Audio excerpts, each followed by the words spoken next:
Welcome to New Frontier by Ola Holdor. Tired of city life, we escaped to the wild woods to start a homestead, work the land, and build a legacy. All we brought with us is a beat-up truck from Craigslist, a tractor, and some basic tools.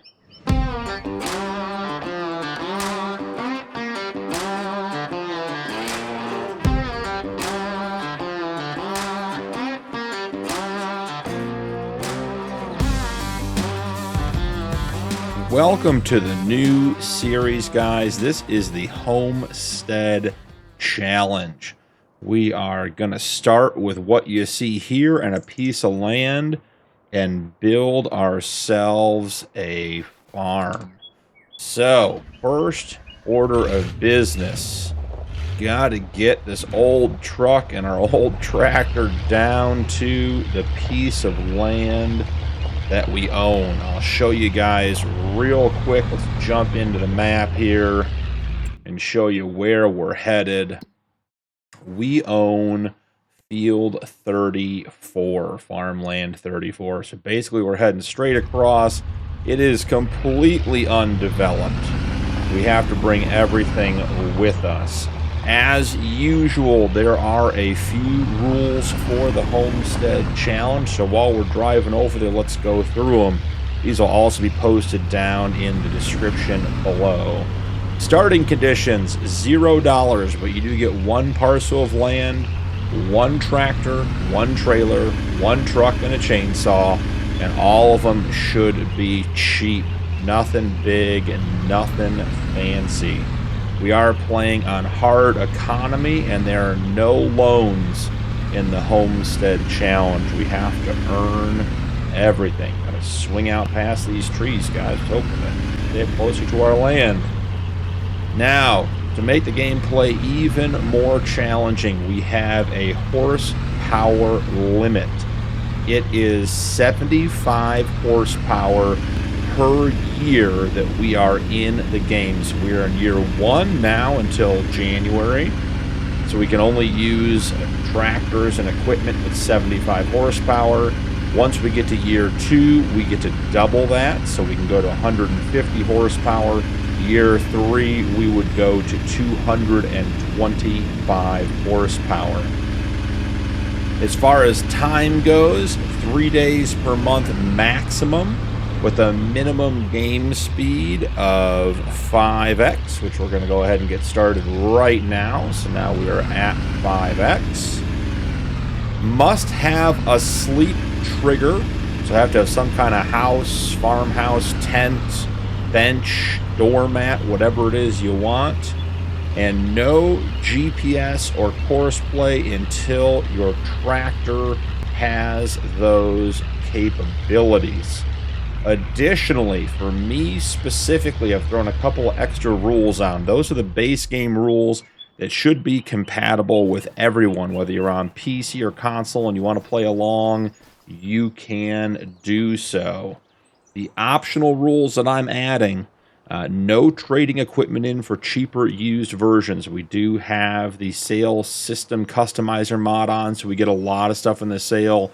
And we are not going to be repairing items, selling them, and then buying the same item back. We won't be abusing the sale that way. We can use auto drive, but we have to pay full wages. And we do have our production multiplier mod installed. Now, instead of making it easier, we're actually going to make it harder. The production multiplier is limited by the year divided by 2. So we're in year 1, so we can only have 50% productions out of our productions in year 1. We can go up to 100% production in year 2, and so forth and so on.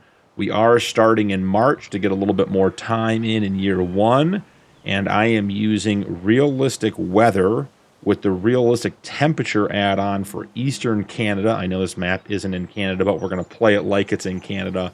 And we have the realistic livestock mod in here as well. So this is our piece of land. Let's pull up the map. I'll show you guys. We're just about on the edge of it. A nice wooded piece of land, relatively flat, has some terrain. It does open up to a beautiful field over there, but that is definitely not ours. We own all this area up in here through the trees, coming back around. I think our property ends right about in here, pretty close, if not exactly. And then we do have some more open space. I liked this parcel because it had the open space over here. And we own just about to this little mound, this little hill right here. And then we're coming back down. So we do have this whole area here that is relatively open for us to develop. So the first order of business, guys, we need to get a place to sleep.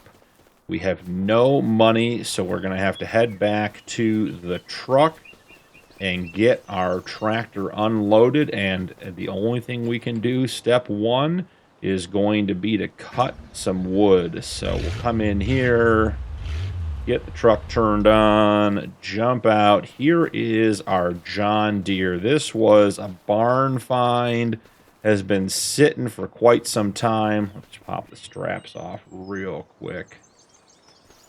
All right, has been sitting for quite some time. I had it serviced a little bit before we pulled it out here. The tires and rims were rotted and rusted from sitting around. So we did get new tires and rims put on it, but the body we pretty much just washed and cleaned up and got it running from here. You can see there's a new battery in there as well, getting things moving. This is an exciting little tractor. It has 50 horsepower. That's all we get in year one. We could go up to 75, but we're going to use just this little tractor. So, getting to the wood cutting. I mean, this tree is right here next to our trailer. I think maybe we just start here with this tree and get started. Let's see, get a quick cut on it. Do want to remove the stumps as we go. And here we are getting the delimbing done. I am not using super strength here, guys, so we're going to have to cut this into pieces that we can manage, and I think that is going to be a lot of little pieces. All right, so let's see. Should we just go to 1/2 meter? I mean, do we think that? What do we think here? Well, let's get the measurement up here. I mean, 1/2 meter is not a whole lot. That's it. Let's see. Can we pick that up? Oh, we got the hand icon. Okay. First piece of wood going in the trailer. We're going to have a lot more where that came from. Knowing we can pick up 1/2 meter pieces, let's go ahead and just zip those down until we get to a thicker or a thinner spot on the tree. Goals for today, guys, I mean, honestly, we just got to get this tree up to the sawmill and get the tent built. We are on 5x speed, as previously discussed. We don't have a lot of time in each day. Now, I am currently set to 3-day months. That's not going to kick in until we get to April. It doesn't work to just change it. Since we loaded in March, we are stuck with 1 day in March, so we don't have a ton of extra time. Beyond that, I think we got to get into, I mean, a little something. We're doing some homesteading stuff here. So hopefully we can get into maybe some raised garden beds. Just see what we can find. Man, cutting this thing into 1/2 meter pieces is an absolute project. All right, so here we go. Dropping it in. Now, the other thing that we do have with the realistic weather mod on is we're going to get some snow. This truck does have a snow plow, which is great news, because I suspect we are going to get a decent amount of snow when it comes. And we need to be ready for that, to at least be able to move around a little bit and do some stuff. We may find ourselves at a point in the season where there's no more No more moving around. There might just be so much snow that we are out of luck. So let's see. This piece is 39 kilograms. And if I remember correctly, without super strength, we can pick up, is it 100 kilograms or is it 50? Well, we're about to find out. I'm going to cut a bigger piece here once we get up past this little bit here that we have cut. Just getting it all added in there. Oh, I think we're losing some of these underneath the trailer. Let's see. Huh. That's going to be interesting. We'll have to get those picked up at a later date. All right, here we are. Yeah, it does not like that area by the axles, does it? I suspect. Okay, we're done with the cutting part. So let's see if we take this up to, you know, let's say 1 meter. Can we pick it up?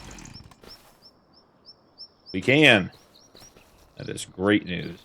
To avoid any more trailer issues, maybe we put some of those up here. So going to 1 meter cuts. Get this all knocked out. We've doubled our efficiency already, in good shape. Alright. Get a couple of these done. And there's not a lot here when you're doing 1 meter. You're not moving very far. Trying to keep the weight manageable so we can keep things moving. I'm going to 1.1, assuming the tree is a little bit smaller up here. We'll see if I live to regret that. We're living dangerously and on the edge here on the homestead. Trying to get some work done. Alright. Let's get these picked up and put on the trailer. So I do have plans. I think we're going to get into grass work as well as trying to get into some like raised bed style productions. No big greenhouses or anything right off the rip. We don't have any money to do that anyways. But I do have all of the hand operation machines available to us, all the hand operable stuff. So we should have a mower, and we should have I think a little hand pallet jack. So we need to get some equipment so we can start getting some stuff back and forth to the farm, get some stuff picked up. We obviously can't do anything with any sort of raised bed or greenhouse until we have water. There is, as far as I know, only one plot of land. Well, not one. There's one little area of land on this map that has water, and we did not buy there. So we're going to have to find a source of water to get us going, and we're going to need that for, if we do animals, we'll need water. If we do greenhouse stuff or raised beds, we'll need water. So we have quite a bit of stuff to figure out when it comes to getting our property set up. But like I said, for today, main goal, we have to have a sleep trigger, so we got to get that put in. The tent is not expensive. The tent is only $26, so not a big expense. Just have to get the actual money to do it. So here we go. I think we're getting awfully close on our very first tree. One more on the other side, perhaps. All right. I think we want to put some straps on to avoid any issues coming down the road. All right, any of these still cut? Yep, still have a couple more. Doing these in 1 or 1.1 meter pieces is definitely making it easier. All right. Seems like we're at the stage where we're going to need more cuts.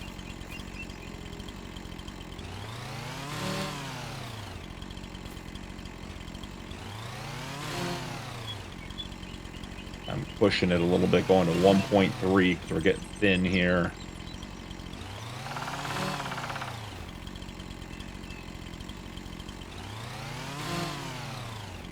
top of the tree. I think we picked a good tree. Could produce a lot of wood.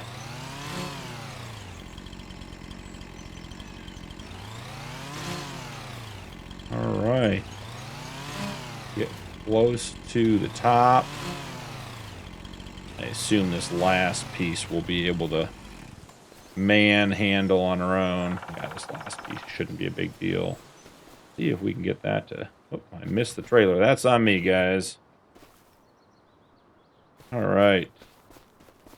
So, the last bit of this tree coming together.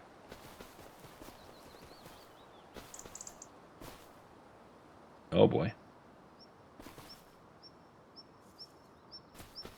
They need to throw some straps on the actual trailer. So let's just put the straps on there, and then that way stuff isn't moving around. We can re-strap when we're done. I'm hoping having that stuff strapped will encourage the rest of it to behave nicely as well. It does seem like the potential trailer problem is down by the axle, so we'll just keep loading the front half, which will be better for weight distribution anyways. We don't want too much weight at the back. Alright, so tree number 1 of what I'm sure long-term will be a bunch of trees. And try to get into a number of different things to keep it interesting and keep myself entertained. Okay, where did we lose the piece of tree to? Did we just chuck it somewhere? I think we just chucked that piece of wood somewhere, guys. It may be gone forever. We may find it at a later date and time. Alright. Oh, I think it's this one right here. Got it back.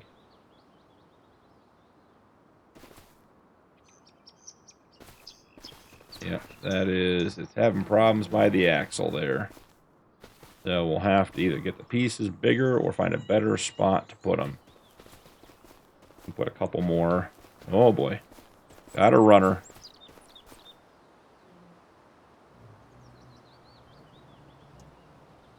Alright, let's see about getting this one stacked up just a little bit higher. Definitely do a second row on the truck. 3 more pieces, not bad. Making it through this stuff quickly. Last 2, and then we got to pull the trailer forward and figure out what pieces we got to clean up over there. You get this one in that front corner there. You got to check and see because the wood pieces could be... Yeah. Wait, that's not what we want. Go back in there. They could be strapped into the trailer now, which would be less than ideal. So let's throw the straps off. Let's throw the straps on. Let's get the gate up.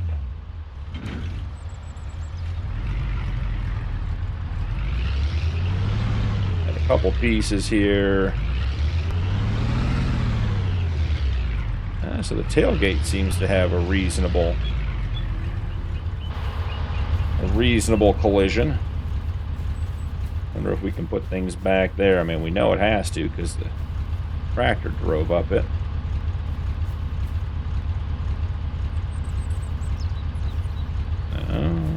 So there's part of the problem.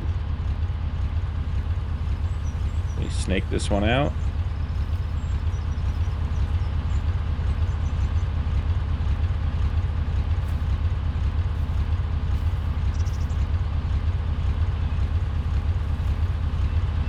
Some of these pieces are starting to fight. Okay, little guy, you gotta go in.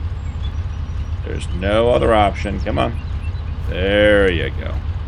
That's a good cooperative piece of wood. Alright, let's get these last 3 loaded up. And they are finicky today.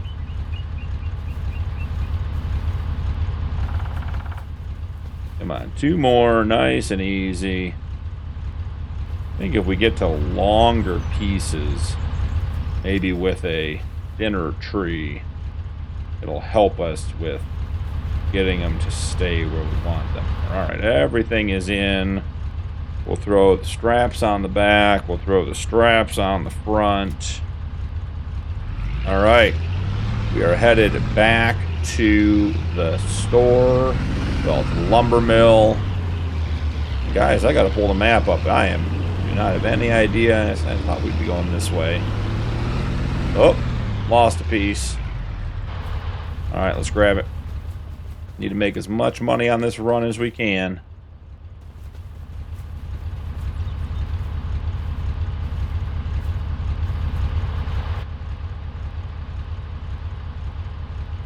All right. Straps are on. So, heading back up. Good looking load of wood. Not too shabby, man. This is going to be tough to get through up here. Don't want to take the truck and the trailer into that forest. That would result in not a great outcome. But here we are. Heading through the trees. Alright. I think we should be good now. Just head this direction. Avoid hitting the trees. At the sawmill, also on the back side of the little town here. You can tell the truck's seen better days. We got a replaced fender. I think we got a piece of trim on the front that's had to be replaced. Doubt that's the original bed on it, but hey, it runs. Getting us from point A to point B, so can't complain about that. Sawmill should be right back here. Obviously, we did not cut these to the optimal length, so it's going to be a bit of a challenge financially getting money in here. We're going to have to find a way to move bigger logs or figure out what the weight limit is that we can lift by hand, and then we can get to bigger logs too. But for right now, we're just here to get a couple of logs sold. I think the tent is $26 at the supply store, so don't need a whole lot of money to get this done. So we definitely should make that much. The question is, are we going to make a little bit more? First trip to the sawmill, a new frontier, sighting times. See if we can't get pulled in enough to get it all in there. Oh, we're up on the saw. That's not ideal. All right, drop the straps in the back. Drop the straps on the truck. I believe the trigger is right here. Oh, have to go pull it up and find it. Let's see. The trigger is over here. Side. All right, $0. Our first trip of wood gets us, wow, 3,154. That is more than I was expecting, guys. Let's get out of here. Head back to the shop and see if there's anything we want to pick up. We got extra money outside of our tent, which is great news.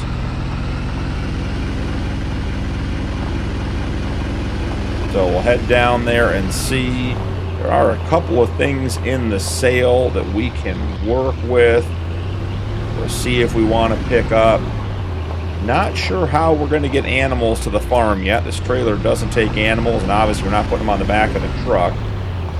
We'll have to figure out some sort of cheap animal transport. I do want to get into animals pretty quickly. I'm thinking something like sheep or goats might be really nice. Just put a open pasture in and go from there. So pulling up to the shop here, let's take a quick look and see what we can find. Let's get the triggers turned off first. Okay, so in the sale, guys, lots of things today. Most of them way too big, require way too much horsepower.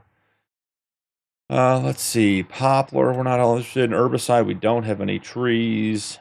I mean, a mower like this would be great, but that requires 100 horsepower, which is twice as much horsepower as we have. $3,000 is not going to go very far. Now, this compost pallet is interesting because that goes to one of the things we might try to get into today. Square bale twine, not a bad thing to have long term. And all this stuff is so big. No hope. Okay, hand fork pallet lift. So this I think comes with us. Don't want to lose it in the woods. All right, so here we are. We can. Wow, that's a $20 color, guys. That seems not good. Are they all $20? Did I just miss it when we came in? Let's see. No. So this color green, Bent Nature Green, does not cost us $20. It costs $88, and then if we make it orange, it costs $108. So yep, we're going with the Bent Nature Green. Okay, so I think we want to get the hand forklift for loading pallets, so we can get into some greenhouse growing type things. Straw bale, I mean, we don't really have any use for it. It does seem like, how many is it? It's just one, and that would produce some manure, but we'd have to have a cow pen to do that. Lime, we don't have any fields yet. Solid fertilizer, same thing. Here's a square bale, cheaper. And pushable rice seeder. Not really wanting to do rice in Canada. Don't think that's a crop that would grow here. $4,500 for the Kubota. That is an interesting item, guys. That could be a big deal. I love this Rudolph trailer. It has lots of options. It'll open so you can load bales into it. It'll close so you can pull stuff around. Hand pushable roller we're not going to need yet. I think everything else is going to be too big. So, yeah, everything. Vegetable pallet. The Module 4 trailer. And pushable mulcher. I wish that was the mower, not the mulcher. But we'll figure that out. Okay, so thinking that's about it in the sale, guys. This is a huge sale. They've got just all kinds of stuff. Seed, $407. That could be a good deal for later. Okay, so that's it. We do have this little trailer. Might this be a good option? We'll have to see. So let's come down here. We have our mower. Trying to make sure, where are our hand tools? Are they going to be in each section? So let's see. If we want to look at the mower. All right, so we have the hand pushable mower for $150. And these are more expensive. I don't think we can get into those yet. Let's grab the mower as well. And then I'm hoping, do we have a baler? Like a pushable hand pushable baler. Makes 120 centimeter square bales. Guys, we're getting into bales. Okay. So, we have all these items. Let's get trailer pulled up. We should be able to make some bales now. Not sure we're quite at the point of making silage, but we are getting close. Okay. And we'll take the baler first, I guess. Oh, this is cool. So you pull it. Okay, well, you know, learn something new. Oh, is it going to make it up? Guys, we are spinning. That is hilarious. Let's see if we can pull it on. If we have any more luck with that. This could be harder than we thought, getting stuff down to the farm. Oh, come on, the wheels are on. There's no need for the drama.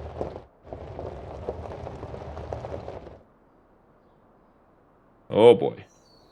We've done something silly here, guys. I hope this is as entertaining for you guys as it is for me. Here we go. Come on.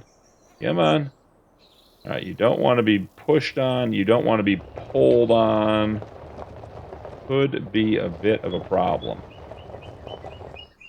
Okay, so here we go. Let's see if we can get creative here.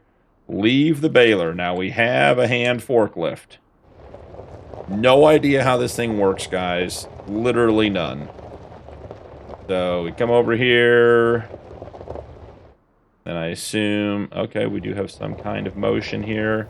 Oh, guys, this could be genius. How do we... Are we underneath the trailer? I think we are underneath the trailer. Okay, so let's get off of that. Did we get the baler up here enough that we can finish pulling it on? Yes, we did. Probably should try to get the mower on next, just in case there's any problems getting the equipment up. Let's see. Heading this way.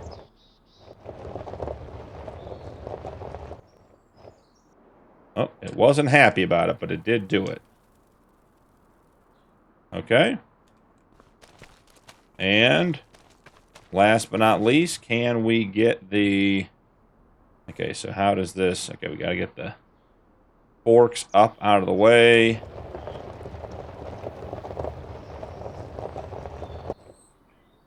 Oh boy, got a collision. Okay. We got it up.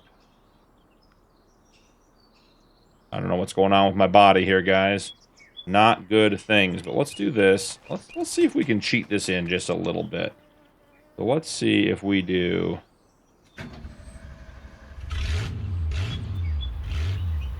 Can we pull it up? Do we get it? Well, let's see. It might just be a situation where, let's see, does the strap work? The strap says it's on the ground. That is funny.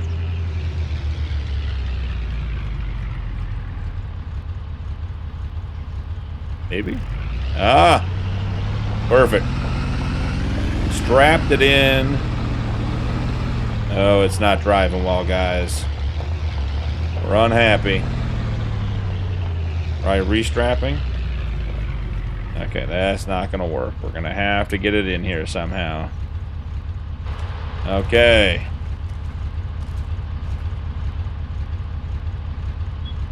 How about backing it on and using the forks to help push it?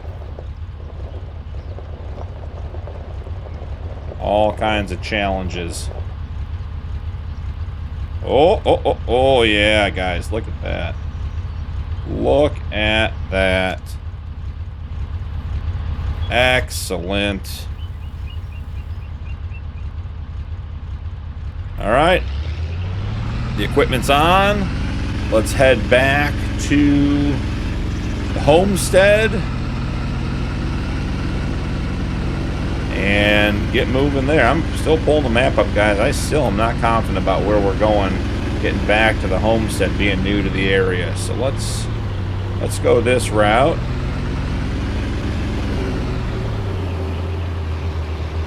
Still have $2,700. We're gonna need to get that tent, like I said.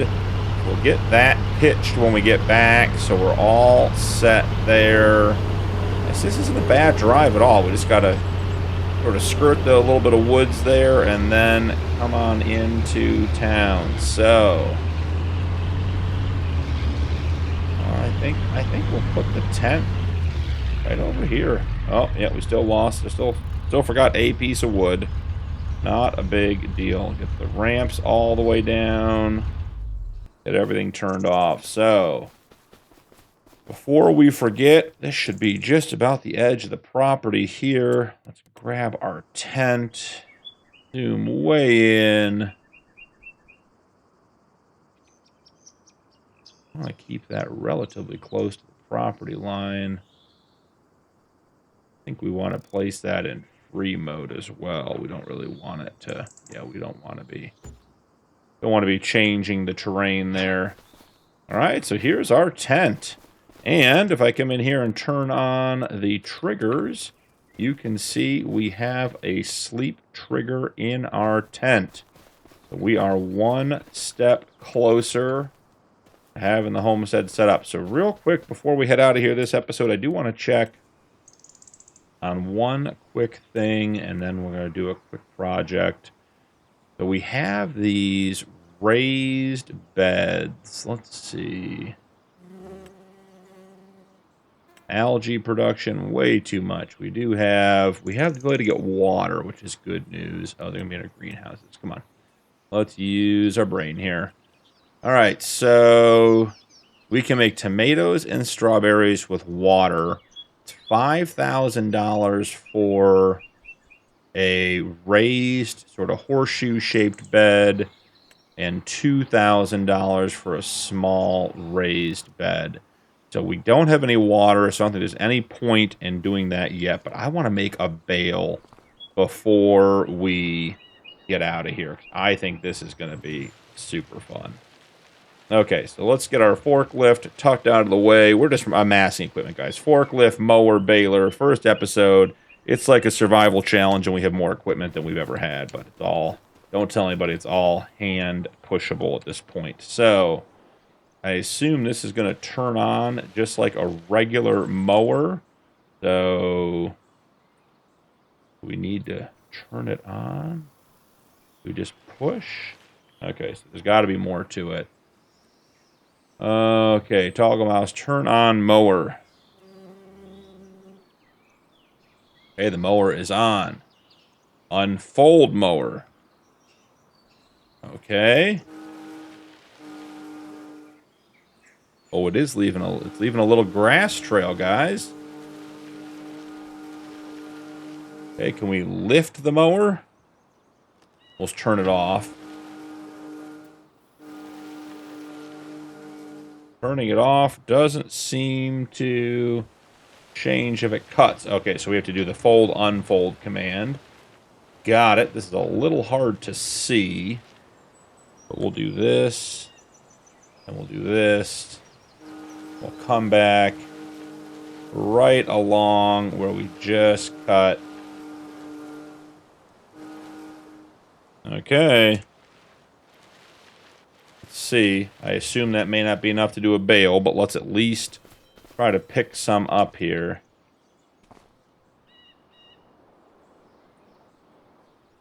Oh, goodness. Oh, goodness. Okay. I think we need to pull the truck away from this situation. I think we've had an incident. Okay. Whew. Did we flip the mower? Is this the right way? I think it's upside down. It is upside down. Okay, this is why we have forklift. See if we can save the day.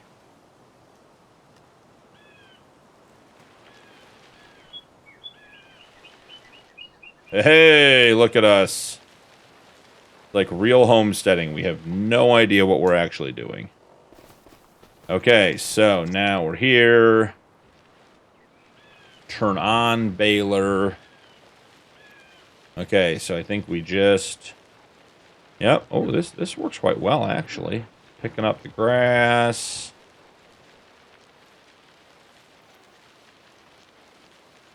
Okay, we're going to make one bale before we're done for today.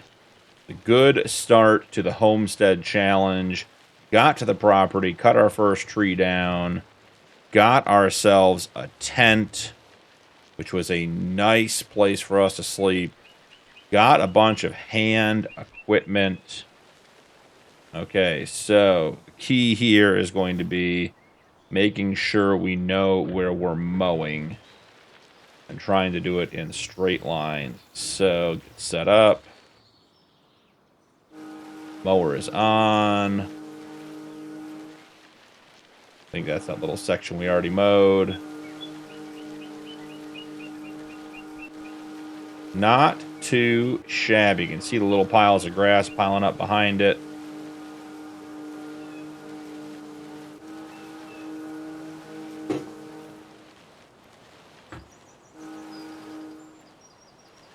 Turned around.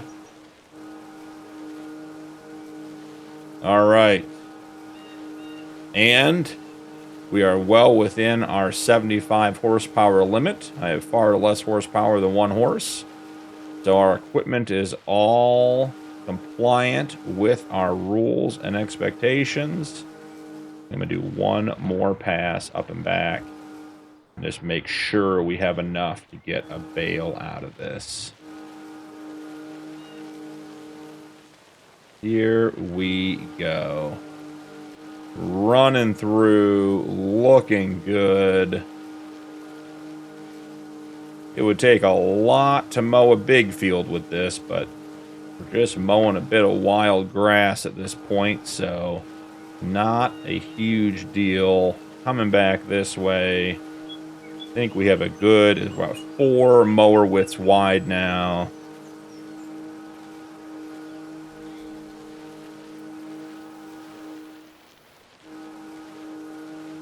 All right. Park this right next to the tent. Don't want to lose it. All right, the baler is still on. We are at 48%. The pickup on this baler is actually pretty good, guys. I'm impressed. Might be doing like 1.5 widths of the mower. Okay. And the bale's out. That is exciting. Can we get 2? Is there enough here to get 2? I think there's going to be. We could go for 3. I like how they pop out when you get to the end. You ready? 86, 87, 90. Boom. Pops it out. That's hilarious. All right. So I don't know if we'll get a 3rd, but we're going to try to swing through and get all that grass we just mowed. And I don't think we're quite going to get 3, but this is... We got 2 bales, guys. I am excited for that. That is really, really cool. We can figure out how to leverage this and get it turned into silage for us eventually. But for right now, we're just pulling the bale here. Yeah, we're going to be on our last little pass here. A little bit right here where it spit the other bale out. All right, so 70% of the next bale. That is very, very exciting. Can we pick up the bales? Oh, and we can pick them up, guys, because let's see, they weigh 81 kilograms, and they're only 500 liters.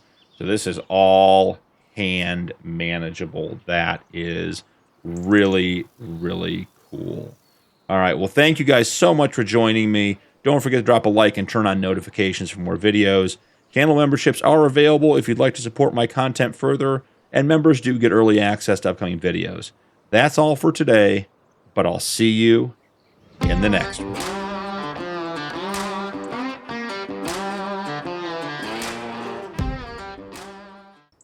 Welcome back to New Frontier. I'm BP, and this is the Homestead Challenge.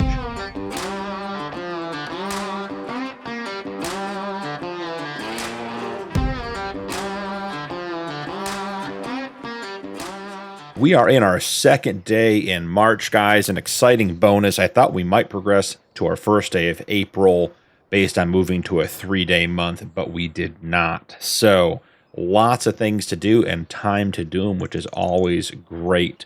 Got the camp cleaned up a little bit. It's not quite a homestead yet. We're certainly getting there. I did make a couple more bales. I made 3 more, got them stacked up, mowed this area over here a little bit. Big change on the playthrough or on the homestead. Had to swap out the trailer. Had some problems with it. Called the dealership. They said it was under warranty, so they swapped us out for a new trailer. One that's actually going to hold all of our wood and work effectively. I did get 2 trees cut down. We got our last bit of tree trunk here. We got to get down into the trailer. And we're going to head up. We're going to start right off the bat, heading up to the shop with the truck. I did work really hard on trying to get the trees longer and maximizing our return. So we'll see how that does with 2 trees and if it makes a difference having them longer when we go to sell them. Lots of fog this morning, really cool with the sun coming up. Just a very, very cool morning here on the homestead. So, wind our way through these trees. Got to be a little careful. Got a couple that look sort of like javelins sticking off the front of the truck here. But we'll get them in there. So the plan for today is to get into some productions. And I think specifically we're going to work in some raised beds. We're going to need to get some water for that. We're going to need to get the actual raised beds, obviously, and get those set up. So we're hoping that the sale of the wood this morning helps fund that. Also have a couple other things we could get into. Found a really cool sort of entry-level sheep pen that could be good to get. We do have the ability to get a hand tedder, so we could turn our grass cuttings into hay and feed the sheep. I was also considering putting in a grass field to increase our grass yield when we're mowing, but we are on a custom temperature map and a custom crop map to match that of Eastern Canada. So our timelines are a little different, and I'll show you what I mean here in just a second. Despite the fact that it's March, we cannot plant any grass. So drop the strap there. We'll drop the strap here. Let's get this sold. We made just about $3 grand last time, and we made another 2,800. Oh, there's more on there still. I guess we gotta back up a little bit. Gonna say, felt like we should have made more with 2 trees, but you never know. Another $242, so made another $3 grand, not too shabby. So let's take a look at this custom crop calendar. Here it is. So there is no activity January through March as far as planting and harvesting. We are just in the depths of deep spring here in Eastern Canada. So we can't actually plant grass until April. Then we have a window to plant April and May, and then August and September. And that's it for grass. So we sort of have to get ready for all of that. It did occur to me when I was putting together the video for the last episode. Oh, come on. You're not stuck. You can do it. Good job. That we didn't discuss the goals of the Homestead Challenge. We discussed all the rules, which are posted in the description of the videos if you want to go check them out. But basically, it's a start from scratch. There's some rules about productions and horsepower. Just some things to keep the challenge where we want it to be. But the goal of this playthrough, sort of our achievement that marks the end of the playthrough, we want to own a 500 horsepower tractor, and we need to be completely self-sufficient for 12 months on the playthrough. So that means no buying, seed or fertilizer or stuff to feed animals. We have to have all that on the farm. Now, there will be obviously a couple of reasonable exceptions, things like fuel. We're not going to make fuel on this map. So there'll be a couple small exceptions if we were to need them, and that type of thing we'll probably just handle by purchasing that stuff ahead of time and having it here. So we've got the markers turned off. Don't need those on. Let's take a look in the sale and see what we've got before we head on back. Most of this stuff will start at the bottom. So much stuff in the sale, and so much of the stuff is just way, way too big and way too expensive for what we can afford right now. So searching through here, I think this is all the same stuff we had last episode. I don't think it changed because we're on 3-day months. So there's the rice seeder. We don't want that. We are going to need to get a hand push seeder. Love the little Kubota Sidekick. Not sure it's worth investing the money into that. And I felt like there's a roller here. May as well pick that up in the sale. It is... Does that add to the price? 20 bucks to the price. We don't want that. Got to go with Fendt Nature Green. Not paying anything extra. We do want to get that for when we plant the grass field. I think that's going to be about it from the sale for the mulcher, but I don't know that we're doing that much work that we need a mulcher yet. Just scrolling through the rest, making sure we didn't miss anything. Love to pick up a trailer to get some animals, but I don't think that's going to be the one. Seeds we should pick up because we're going to plant grass, and those are 50% off. So that's something we're definitely going to use. Love this little guy, but 10 grand is a bit rich for our taste. So the thing I do want to pick up while we're here for sure is some sort of water transport. We have this one that holds 500 liters of hand pushable for $300, which is a great price. And then we have the larger one that holds 3,000, but it's $3,500. So I think, yeah, I don't think we want to pay extra for wide tires. I mean, maybe we do. Is that actually purple? I think that's actually purple. Northern Wildberry, yeah, that is. Those are purple rims, guys. That's a little much for me. But yeah, nice cheap tanker here. Holds 3,000 liters. Think that'll be good. All right, so let's grab that. And let's see about getting the ramp down. All right. Gonna unfold. What is the key to get that to unfold?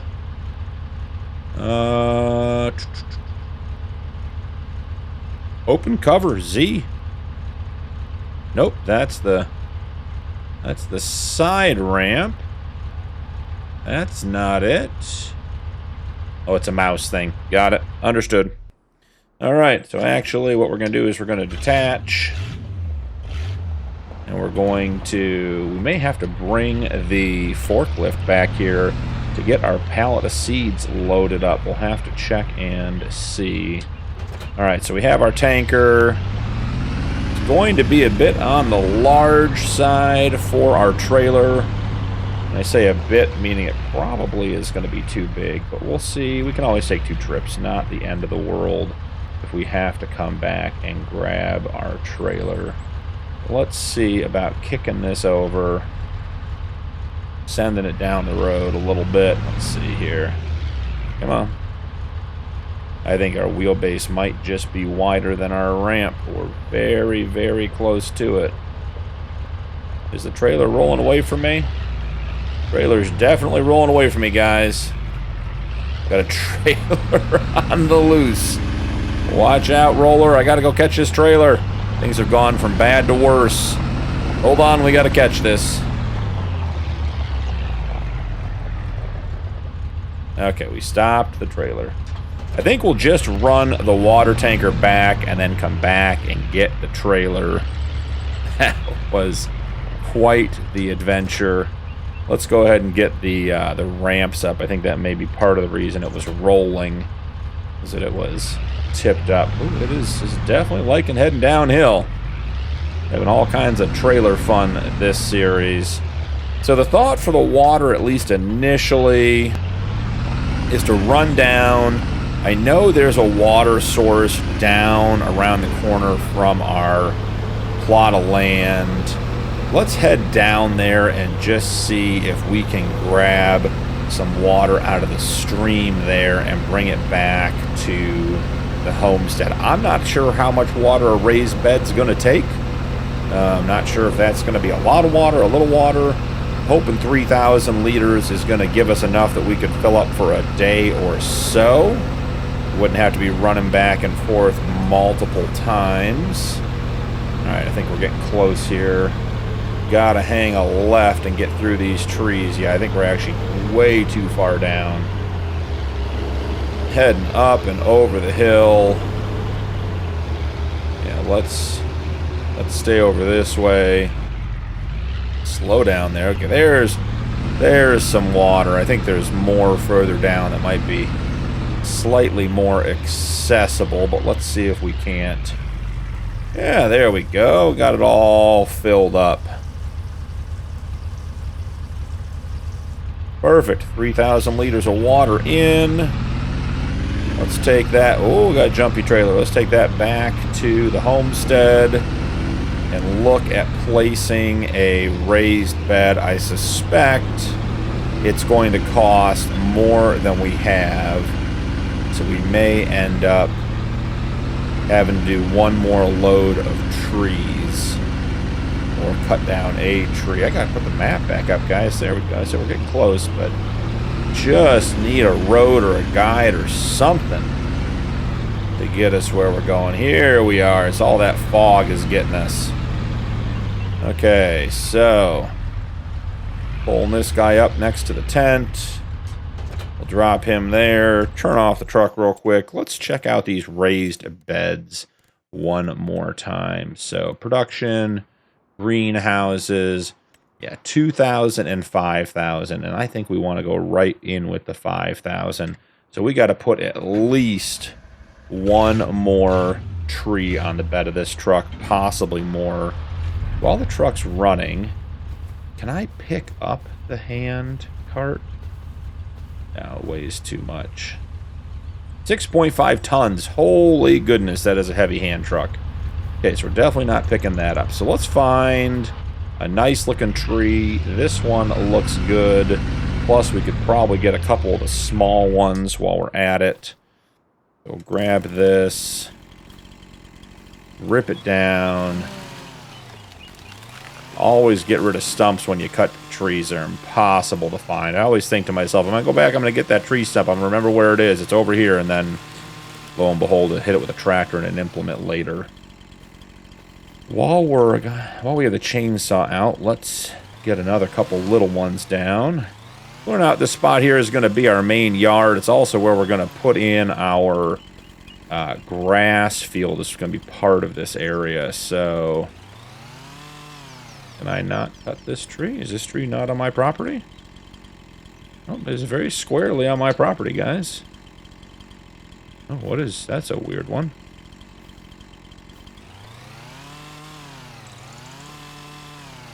We need to cut it. Okay. It's got a very sensitive cut area. I'm just going to get rid of the huge stump it left behind. Not entirely sure what that's about. Alright, delimbing. Done on that tree. Delimbing. Done on this tree. This tree I think we're going to cut just about in half. Somewhere right in here. Got to get the help menu on so we can check the distances. And this one I think again we're also going to cut just about in half. Oh, and it got rid of the tip for us. Wasn't sure we wanted to get rid of that, guys, but here we find ourselves. Alright, that one fit on there nicely. How's this one? This one could be... That's not too heavy. We got it. Okay. Color me surprised. I was going to guess that one was going to need another cut, but hey, great news that it didn't. And here we go. We'll get this guy. Try to stack these somewhat neatly. We can get a couple of them on here. Alright. So, chainsaw back out. I think we're pushing it to cut these at 1.5. Let's see what that weighs. 183? Hey, that'll work.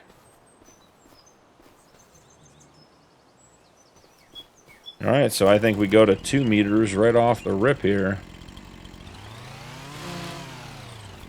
Another 2. Let me go right to 2.5. Another 2.5 meter piece, and then the rest of these are going to be at least 3. Let's do a 3. And then maybe a 4. Let's see if we can get the rest of it on like that. So let's see. Those are pretty big, aggressive cuts. If this works, Okay, I mean, it looks like it's going to work. Can we push that whole stack over gently? Okay, worked well. Yeah, these are nice pieces. The longer we get, the more money we get. So try to cut them long. We are limited. I think it is 200 kilograms to lift by hand, which is, quite frankly, a huge amount of weight. But we'll take it. So the rest of this one loaded up. I think I've been cutting them too small previously, so glad to get some bigger pieces on here. I would like to put one more on, but I think the way this is going to stack without the trailer, it's just going to be easier, safer, and less of a mess. We have to come back and cut another one, we will, but I think if we try to put a second one on now, it's just... Is that it? The whole thing? Okay, no, we've got 2 pieces left. If we try to put it on now, I think it's just going to tip off, fall off, be a problem. And since we are getting longer, better pieces, we want to take advantage of that as much as possible. So, and eventually here we're going to have to get our own sawmill here on the property. Stop driving them up to town, but we'll cross that bridge when we get there, as they say. Oh. No, I'm not sure I feel very good about that, guys. Let's try to get that one going somewhere else. The nice thing is, here, I'll show you one of the nice features of this truck. So it has sort of a built-in headache rack, so if I get in here and turn on the truck, see, I can raise that little bar at the top so we can get that stuff way up off the roof. Now we really have a jousting spear here. Alright, oh, don't hit the tree. Once again, between the fog and the forest, no idea which direction we're supposed to be headed. Still very foggy. Nice feature for the realistic weather mod. Enjoy having it just be different. Rain, snow, fog, sleet, whatever it's going to be is just nice to have some change. That is getting to be dense fog. Let's slow down a little bit. There we go. Got out of it. The other piece I'm not really familiar with that we're going to have to work through is the moisture and the irrigation piece of the realistic weather mod. And I assume we will start figuring that out with the grass. So we will figure all that out as we go. For being a beat-up truck, this thing absolutely flies. I'm having a hard time keeping it under 50. I'm not even trying to go that fast. Yes, the big Chevy 350 big block V8 is still breathing fire for us. Just nice. Better to be a little overpowered than a little underpowered. The body certainly could use some love and some TLC, but you know, maybe eventually we'll make enough money to make this truck something fancier. Maybe we'll just get a nicer truck, but it's doing the job now, and I got no complaints about its performance. So we're hoping to get, was it $5,000 we need? Probably going to have to do one more tree before we can get to that point, but we'll see how this one goes. Longer pieces generally mean more money. Yeah, we barely got $1,200, not even $1,200 for that one. We're hoping to get to $5,000 today. So time to get the trailer and time to get serious about grabbing some trees. I may try to put the forklift on the trailer when we get back before I start loading logs so we can grab that seed pallet when we come back. I am going to stop and see if we can get the roller back with us. For $66, that seemed like a no-brainer. Bring back to the farm. We'll get our fields going. Would love to have something that size, but with the amount of money we're bringing in right now, we've got a long way to go before we can afford all the equipment. It's easy to put in a big field. It's so much harder when you actually have to maintain it and do things with it. All right, so this is a 0.47 tons, so that's going to be too heavy. So let's go grab our trailer, which did try to run away from us. Like, guy, you're the new trailer. You're supposed to be our savior here, and here you are running away. I didn't know when we got it from the dealer. They just said they had one they were willing to swap out for me for basically the same price, and I think it's a nicer trailer, but it's smaller, which is why we we're basically able to just exchange it. But I didn't know it had that little side ramp, so I think maybe we maybe we give the side ramp a try and see what happens. Not sure if that's going to be a good choice or not, but we'll see. Seems fairly steep to push a half-ton. Oh, okay. We're just not quite centered.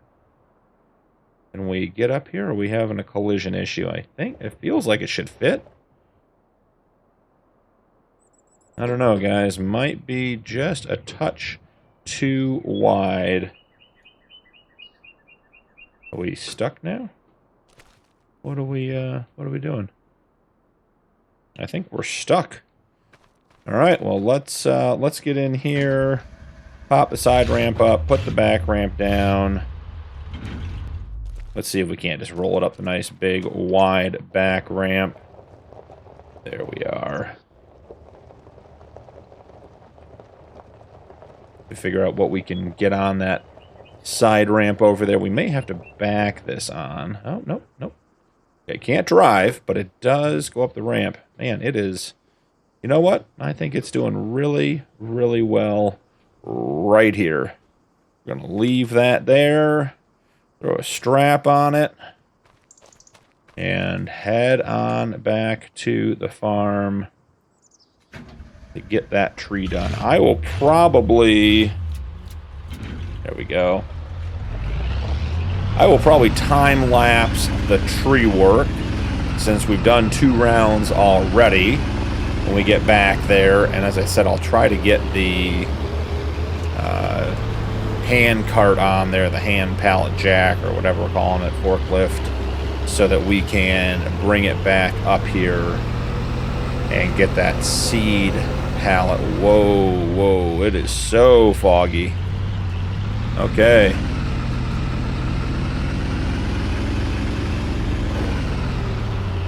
And that fog, it's cool how it comes and it goes. It's not just one level. You can see we're about to head into another fog bank here. All right, well, I will get the roller unloaded, and I will time-lapse some tree work for you guys, and I'll see you real soon.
Pulling into the sawmill, guys. Got all those trees cut up.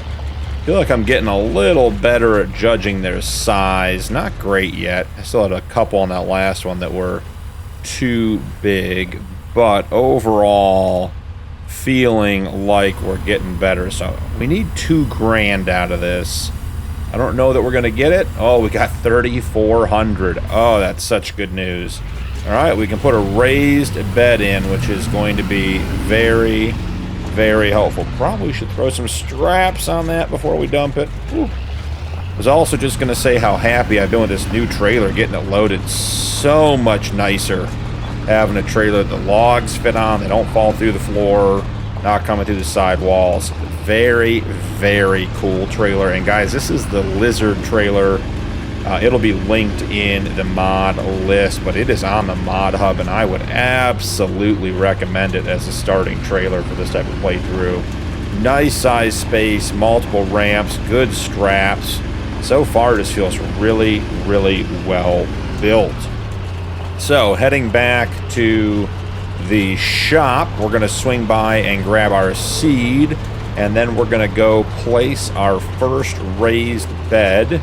And that will probably take us till about the end of the episode today. So let's see. We want the end ramp down and all that off. Okay. First real project with the hand-operated forklift. And guys, I know we got a lot of smart people in the that watch the videos and leave me comments. I did try loading logs off camera. I gave myself a little practice with the forklift. And logs do not get picked up by the forklift. I was thinking that'd be a great way to... Oh, guys, that was so slick. That's incredible. I did think loading logs with the forklift was going to be a great idea, and it would have been had it worked. But the forks on this one, they don't tip forward and back, so they don't go under the logs. Now, can we go up the ramp under load, or are we going to need... We can. Guys, this thing is incredible. That is just... I'm so impressed. That worked so well. Okay, well, I mean, great. Love when a plan comes together. That was excellent. So, heading back down here, we will get back to the homestead and then head on to getting the raised bed installed. Man, we are sneaking through trees. I'm going to have to put a little roadway through here, a little path, something, so I remember which way to go. So we're not cutting back and forth on everyone's property, getting lost. Yeah, we're way too far south right now. But again, you just got to sort of go where the trees let you. All right, coming back up, getting in better shape here. There's our stuff. I see our things. All right. So, I think actually we'll leave. There, I'm skidding to a stop. Whoop. Crazy driver. Watch out. That's on me, guys. Let's leave this behind the tent out of the way, because I suspect the area behind the tent is going to be, that's like right either at the edge of the property or right over it. You can actually throw the straps off and throw the ramp down. So we're ready to get that off when the time comes. So, gonna get to use the tractor to water here in a second. I'm thinking we probably should put the raised beds back along this edge, like sort of where the tractor is now, like in that area. So we're only gonna be able to put one down today. I mean, maybe we take that tree down. The little one in front. And again, I think we go to free mode. I don't think there's any point in making that a big thing. Okay, so let's get rid of the tree. It's going to be in the way of getting it watered. Yeah, these...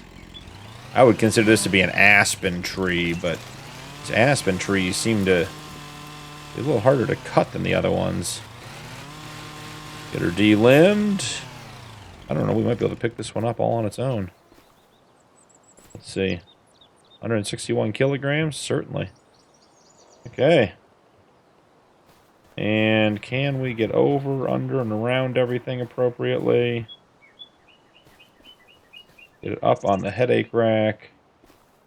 Throw this last strap on. I'm loving this rack for long logs. This truck turned out better than expected. So, let's take a look at our raised bed.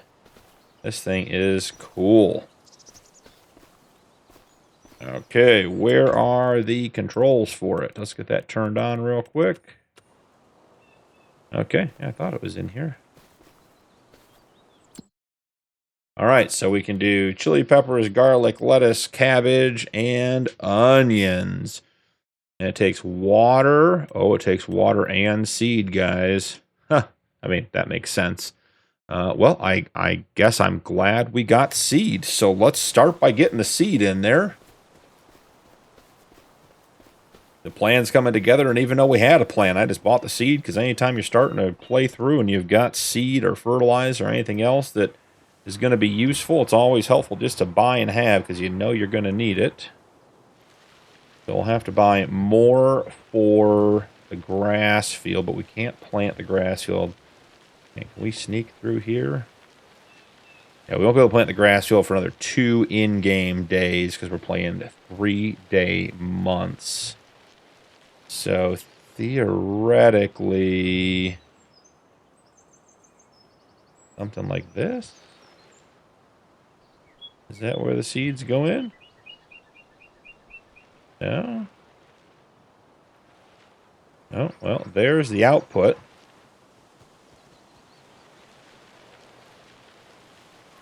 Okay, is there another input over here? We're learning together. I can put them first off, the hand forklift is amazing. Let's just acknowledge how well that's going. Because I can put it up here if you want. Look, I can do anything. Doesn't appear to be it either. It sure feels like it should go in the water trigger. Huh. Maybe we'll give it another try.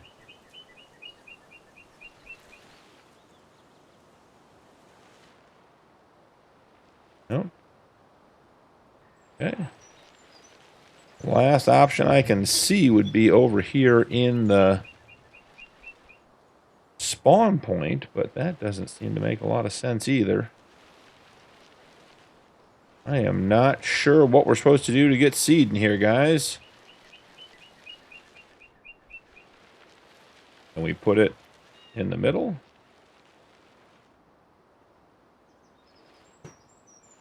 Well, hope you guys have enjoyed this forklift tutorial.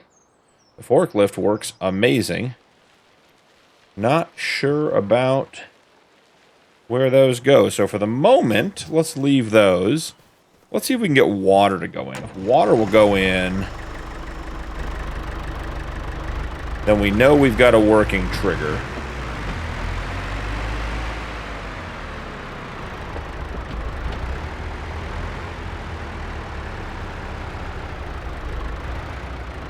Nailed it.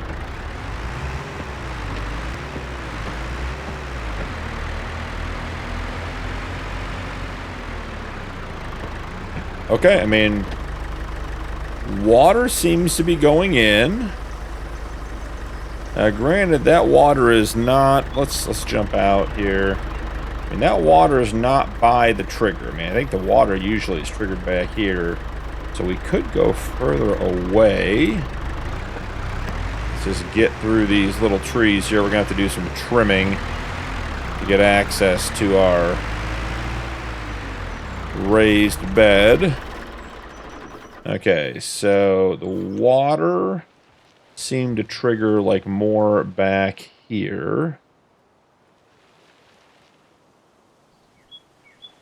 Yeah, I don't know, guys. This is a weird one.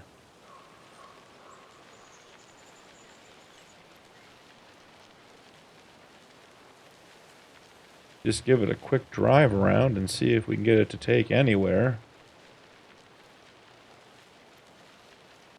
Welcome back, guys. Had to take a quick look in the mod. I think I have this one figured out. I don't think it takes pallets.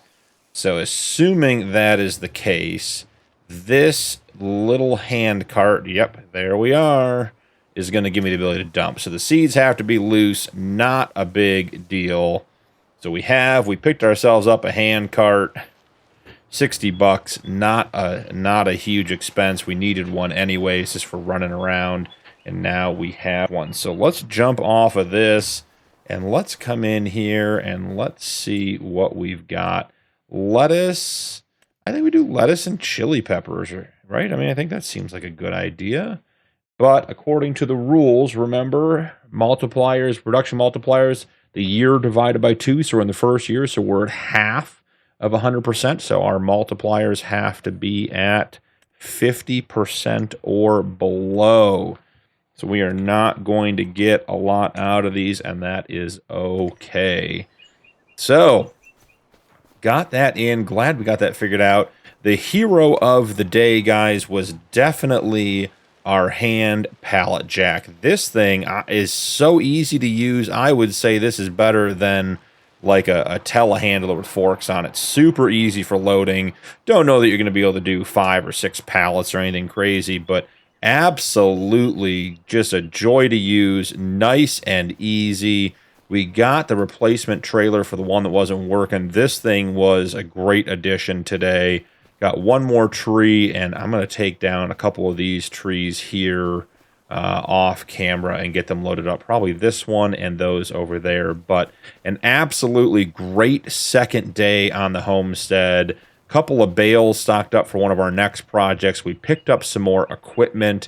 We got our first raised bed in so we can start getting some veggies, start making some more money, and really excited about how everything is going. So thank you so much for joining me. Don't forget to drop a like and turn on notifications for more videos. Channel memberships are available if you'd like to support my content further, and channel members do get early access to upcoming videos. That's all for today, but I'll see you in the next one.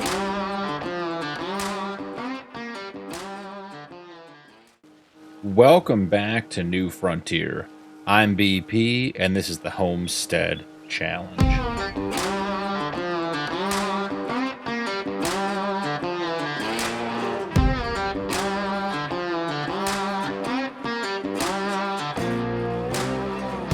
Thought we'd start off with a little bit of mowing this morning. Did some work overnight, and we have a few more bales. After cutting down the trees in and around our raised bed, I thought I would just mow that grass up since it's not going to be of much use to us. And I think we're going to get to use our grass bales today. So hoping to get 1 or 2 more out of this area. Just been sort of picking an area, setting an outline, and then just mowing in between, grabbing the baler, getting it all baled up and stacking it up next to the tent. So we'll do the same here. We are in our 3rd day of March, which is great. We got a lot of prep work to do for April, which is coming up next in-game day, because we can get to some planting finally. I did take a load of trees up to the lumber yard overnight, cut some extra ones down, including the ones around the raised bed and some extras, and took the time yesterday afternoon, since we are at 5x as our minimum speed. I did want to utilize the best, to the best of our ability, the time we had, even though we are in 3-day months. I don't want to waste any, so I did cut down some extra trees. Went up there, sold them for just about $6,000, I think. So it was a good little sale, and you can see the truck is loaded up with another batch, ready for us to go when the time comes. So just a quick little mow this morning, just trying to every step of the way get a little bit further ahead compared to where we were, and keep things moving. We'll check in on our raised bed production after we're done getting our grass up. at working at 50% and having 2 production lines, you know, the lettuce and the chilies running, we're not going to get a lot of progress, a lot of pallets out of that quickly. So don't expect that we have much over there, but we'll run over there and check in just a minute. Now, interestingly, I was looking at the shop overnight, and we do have a wind rower, which is notably larger than our current equipment. Our current equipment is about 1.2 meters, and the wind rower, I think, is 2.4, so it would double our working area as far as getting grass gathered up. Not sure that's a huge deal now when we're just doing, you know, these little bits and pieces here and there. But next month in April, I do want to put an actual grass field in on the property. And I'm wondering if that would be beneficial to have just to get that stuff going. So we'll have to see what comes up at the store. We can check the sale again today, but as we haven't changed months, I don't think it's going to give us anything different from what we already have. So just one bale, but got it up real quick. One and about, you know, half of another bale, so not too shabby. Like I said, just keep mowing little areas. I've actually mowed a lot of the area in front of the tent, so I think we are running out of meadow-type grass. If you look at the actual grass, I'll show you guys here in a second. The dark green grass is what we mow. Everything else is what is just here. So if you come out here, you can see all that dark grass is gone. There's a little bit here, but nothing out there, nothing over here. I've mowed this entire area, and we've gotten a couple of bales out of it. So let's grab our one bale that we got this morning.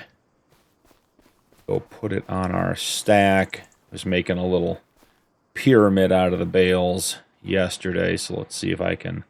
They're starting to wobble a little bit. They don't like being stored this way, but not too shabby. So heading back over to our raised bed. Let's see. Hop into the production. So yeah, we have 152 liters of chilies and 266 liters of lettuce.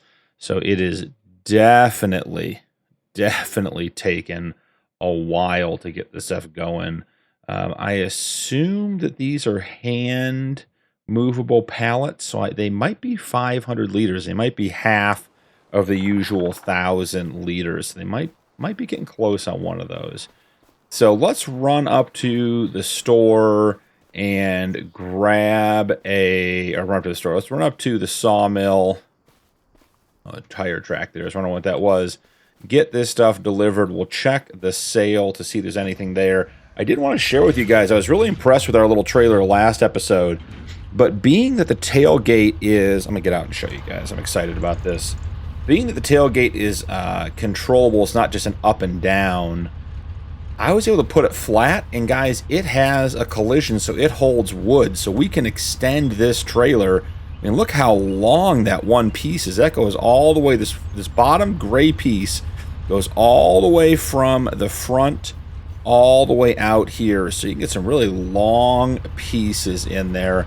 I did work really hard to maximize all of our wood. Even sometimes when I was a little bit over, I'd cut a little sliver off, and then I'd just grind it because it wasn't worth loading, 20 kilogram pieces. But I'm hoping we get another $5,000 to $6,000 for this load of wood, because that would put us over 10 grand for the first time in the episode or in the series, and put us in really good shape for the couple of things that I have in mind for today. Been trying to find my best route through these woods back to town, and I just don't think, this is better. I usually end up too far to the left, so it's better to be down here, or up here I should say, instead of down there, but still just not sure that this is the right route. So on the agenda for today, we have a number of things on our to-do list. One, I'd like to get into doing some silage with our mowing and not just do grass bales, because grass bales just really aren't worth very much. I do have plans for a log cabin that we could get put down, and we'd have to bring lumber to. It's a constructible log cabin. Just not sure that without the lumber mill on the farm that is going to be worth doing, so we'll have to see. And then animal-wise, I know we talked in episode 1 about getting into sheep, and I really think that's the route I want to go. So I do have a sheep pen in mind too, and I'm thinking that maybe today we could get into some sheep and into some silage. We'd have to see. That would be a tall order to get both of those things going. So $7,900. Got 4,400. A couple little pieces left over. A couple of the ends, the big thick ends from the bottom of the tree trunks, weren't in the trigger. 12,858, not a bad haul. And like I said, you can see how that trailer works so well. Then I can just flip it up when I'm done and get it out of the way. But really pleased with this little trailer. Really doing a lot of work for us. Just appreciate the fact that the tailgate has a collision so we can use it as an extension for logging. Just super, super happy with the change we made. And our little beat up, dilapidated jalopy truck is doing just fine getting us to and from what we're going to, I guess we'll call town or the store. So jump in here. Let's check out the sale. Again, I don't think there's going to be anything new in here, but always worth a look. Oh, look. The old tanker. Missed that by one day. We already have the roller, so I guess there are some new items in here. I think most of these, yeah, I recognize the Izeki. Yeah, we already saw most of these, so not a lot left to see here. Just an absolute bummer. 62% off, guys. That would have been a huge money saver for us, but alas, that is just the way it is. So let's jump in and check out the windrower while we're here. Not sure we're going to get it today, but here's the windrower. 2.6, not even 2.4, 2.6 meters would let us do a lot more grass into silage or hay. But for right now, we don't even have a reason to do either of those things or the ability to do anything. So let's just head back and get going and see what we get ourselves into back at the homestead in regards to getting some things down on the ground. So I think our first order of business is to look at getting some silage production going and have what I think is a pretty cool option to make that happen. Glad it's not foggy this morning. We can navigate these trees out and back. Not too bad. I imagine when we do eventually put a road in, we're gonna have to cut down some trees. See, I'm way too low down here. I can never figure out where we are on this map. It's gonna take me a long time. So let's put the truck back behind out of the way so we have all of our options for building. Gonna go ahead, hit a quick save here, guys. Just make sure before we put anything down, nothing gets too crazy. So, heading over to the build menu. Let's start with the silage production. So, guys, I found this guy right here. It is the Wilderness Silage Bunker. This is a mod that I edited to give us the ability to do silage. So I think land not owned by us. Yeah, that is basically, see that we are basically at the corner here. I'd love to push it just a little bit further back. Let's just go ahead and drop that right there. Do want to hit it just with a quick little soften. Shouldn't be a big deal. And then I do think we will look at just graveling in that mud right there. Nothing too serious. But all this mud out front is going to be potentially problematic. So there we go. All right, so this is our silage bunker. So we put the bales in. It's got this chopper that'll break the bales up, goes into the pit, and then ferments in there. So let's grab some bales. Come on over here. And there you go. See, it's chopping them up, putting them in. Got a lot of bales to move. Well, I've been slowly building up a stack of bales just for this moment. And then we'll get it turned on and get it flipped over. So let's see here. Jump into the production menu, the wilderness silage bunker. So it takes 500 grass and makes 475 silage. We're going to go ahead and turn that on. We are, as usual, still in year one, just like before. So we're going to crank that down to 50% of its normal production rate.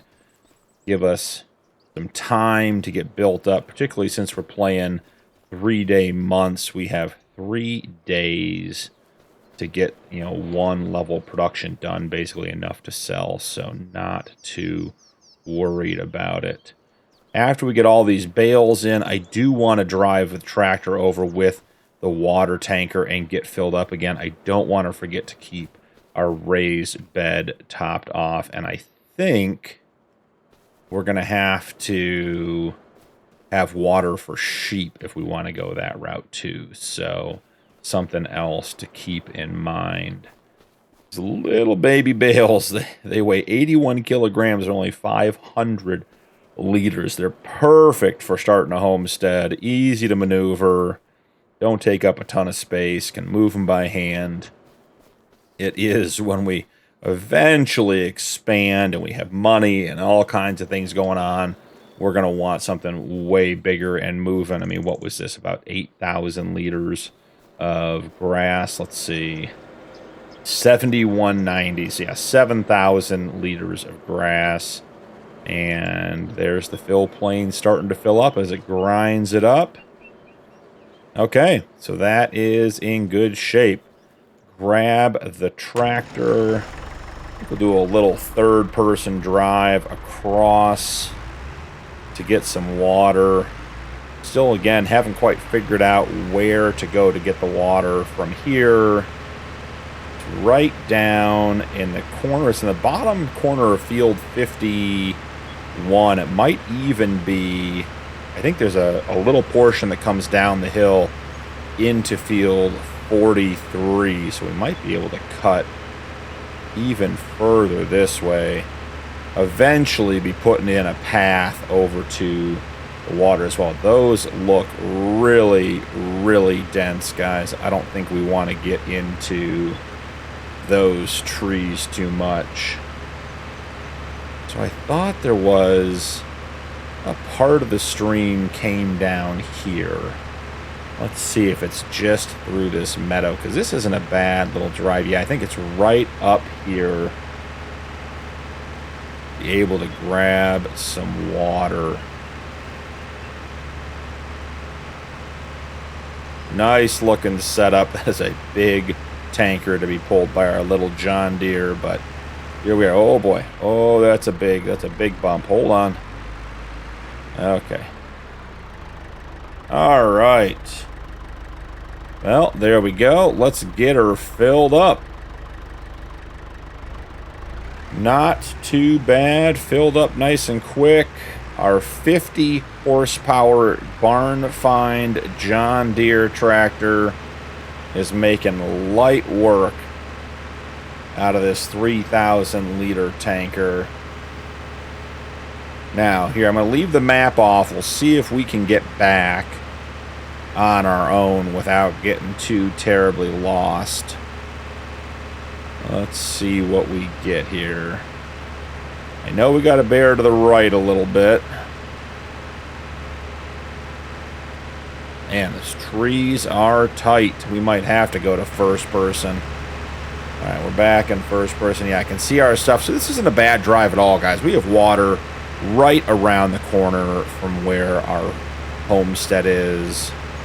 So we should be able to keep topped off fairly easily. And the raised bed can hold up to 20,000 liters of water. So we're not going to put this in there now because I do want to go get some sheep if we can this episode and see what happens with that. So, oh man, you can even see the fan moving in there. Let me show you guys. See, I'll get it started. See the fan spinning in there? That is very, very cool. Pedals work. Gear shift, yeah, this is a super cool little tractor. All right, so we have our silage bunker, which is great. Working its way through everything. Excited for that. Now, $7,343. I don't think that's enough to get the sheep, but let's take a look and see. So I found, so it's $5,000 for this guy right here. That is a good looking little sheep pen. Holds 25 sheep. Now the question is, where do we want to put it? You can see this big area here that I've been clearing.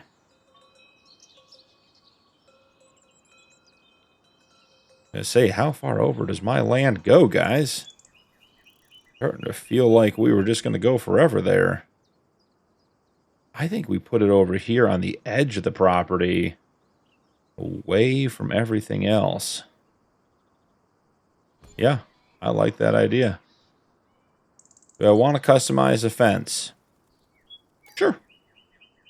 Let's see what we can get into.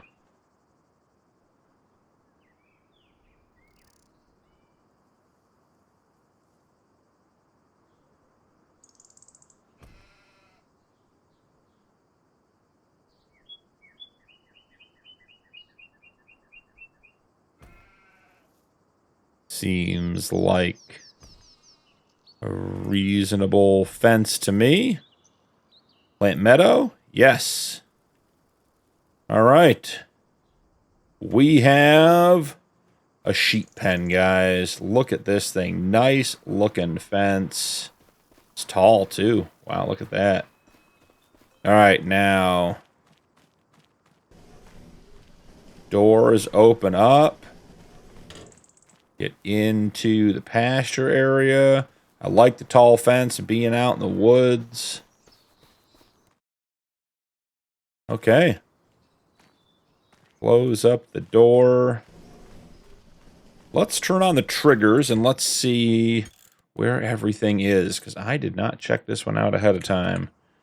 So we have food and water.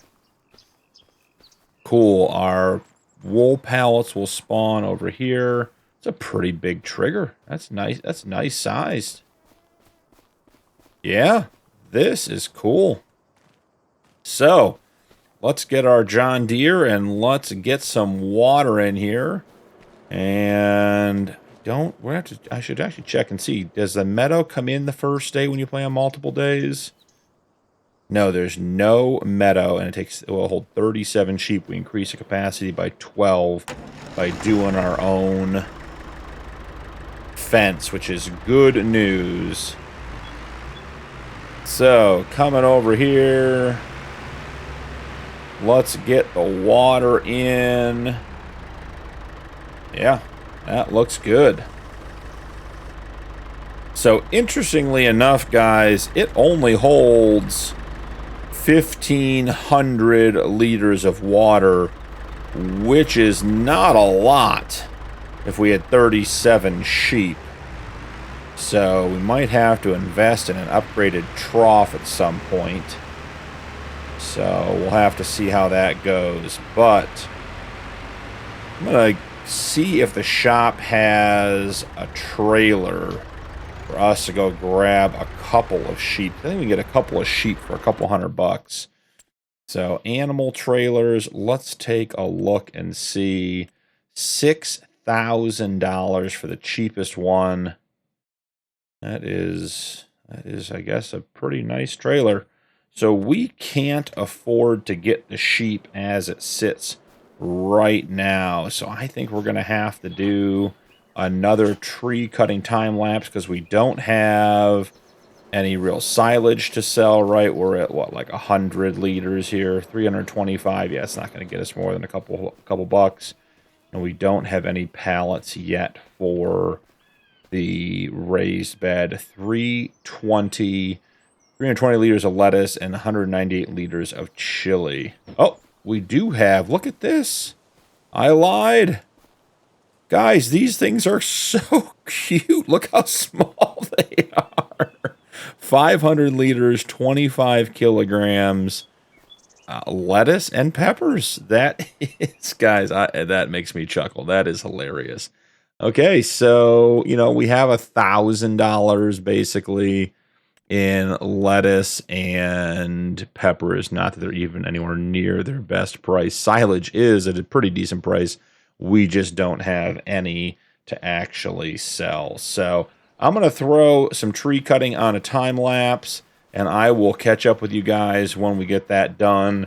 And we go up there and we'll buy the trailer and bring a couple sheep home.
Just went and sold that load of wood, guys. As you saw, the first couple of trees went on the trailer spot on, got them cut well. They were good length, right up close to 200 kilograms. And that last tree I miscut, and it was a disaster the entire time. So real quick check on the sale. Don't want to miss the animal trailer in here like we did for the tanker. So $6,000. You know, we're going to go this route if we can. All right. Love it. $6,000. Black and orange, like a pumpkin carrying sheep. Okay, so we'll grab the trailer, head up to the animal dealer. We have $159 to buy some sheep. Maybe we should check and see if that's even going to be possible. It may not be. But we'll run up there and just take a quick look and see what we get. And if we can get a sheep or two, just a lamb even, get them in there and get a little bit of grass cut, throw a bale or two in there, get them fed overnight, and start some animal rearing, which will be really, really good. So, pulling in here, guys, you got any cheap sheep? Let's see. Cows, pigs, sheeps, and goats. Oh boy, $200, $1,000, $600, 192, 80. Okay, that's a terrible animal, guys. We're not going to spend $80 and get a terrible animal. Okay, here's a good one. Okay, Black Mountain Ram, $98. He's high. He's good. That is not a bad looking animal. Let's just double check. $49. That's a terrible animal. $93. Bad animal. 161. All right. I mean, I think we're picking up the 90. What's the 111? 212. Yeah. I think we're picking up a Ram. It's not necessarily our best choice as far as the ways to start out, but we are going to buy our first sheep. All right, we're down to $60. There is Sir Ramington, the sheep. Bring him back to the farm. We'll get a little bit of grass cut, get him fed. He has some water. So I will see you guys back at the homestead, and we're dropping off the ram. All right, pulling back onto the homestead. I don't know if I think the trigger might be in the actual barn doors. So let's get those opened. Let's pull up here. Get Mr. Ramington put into his new home.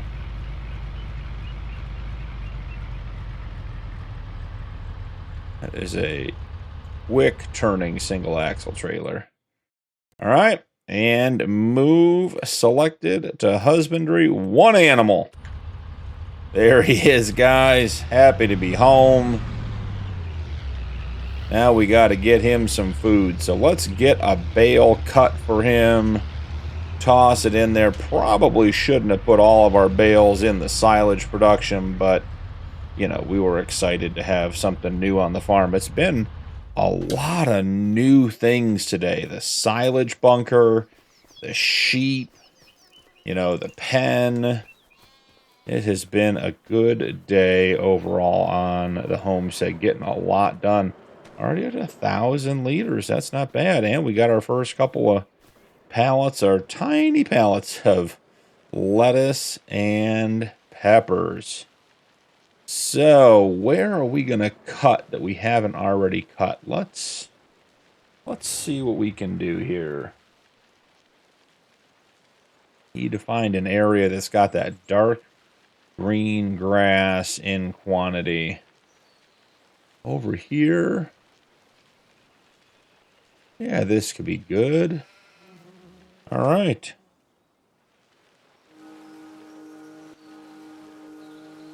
You can see I cut up to these trees on the right already. Get a little bit of a field cut in here. You know what, guys? I think I might cut a well, actually, is there that much left? No, there's not that much to say. I may end up cutting a decent amount here. If there was a lot left, I might have put this on a time lapse for you guys. So this has been a really productive episode. I have on my list of things to look at to get a grass dryer, because we know we want to get the sheep on hay, and hay will long-term get us the opportunity to make TMR, you know, just have more options available to us. So I do have what I think is a really neat hay or grass dryer downloaded. We'll probably get to that next episode. But after that, I mean, we're going to be in April next month, and we are going to be putting in our first field. Now, we have full access with the hand tools to do everything. We could do wheat, barley, corn, oats, sunflowers. I mean, we can do it all with hand tools, and we probably will do quite a bit of things with the hand tools to get started, because I mean, you know, the mower is $60, the planter is like 120. I mean, we can't afford 40, 50, 60, 70, $80,000 pieces of equipment. We won't progress. And with 3-day months, trying to make that money is just, it's going to be a grind to make that much with what we have right now. So we need to focus on getting what we have up and running as quickly and efficiently as possible so we can keep building. I did download an additional set of hand operation tools. Now they are more specifically designed for like garage work, like repair stuff, but there is a dolly on there that will pick up 600 kilograms, so we can get into some bigger stuff and still be able to move all this stuff around. So have some options to play with. All right, let's wrap up this middle area here. We're just about done.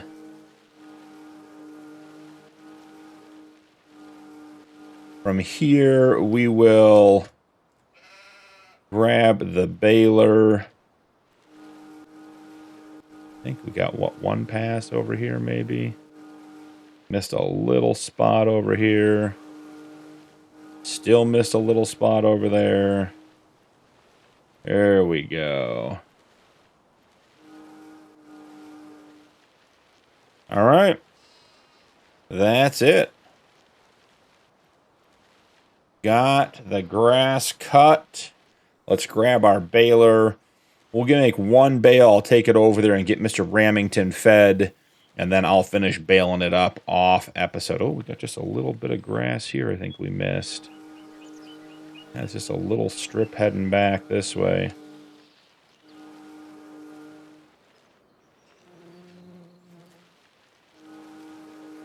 Got to get as much of this stuff as we can. That's the other challenge with the 3-day months right now. You know, once you cut the grass, it doesn't come back in the same month. It doesn't grow again until the next month. So have to get every little bit we can off of this spot. So here we go. Okay, that's good shape. So let's get a bale done. We'll wrap it up for today. It has been an exciting day. Lots and lots done.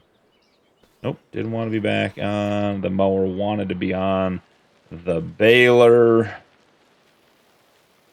All right, here we go. We're already halfway to a bale, so it's not going to take much. But we'll get Mr. Ramington fed. I'll get the rest of the bales done up, and I'll probably store whatever we get for him to make sure he's fed. We'll have to make some more money and get him some friends in the old pen. Let's go around the outside. I bet we get another bale by the time we get back down there, and then it saves us running back on that other one anyways. So may as well finish the outside loop. I guess technically we're doing the headland. I don't know how that works when you don't have a field and you're pulling a hand baler behind you, but we are technically on the headlands of our field. This is a nice dense grass area here. And just as I had hoped, all done. So here is our bale. We'll walk it over, give it to Mr. Ramington. He's exploring his pen, happy as can be. All right, 509 liters out of 3,000 total. Go check in. Yeah, he's already settled in. Look at that. He's already laying down, getting to know his surroundings. So thank you so much for joining me today. Don't forget to drop a like and turn on notifications for more videos. Channel memberships are available if you'd like to support my content further, and members do get early access to upcoming videos. That's all for today, but I'll see you in the next one. Welcome back to New Frontier. I'm BP, and this is the Homestead Challenge.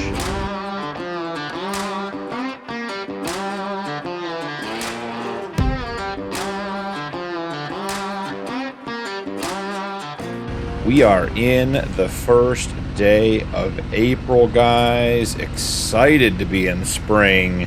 Just leaving the sawmill. Took a couple of trips of logs up between episodes.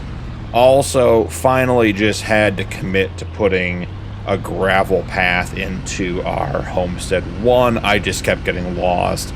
And two, with the fog, I had a pretty bad incident hitting a tree. So just needed to put that in. So put that in and grabbed a couple of trees that were in the way of the path and took them up there as well. So just getting done from delivering those. I'm noticing the truck sliding a little bit. Had a couple times where I get going and then the trailer's going one way and the truck's going the other.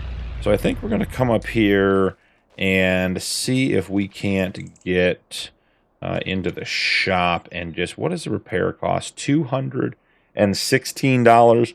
That's a no-brainer, guys. We got $14,290. So while we're here at the shop, we have some shopping to do.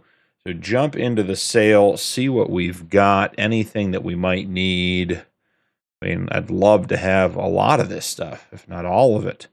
Oh, look, our truck's for sale. That's not a bad deal either. Herbicide. I'd like to do manual weeding if we get the chance. We'll have to see. The disc harrow. I mean, again, our old tanker sale, our rollers for sale. Two of our plow requires 150 horsepower, so nothing there for us. Today, guys, we are putting in a field, or two, I think probably two. So we're going to buy the 2-meter plow, the large one. We're going to grab a stone picker and get that in there. And then to get the seeds and stuff down, we're going to grab the hand seeder. And lastly, we have a spreader. I downloaded, and I see, here's the thing. This requires, doesn't have a horsepower requirement, but it holds, does a 14-meter spray and holds 300 liters. It's $2,000. It is 10 times as expensive as our hand spreader. This one does 2.4 meters.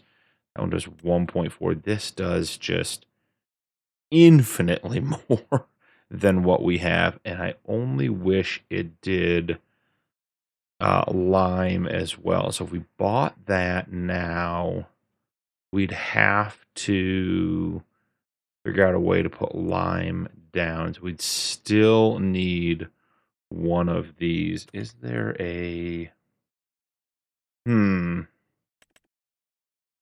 is there a liquid lime option? There is not. So yeah, I think we are stuck with these options. So yeah, I think fertilizer, man, that's a tough one. $2,000. I think I want to do it. I really don't want to hand bomb fertilizer at 2-meter working with. That's going to be brutal. So let's grab that.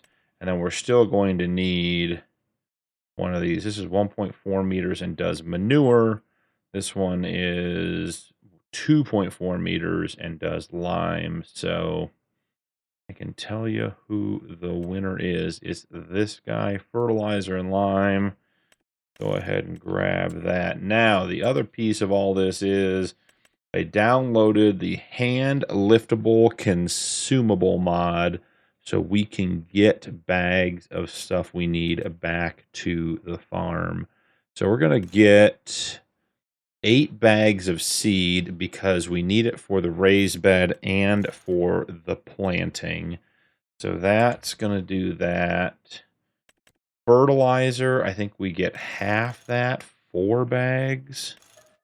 And hope that's enough. Lime, we're definitely going with 8. Okay, and then we have all the other things we would need. Liquid fertilizer, herbicide, silage additive. They even have fuel and DEF, which is not a bad thing to have. They've got the wrap and the bale twine and everything. Horse feed, calf feed.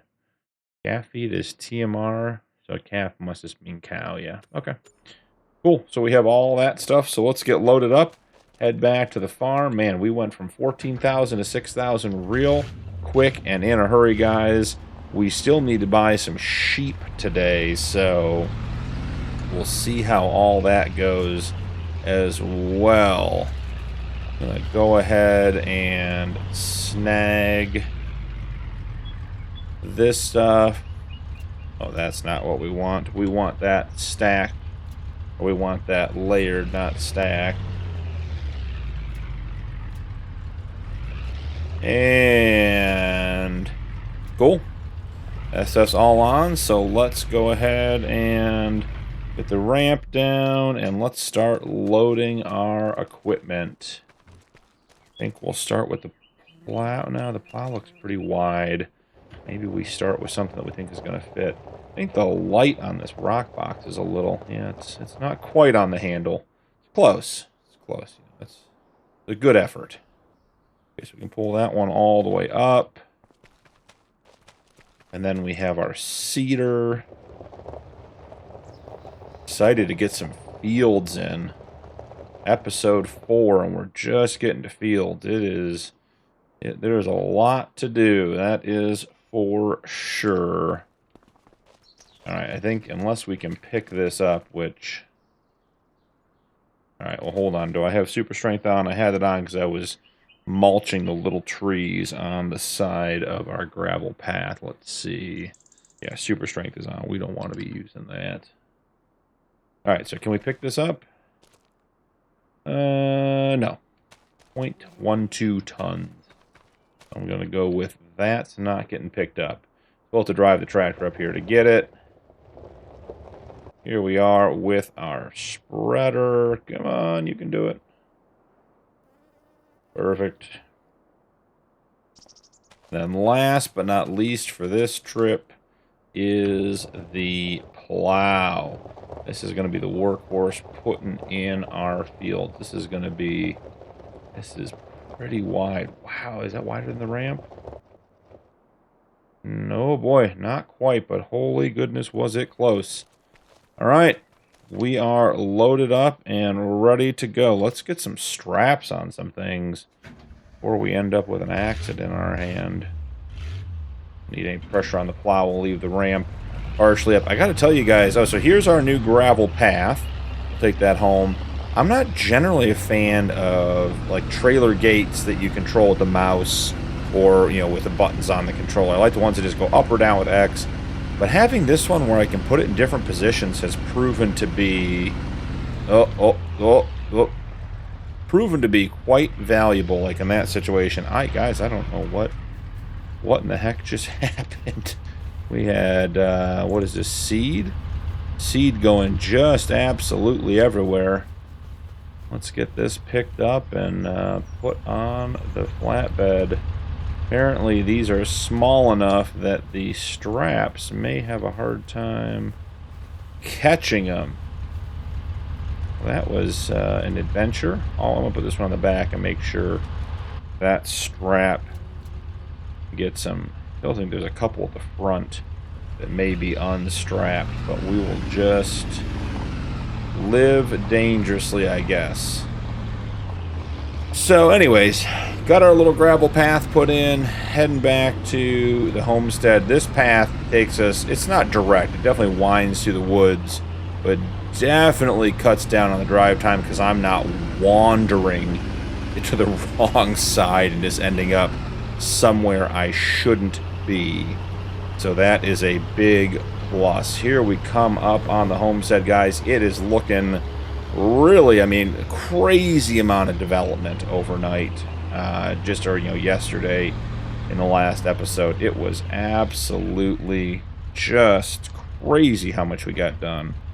All right, straps off. I think we probably want the straps off the truck too. All right, so quick check-in on what's going on the farm today. Our one animal, Mr. Ramington, excited to see us. He's a funny guy. Look at him go. He is 100% health, 60% sexual maturity. I think he drank 7 liters of water overnight and had a couple liters of grass. So that is super good. Not getting through a lot of that. Our silage bunker did its work last night, and we have 6,879 liters of silage. It is empty, so we got to get some grass planted today. Tent held up through the night, keeping me dry and warm. Appreciate that.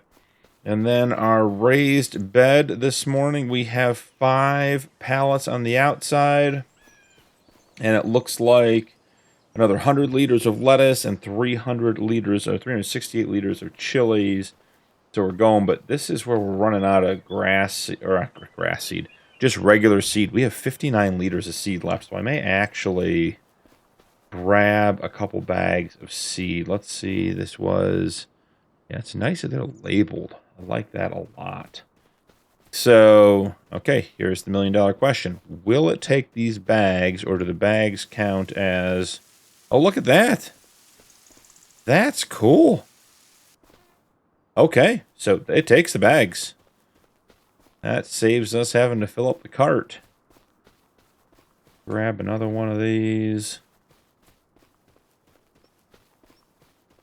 I think each of these is 250 liters. Yeah, there you go. We'll just... Do I have to hold it? I was trying to get it so it looked like it was dumping in. You know, it's not quite the right dumping animation, but we are closer. So 557 liters of seeds. That's going to take us for a day or so and keep us moving. So let's get to putting fields in, because this has been the goal for a little bit here. I think we'll start, I think we're going to do 2 fields. I think we're going to do a grass field right in here along the sheep pen, and that way we can, you know, if we drive and cut the corner a little bit, not a big deal. And then over there, I think we're going to put a wheat field in. So lower, turn on, allow create field. Okay. I mean, we're rocking and rolling. It's definitely a little jerky. Not going to create a perfectly straight field by any stretch of the imagination. It's heavy too, I'll tell you that much. Let's get our fields outlined here. Yeah, I think I brought that one away from the fence too much. I want to bring this one back, like right along. You sort of see the line here.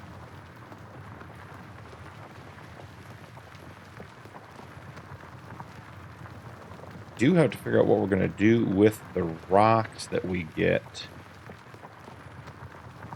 off of this. Not planning on, you know, doing anything crazy with them, but do need to make a plan. Alright, so we got to sort of bring this field back together. Then over here, yeah, we just got too far away from the fence. Thinking maybe we even follow this sort of rut that our feet are in. Try to straighten out this edge a little bit. And then we can bring the corner around and just tie in up here. That seems to have worked well. Okay. I'm gonna throw the rest of this on a time lapse. And then we'll get to the other field. Probably throw that one on a quick time lapse and start getting stuff done. See you guys in a second.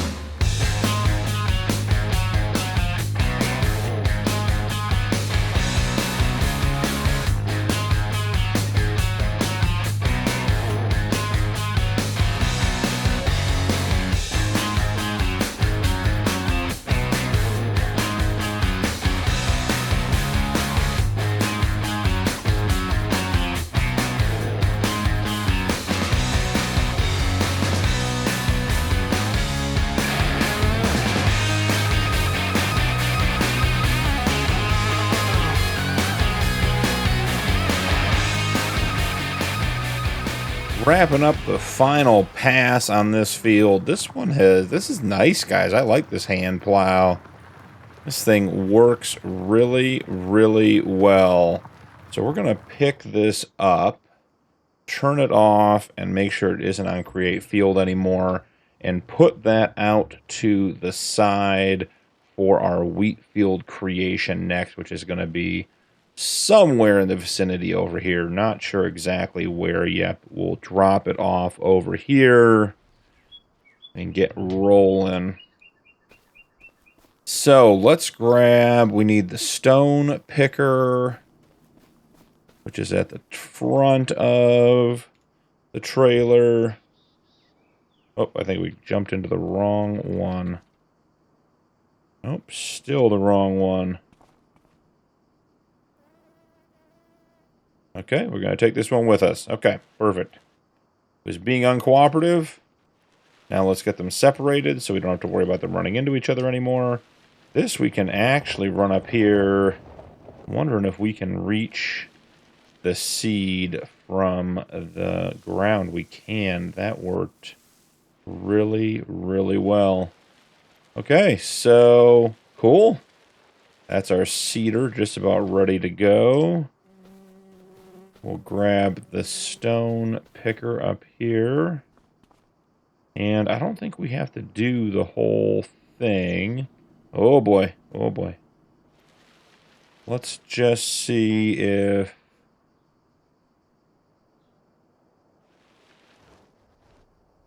Okay, so obviously that's not it. These have different controls than the other ones. Let's see. Old stone picker, X. Pipe out, O. Oh, look at that. And then unload here, park vehicle, change. I feel like... Are we picking up? No, it does not appear so. Pipe in, unfold stone picker.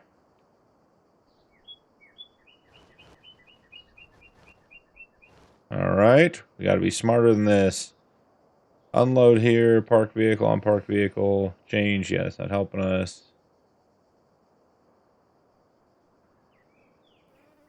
Huh. So X is to unfold stone picker. It seems like we need to do something with the handle.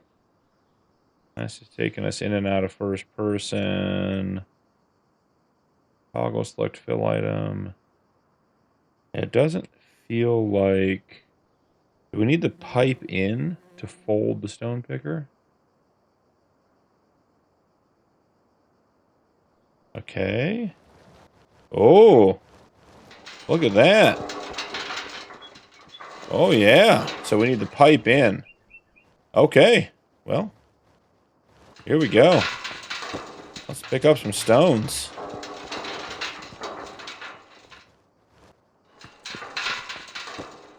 That's crazy, guys. Look at that animation. That is absolutely ridiculous and so cool. Alright, here we go. Missed a couple there. Like I said, we're just going to try to get the stones. We're not going to do the whole field. Seems like there's some more over here. I'm a little concerned that we might fill this thing up, and then I don't know what we'll do with said stones once we have them in the stone picker. So far, we're only at 5%. That's not too shabby. Should be decent, then. Got some stones here we'll pick up. Come back, get the rest of those in a minute.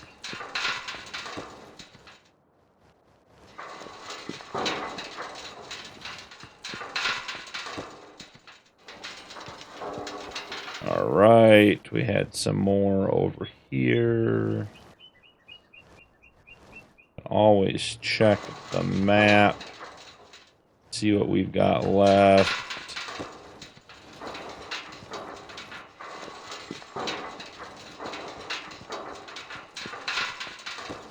I'm having a blast doing this, guys. This is a whole new farm sim experience. If you have not tried this stuff, this is super fun. Just if you play a lot of farm sim, have a lot of hours in the game, and you're sort of just used to how everything works and trying to be efficient, this is totally different. This is This is just a completely unique experience. Very, very cool. All right, got some stones down here on the back edge.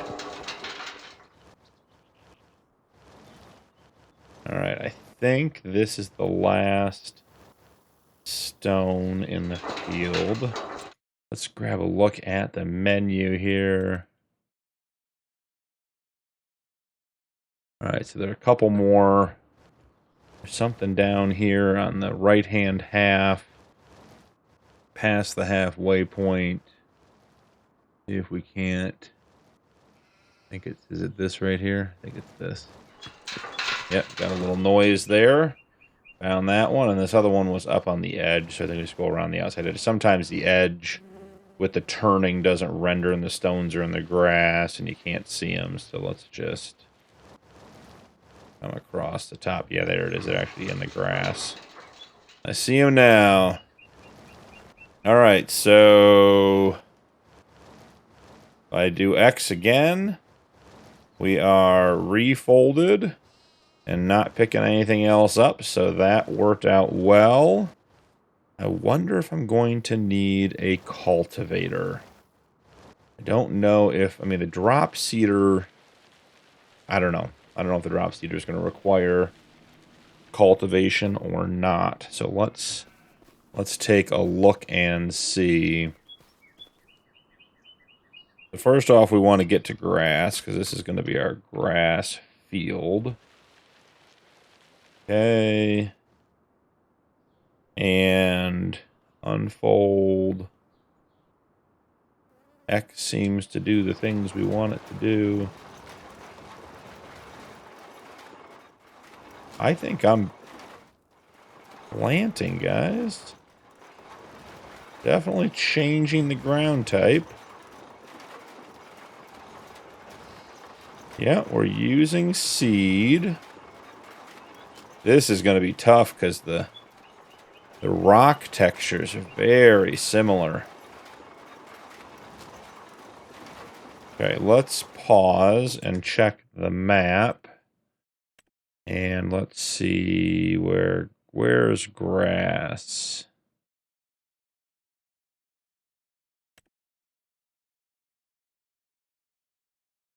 All right. Says we're planting grass.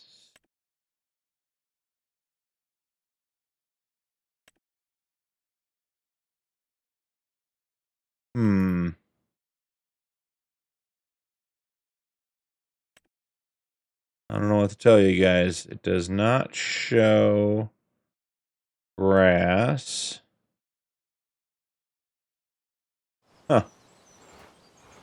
I mean, it certainly seems like we're dropping seed. Do a lap around the outside. When we get back to the beginning, I'll get off of the seeder and go into the field and get the field info and see what that says. We're dropping seed, so we're definitely doing something here.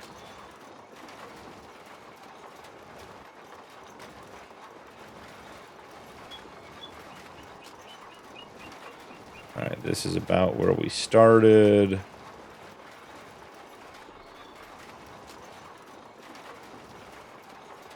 Alright, so what does the field info say, like this corner down here?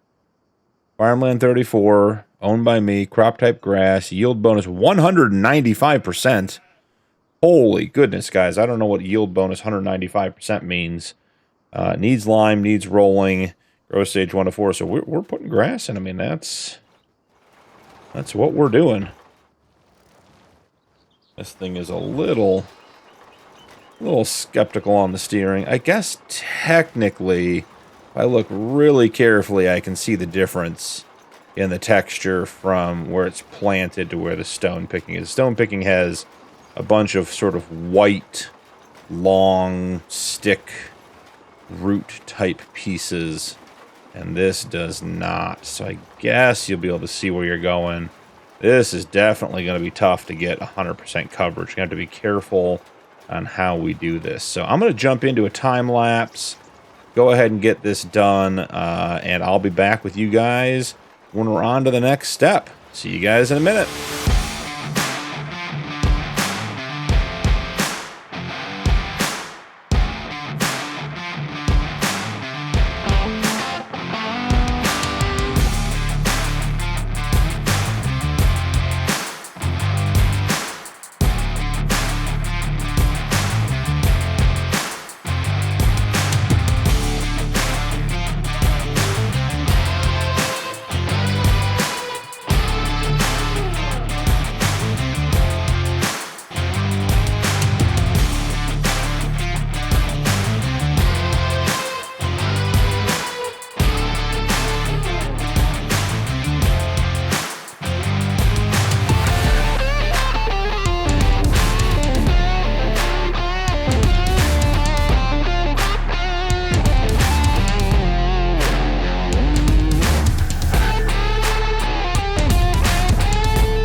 Wrapping up the field, guys. This has been insane. Let's get to the end here before I say it. We used 13 seed. That seems absolutely ridiculous to me. I mean, I'm thrilled. It's great news for cost, but 13 seed. I mean, that's if you're planting, you know, or regrowth crops like poplar and alfalfa and grass. This is the way. I mean, you could do this for all but nothing on the cost. So let's go ahead and grab our roller, and I will get on that on the field and get our grass rolled.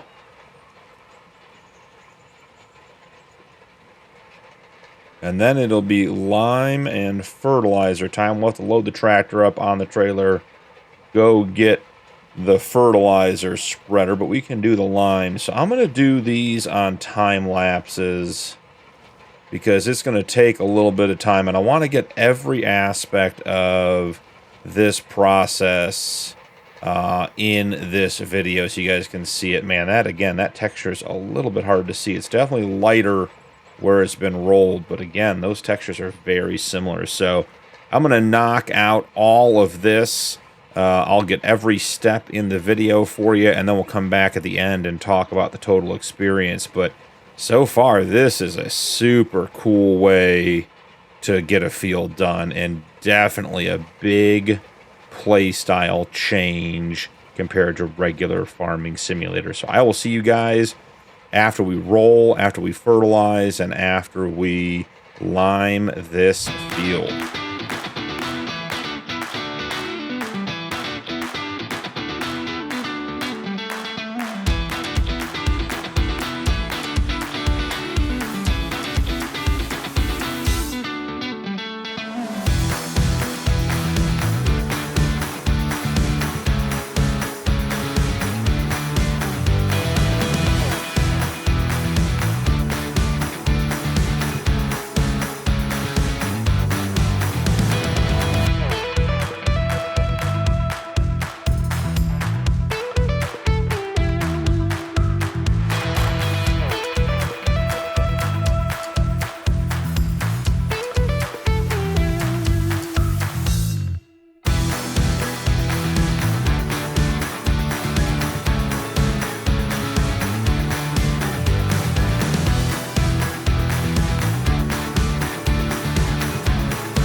we are pulling back onto the homestead with the tractor and the fertilizer spreader. Guys, I don't know what to tell you. These hand tools are incredible. I mean, just absolutely a game changer. You know, it changes how you can work the fields. I mean, number one, I feel like I know I went through way less seed. I feel like I went through less lime. The work was, I mean, it was definitely slower, but it wasn't like, you know, so slow it wasn't worth doing. It was very enjoyable. The tools worked really well. Sometimes stuff like that gets to be a bit janky. Sort of doesn't quite do what it's supposed to do, but this was, as I said, this was just incredible.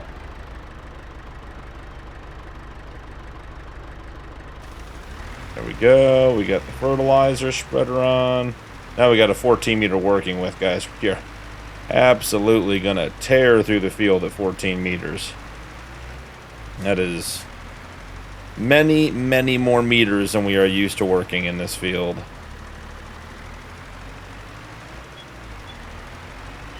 Yeah, that's, if I had done that squarely, that's probably 2 passes up and down the field. Let's clean up the rest.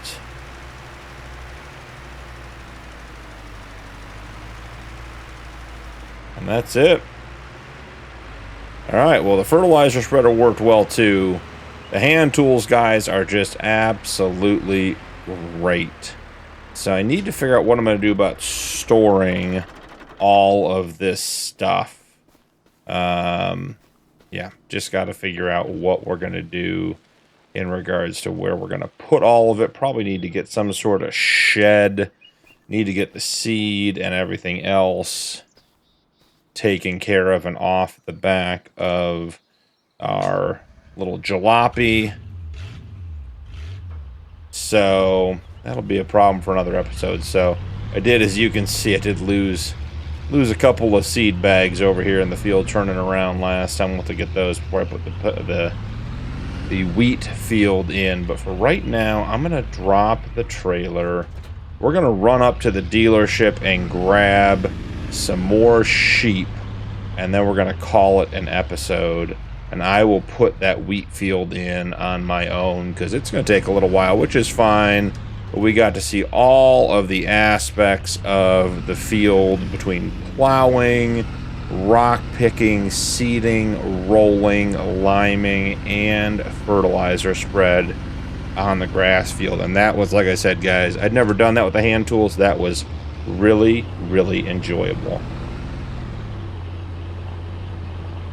All right, take our little gravel path back into town.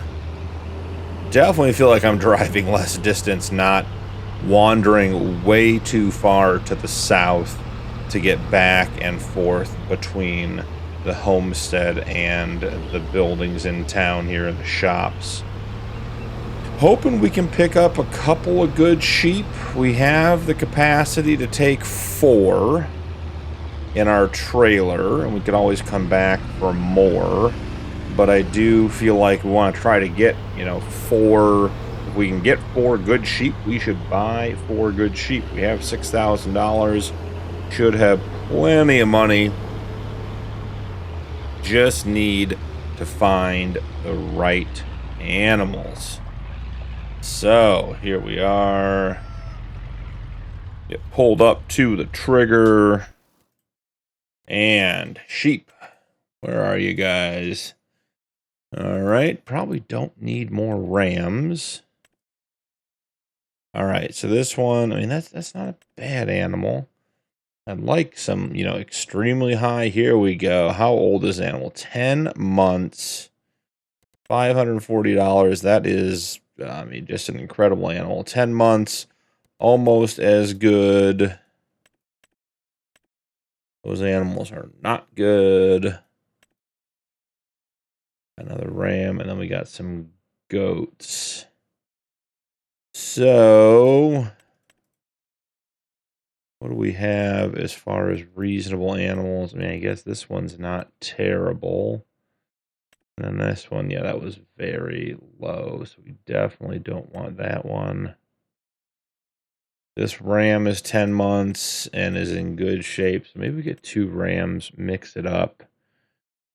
Okay, buy selected $2,200. That is quite a bit of the money we have left.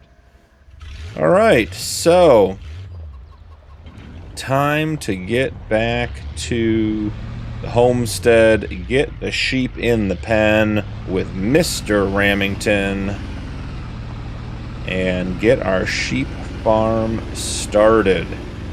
I am interested to see how the grass plays out with the realistic weather mod and the Eastern Canadian growth or crop growth calendar.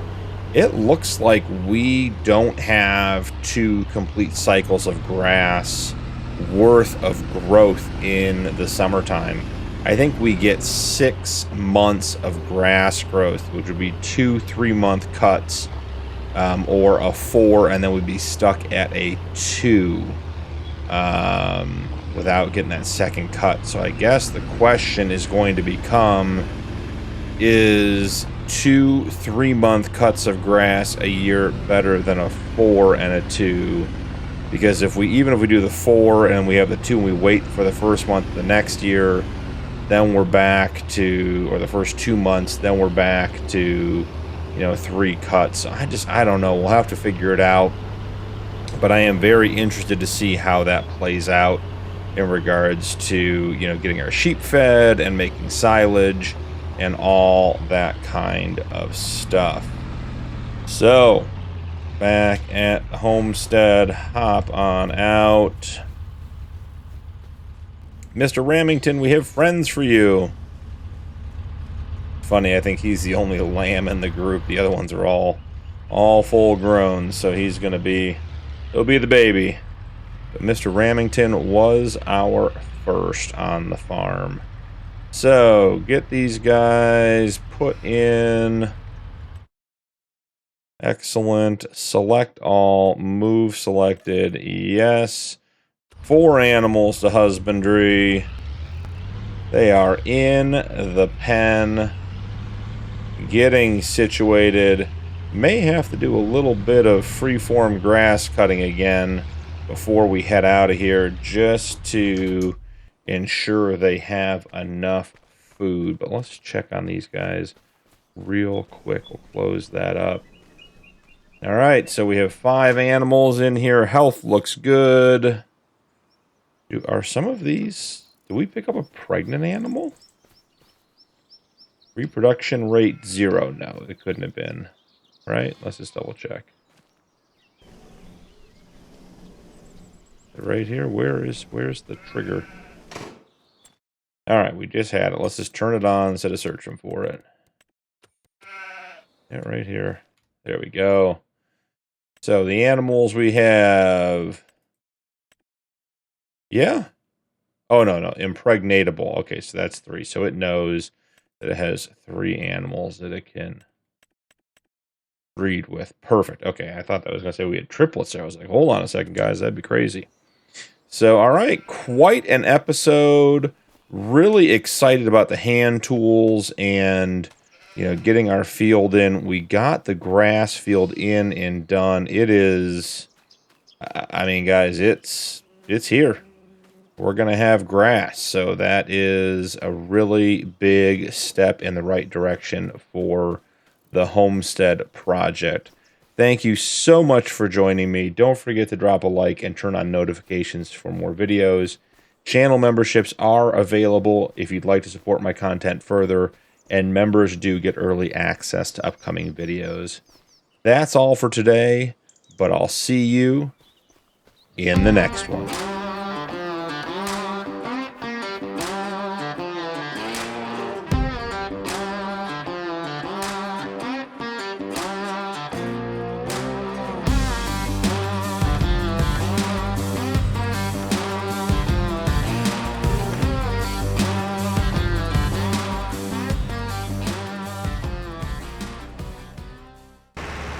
Welcome back to New Frontier. I'm BP, and this is the Homestead Challenge.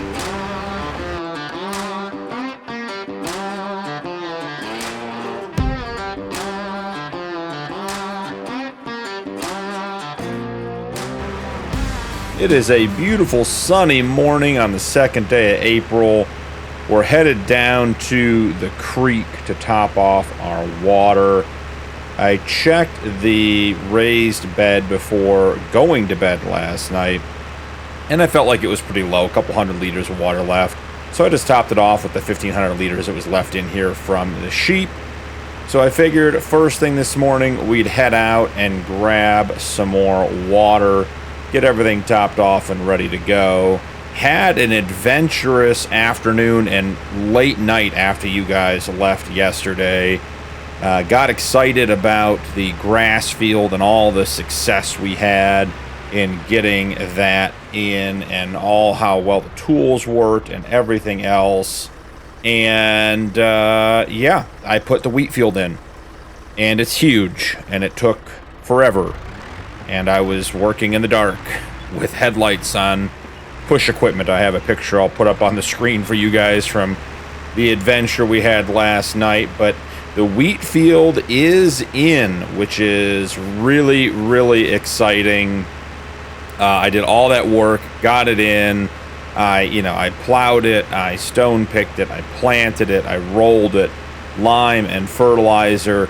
And then I'm thinking to myself, what are we going to do with all this wheat? Just put this huge field in, and we don't really have a use for it. So, I mean, maybe we get chickens, maybe we get a production. I don't know. But it's like 2 to 3 times the size of the grass field. Absolutely enormous compared to what we had before, and not necessarily a size that I would look to put in again by hand.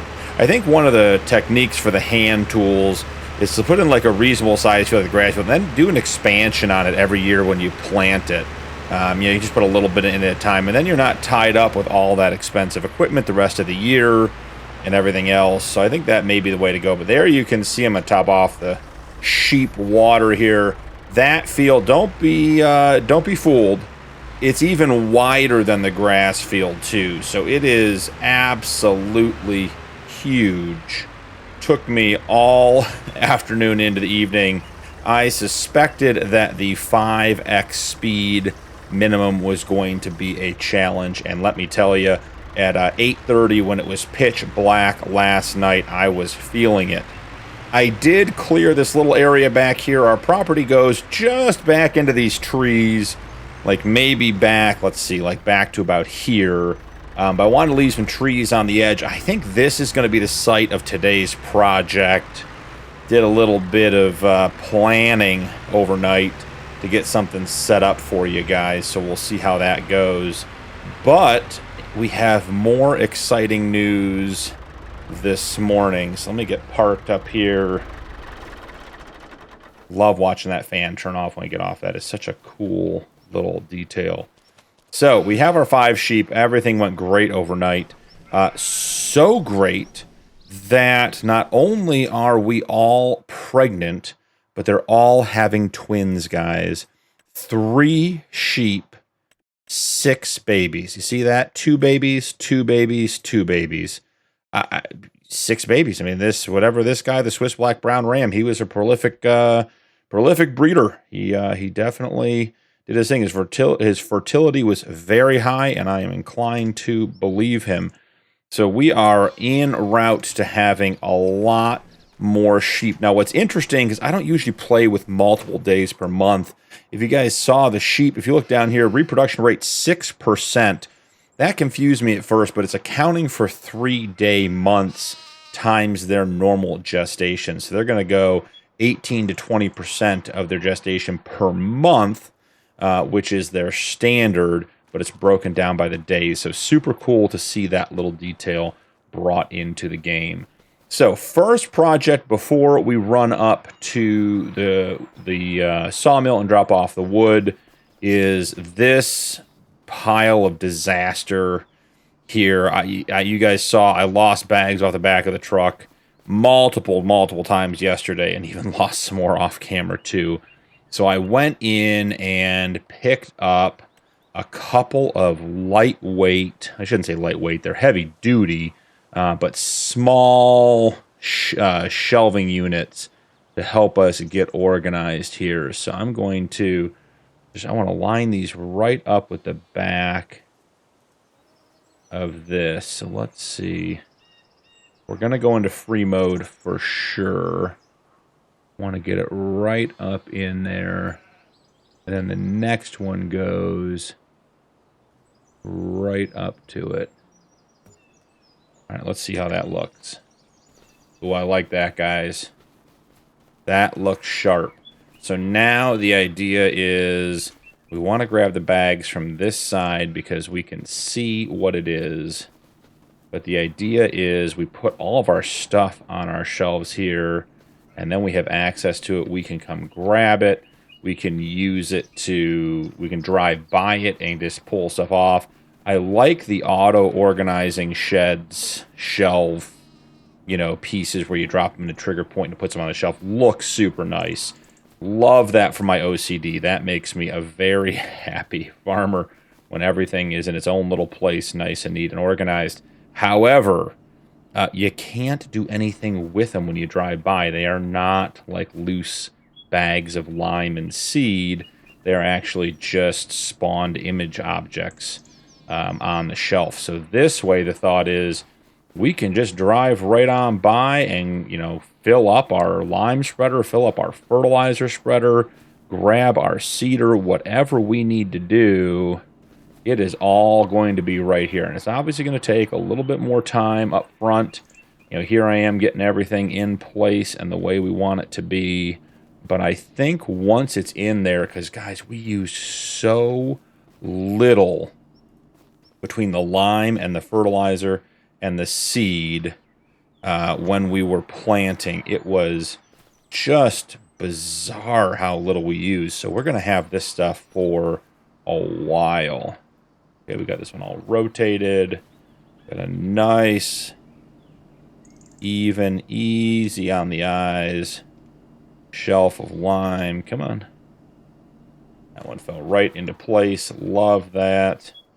Grab some seeds, which I think the seeds we're going to keep on this edge over here because we're going to need them for the raised bed, because that does seem to be going through a decent amount of seed. Fertilizer, I think we can put up on the second shelf, mainly because the fertilizer spreader is on the back of the tractor, and I think it'll have a little bit more reach, plus it's taller in general.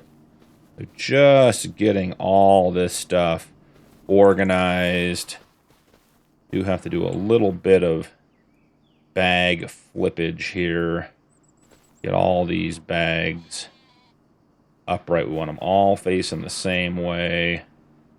All the labels facing out. I do feel like I lost a bag of lime in the night getting the wheat field done well and truly into the evening. Like I said, it was so dark at the end there. It was comical. So, anywho, feel like I lost a bag of lime.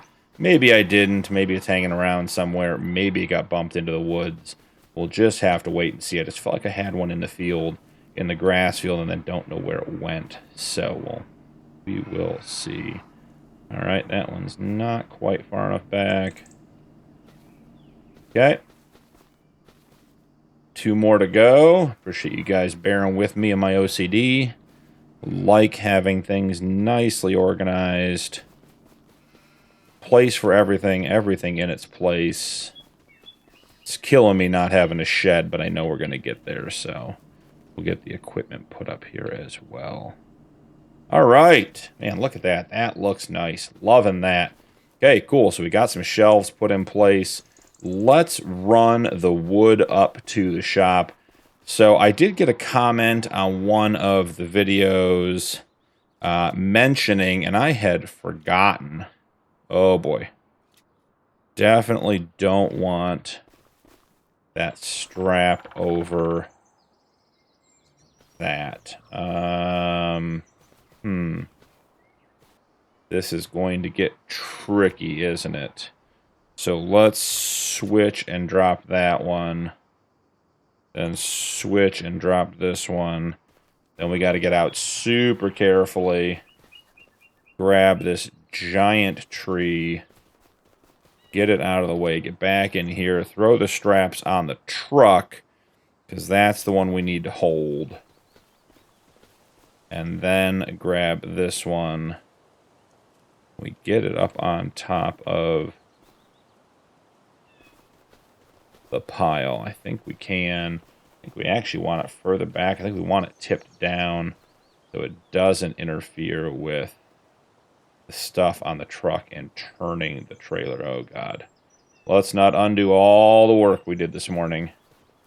Okay, we're just going to leave it there, switch to the trailer, throw the strap on. Guys, I don't even know how we can get out of here. That's a huge piece of wood. So anyways, had a comment on an earlier video about the lumberjack mod, which I do have installed, and the fact that it gives you the ability to change your lifting strength.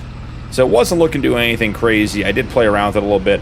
I bumped it up one level from base game, which made all the logs that I was cutting at like 202, 212, 216 kilograms easy to load. And then I got super worked up about cutting stuff up and moving it and just was excited. And I cut down this stuff on the front of the truck. And guys, I didn't realize, I don't know if I've ever cut a tree like that before in Farm Sim. This thing was enormous. The pieces end up being tiny because of how big the diameter of that tree was. I don't even know what kind of tree it was, but it was absolutely a behemoth of a tree. And even the small pieces were weighing 300 kilograms. It was just, I was totally surprised. I don't think I paid much attention when I cut it down. I went to put it in the truck. I'm like, this is bigger than absolutely everything else. Okay, there we go. Whoa, whoa, got excited. Tried to do too much there, driving too fast. But anyways, an absolutely massive tree that we cut down for our little project spot. So we'll head back here. I do think it's worth checking the sale on the way back through. I have been debating whether we should just pick up some goats. We'll probably end up doing goats, both goats and sheep in the end. But I think in looking at our setup that we have currently, I like our sheep pen. It holds 37 animals, and I feel like mixing the goats and the sheep in there is going to lead to not having a good herd of either. So probably just stick with sheep for now. Hard crash. The brakes were not ready for what we just did. Helps if you take the straps off.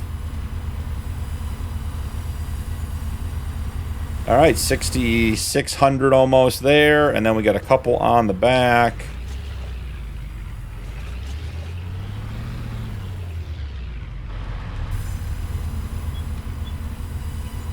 And an additional 720, so $7,000 in wood, back up over $10,000. That's where we like to be. We'll run back to the shop, we'll check the sale, and then it's going to be time to head back to the homestead and start our next project, which I am very, very excited about. Now, here's something else I learned overnight, and leave me a comment down below because I feel like I might be losing my mind, and this may not be an indicator that I am or I'm not, because I might just be losing it regardless, but I swear that sheep get 100% food bonus from hay and an 80% food bonus from grass and meadow. But our sheep pen, guys, gives 100% food bonus for grass. I was all set to do hay and get drying and, you know, had apparatus picked out and mods picked out and all kinds of stuff, and it turns out we just don't need it. So am I losing my mind? Is it not that way? Maybe it's just this mod. Maybe it's the mod I was playing with is different. But it just feels like I really expected to do hay with the sheep and just didn't happen. Oh, the wood ramp triple is in the sale. I'm buying it, guys. You got to see what this is. This is super cool. All right, I'll show you guys that in a minute. Okay, we have the hand pushable tedder, which I definitely would be picking up if we were doing hay, but we're not. So don't have much need for that. Man, the Rudolph trailer pack. This is the trailer I want. It has capacity, and it has doors that open. It has, if you look at the picture, so you can put bales and stuff in it. Definitely something that I want to get on this playthrough. Just don't have the cash for you. We're back into the old mods. Is it worth picking up a thing of herbicide? Probably not. We should probably do manual weeding. So yeah, most of the stuff in the sale is just way too expensive. That's almost doable, but not quite. Silage additive would be nice to pick up, but that's 16. How many liters is that? It's 100 liters. I mean, that would basically keep us forever. I mean, just a long, long time, but we don't need it right now, so let's not spend it. Again, the tedder, just going back through one more time. Yeah, some great things in the sale, but just nothing that we need right now. Oh, I forgot. So this mod, all right, I want to show you guys here real quick. This is so cool. This is part of the C30 farm truck. I got a lot of questions on this. I do have a mod list for this playthrough going, so that is going to be part of it. So the triple wood ramp hooks up like a trailer. Okay. Now you're making a liar out of me because I've turned the wrong way. Let's get it turned around. So you can store this like on the flatbed, right? And then you hook up to it, and it comes up, and when you unfold it, it becomes a ramp, and then it widens. You guys see this? Look at this. So you can load stuff on the ramp. How cool is that? I mean, that is just amazing. That is so nice. All right, sorry. I had to buy it since it was in the sale. Really liked it. I experimented with that when I picked up the truck and was trying it out before the series. Throw that on the flatbed. Always good to have. Put a strap on it. So now we could load up some of our, like our cedar and stuff like that onto the back of the truck and not have to use the trailer, which could be helpful if we want to come up here and grab some more animals, because we can't double trailer. We just don't have the setup for that as of yet. So heading back to the homestead, we're going to get into our project for today. And, you know, if you've looked at the mod list, which has been out now for a little while, I know I just mentioned it, but by the time this video comes out, the mod list will have been published for several weeks. We are going to build ourselves a cabin. So it's a new mod, haven't used it before, haven't seen anyone else use it before, quite frankly. So I'm excited to see how it turns out. We are going to end up having to get a sawmill to support the build. But for right now, we're just going to get it placed and see how it goes. When it comes to the sawmill, we'll probably get one on the property, but I'm not going to use it to sell wood directly. So hit it with a quick save. Always make sure you're saving before you're putting stuff in. And okay, come down to the build menu. You got to head over to farm constructibles. Here it is, our little wilderness log cabin. Let's get it spun around. And I'm thinking it goes right back in here. Now it needs a pretty significant amount of leveling, which is a little surprising to me. And I'm concerned because it is a constructible that it might just be... It might be a challenge if the ground isn't level. So let's go ahead and make it level.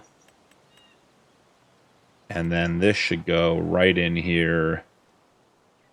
Yeah, that's going to be much better. Come in here with our soften tool. Let's just make sure that all of our edges look good.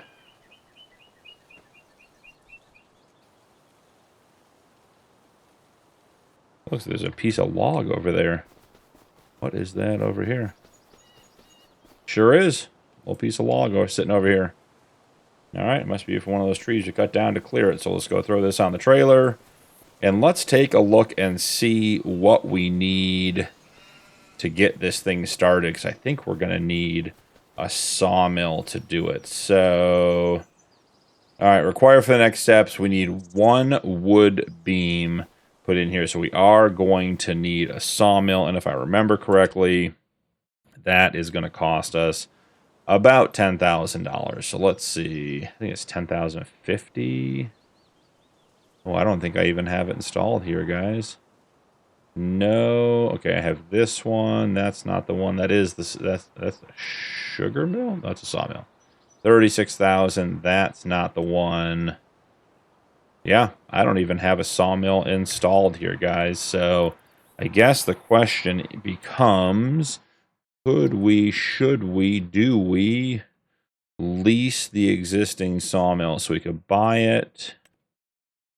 410 a day, and it'll produce planks, long wood beams, and regular wood. So could save us the money on getting that stuff in there. That is an interesting option. It's just to run the stuff up there and get it done. We might just take advantage of that, just leverage the sawmill on the map. I don't know how much stuff it's going to take. I certainly wouldn't be opposed to getting up there, and if we made extra, we could always sell it too. So that's really not the end of the world either. So yeah, I think that might be the option. So okay, so we have that done. We got to get some stuff we cut down to put into the sawmill so we can keep going. This is not the bag of lime that I thought I lost, guys. I knew this one was there. I had it on top of the fertilizer, or top of the lime spreader when I was liming last night, because I didn't want to lose it in the field after I lost the other one. So we bought 8 bags. 2, 4, 6, 8. So they're still all there, so we didn't lose one. All right, so let's pop in here. I think we're going to have to cut some trees down, guys. I think it's just that kind of episode. Wasn't planning on doing more tree work today, but I think we will. Let's put our ramps right up here out of the way so they don't get lost in the tall grass. And let's head on back. Where do we want to cut some trees down? I already dropped the trailer, didn't I? I got a comment that we put the raised bed in the shade. So maybe we cut some of these down and try to get the raised bed out of the shade. Let's see how that goes real quick. I'm going to throw this on a time lapse for you guys. You don't have to watch me cut more trees down in person. I'll be back in a couple of minutes when this is all said and done.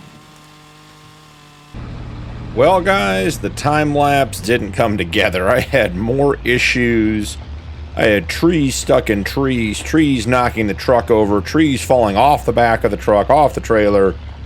Would have made perhaps for a very comical time lapse, but not one that would have been very productive in communicating what we were trying to do. So here we are back at the sawmill, round 2. I did decide while I was cleaning up my mess, we are just going to sell these trees, get us about $8,200, almost $8,300. That is incredible. We are going to just get the industrial sawmill on the Homestead and get stuff going. Driving back and forth up here to check and see if beams and pallets are ready just isn't what I want to be doing. And I think, you know, it's a piece of equipment we're going to need throughout the playthrough. So if we can invest in it now, save ourselves time and money, you know, that puts us in better shape. So it's $17,187. We head back to the Homestead, get the sawmill put in place, and get some trees felled into it to get it started. We gotta get one thing of beams done. And then I think we come up here and we pick up a few more sheep with some of the remaining money. And that'll pretty much take care of April day 2. We got our cabin started. No idea how long that's going to take. Certainly the beams and planks, I think, will be relatively straightforward with the industrial sawmill on the property. we still need to make furniture. And as far as I'm aware, there's no way to make furniture on this map. So we're going to have to figure out how we want to handle that. So we will see. But for now, let's get pulled back up to the homestead. Get parked out of the way. I'm thinking I'm almost at the point where I've got some ideas about where I want to put some gravel pathways for travel around the homestead. I am going to flip the map on. I don't think we're going to be anywhere near off our property, but I just want to make sure we're underwater. You guys see that?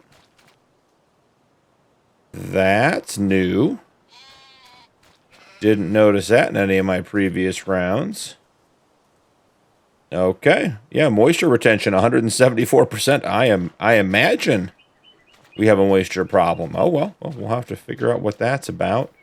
So, trying to figure out, I think we put the sawmill in this area right in here.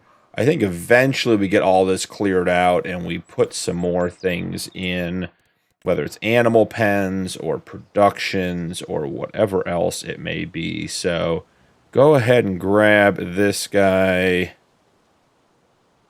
Where do we want... How do we want to do this? Input, output. I think maybe this way. Yeah, you're going down in free mode, bud. I hate to break it to you. Alright, so... I think... this tree should fall right in. It did. Love that we still get the falling sound animation. Go ahead and get the map turned off. And let's grab one of these. At this point, I'm just working to get the area around it cleared out enough that we have clear access for everything to spawn and for to have the sawmill actually work effectively.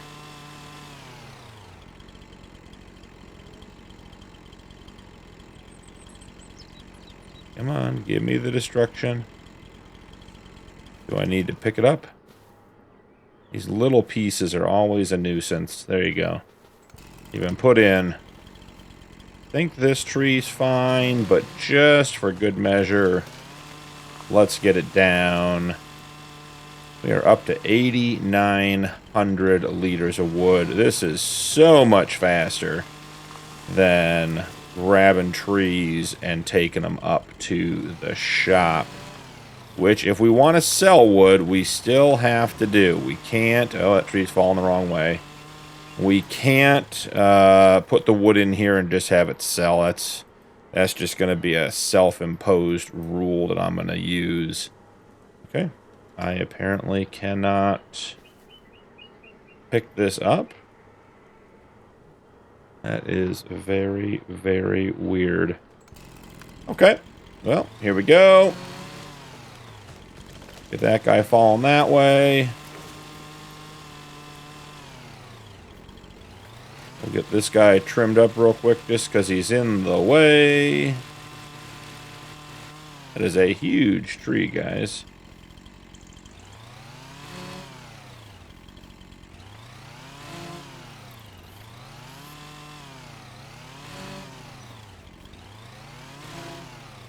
Just zipping it down. The size of the pieces really don't matter, because this sawmill just takes whatever it is and turns it into liters of wood. The length is not as important. All right. One little sliver of wood over here, that one that we couldn't get to destroy and we couldn't pick up. Perhaps once we have all of these pieces in, it will be more cooperative. So, I think we have 3 more pieces here. The last 2 are fairly large.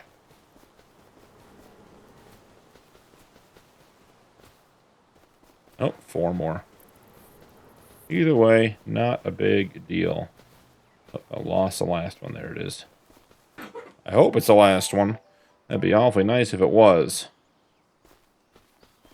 Alright, let's get this guy connected. Come on. Connected in there. Okay, and then what about this piece? Can we pick this piece up? Can we get rid of... Oh, there we go. Let's get rid of this piece. Excellent. Alright. And... controls for the chainsaw here. So we need wood beams. Now remember, guys, we're going to go through and put everything at 50% so I don't forget and just come in here and start something later and end up with a problem. So we're going to make some wood beams, and that should be good. So I'm going to... this water over here is absolutely bizarre. I have no idea what that's about. Anyways, I'm going to get the animal trailer hooked up and head up to the dealership. I will meet you guys up there. Pulling into the animal dealer. Let's see what they've got for us today. Get a couple of sheep. They got some good-looking goats over there, but like we talked about, don't have enough room for goats and sheep in the pen, so not a great-looking animal. Don't need any more rams. We're looking for good-looking sheep. Decent animal. Not a great one there at the top. Man, sheep are in rough shape today. Well, not this guy. Woo! 10 months, extremely high. That is the best animal I think we have seen. Okay, how do we feel about this one? 11 months high, good overall. Okay, I mean, not the best. So let's buy 2. Okay, and then we'll pop out here. Let's get a quick reset on the animals. And let's try this again. Okay, I like it. 0 months. Hey, from Canada, guys, where we are. Look at that. It's a good-looking animal from right around the corner. Love shopping local, if you know what I mean. Okay, here we are. Man, very low, very low. That's a poor animal from the UK. I'm sorry, bud. Gonna have a rough life. Okay, so that's a decent animal right there. Okay, so I think, right, and it gets into goats. So I think it's these 2. So we'll buy 2 more animals. Very cool. 3 sheep and a calf. Not a calf. What are we? Is that the one we bought? A lamb. There we go. Sorry, I was confused. I thought we bought all Black Mountain. I forgot we bought a sign shop there at the beginning. So we will get them back to the farm and go from there. All right, guys. I will meet you back at the farm in just a minute, and we'll get the sheep dropped off, and we'll probably be calling it an episode at that point. So see you in a minute. Pulling in. Let's jump on out and get the door open for our sheep. Love how the little pin comes up and the door opens. That is a very cool animation on that sheep pen door. So, heading back out, or heading back into the barn. Get all squared up here. I wonder, can we... just wonder if this opens at all. Let's see. Filter T... UX... Fold livestock trailer. Oh, it does open. Haha, I got it. Okay, cool. Nice. Let's see if we can get the ramp in there. Very cool. Look at that, guys. Let's jump out before we get the animals out. Look how well that lines up. Here we go. I got an idea. Look at that. There's our little lamb, and there's our 3 sheep. Okay. Let's get them moved over. Move selected. 4 animals. Very, very nice. And then we can pull out. And we can fold up our ramp. Nice. I like when stuff like that lines up. Oh, that's not going to work. Gotta avoid the stake on the tent. I feel like the turning radius on this truck is a little wide, but that's not unusual for older trucks. Just feels a little bit like wider than I expect. All right, here we are. We're going to get closed up. 9 out of 37 animals. Looking good. And I want to head back here, just see if we're making any progress on these beams. I can't imagine we have any yet. Wood beams, 274 liters out of 1,000. So we are not going to get that. It's already 3 p.m. We're not going to get that until tomorrow morning. So that is going to be it. So guys, a really interesting episode. A lot more tree work than I expected. We did get our cabin started. No idea how many steps that is. It could be 4 or 5 rounds of putting stuff in. It could be 10 or 12 or more. So it is it's an adventure. We'll figure it out as we go, but eventually the cabin will go up. The tent over here will go down. I am debating, we have $5,000. We might come back and have another raised bed here. We'll have to see. Maybe we'll save the money and spend that on something else. We also need to get some grass cut to get some more silage going. So still lots to do. One more day in April before we take off and get into May. But we'll see what tomorrow brings. Thank you so much for joining me today. Don't forget to drop a like and turn on notifications for more videos. Channel memberships are available if you'd like to support my content further, and channel members do get early access to upcoming videos. That's all for today, but I'll see you in the next one.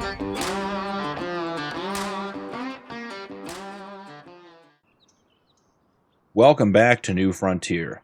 I'm BP, and this is the Homestead Challenge.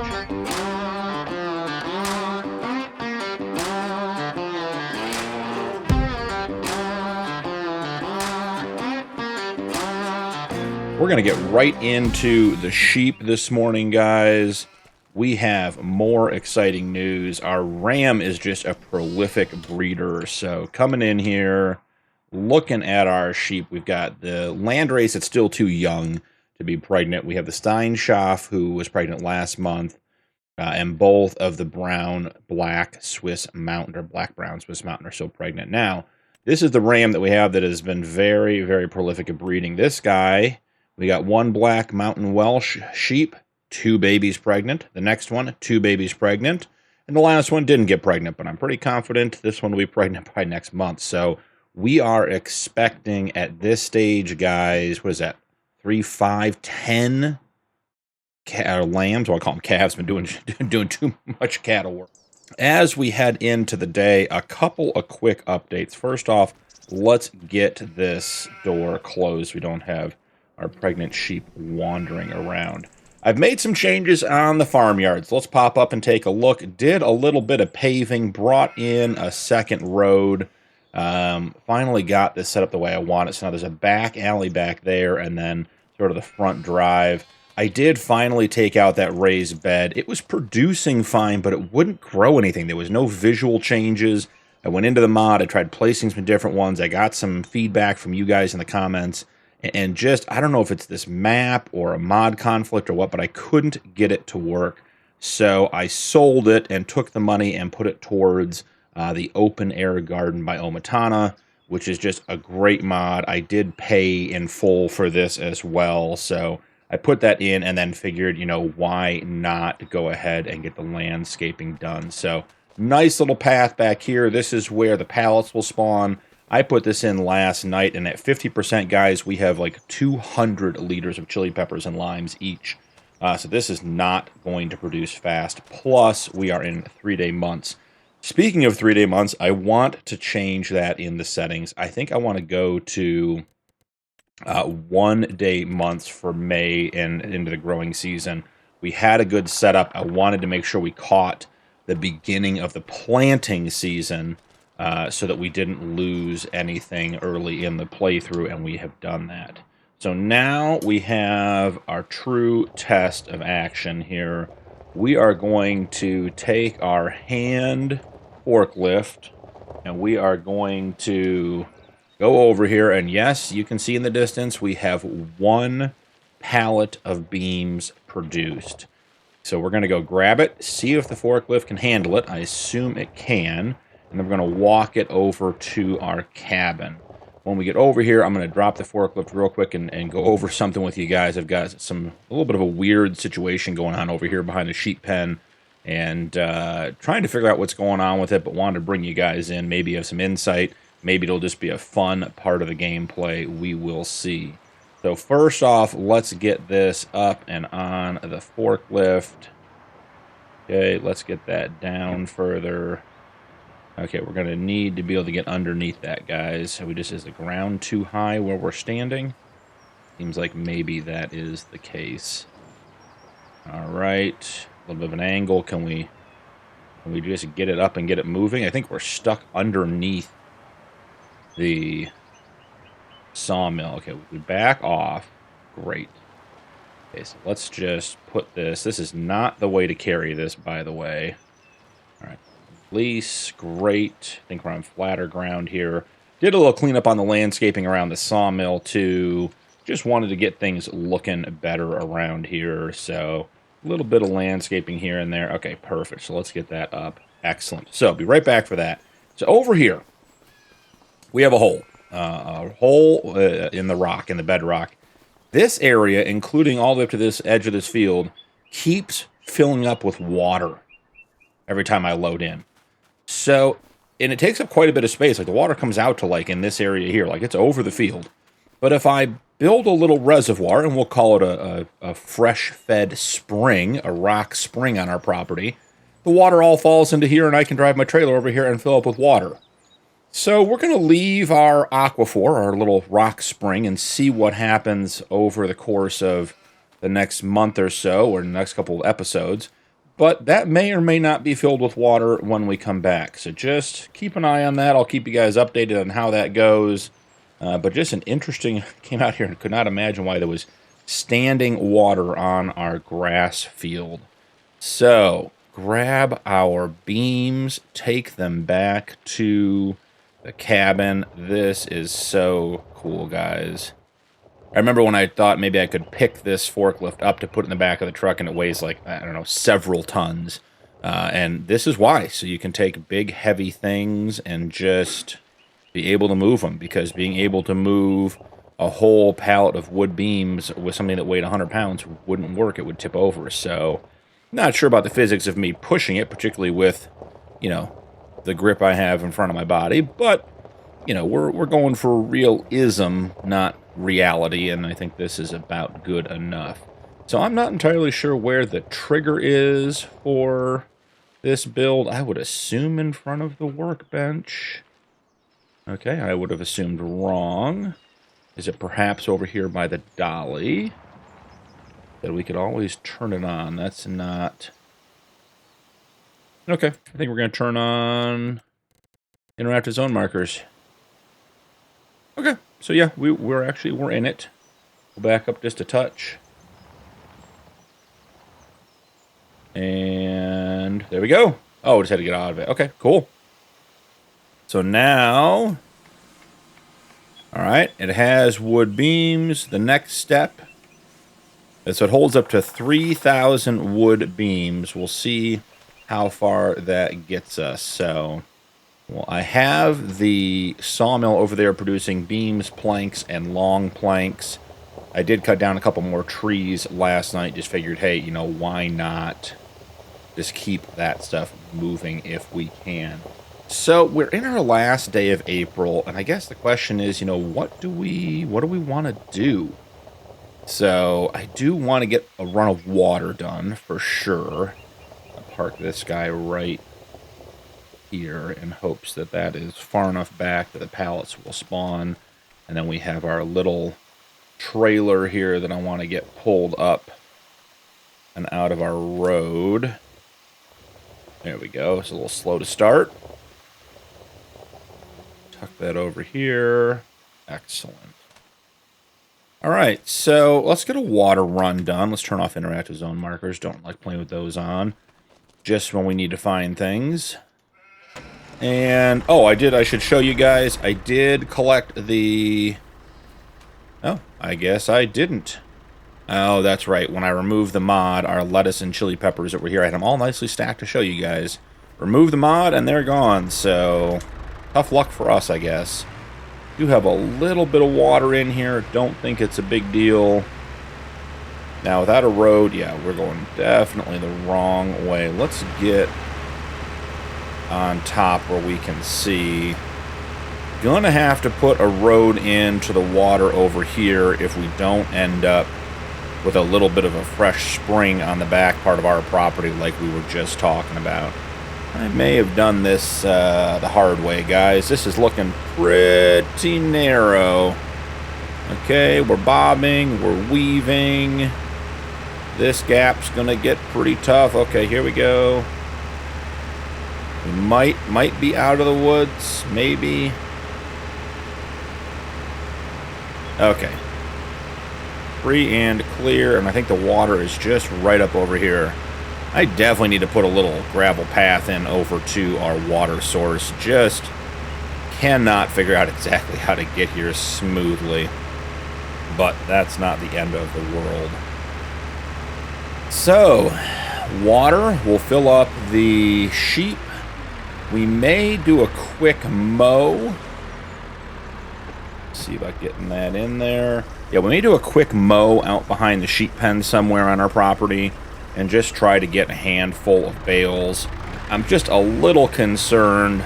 We've discussed the crop calendar, and grass doesn't grow that well in eastern Canada, apparently. Getting more than getting 2 full cuts off of it is going to be tough, if not impossible. We're probably looking at either 2 partial cuts or a full cut, and then letting it grow a little bit into next season. So I am feeling a little bit like we want to get some grass cut and have some more bales. You know, our sheep, we went from 1 to 5 to 9, and now we have 10 babies on the way. So we're doubling our herd pretty frequently, and knowing how Farm Sim works, that is going to at some point explode into them eating all of the food in the pen very, very quickly. And if we don't have some backup grass, because we don't need hay. I did get confirmation, thank you Roots for confirming I wasn't losing my mind, that sheep typically eat hay, but in this case, on this map and with this mod or some combination thereof, we are definitely eating grass and getting 100% yield, which I'm not complaining about, which makes it one step easier for us here. So let's get back up in here, top off their water. Yeah, they did not take very much at all. Head down to the greenhouse, get in there without knocking our forklift. I'm excited to use the forklift to load some full-size pallets of lettuce and chilies onto our little jalopy truck there and take up for sale. I think that's going to be a fun task to undertake. We could also, if we get a good cut of grass, we could also continue making silage, which I know we started and then sort of stopped. But for right now, it just wasn't the priority. Fan stopped. Again, still love that. The little details on these mods that make all the difference. Whoa. Okay.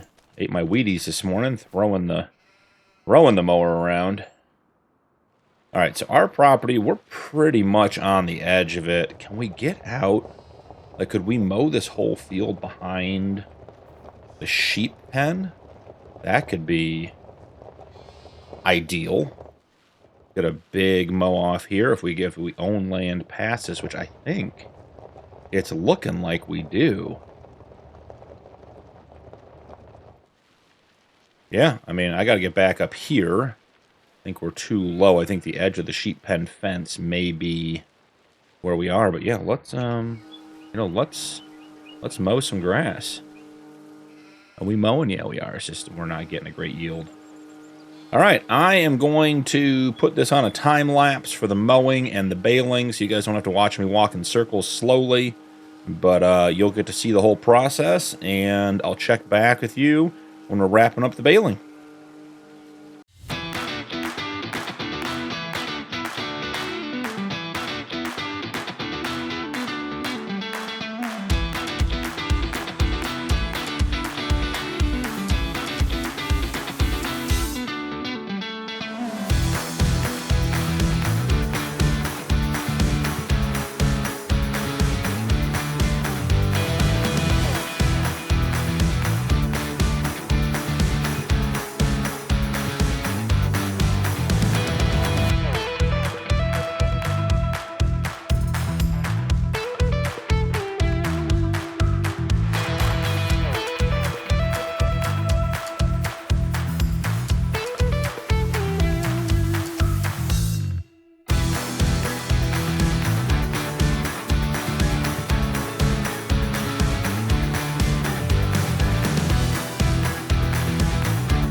Wrapping up our final little bit of baling here, guys. Just about perfect. Look at that. Got one bale out at the end. Thought there was a spot over here. There we go. I just found it. That I missed. So here we are. Let's check it out. 19 bales. They're 500 liters each. So we should have 9,500 liters of grass, which is a big haul for the size sheet pen we're running. Oh, there's a little bit here I should be picking up. Let's grab this on our way out. Almost missed this spot. Right there. Perfect. So as you guys saw, I did grab the windrower, the hand tool windrower, and got that stuff windrowed. It worked out quite nicely. I just sort of hard to see the rows when they're small in some places. So having that and being able to just get the rows where I could see them even was so much nicer. So for 160 bucks, not a big deal. Feel good about the purchase. Let's go see if we can't pick up some bales. Okay, guys, I can't even begin to tell you what's going on here. Are we have to be running into the lawnmower, right?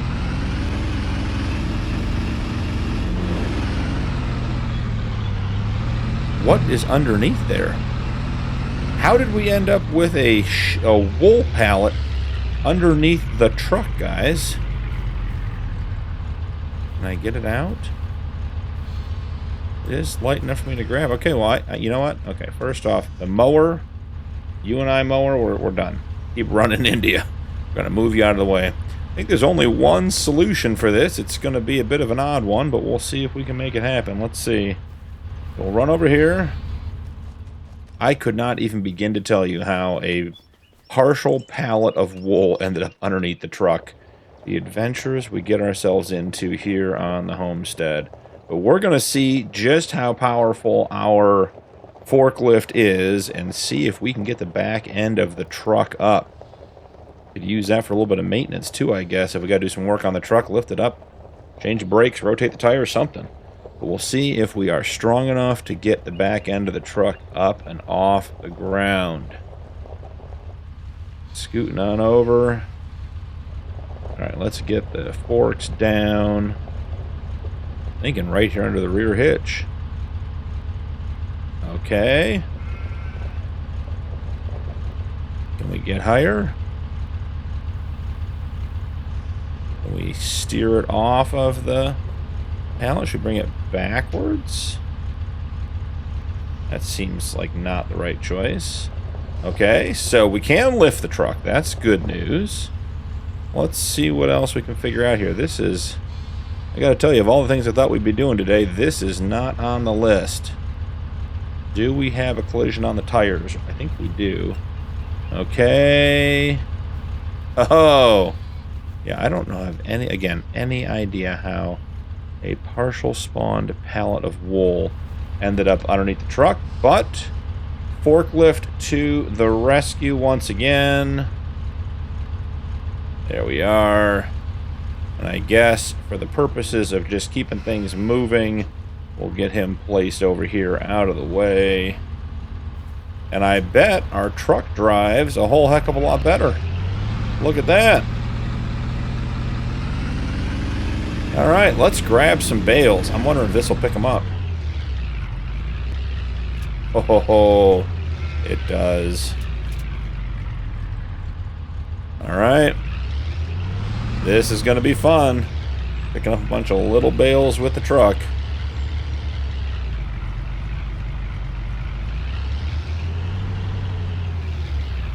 Don't hit the tree. Hit the tree, of course. Rookie driver. Alrighty. We slide through here. Yep. Crash counter +2. Told you the turning radius on this truck was not good, and I'm demonstrating it right now. Okay. Look at that. Pick up the bales took like 45 seconds. Cutting the grass, windrowing the grass, baling the grass, 30 minutes. Nice and easy. All right, that's it. I mean, that's... Let's get some straps on there. 9,500 liters of grass as expected. It's a good looking little setup. I like the little bales on the flatbed. That looks really, really sharp. All right, so let's throw some straps here. Check on the sheep. They have 1,700 of 3,000, so we can put 3 bales in and leave 1 in the trigger, and it'll be okay. So this one will sit here and top it off. as needed. The rest of these guys, I'm thinking they go over on our shelves. Let's go get them organized. I think they could fit up on that top shelf, right? See how this goes. Grab them off by the ends to get them to slide in. Alright, so there's no collision to the back of the shelf. So that's something we got to pay attention to. Alright. Get a couple of these in here. I'll probably do the rest of this off camera, but get this all started with you guys here and watching. Alrighty. Going really well.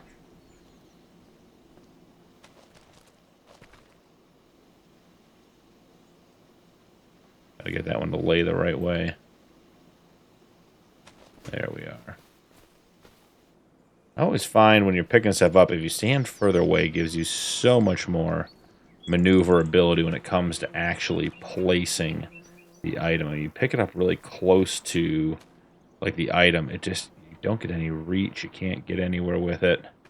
Makes it so much easier to have a little bit extra. Okay, can we put one more in here? Wow, like it was made to fit. All right, well, I will get the rest of those unloaded off camera. What should we get up to for the rest of today? Let's check in on our cabin build. Can't imagine we made it very far with that. We're missing 10.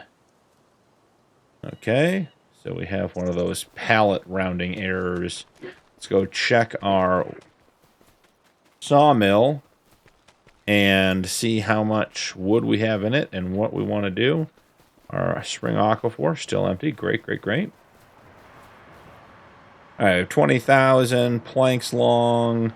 Planks, wood chips, wood beams. Yeah, we're going to get some more here later on today, so that'll be fine. So that may be about it, guys. Not a ton left to do.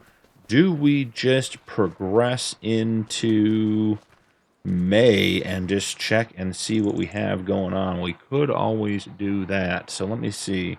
Sheep are fed and watered. They are good to go. We have tons of water in our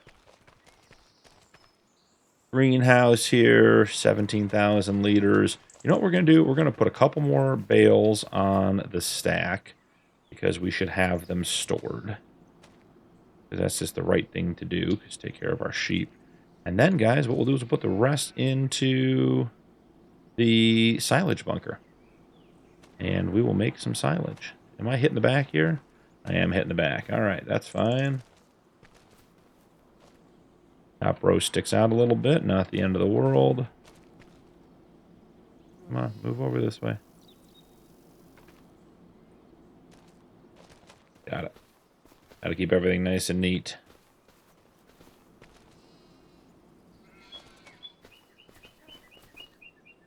All right, last one. There should be enough bales up here to take care of our sheep. And then the other ones, we'll throw the strap on. Let's pull around and get those loaded into our silage bunker. Slowly but surely building up a nice reserve of silage. Okay. Get all these unloaded. I like that it fills that hopper right up as soon as you start putting them in. See the grass getting ground up and turned over there. So that is another basically 3,000, 2,500 in there, and that'll work its way through. We're starting to get some silage in there, guys. We got 6,800 liters, another 28 on the way, a little less than that, probably 25. So we're getting close to 9,000 liters there. We will be in good shape when it comes to silage. Not a problem. So, I think we will call it there for April. We want to check the sale real quick, make sure we didn't miss anything. Oh, the hand pushable weeder. Ooh. Okay, well, guys, we need that. So, go ahead and buy that. That'll be up at the store for us next time we get up there. Got to be ready for the weeds. Have a ramp, which we don't need. A loader. All of this equipment is great, but way too big. Hand pushable grape cart. Don't plan on doing any grapes. 10,000 for the Abbey tanker. That would be a great addition to the farm, but can't imagine spending $10,000 on something like that right now. Yeah, I think this is all the old stuff. The only thing do they have is the Kubota. Nope, Kubota made it out of the sale. I was going to say we could try to grab that. That was like $4 grand, make a little bit of extra money. So not a lot left to do in April. It was a good episode. We got the grass cut, which was an important part of getting our sheep taken care of and making sure we're set up for the growth season. What was interesting was you could see in the grass, and here I'll come up here, that light green area is the area where the grass grew really, really well. I don't know what is it moisture retention that maybe affected that? It doesn't seem like it. But it was really good grass, and then this patchy area we were getting much less grass. So we definitely want to find, and the good grass looks like this. Nice and even, green and light green, and then the other stuff looks like this, where it's all patchy and everything else. So we may end up like all of this, I think, is going to be, this is like really good grass here. All this stuff up here. So we could, come up here and do some more mowing in another episode. But the point is we have some grass reserves, which is good. Got a couple of dead trees here. Need to get those into the sawmill. They do really well in that sawmill, but they're not good for much else. But anywho, thank you so much for joining me today. Don't forget to drop a like and turn on notifications for more videos. Channel memberships are available if you want to support my content further, and members do get early access to upcoming videos. That's all for today, but I'll see you in the next one.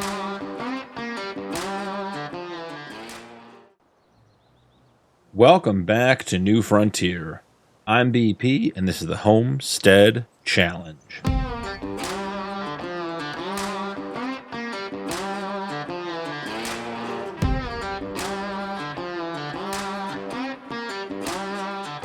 We are in May. It is a beautiful sunny morning.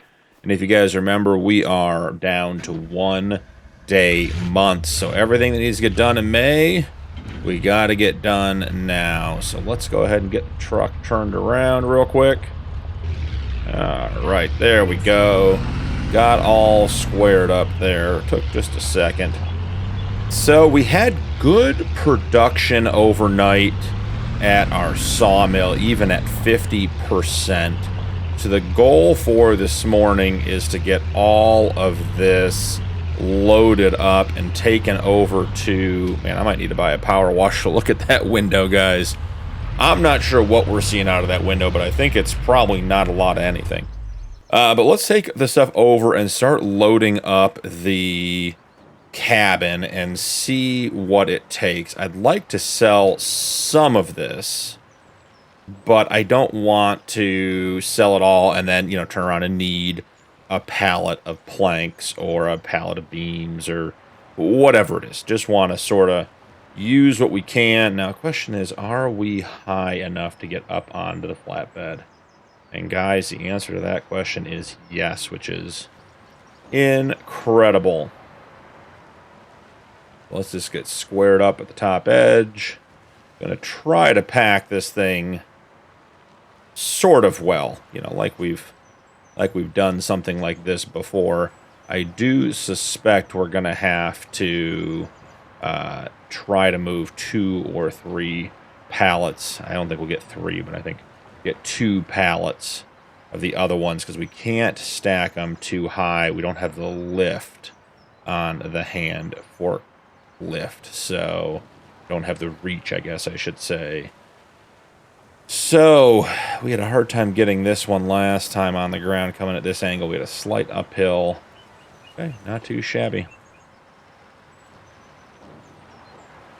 See about sliding this one on. Maybe we'll put this one on the far side and use it as a base. I am not one to enjoy the handling of pallets and productions. It's not something that I generally look to do in my gameplay. If I'm over on, let's say Judith Plains doing the 555 challenge and, we've got whatever it was, 104,000 liters of bread. You know, I'm not looking to load that by hand. There's no reward in that for me. A lot of repetitive tasking, a lot of, you know, just getting back and forth doing the same thing. This, on the other hand, with the hand tools, totally different ball game. I'm not saying I want to load 104,000 liters, but this is so much more enjoyable than some of the other things. So let's see. This little flatbed might be about full, guys. We may have packed it full already. Trying to get eye on the edge of the truck to see if I can get a skid from each side on there. I don't want to say that I'm looking like a professional here, but I certainly don't not look like a professional. All right. So I think we'll leave the long planks for the next trip. We could try to squeeze a couple on there, but I think it's not worth potentially knocking off what we have already. So we'll leave the forklift here. Is that true? Are we going to leave the forklift here? Let's see. I wonder if we can do a little trick here and get this thing to do something for us. Let's see. If I do this, and then I hop on in and say, hey, let's throw the straps on. And then I hop back out. If I... Will it take it with it? We got the front wheels off the ground, guys. I was hoping the forklift was going to come off the ground. Was the hope. We got no steering at all, guys. The front wheels are off. That is hilarious. All right, let's salvage that. All right, not a big deal. We'll get over here. That could have been fun if that had worked. Probably should have just brought the, I should have brought us the ramps for the truck, but I bet the forklift, I bet they're pretty steep when we're under load. All right, so starting with the item we know we need. I know we need wood beams. So I think I'll just back up and let this one fall off or fall into the trigger. Great. So now it says wood beams is another 3,000. Yeah, I mean, it's going to take this stuff, and I feel like we should just let it have it, right? I mean, it's going to need it eventually. Let's check and see what that did. So, oh, had it there for a second. Wood beams. Yeah, we're up to 3,000. Planks, we need 5,000. But I think we go back and finish loading up the long planks and the other wood beam. Doesn't look like we're going to get to sell any of that today, which is a little disappointing. Wanted to bring in some money. Had a couple things I was looking at purchasing, so maybe we'll have to find a different way to make some money, but not the end of the world. Now here, knowing how we have a hard time getting more than one layer on the truck because of the height of our forklift. I love these metal, like, shop type wheels that go for inside are just tearing through the forest over here, doing a great job. The wheels on this forklift are just spot on. They're doing tremendous work. Okay, I feel like that. Okay, we got way too much going on here. I want out of all of that, guys. I don't want anything to do with what currently is happening.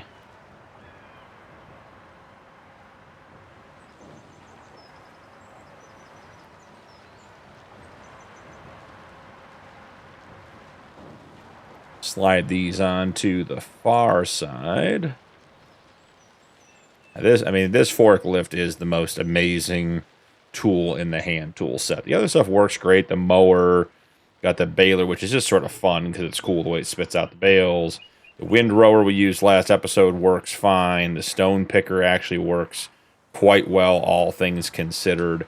But this forklift having actual, like, lifting capacity and being able to do real forklift work, drive on uneven ground, it's easy to use.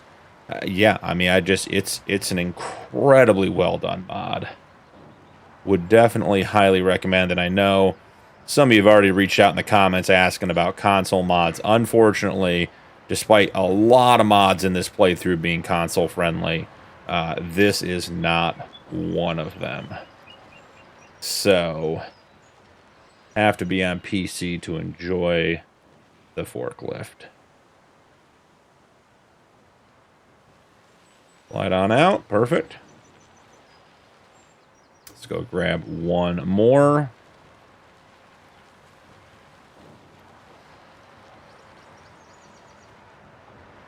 Made short work of this stuff. I am going to find something to do with those wood chips. I mean, obviously we could just sell them.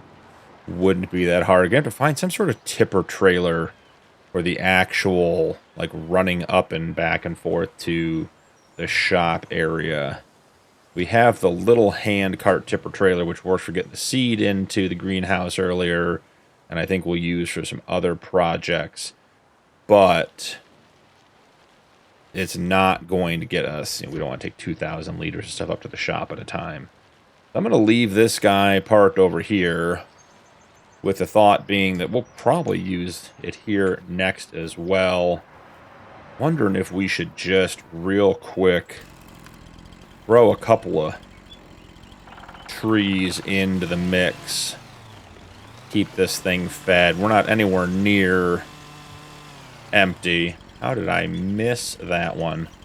Like, come on, guys. Maybe this one will fall over that one and knock it in. Nope, I think we're just making a mess of this whole... What was supposed to be a quick and easy...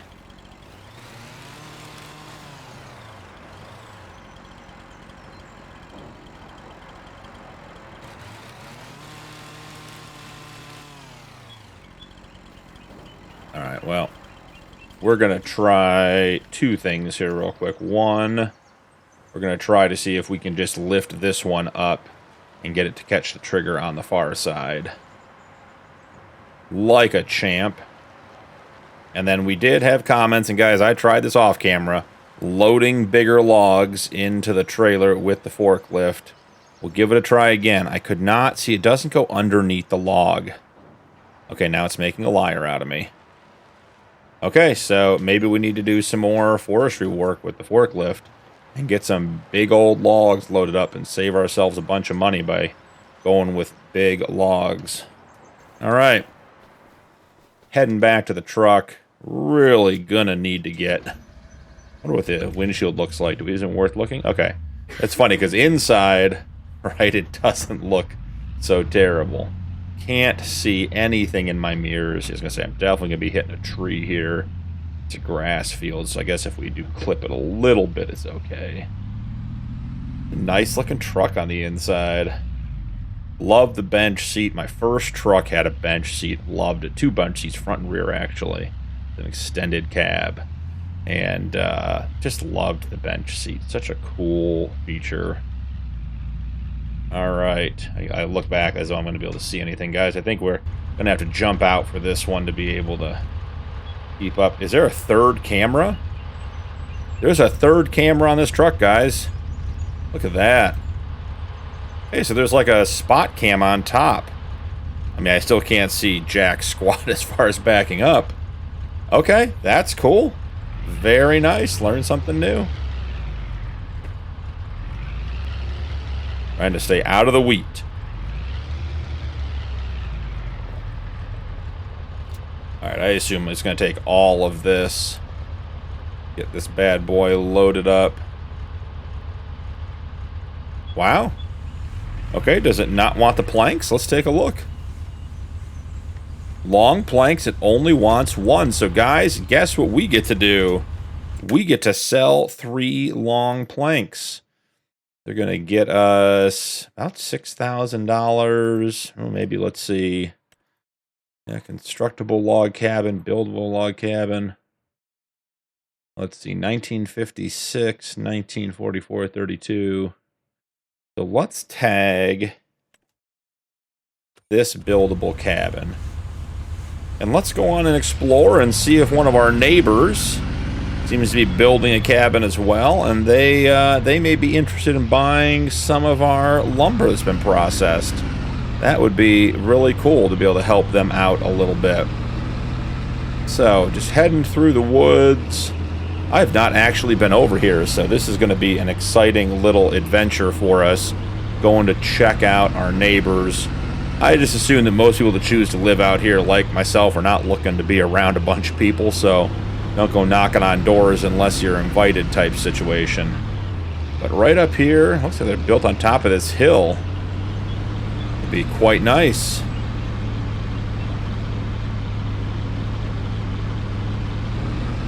Man, this is a nice area. I don't know if I'd want to have this land because of the hill. It'd be hard to do stuff on, but a very cool area. Love being on top of the hill. Yeah, here they are. They're building right here on top of the hill. Look at that view, guys. That would be super, super cool. So, selling these. Alright. I guess we have to call for payment. So, let's see. It was going to be... It was 3,000 liters of long planks, or 3 pallets of long planks. And they were offering, it wasn't 1979, it was 1956. All right, 58.68 is what they owe us. I'll have to make a call and see if we can get paid. Just got off the phone, guys, and they sent the money over, $5,868. So we are all paid up for our delivery. Here we go. Getting lost in the woods, talking on my phone, trying to get us paid. Need to pay more attention to what I'm doing and where I'm going. All right, stay off the wheat. Oh, guys, look, while we were gone, they made some progress. Starting to get our foundation, our footers in. Looking good. Does look like we're going to be short one more wood beam, which is no big deal. We can get that put in anytime. Other question for today is it worth selling lettuce or chili peppers? I think the short answer to that is going to be no. Price is not very good. Let's jump in and see. I would like to start looking at getting a shed. So I've got a couple of options. I've got something like this that's just big and open, but I just feel like with the small hand equipment, we might need something a little bit more enclosed. So I did look at this one. This is an interesting option. It's got a door right here in the middle, and then nothing on the back and nothing on the end. So it's a big enclosed area, which would actually be sort of perfect. We could line all of our equipment across the back. We wouldn't ever really use this for big equipment, but we could put the rest of the small stuff in there. I almost wonder if we... Yeah, if we could get it right up, like right up against here. Get the mower and stuff in, but I guess that's not very accessible to the field where we would be cutting. But maybe it is, see, land not owned by you. How close do I have to get? I think we may have just run out of space here. So then the other option would be to bring it out here. And have it, like we could put it like right in here. But I do feel like that makes it tough to get to that stuff. And get around there. So where else? And we could, do we cut down a tree and just put it, I want to leave a space in case our, spring aquifer comes back. We end up with some options there. Maybe we just put it like right up at the head of the field. Not finding a spot I like for this one. And this is the shed. I think this shed will be a good option for us. I guess we could come out here and cut some more trees down. We could cut these trees down right here and then have it go along, and then the road would continue in front of it. I sort of like that idea.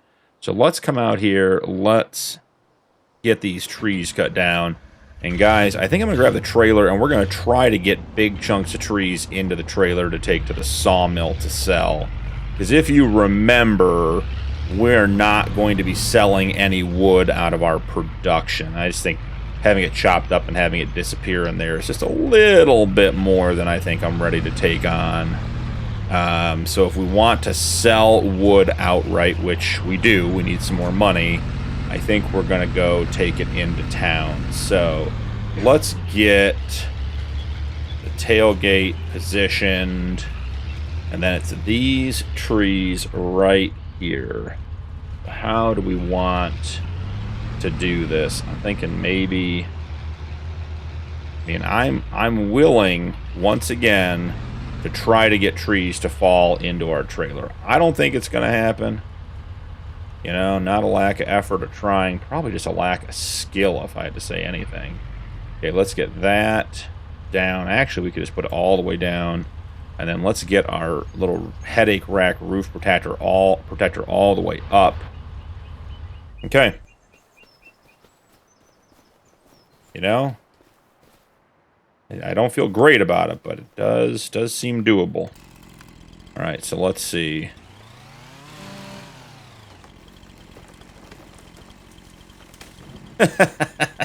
Bounced right out, guys. Just directly out of the trailer. Here we go, round 2. And maybe. We'll see.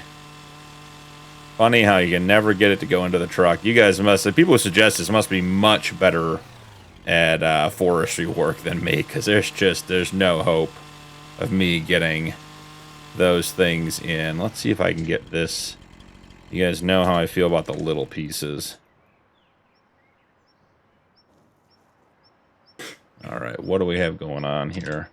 We want that off. We need to get lower and closer to it. Okay, yep. Go slow so we don't drop it. Oh, guys, we got beams and planks back already. That is intriguing. As we are selling this, it should be branchless. Great news about driving a jalopy is you drop a tree on it, it really doesn't change the condition. We had a nice truck, like maybe the Carhartt Silverado, or any of those Raptor mods that are out there. You know, might feel bad about dropping a tree on our truck. But, you know, as it sits, not really a big concern. Hey, guys, I'm going big. I'm hoping the forklift, you know what, we should be putting the forklift underneath first and then cutting them so they aren't laying completely flat on the ground. So let's see if we can salvage some big pieces of log with the forklift. If this thing had straps, it might be absolutely perfect. Just get a little bit underneath, strap stuff on, and away you go. I understand why it doesn't, but it doesn't mean that I don't wish that it had straps. All right, so the middle is going to be more over here. Okay, we are technically underneath it. Don't want to lift the trailer too. Okay, you guys suggested it, and I said it couldn't be done, and here we are. Getting awfully close to doing it. Okay, how does one get...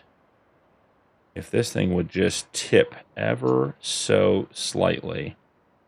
Okay, maybe time for some Homestead ingenuity. Okay, so we take this, we cut that, because this piece is all but useless. Now, in real life, we would use this like a lever. Farm sim, we're going to just use it to maybe give it a little nudge on either side. This is our nudging stick. Okay, we're getting close. It is on the end. Tap into our nudging stick. We've lost... Oh, there it is. Ooh, made me nervous. Okay, so let's try to come across here. And nudge. Ho, ho, ho. Okay. It's not going to be fast, but I think we can get a lot of these loaded in using the forklift. Now, I guess the real question becomes, how big of a piece can we load? This piece might be hard to load because there's nothing to push against as far as getting it up in there. So let's see. I mean, here's a huge piece, right? I mean, we could cut it. 9 meters is the optimal length. So let's go for optimal. Pop the menu on. Let's see. That's 9.1. That's 9 meters right there. We'll cut this next one. 9 meters as well. Okay. I mean, that's the optimal length, guys. That would be like 4 or 5 pieces for this whole tree, which would be crazy. Guys, this is borderline silliness at this stage. I mean, if that's not the screenshot, I don't know what is. So I'm gonna take it real quick. I'll be right back, guys. Got the screenshot. Now we just got to get this log into the trailer. And guys, it likes to swing. So if we have them long enough, can I just bring them over here and lower? Yeah, I wonder, guys. Hold on. I think I have an idea. This is a little bit like watching paint dry sometimes, but sometimes, every once in a while, a good idea comes together. So I want that flat. Okay, I want this off.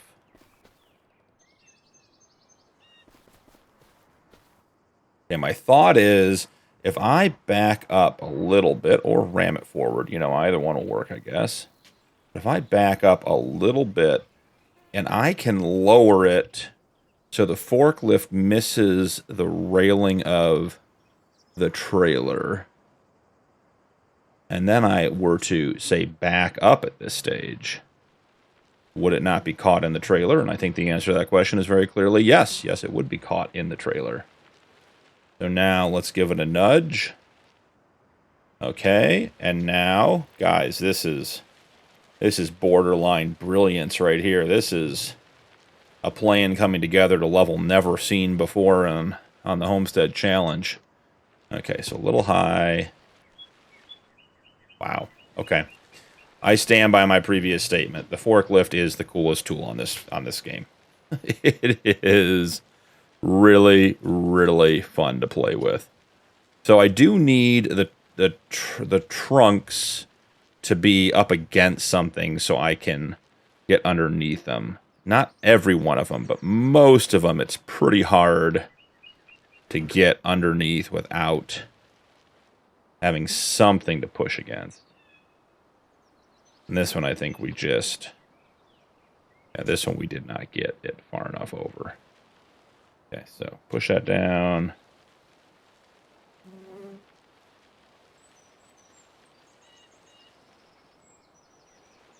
We're only going to get 2 trees done this episode, but we'll never have done trees so well as we have this episode. Going for optimal cut lengths. Getting them loaded. Okay. Come on, don't spin. I want you to come up. Okay, I think we can work with this. Can we get turned without hitting that tree and knocking it off? I think we can. That is as high as it goes. And we get it to come up and over. Oh. Okay. So one log, we had a lot of success getting. The other logs is proving to be harder and harder, but we're not giving up.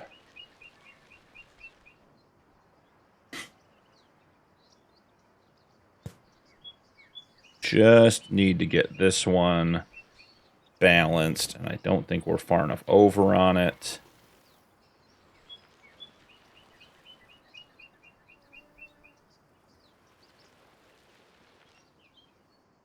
I don't know, that plan sort of worked. Wasn't how I was expecting this one to go. Ooh, are we on the forks? We are on the forks. All right, so, I mean, it works. It's not that it doesn't work, but it's definitely got a little bit of finickiness to it. Oh, look at that. Made it work. Okay, we'll zoom in. Need a little less of an angle there. Nope, need to not push the truck. Want to just catch the edge of that and push it back. I guess it's all right. We don't need to have it in the truck or on the over the bed. All right, so another piece here. And then we got the big tree left. Yeah, so we really need something to push against to make this happen. Okay, that seems to have been enough. Oh, that's a lot of spin. I don't know how we're going to get this one over and on, but we will figure something out. Is it up high enough to go over this one right here? It is. And we just keep it there. Okay, that wasn't part of the plan, but we can make that work, certainly. Well, I hope you guys are in for tree work today, because that's what we're getting at. That's about all we're getting at today. Okay, bring it down, bring it over. I think we need to push that one from this side and get the front end lined up, and then push it from the back.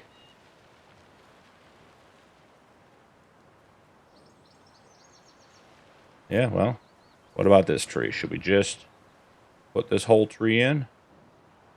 Maybe if it'll let us. Oh yeah, so that is officially heavier than it wants to deal with.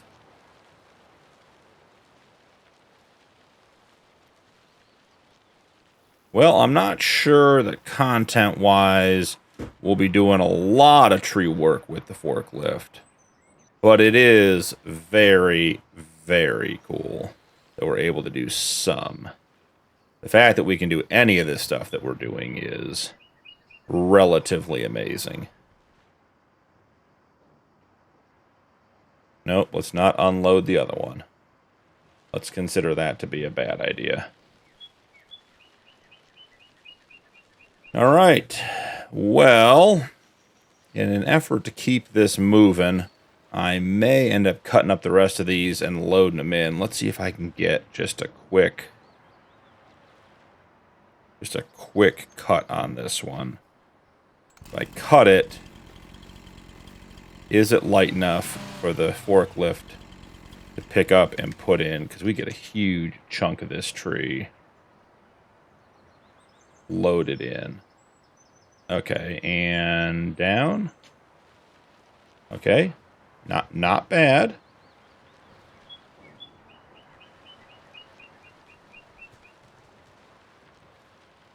Not sure that 1 day months is going to give us enough time to get trees loaded. But okay, well, I mean, hey, you can't say that didn't work. Let's grab a strap on. Ooh, we're going to need one that holds, yeah, the big tree on. Because I'm going to use the big tree to push this piece. Okay, so we need to push the little piece first. It's already lined up. Find the end.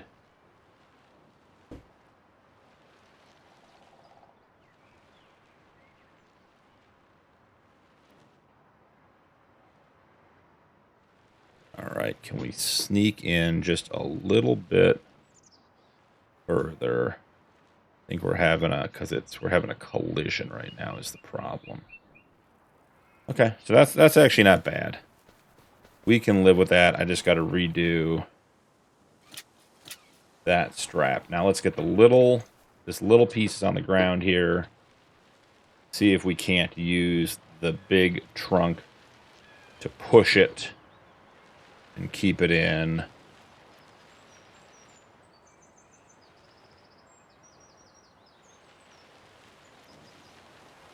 Not exactly sure. I guess this one goes on the bed of the truck, doesn't it? The right size. We'll have to use our pushing stick.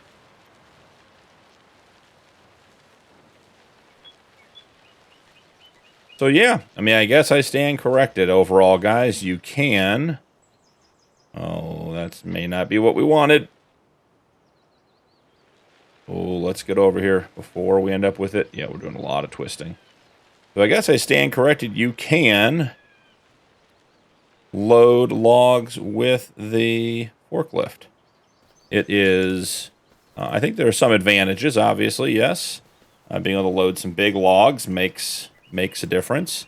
Not entirely sure that it is a viable option speed-wise. Did that get the forklift? Let's see. Did not.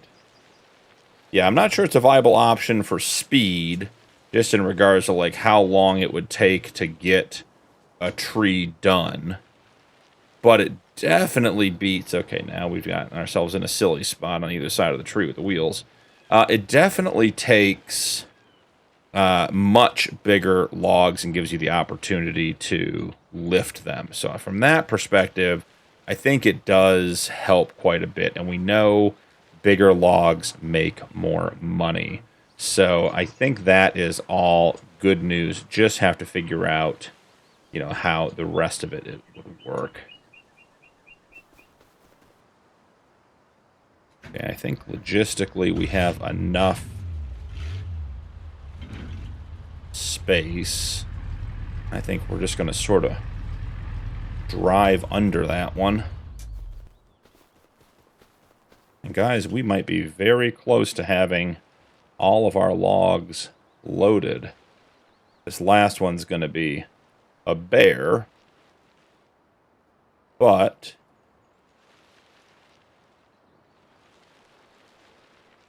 it is getting up there, so that's all that really matters. Let's give it a push, try to get it up off the ground. We may have to take a very long and wide open route to the sawmill to get these sold. Oh, yeah, that's going to roll.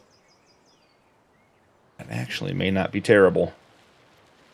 Can we get the end of this up high enough to get it strapped in? If the answer is yes, then I think this is done, and we got 2 big trees loaded in big pieces. So let's hop off here. Can we crouch in here? That grab anything? It did not. How about this one? Yeah, and nothing is grabbing this log, which is a problem. We need it to be hooked in.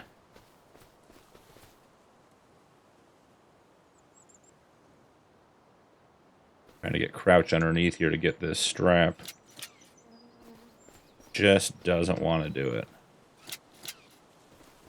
Oh, I got one more on that side.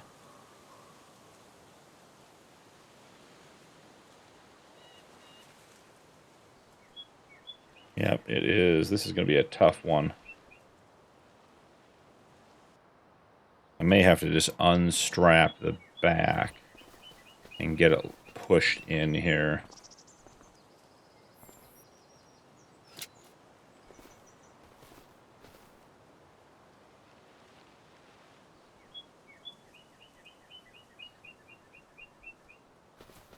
See if that got in close enough to catch a strap.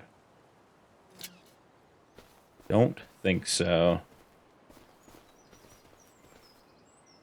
Man, Man, that strap really wants to grab this one, but it just isn't.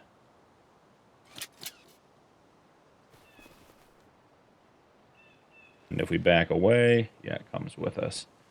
We had just a little bit more height to be able to get this one in there. I think we're pretty well wedged as it is, too.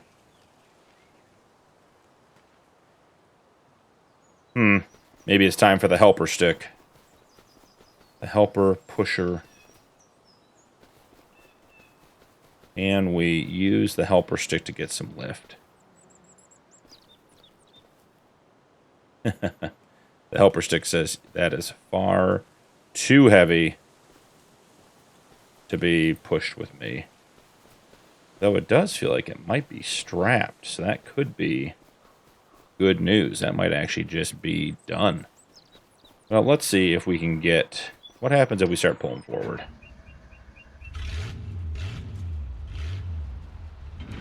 Definitely didn't take it with us.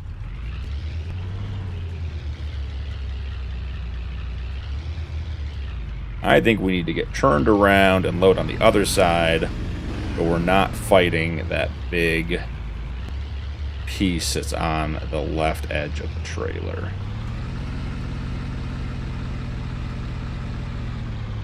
Can we hook the trailer underneath it a little bit?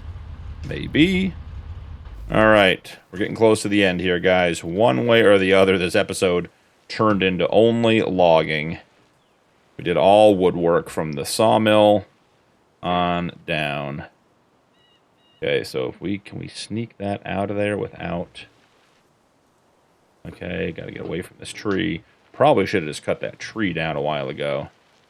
Gotten it out of the way, but here we find ourselves nonetheless. Okay, I want to sort of angle and push at the same time. That is utter and complete success, guys. Get the forklift out of here. You guys notice the forklift is brown? I think it got dirty. All that green paint is gone. All right, I'm going to meet you guys up at the lumber mill just to get this sold so we can see how much money we made. That's going to be it for today's episode, though. That was a long one, but it was fun. I guess we'll have to place that shed down next episode after we get back. So let's see. I definitely don't want... strap anything additional on the bed of the truck so it doesn't catch any of the front ends. Alright, well, we're off. We don't steer very well, but we are off. I will see you guys at the sawmill. Pulling into the lumber mill. It's a bit of a wild ride getting up here, but we did get through it. Here we are. Oh boy. Gotta see if I can get everything in here. All right, undo the straps, turn off the truck, and $8,786. Sell. Oh, we got straps done on the truck. Hold on. Okay. And wow, another $8,400, guys. We doubled our money essentially, keeping those logs long. So the forklift and log loading is a good way to make money. I guess we picked two good trees, but it was very, very profitable. So next episode, we'll get the building placed. Also, on my way back to the sawmill, I saw we had our weeder sitting at the shop, so I'll pick that up and bring that back now. But thank you so much for joining me today. Don't forget to drop a like and turn on notifications for more videos. Channel memberships are available if you'd like to support my content further, and members do get early access to upcoming videos. That's all for today, but I'll see you in the next one.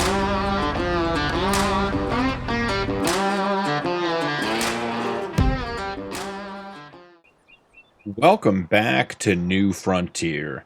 I'm BP, and this is the Homestead Challenge.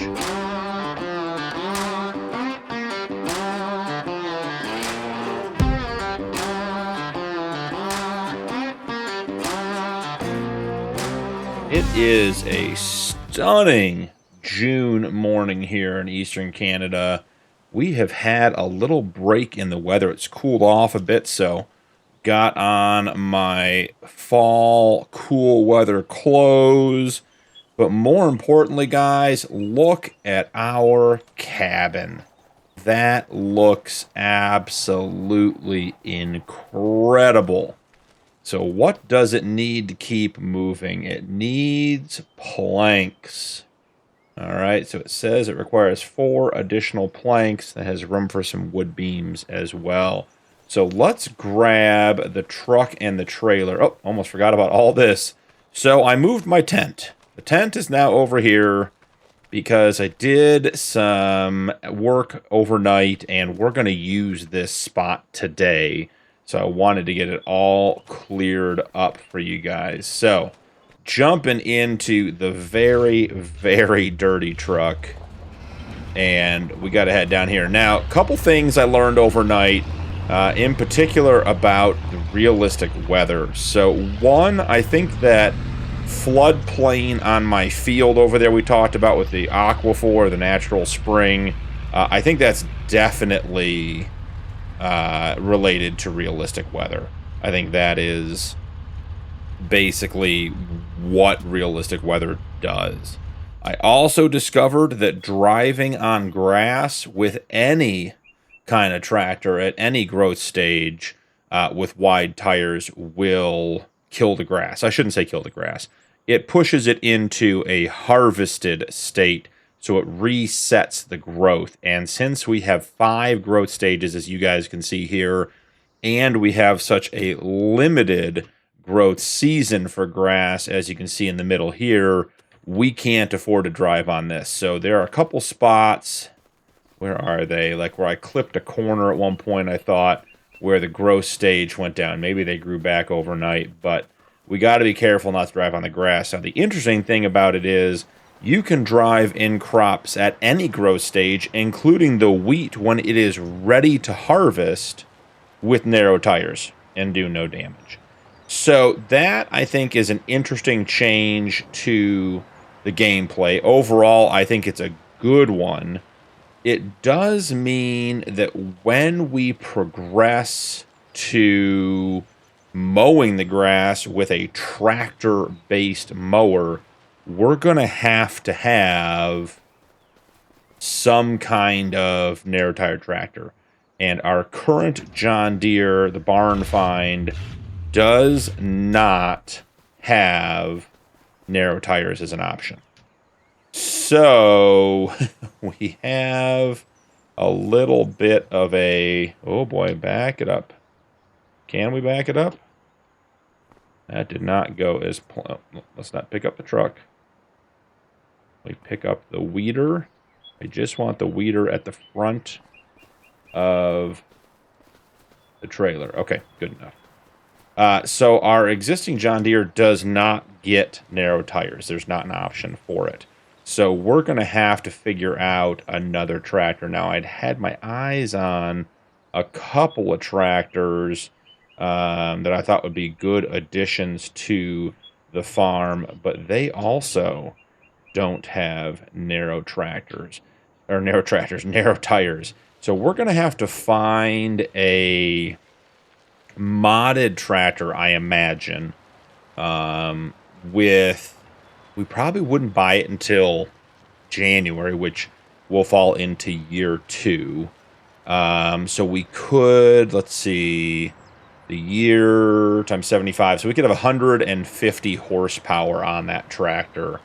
So it's not a small tractor, tiny tractor, but finding a tractor 150 horsepower or less with narrow tires is not as easy as you'd think, and I really want to use some cool tractors. I don't want to just grab something that's been done before. So, man, that is, oh boy, I am trying to go forward here, guys. Okay, this one we may not be able to double stack it. We do have the weeder on there. The weeder being on there is my fault. I did not unload it overnight. So let's just, there we go. Whew. That was getting to be a thing. Do we need to just remove the weeder and come deal with it later? No, the weeder's fine. Okay, so not a big deal. So anyways, that's the deal with the tractor tires in regards to the realistic weather mod. I also discovered that there are random fires that will start in the crops, and the way to stop that is with a cultivator, which for those of you playing along at home, we don't have a cultivator, so you know, we could find ourselves in a situation where we have an emergency cultivator purchase. I'm hoping that's not going to be the case. All right, guys, can we neaten this up? Why is this turning into a thing? There we go. Yeah, I know I'm asking a hand forklift to do a lot of work here. I admit we are, you know, certainly at the edges of the capability of the forklift. But if we're going to do it, let's do it well. And then as I say that, the piece falls off. So, okay, well, you know, okay. We did such a good job loading last episode. And this episode, the Farm Sim gods are like, you know what? What if loading didn't go well this episode? How would you feel about that? So I think we probably need to... I don't think we can carry 3 of these. But I think we go with 2. See if we can sneak in here and grab these. I think part of the problem is they're getting a little far away from... Oh, okay. Well, I mean, I guess we're not going to have 2. We're just going to throw the other one around like we're having a temper tantrum. Okay, so we'll grab the... What are we caught on, guys? What is this bouncing thing that we're doing? Okay, I don't know what to tell you guys. That's a weird one. Just fighting those. Maybe we'll go over, we'll unload everything we need to unload, come back and reload the second half. Because it feels like we are in a losing battle here. The load is getting more and more uneven, more and more out of control. So let's just go ahead and there we go. Let's get a reset. How about that? So, drive over here. Let's see what we can put into the cabin production. It's nice having this spot open. It will not be open for long, I can tell you that. I have big plans for that spot today. So what do you want out of this stuff? Okay, that's what you want out of that stuff. Now how about this stuff? You want any or all of that? You want all of it. Perfect. Okay, let's remember the truck has a very wide turning radius compared to what I expect it to be. So getting turned around without hitting the wheat, yeah, that's going to be the problem.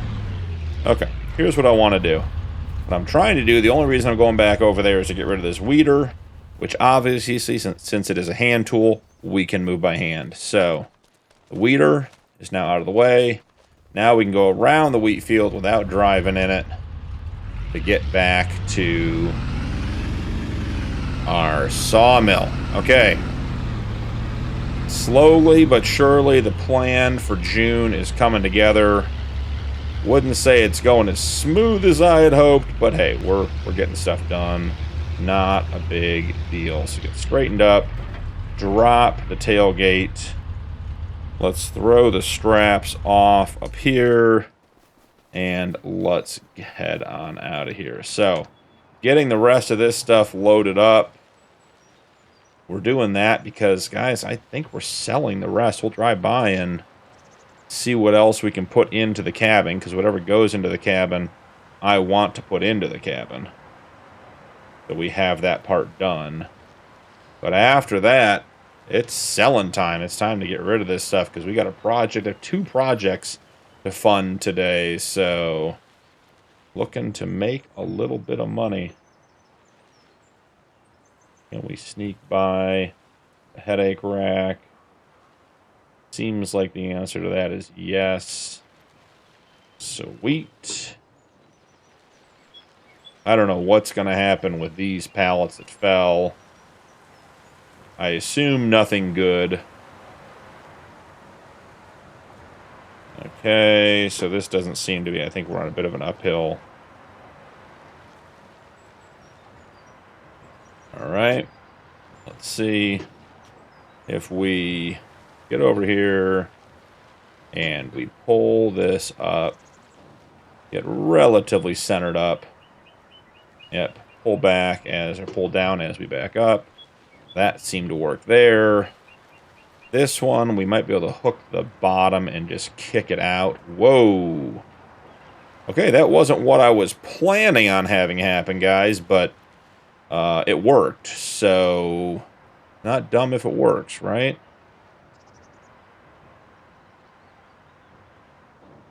Okay, let's give that the old bump and run. I'm interested to see if I can pick up both these pallets from this side like that one. I can. That is crazy. Clearly, farm sim physics at work. And that's quite alright. My thought here is, we'll do it like we did the log yesterday. If we can get it up over the railing, and we get it up over the railing. I think the answer to that might be no. Okay, can we go around the railing? I loaded it this way with one key idea in mind. And that was getting it over here so we could put it down, back out, and then push it up in there. Let's see how that plan goes. We got it past the edge of the railing there. I'm not sure we did. That is the trailer we're picking up. We can't back up. We got too much weight on it. All right, can we get just the... Oh, yeah, okay. Professional forklift operator here. Oh, guys. No. Okay, nope. Getting worse. Not better.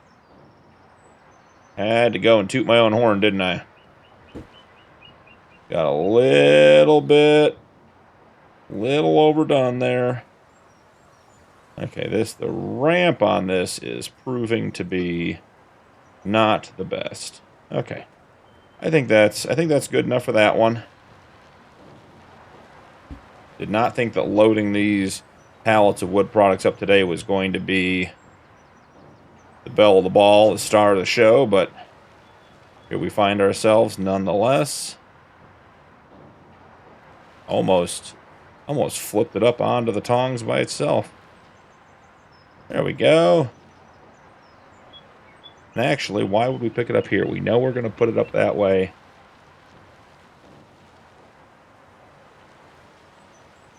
Having a discussion on the Discord about mods, and one mod I would love to see is there are trailers out there that have some of these features. So I want a trailer that is a bulk trailer, so you can put, let's just call it wheat in the trailer, and you can take that, say, whatever it ends up being, 10,000 liters of wheat, doesn't matter. Then I want the trailer to have a drive-up ramp like this one, and it has to have straps to the bottom so you can transport equipment, sort of like a skid steer trailer. But then the kicker is, I want the back doors to have, I want the ramp to be two-part. I want to be able to have a ramp, and I want to have it split. I want to have it hinge like barn doors to the side as well, so you can get stuff in and out.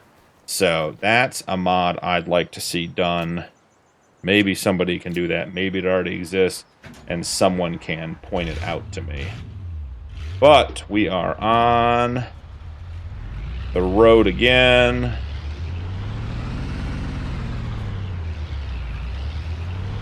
Yep, how do we know we were going to get Austin powered into that corner there? As soon as I started backing up, I saw that coming. Alright, so let's go run by the cabin. Make sure it has everything it could possibly want.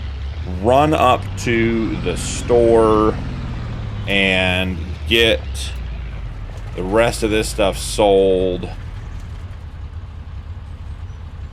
Okay, I think that's it. Can I even make it through back here? We have never taken the truck back here. This may have been a fatal idea. I think we're good. All right, we're going to run this stuff up to the store. We'll check the sale on the way back. And then we have a couple of projects to do back here at the homestead. So I will see you guys at the store. We are pulling into the farmer's market. First time selling stuff here. We are at $17,137. $6,000 for that, $3,000, almost $10,000, guys. We have $27,034 in the bank. That is the most money we've ever had on this series, so that is very, very exciting. Another thing I learned about realistic weather is some of the moisture stuff, which I've got a lot to figure out still too, but these spots on this field here where they're missing, that is typically a low moisture where the crop withered. There are obviously, there's the hail, the tornado, there's other kind of damages, but these splotchy spots, like you see the gray up here in the wheat, that is from low moisture that can cause the crop to wither. So we can water our fields. There is an integrated option to do that. It does cost money, but it's probably worth keeping track of to make sure we don't have withering in our fields. So, quick stop at the shop. I have not looked in the sale yet today. No idea what's in there. Oh, 8RX. Clearly we have enough money for that. Solid fertilizer bag. Probably don't need that. Ooh, I do like the SLC 141. This is a very cool mod, and this is the Rust edition. You can see the insides all destroyed from being used. That is super cool, but not on the docket for today. Got a mulcher here. Here are some of the tools for around the shop. Those are engine hoists. We don't need those specifically, but there is a pallet jack. Not a pallet jack, a dolly that comes in that pack that I'm interested in. I would love to pick this up. Requires 90 horsepower. We just don't have. We are going to get snow, and it's going to be a problem. So while we have a little bit of money here, maybe in that vein, what we do is go ahead and grab the plow for this truck and make sure we have it, because I think we could get snow as early as August based on the calendar. So being prepared is definitely going to be the key to keeping us in good shape, because once we get snowed in, we are snowed in on the homestead. We are not going anywhere. All right, so we have the plow for our truck. I'd love to get a power washer. We just don't have water plumbed in yet. We don't have a structure. Once we have the cabin, maybe get that hooked up to the well, and we'll have water plumbed in, and I could get a power washer, because this truck is, I mean, to say it's dirty is an understatement, but we'll get through it all. So heading back to the farm. You know what I forgot? I forgot to grab something at the shop. Turning around. I was just gonna say, heading back to the farm, we have two projects. One, I want to get a barn put up for the equipment. We were going to do that last episode. We got all caught up in doing the trees with the forklift, which turned out to be very cool, but incredibly time consuming. It was very, very, very profitable, but just not what we had in mind. So what we're here for now, come down to consumables, big bags, and the other thing we're going to do is get some chickens. So 4 bags of chicken feed. I know we have wheat planted, but I want to get the chickens in before winter hits, just in case we get snowed in, and then we can use the wheat from the field to feed the chickens throughout the winter. So we are going to find a place to store the grain. I have a couple of options in mind, but we're not going to deal with that until we get closer to the time when we harvest, because I just don't know how much we're going to get off that field with the hand pushable tools. I don't know if that's going to increase the yield, and we use so little seed and lime and everything else. You know, I don't know if the harvest is going to be the same way. We'll get way less, we'll get way more, we'll get a standard amount. So until I know how much we have to store, I don't think it's worth trying to figure out a silo. But I do have a couple of things set up already. So step one is going to be to get these chickens placed. So as always, we're going to hit a quick save just in case anything silly happens. So the chickens, guys, I've been working on this, and off camera, I've looked at a lot of options. What we're going to go with, I am not taking credit for. This is an idea that I saw someone else do. Northern Sim Farmer, if you ever watch this video, this is 100% based on your one-tile challenge setup. So I give you full credit for that. So thank you for the great idea. So we have the Fenceless Pastures mod here. And what we're going to do is we're going to come over here and we're going to overlap these pastures so that we can have chickens in with our sheep. So what we do is we put this down here so all the triggers are outside, but the feeding trough is inside. Then it asks us if we want to make it a custom pasture. To that, the answer is yes, and we just put the fence down just inside the existing fence. That way we don't have little chickens clipping through the fence. At least that's the goal. Right inside there. And then we come down here. Got to get turned around so we can see into that corner. All right, that is it. So now we have the chickens, and let's go ahead. We'll put a little gravel in just to denote where their stuff is. Right in here.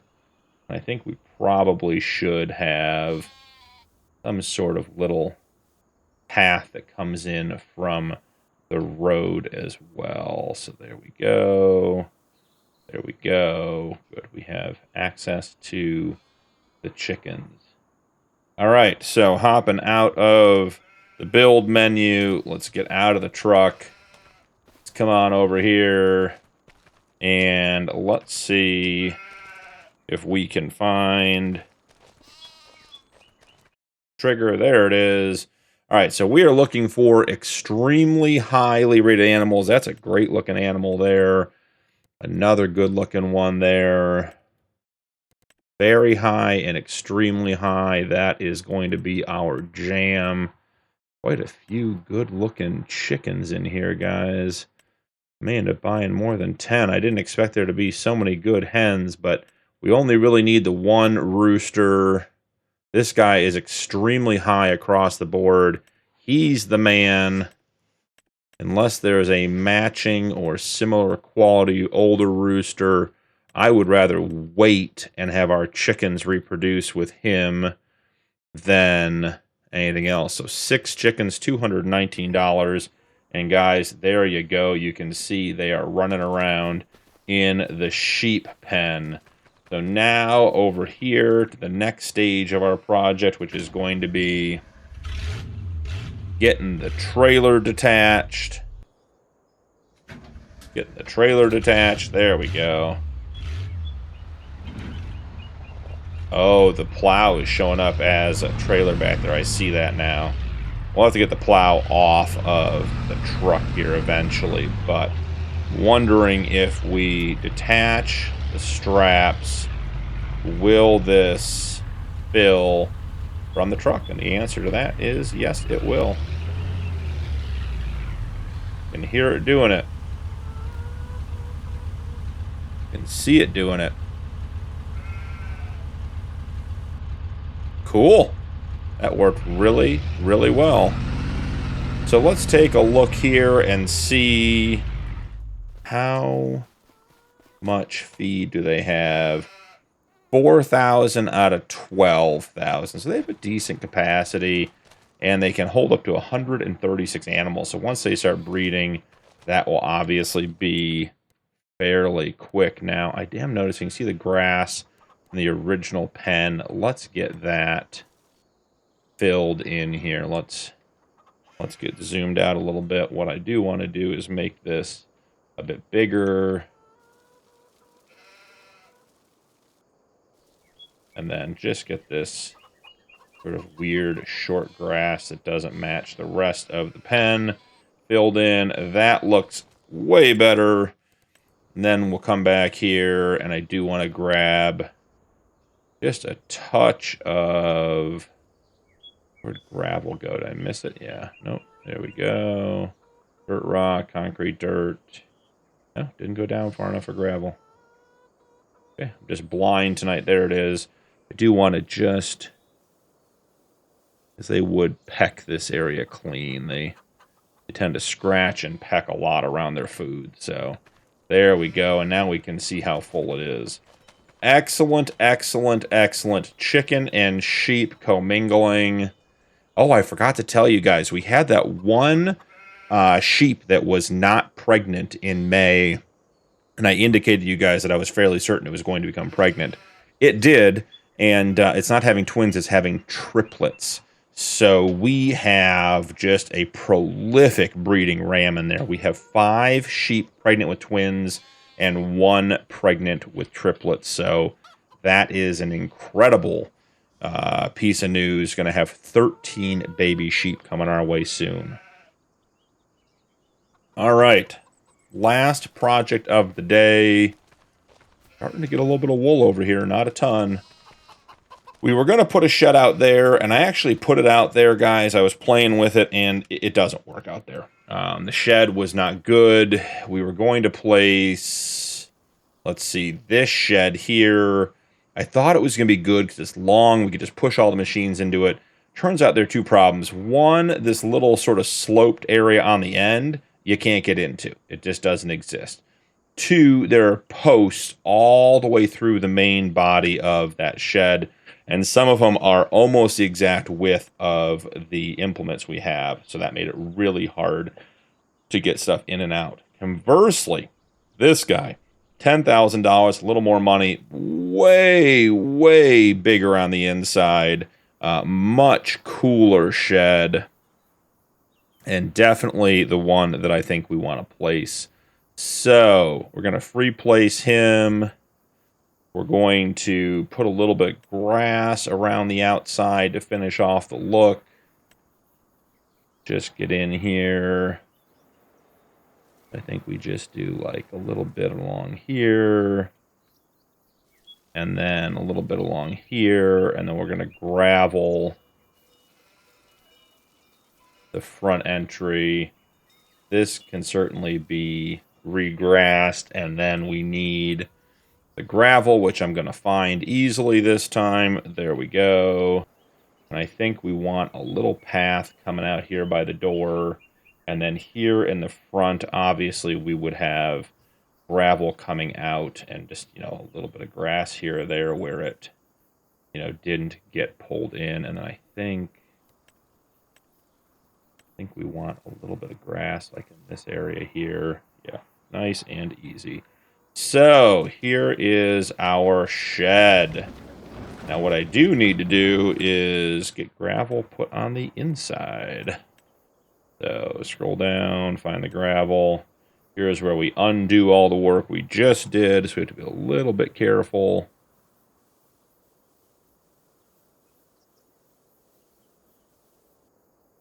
I think that's going to be good enough for what we're looking for. Let's take a quick look around the outside.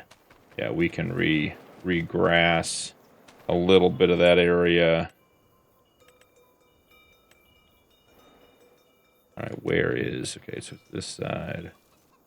I don't mind if we have a little grass growing in there. Obviously, seed and stuff would come in on the tires of our equipment. And then, obviously, if it was gravel, it would fall into the gravel. And any moisture would cause it to grow. So I'm not against, you know, grass in the sheds doesn't bother me, particularly in these kinds of sheds. So here we are looking good. All right, so here is our shed. We got the back door here. Get in and out, quick access.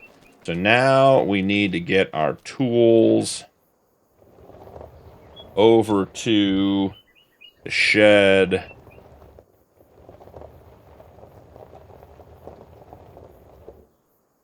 Which, it's always fun when you play with a steering wheel, too, when you have the hand carts. I do the hand carts by hand on the keyboard, but the steering wheel, if it's not centered, the carts tend to wander one way or the other.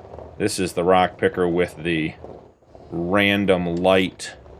Didn't quite get attached to the handle. Not a big deal. Do we have... what is going on here? Okay, that explains that. Get this all flipped around and ready to go.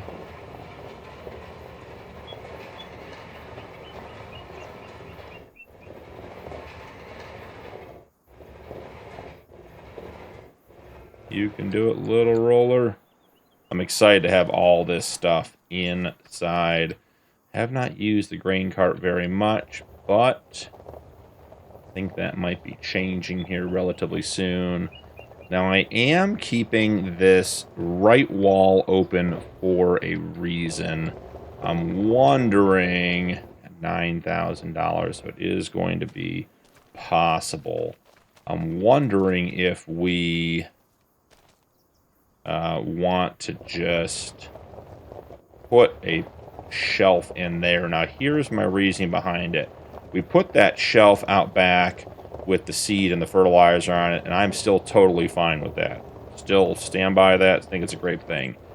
I was reading in the realistic weather mod that that bales left outside and exposed to the weather can lose some of their capacity and eventually wither. And if that's the case, oh, we have 4 pallets here, guys. We're going to be rich. If that's the case, then it makes me wonder if we should put a shelf in here. So I do have one shelf loaded. I don't think it's going to work. This one right here, and that is huge for in here. Can I see how tall that is? I mean, that goes into the ceiling, right? Yeah, so that's into the ceiling. So that one's not going to work. So I'll look for a shelf to put in there between episodes that we can load some bales on. Or I guess there is that, what's it called? Is it like Silo Anywhere? There's a mod that basically puts a trigger and stuff in. The problem is they're awfully big. Maybe I'll try to find a way to get the bales undercover, or, you know, quite frankly, we can just hand stack them. It's really not a big deal to, you know, bring the bales over there and just put them in. And then as long as there's a good occlusion on the roof, we will be in good shape.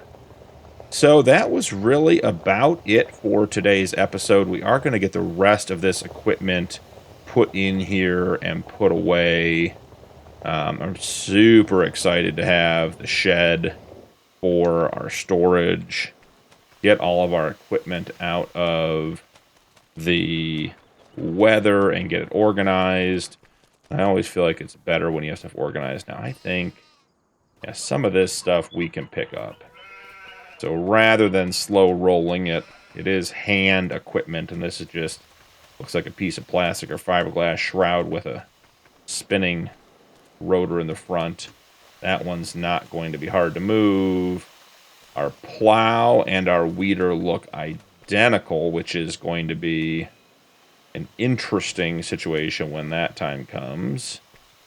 Figure that out. And then lastly, we have our baler, which I don't think we're going to be able to carry. So let's head on out with this guy. And then the other piece to consider with the realistic weather mod that I was reading about is that hail, which can happen, and I believe is turned on. I'm 99% sure it's turned on in this game save, because I don't remember turning it off, will damage vehicles if they're parked out. So we probably need some kind of lean-to type shed, just a roof, over our vehicles to protect them from damage long term. Now, the jalopy, we've dropped trees on it, we've crashed it. I can't imagine the jalopy needs to be protected. But, you know, our tractor could be pretty nice someday. Maybe we'll be able to restore it. And we'll certainly, you know, want like our trailer and stuff to be in good shape. So, you know, we have to figure out how to do that. Now, the question I had was, if I jump on the tractor, get her started up.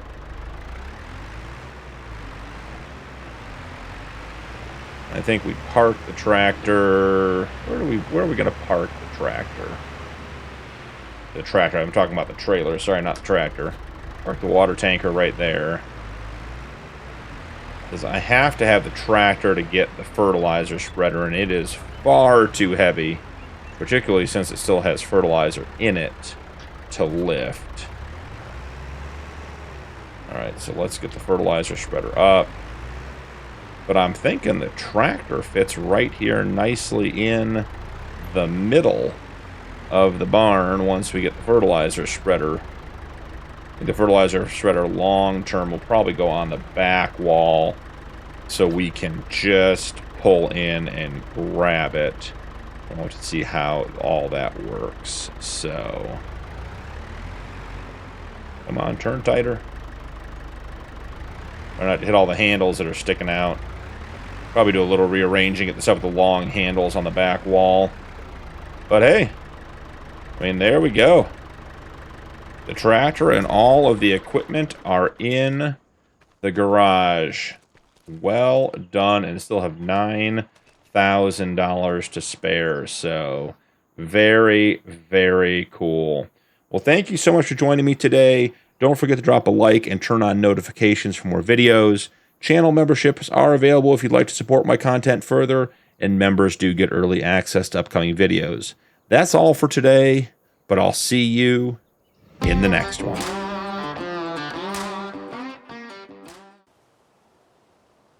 Welcome back to New Frontier. I'm BP, and this is the Homestead Challenge.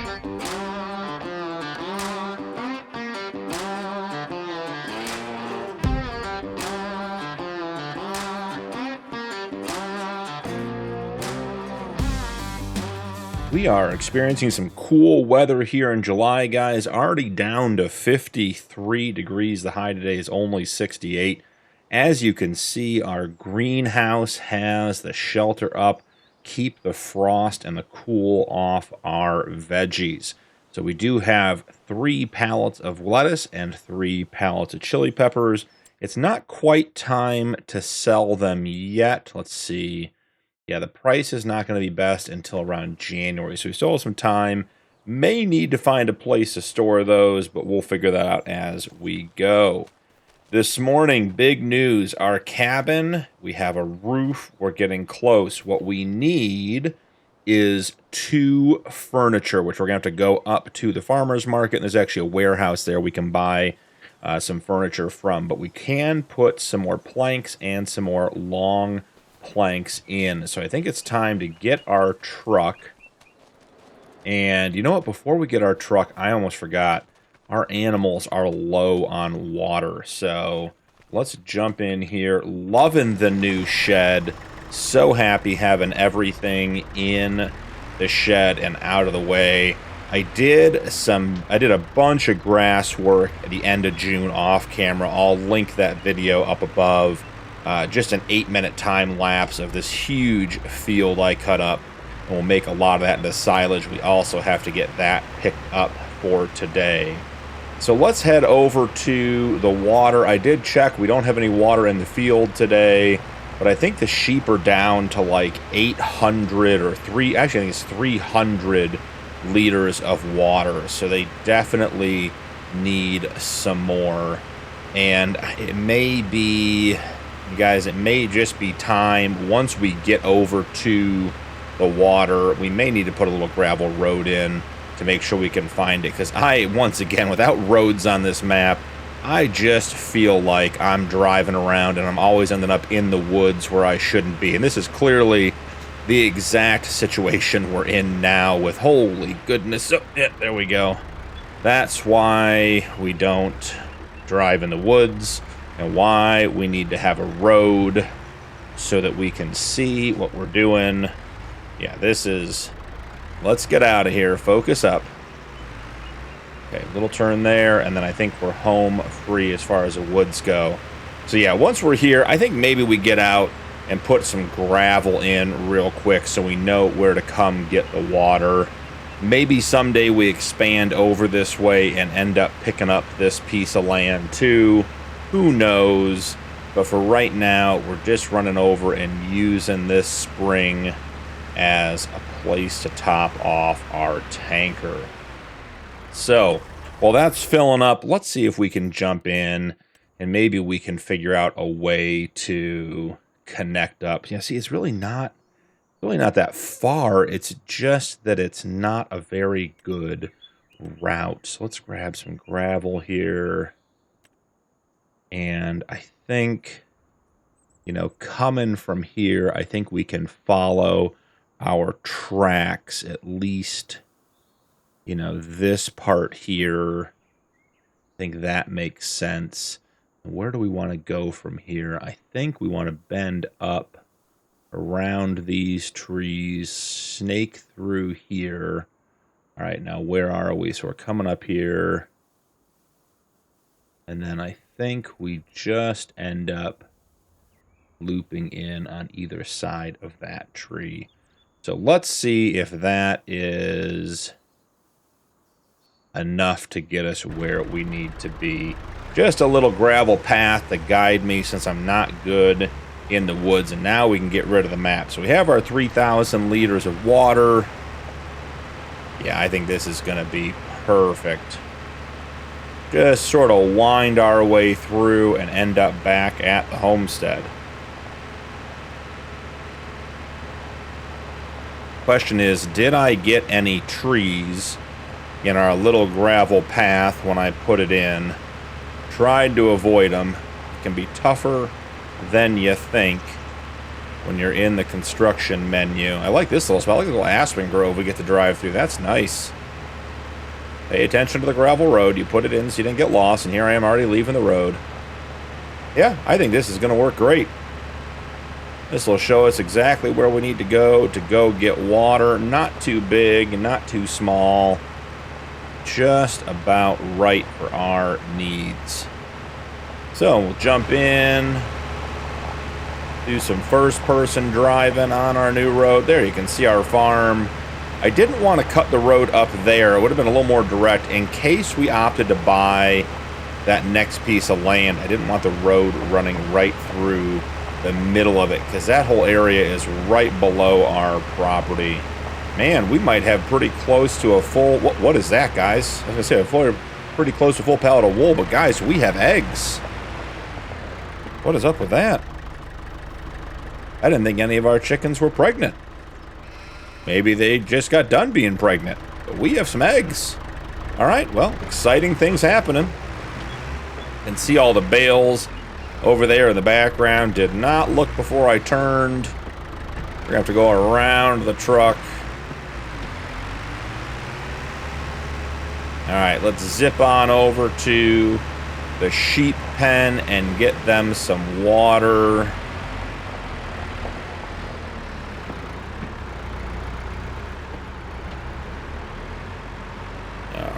Right about there ought to do it.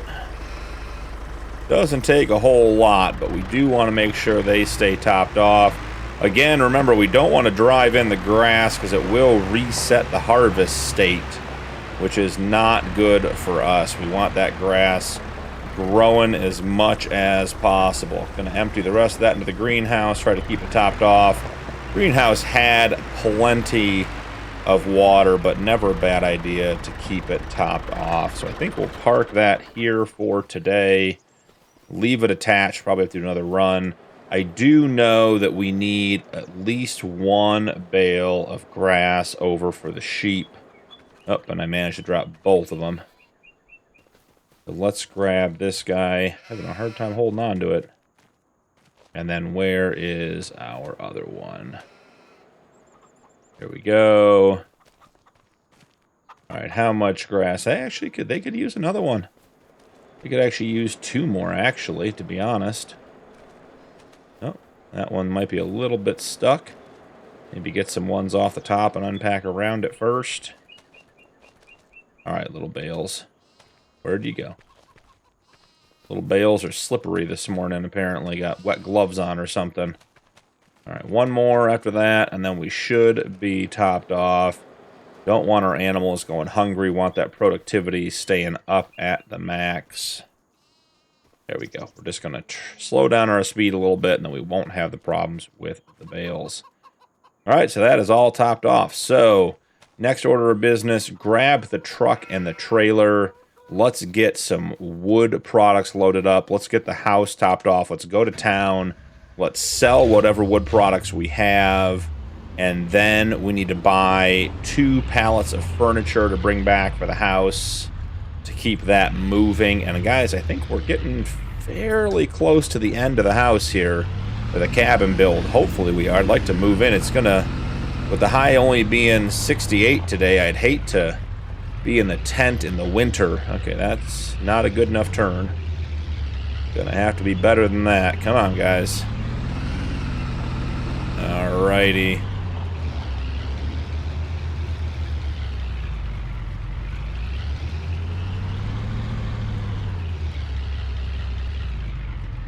Perfect.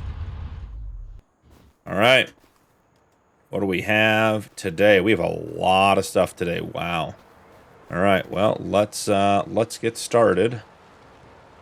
Let's get the big stuff put on the back of the flatbed. That seems to be the best place for the beams and the long planks. They're at least the easiest to get on the back of the truck. And all the way up. Oh, we got a little bit of a tip here. Let's bring them down. I think maybe it's because we're not all the way underneath. I think it may be having a hard time lifting. That certainly seems better.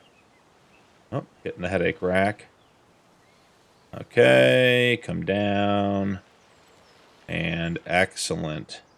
That top one's going to be a problem. But we'll cross that bridge when we get there. So coming on over here.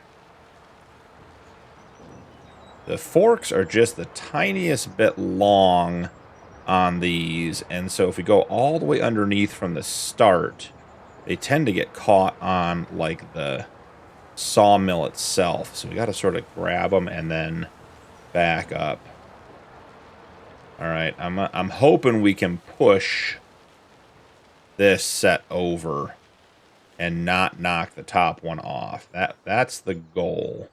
We're just going to sort of feather it very, very lightly. We definitely should have put one on the far side first to push this back, because to say that is balancing precariously is an understatement. All right, well, we got that on. Let's grab a couple of long planks. They stacked 3 high over here. Can I get over the top and just hook? These ones always end up flipping over the top, so we're going to try to be super careful. Can we just snake in here and just... All I want to do is just get these very, very gently off. All right, then we're going to put them down. Then we're going to slide all the way underneath. Hey, once again, looking like a pro. But just give me a little bit. I'll find a way to screw it up. I did cut a couple trees down between episodes. Just keep the lumber mill filled here. Not a big deal either way, but just wanted to keep production up. We're going to clear this area of a lot of trees.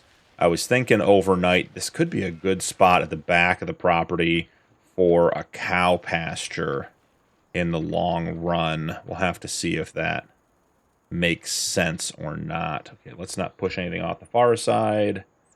Yeah, I think we're done pushing on that. And I think the best plan here is going to be to put a strap on all of those so they don't go anywhere. Now, theoretically, I could get a lengthwise long pallet across the back of the trailer, which is my goal. I'm going to see if I can get these two long planks stacked and then put them across the back and then put all the regular planks, the short planks, in the trailer. And you can see all the bales I made last night there. Had a little extra time, had a little extra daylight.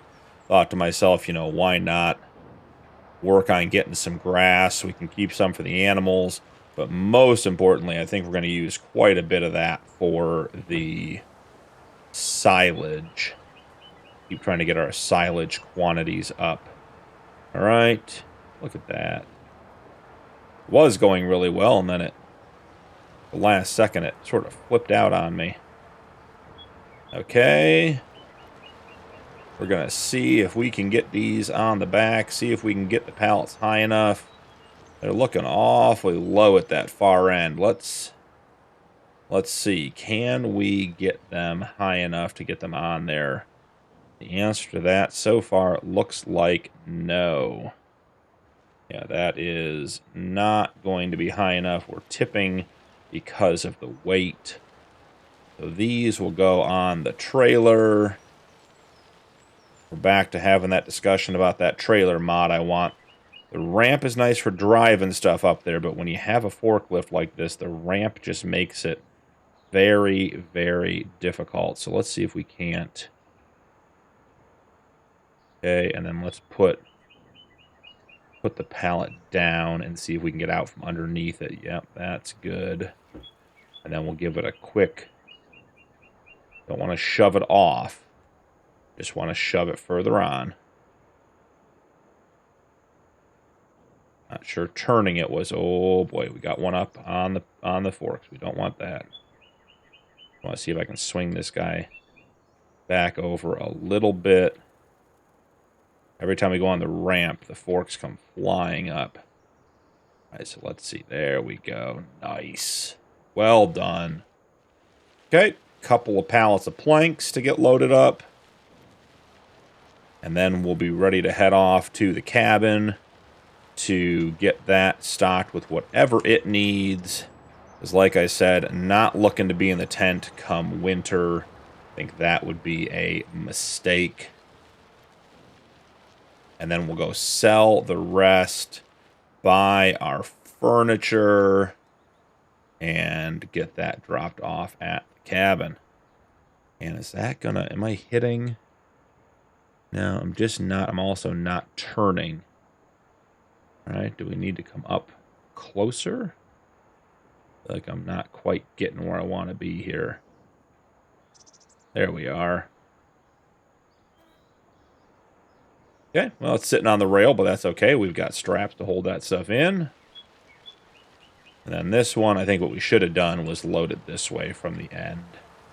Which we'll just get this one that way. Maybe not quite so high. It's bouncing quite a bit. And get squared up to the ramp. Away and down we go. Perfect. All right. We'll leave the pallet jack or the forklift right over here. We'll jump into the truck. Let's get some straps on everything. Get the tailgate up. All right, I mean, this truck and trailer's been a really good setup. The flat deck trailer, huge, huge benefit to be able to load stuff on it.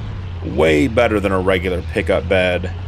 And our little utility trailer, you know, utility trailer 2.0 is definitely up for all the challenges we've put it up to. So let's get around the tent without hitting the lettuce.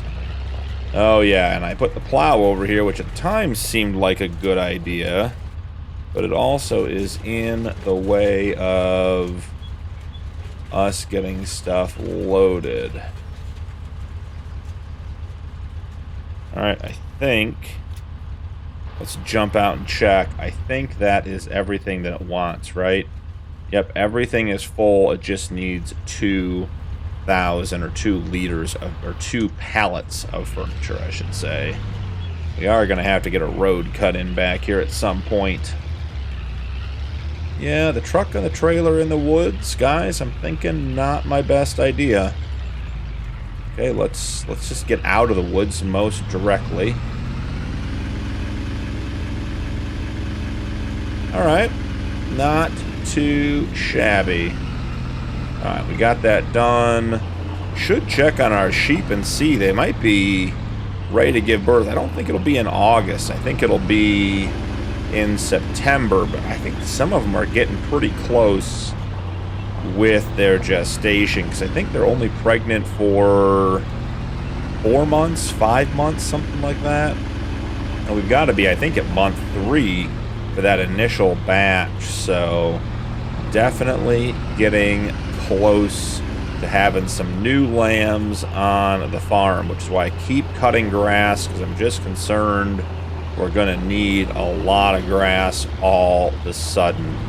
Haven't checked the sale yet today either, so maybe after we pick up the furniture at the warehouse, we'll run back by the shop and check and see what's on sale for the day. I'm excited to have the cabin finished, because that means we'll have running water and I can plumb in a power washer to get this truck cleaned up, because holy buckets is it dirty. I'm gonna get out there with my, I don't know, some sort of scraper and just start scraping it off. There's so much muck on it. So here we are pulling into the farmer's market. We'll get the wood goods sold, make a little bit of cash here. Yeah, 30,000, not too shabby. All right, so we're going to immediately spend a bunch of that. So furniture times 2 is $5,600. Ready for pickup at the hall. Oh, they're right there. Okay. Thinking the hall, like, where we're going to some sort of meeting hall. All right, we'll grab these. All right, so we have 2 pallets of furniture.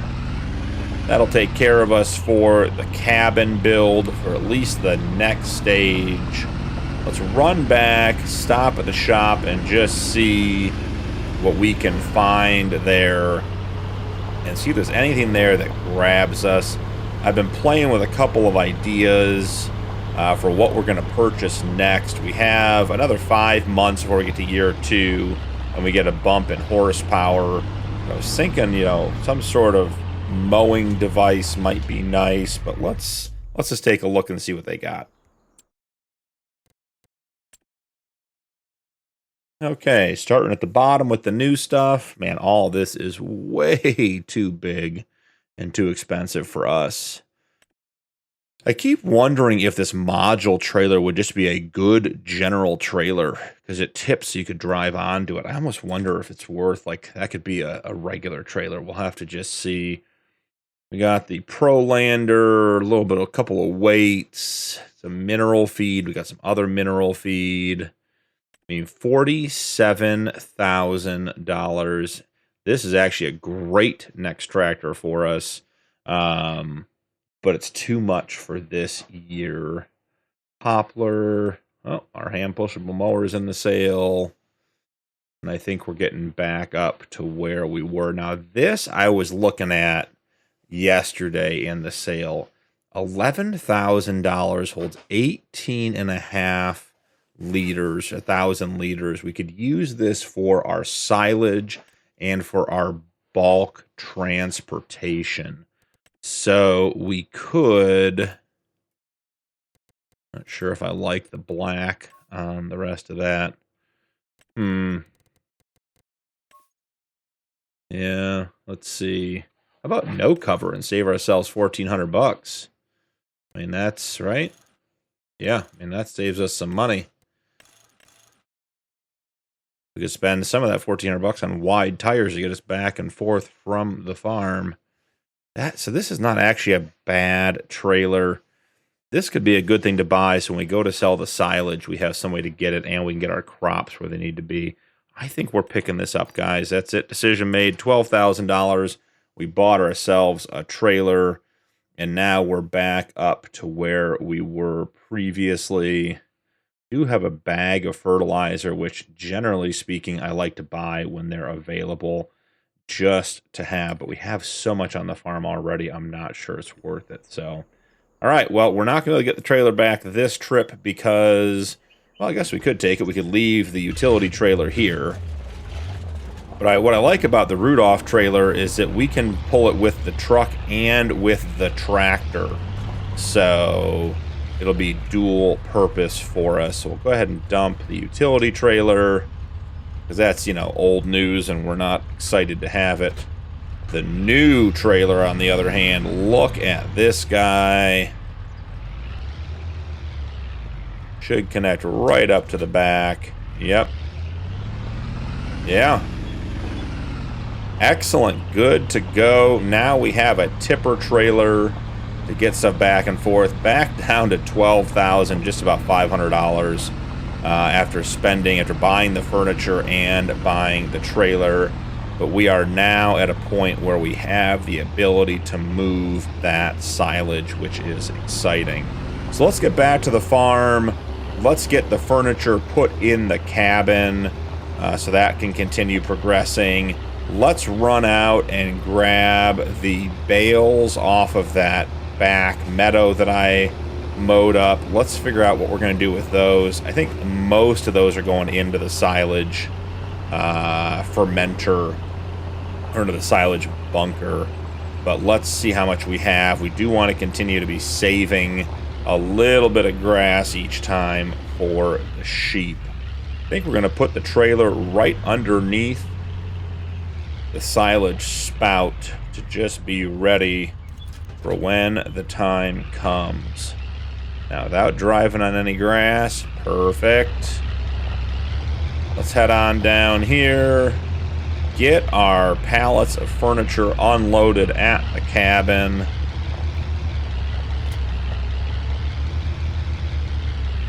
There we go.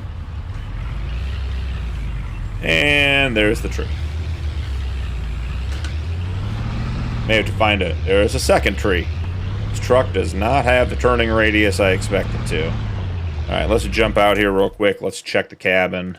Make sure we're progressing. Yep, so it's missing 0. It's working right through that stuff. Excellent, excellent, excellent. So, did it put windows in? I think it just immediately put windows in. You guys see that? I don't think those windows were there before.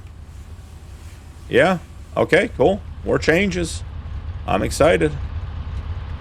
Let's head out and grab our bales. Then I want to come back and check on the animals and check and see, you know, what our sheep gestation looks like. And I want to check on our chickens. I'm not exactly sure why we have eggs. I feel like chickens have to reproduce to have eggs with the realistic livestock mod. Maybe we bought some pregnant chickens. Who knows? Man, I made a lot of grass bales last night. It was a project, guys. It was a lot of work. It was worth it. And you could see from the video, if you watch it, there was just a ton of grass back here. Just kept getting big heaps of grass. It's like we're in the prime grass cutting month, as it all grew heading into summer. So here, let's snag all these. We may have more than one truckload here, guys. This would be incredible.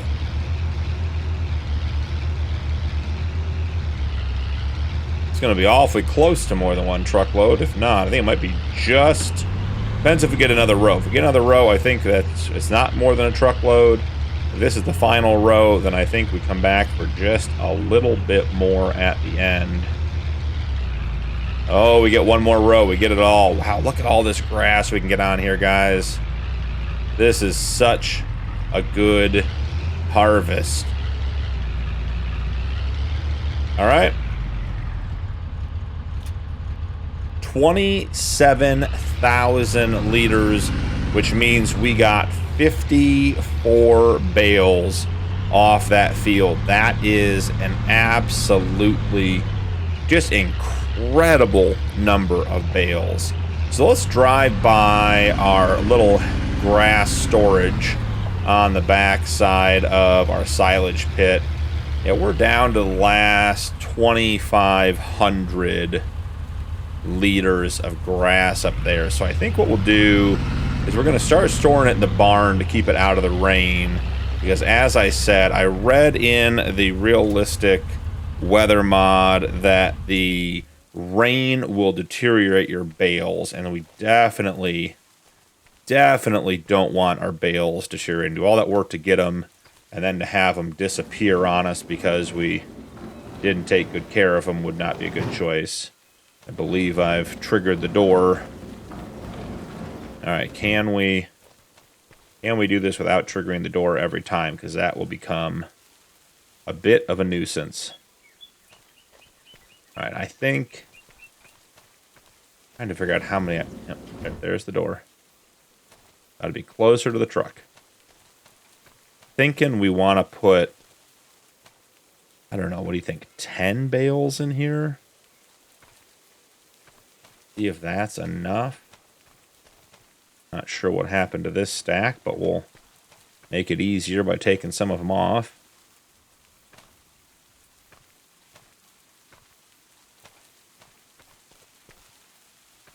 All right, getting these stacked up nicely. I'll put the rest of this on a time lapse. You don't have to watch me move these bales slowly. And then we'll go check on the animals and make sure everyone else is fed and ready to go.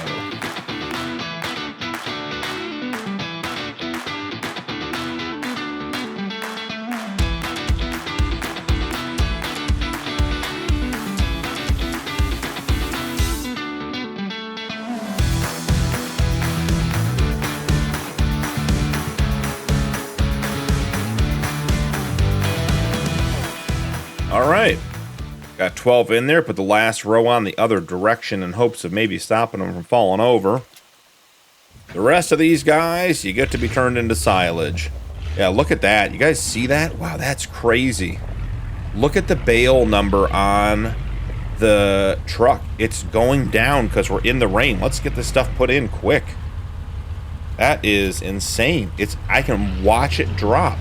We got to get the rest of those bales off of... oh, and I just drove into our grass field being aggressive. Okay.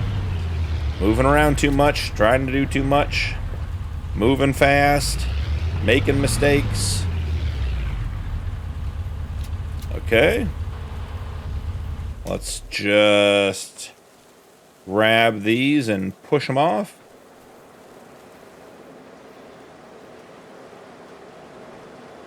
Are we full? We are. Man, guys, this did not turn out well. Realistic weather coming to bite us.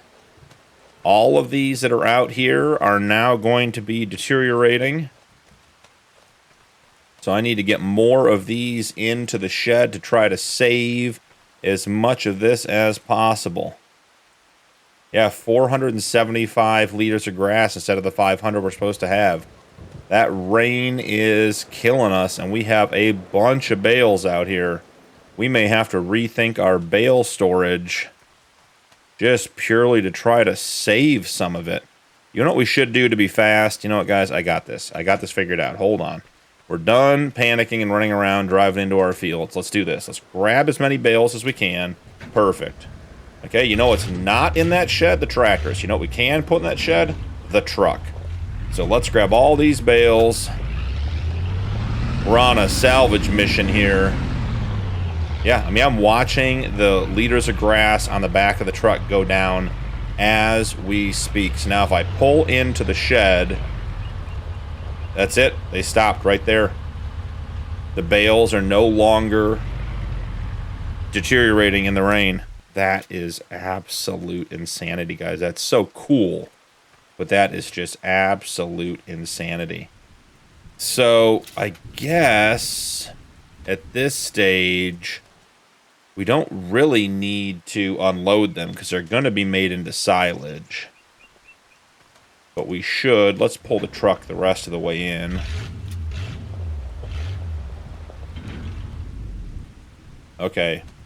We also need to get the bales off the shelf, because I bet they're deteriorating in the rain as well. Let's check and see.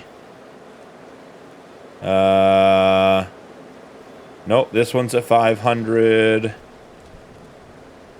Oh, I had it for a second. 500, so I'm wondering if the shelf counts as like a... Yeah, look, as soon as I took it off the shelf, $4.99, $4.98. So that shelf is counting as like a shelter or a building of sorts. But I think just to keep with the spirit of it, because it is an open shelf, you know, I think we tuck them in here and get them out of the rain entirely. But we're going to have to figure out some kind of hay loft or grass storage or bale storage just to make sure we don't lose our bales. I didn't think stacking them outside was going to be a problem, but hey, learn something new every day, and that's why we're playing with these mods. I mean, realistic weather, here you go. I can't believe I was sitting there watching the bales deteriorate on the back of the truck. That was totally unexpected. Oh, you know what I could do? Look at this. Take them right in the back door. There you go. Also not great that we drove into the grass field. But, you know, a little panic set in. We got through it.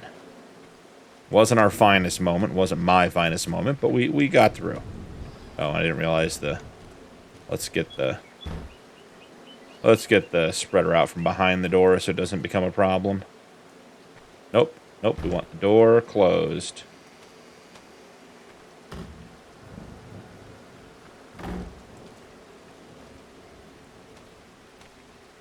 Put the spreader over here in the corner.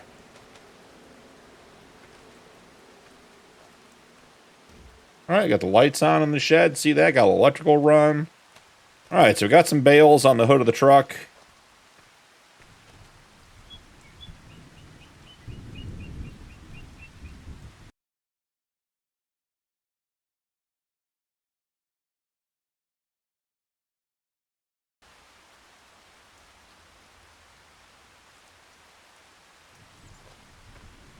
So now we need to go check on our animals, and then we'll call it a wrap for July here. So let's go over here.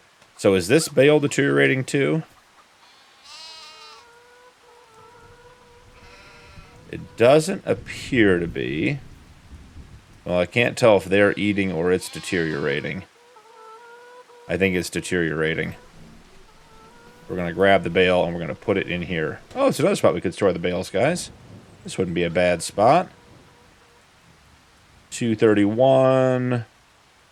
Does not appear to be deteriorating inside. Okay, cool. Well, you know, we learned a whole bunch of stuff. So, our animals. We have our Landrace, who's still too young.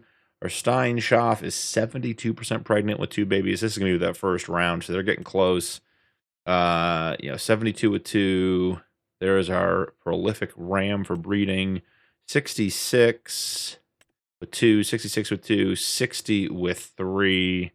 And then we have our other rams. So 72 months. Seems like 2 more months and we'll have a bunch of baby lambs running around. Probably also worth mentioning, I did put a little landscaping in. I got some trees put into the sheep and chicken pen. Wanted to look a little more substantial, give them some shade, give them something in there to interact with a little bit, so not a big deal. Now let's come check on our chickens, because I'm still not entirely sure why we have eggs. So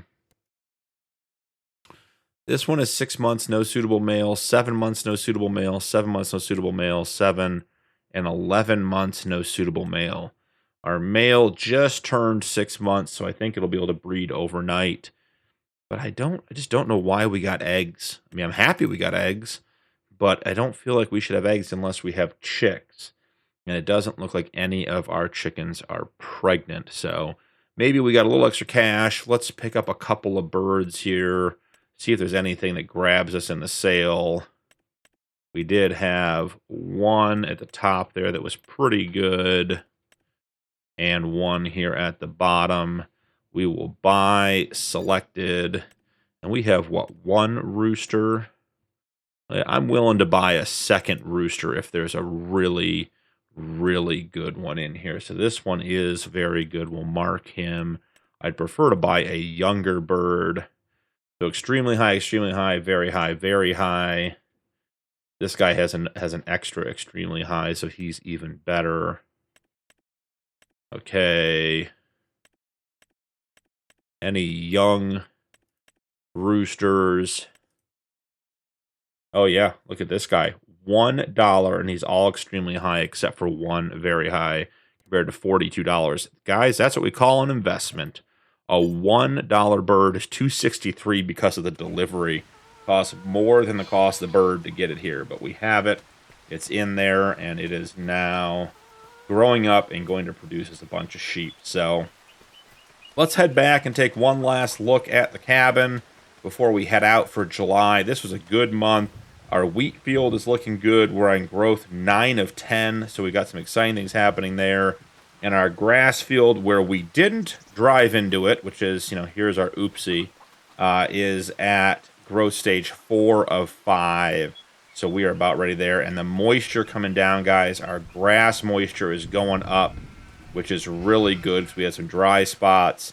And our wheat moisture, we're a little high, so we may have to wait for it to dry out. So what I may end up doing is let's do it right now before I leave with you guys. Let's jump in and let's go to 3-day months so we're ready to harvest. So days per month, 3. We're going to hit that with a cheeky save. Make sure we don't forget to do that. So you guys were here when I did it. This is why we're going to go to 3-day months for August, just to make sure we can get the moisture where we want it to be. So started with the cabin, end with the cabin, got the furniture delivered. Lots of exciting stuff today, guys. And the rain on the bales was incredible. A completely new experience for me in Farm Sim. Caused a bit of panic there as you saw driving around, trying to figure out what to do. But I'm so glad that it figured out we were in the building, they're protected, all that kind of stuff. And just adds another layer of things we have to do on the homestead to keep ourselves in good shape. Thank you so much for joining me today. Don't forget to drop a like and turn on notifications for more videos. Channel memberships are available if you'd like to support my content further, and members do get early access to upcoming videos. That's all for today, but we'll see you in the next one. Welcome back to New Frontier. I'm BP, and this is the Homestead Challenge.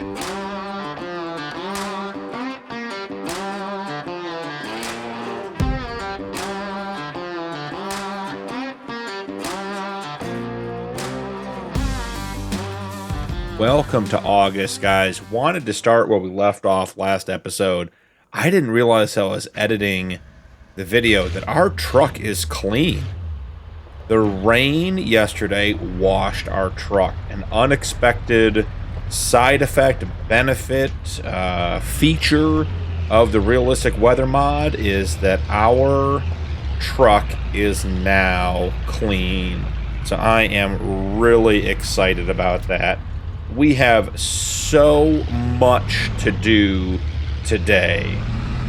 So without going back in our grass field we drove in last time, I just want to show you guys here real quick. We have our grass field ready to harvest. Moisture is not great. We are expecting snow in the forecast, guys, up to 1 centimeter of snow. And our wheat is ready to harvest. But again, the moisture is a little bit low, but it does appear to be going up.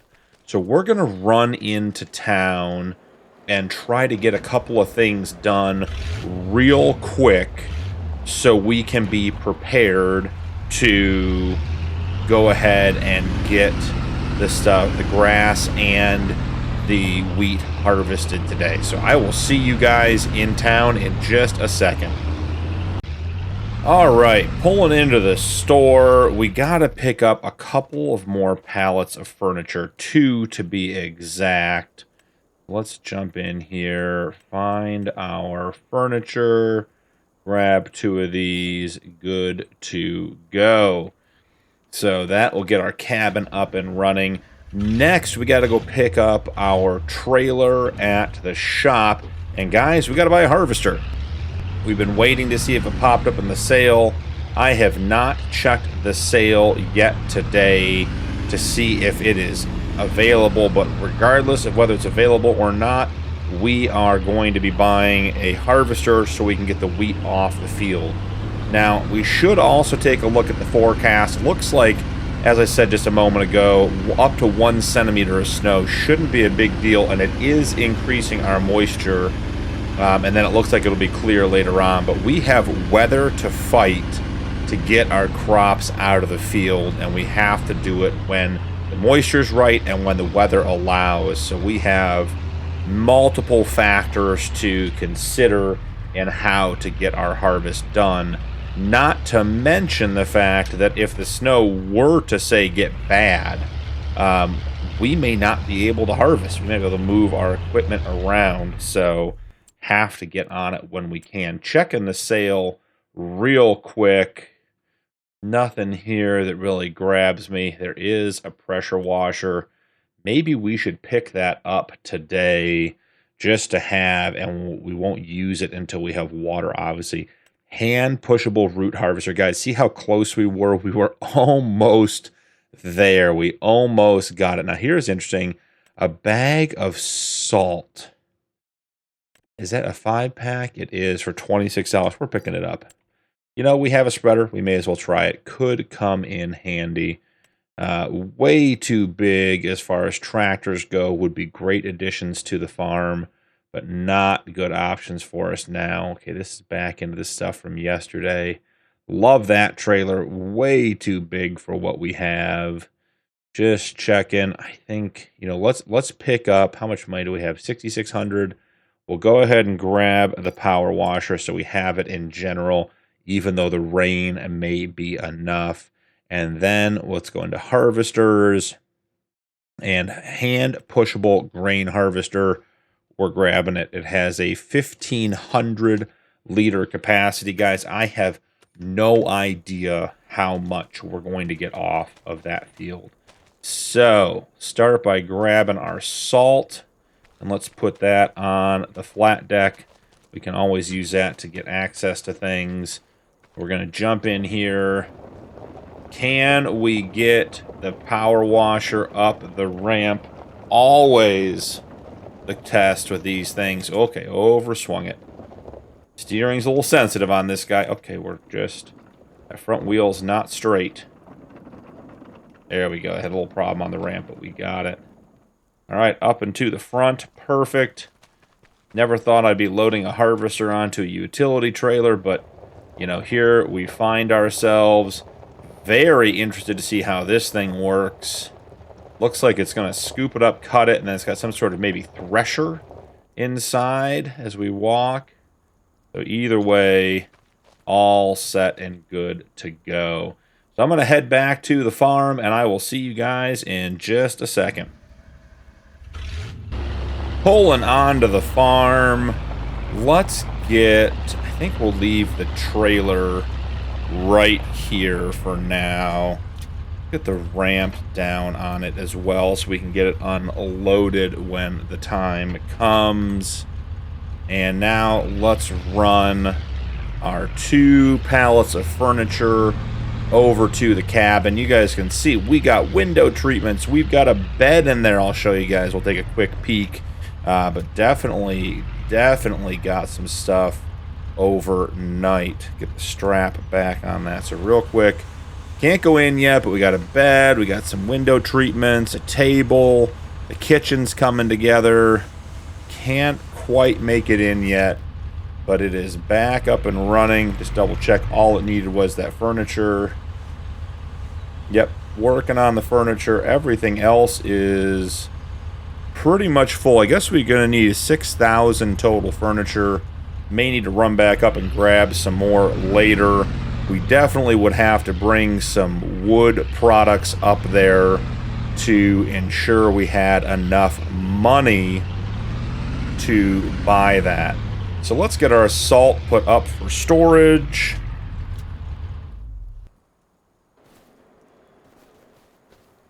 Okay.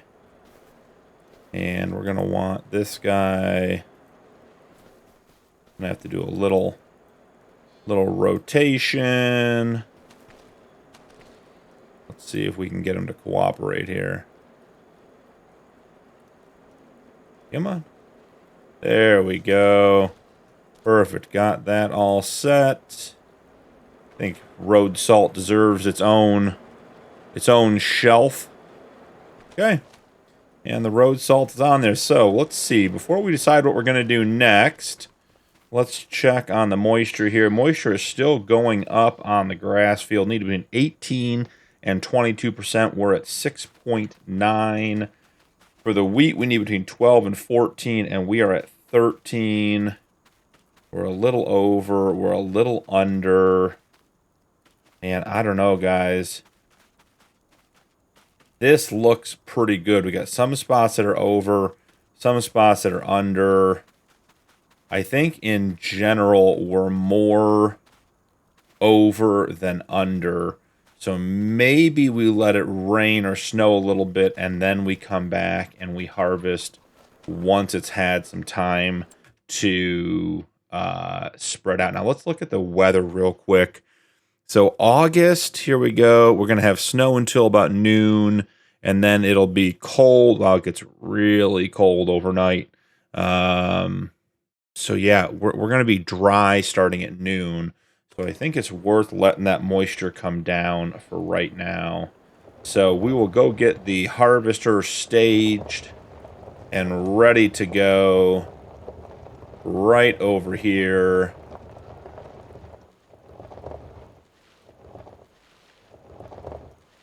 I'm excited to get to use that. The power washer, let's grab. We have, as I said, we got the kitchen in the cabin. So I know they're working on the plumbing, so let's get that down there. And when the plumbing for the cabin's done, I guess we'll have it hooked up down there. May see if they can run a line over to the shed. So maybe we end up throwing this in the shed.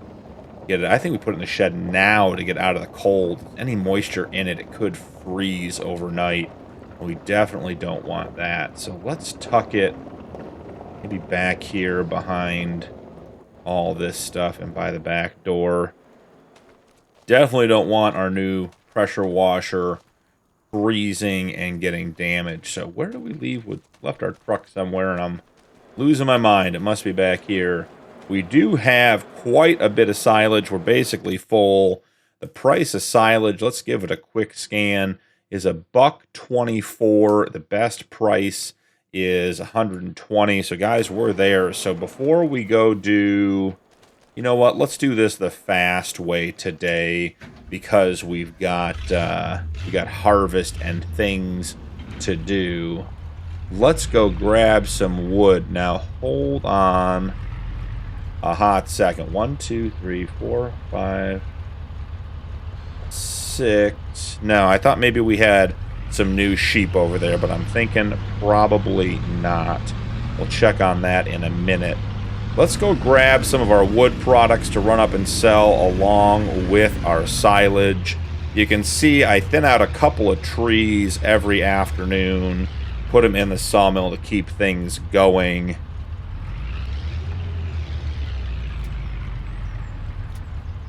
That was less efficient than the last route, but that's okay. Can I get a couple of those on top, maybe? I bet we can. Alright, we were going to do this the easy way. We're going to do it a mix of the easy way and, I don't know, I want to call it not the easy way, but we'll get it moving here. I think we're going to undo that strap and throw these two planks across the back and have those in a good spot. So let's remove this strap, get back in here, all the way up, my friend, and need to push, make sure that everything's on, lower it. Perfect. Man, that forklift is truly remarkable. Okay, so we have a load of wood put on. We'll come back and get the beams later. We need to get the wood and the silage sold because we need to pick up another 4 pallets of furniture. I'm going to run down there and just verify that it is only 4 pallets of wood. Trying to be careful around our grass field. Definitely don't want to drive on it right before we take it up and get it mowed and get a bunch of bales out of it. So let's go ahead and get silage added in while that's filling. That's exciting stuff. Run down here and double check that we need 4 more pallets of furniture. So yeah, we actually need 5 pallets of furniture because we have a partial in here somehow. So 5 pallets of furniture is what's going to get us what we need. So we'll get up here. We'll make sure we're all loaded up with the silage. Yeah, just about halfway there. So while that's finishing up, let's go take a check. Animals 8. It doesn't seem like we had any lambs, but we will check and see. All right, so our animals. Okay, the landrace is 4 months old. Steinshoff is 92% pregnant. 92% pregnant. 86, 86, 80. Yeah, and then we have our ram. That's our ram that was a calf that grew up. So we're going to have baby lambs or baby sheep lambs next month, which is going to be very, very exciting.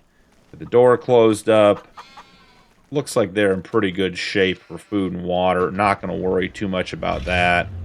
Let's run up here and get all this stuff sold. I'll meet you guys at the farmer's market. Pulling up to the farmer's market again, guys. Just got up here. This is a heavy load of stuff. Let's get everything. That's the wrong button. Let's get everything unstrapped. Make some good money selling the wood. And then we have to come around to get to the bulk empty. But before we do that, we need to buy 5 pallets of furniture. Man, that may be all of our money. Yeah, $1,000. That's all we got left. Good thing we got a little bit of silage to sell. This cabin is gonna be expensive. Now, guys, on the way up here, it went from 0 to 1 centimeters of snow to 1 to 2. So not a huge change, but it is going to get snowy if it keeps increasing like that. And that's going to be a challenge because we didn't have the plow hooked up and we have work we need to do. So selling our first bit of silage here. Super excited. $2,300 worth of silage. Bringing the bank balance back up over $3,000. That is a big help. We're making some decent money here, but it definitely, we're spending it just as quick as we're making it, and it is 41 degrees outside, guys. We need to get this cabin finished so we can get moved in and out of that tent because it is cold at night here. So I'll meet you guys back at the farm. We'll get the furniture dropped off and we'll make a plan for the rest of the day and see what we're going to do about getting something harvested. Just got the trailer dropped off, heading over to the cabin to let the rest of this furniture out and keep this cabin moving. As I said, we desperately need to move in. Let's see if I can get this unloaded over on that side. Nope, might be too light. Let's see. Going to keep our partial pallet of furniture right over here on the side of the house, just in case we need it for a future project. So let's get the truck turned around.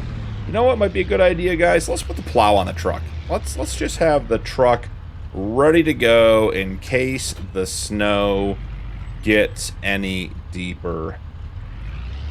Not sure we're going to need it yet, but it does seem like a good idea to be prepared. So let's take a look and see what's going on with the fields. Now, I don't know if harvesting in the snow is going to cause a yield reduction or not. Current yield 134%, 189%. Current yield 288%. I don't know, guys. I think we harvest. Yeah, I'm just looking here. Current yield 160, 180, 282. I mean, we're well over 100% all the way around. Yeah, your current yield 167, 134, 134, 150. I mean, these little sections where it's good, 296 on the yield. So, I mean, it's definitely in that range. You know, I guess we could... It is, let's see, it's 9 o'clock. Do we risk, take a look at the weather again. This is where the realistic weather mod comes in. You know, it's going to stop snowing here in the next hour. Do we maybe run it to 1 or 2 o'clock and see what happens? There is a note that if you have the RTK construction or the weather tool, that you can get additional information. So the weather station improves forecast availability on your farm. Excellent. Let's see. Not enough money. It's $4,200. Don't have enough money. Found it, but don't have enough money to do anything with it. I feel like we shouldn't harvest in the snow. So maybe I'll run and sell the rest of the beams.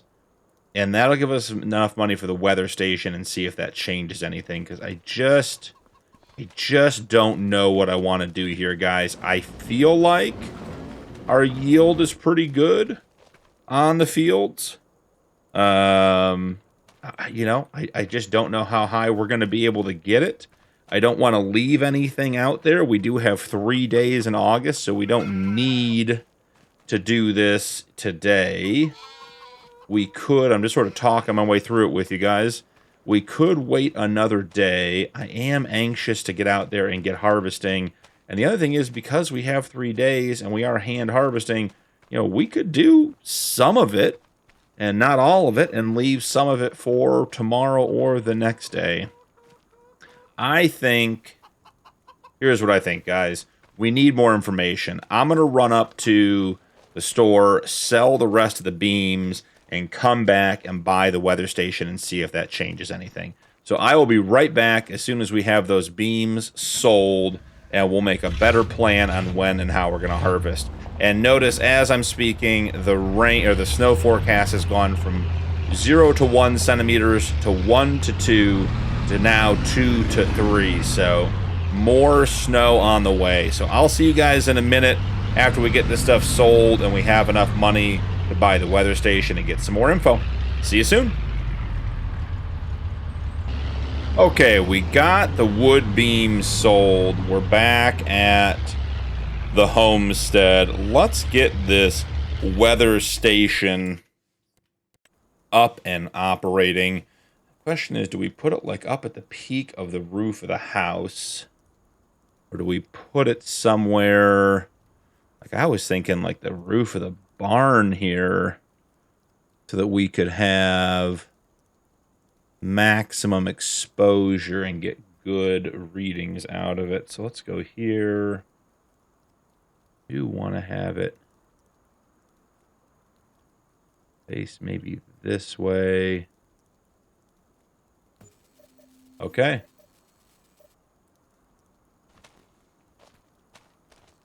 Let's go take a look. Let's see what it looks like. All right, so it is pulling in data. Does it give us anything different on this screen? Nothing yet, but it did say it would make it more accurate. Checking our field. We are high on the moisture all the way around. Yep, we are high on the moisture all the way around. Almost all this. One tiny patch back there was not high on the moisture. Let's check our grass. I mean, we're low. We need to be 18 to 22, and we're like 11 to 12. There we go. There's 26, 11, 19. We have some grass that's right in the range. It's actually not too bad, but a big portion of it is definitely still low. Yeah, 11 and 12 over here. So, you know what I think we do? I think we go take a nap, and we come back at, say, 2 this afternoon and see what the weather's done and what our weather station has updated. So I'll see you guys. I'm going to get my tent and get warmed up. I'll see you guys in a couple hours when we have some new information. All right, nice little nap. It's 2 o'clock. It's up to 44 degrees. Our weather station is chirping away. Let's see where we are. We're high on the moisture here. Yeah, really, really high. But some spots aren't bad. We're definitely coming down. Yeah, 26, 30%. There we go. We're in 12, 22. We're definitely getting closer. 13, 27, 12. Back up to 27. This field's a mess. It's either really low or really high. So we're going to have to pick, you know, which one we want to work with. Do we want to let it dry, or do we want to let it, you know, or do we want to add water and get the low sections up? So not quite ready to harvest yet. I'm wondering, should we just go grab some water for the sheep, make sure that they're all taken care of, and when we come back, decide if we're going to go to day 2 of August or not. So let's run over and grab some water, use our new road we put in last episode. Still got some eggs over there. Still don't have any idea why we have eggs, but okay, well, glad we got out of first-person view, because it would have been awkward to get over to our water and only to realize we didn't have our tanker. So head back and grab our tanker, and then we'll go get some water and make a plan on what we want to do from there. I'm thinking that we don't want to add water to the grass field because it'll make the high sections higher, and they're already, the low sections are off by, like, let's say 4 or 6%. The high sections are off by 9 or 10%. So logically, I think if we raise it, we do more damage because the high end gets further away from the norm. Versus if we let it dry down a little bit, the lower section has less to lose, and the high will get closer and increase our yield. And it did seem like in general on the grass field that the moisture was higher in more places than it was low. Now on the wheat field, it did seem a little bit more evenly distributed. It seemed like it was generally high and needed to dry out. Now that the sun's out and we have a couple hours of sunlight left in the day, I think it's going to make good progress towards getting the moisture where we want it. I just don't know, you know, what does the rest of the weather in August bring? If we end up with rain or snow and the moisture just continues to go up, then waiting wasn't the right choice. I was hopeful that weather station was going to give us some more info on the multi-day forecast, But right now, it just seems to be giving us 1 day for the month of August. So while we're here, we keep missing the trigger there. Let's take another look and just see if we can get more info. Previous menu, next menu. Doesn't seem like there's much more info to have. It's going to be dry through midnight. Let's see. Midnight up till noon tomorrow. So we could harvest tomorrow morning. Yeah, guys, I'm just figuring this out with you. So, you know, I'm sure I'll get some comments. I appreciate the comments. If you guys have done this before, you know, drop a note, let me know. I know the moisture is a big discussion point when it comes to the realistic weather mod. It is worth sharing that prior to loading in for this episode, I did go get the latest realistic weather mod version from Aero directly. The Mod Hub version is a couple of updates out of current. Nothing serious, nothing groundbreaking or game-changing. But there are some changes to the moisture maps and the moisture retention and that kind of stuff with the latest version from Aero's GitHub. And I wanted to have the latest info to make sure that when it came to harvest time today, this episode, or maybe next episode, that we had the latest and greatest. His notes do say that the current version on his web page, on the GitHub page, is likely to be the version going out to Mod Hub for the update when that time comes, or maybe a couple of tweaks. But in general, this is the version that should be coming to Mod Hub next. So perhaps by the time you're watching this episode, it has already been updated, or maybe we're well past this version and on to a new one. So let's get the sheep watered. I'm thinking I talked myself into sleeping until tomorrow to take a look and check the moisture. Should check and see how much water we actually have in the greenhouse. 14,000 liters. We're in great shape. Glad I didn't put the weather station by the house, by the cabin. That would be might be a bit of a nuisance. All that noise all the time. Not too bad here out by the shed where we're working. But not sure I'd want to listen to that by the cabin. So heading over here, let's take, oh, look at that, guys. Here's that water connection I told them I wanted. All right, so they're getting some plumbing done here. So we should have water to the shed soon to get the pressure washer. Guys, there's nothing here. Guys, is the cabin done? Oh, guys, the cabin's done. Okay, well, that was a surprise.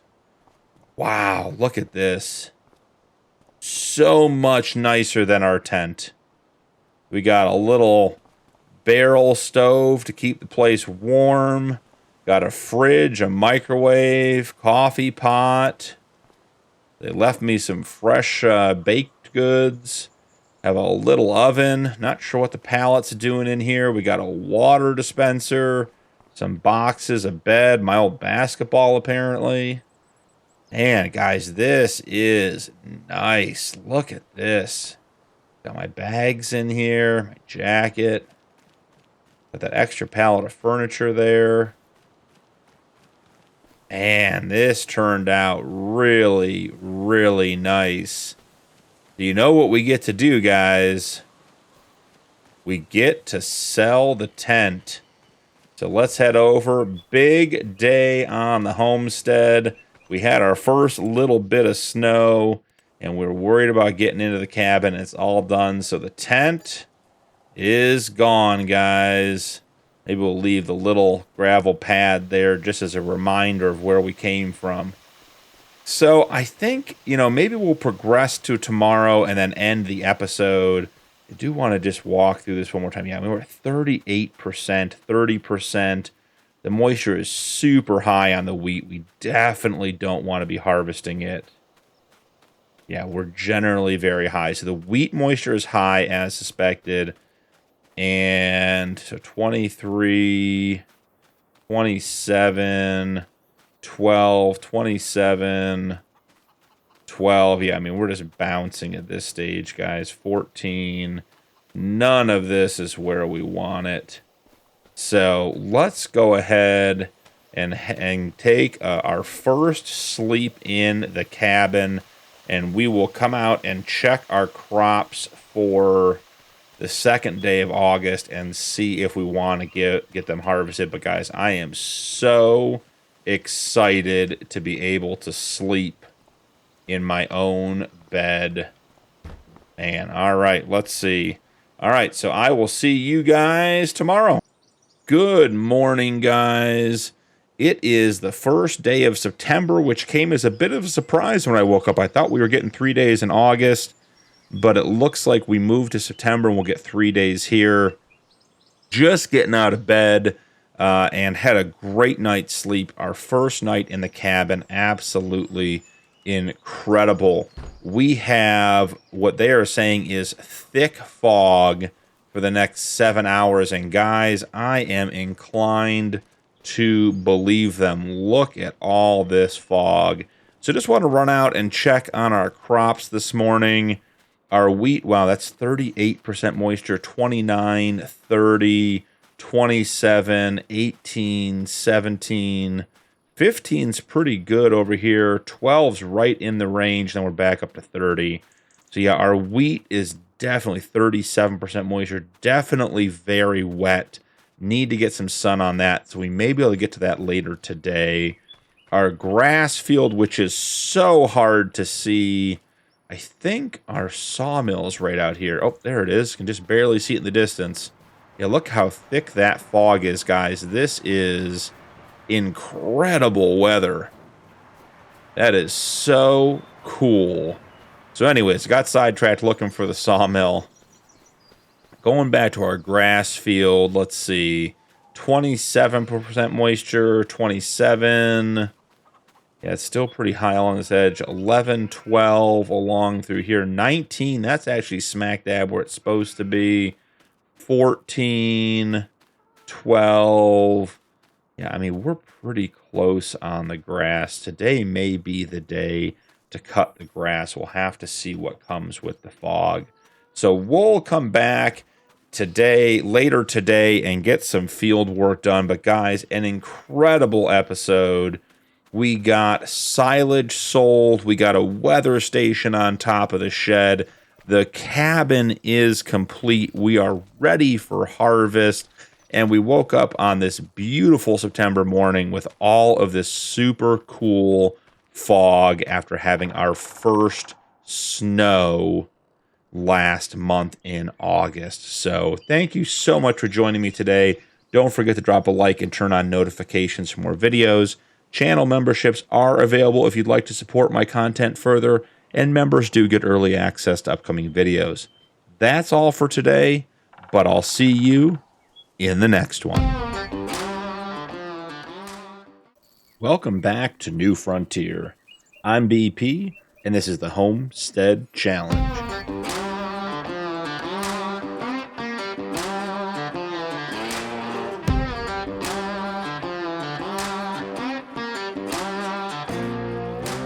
Welcome to day 2 of September, guys.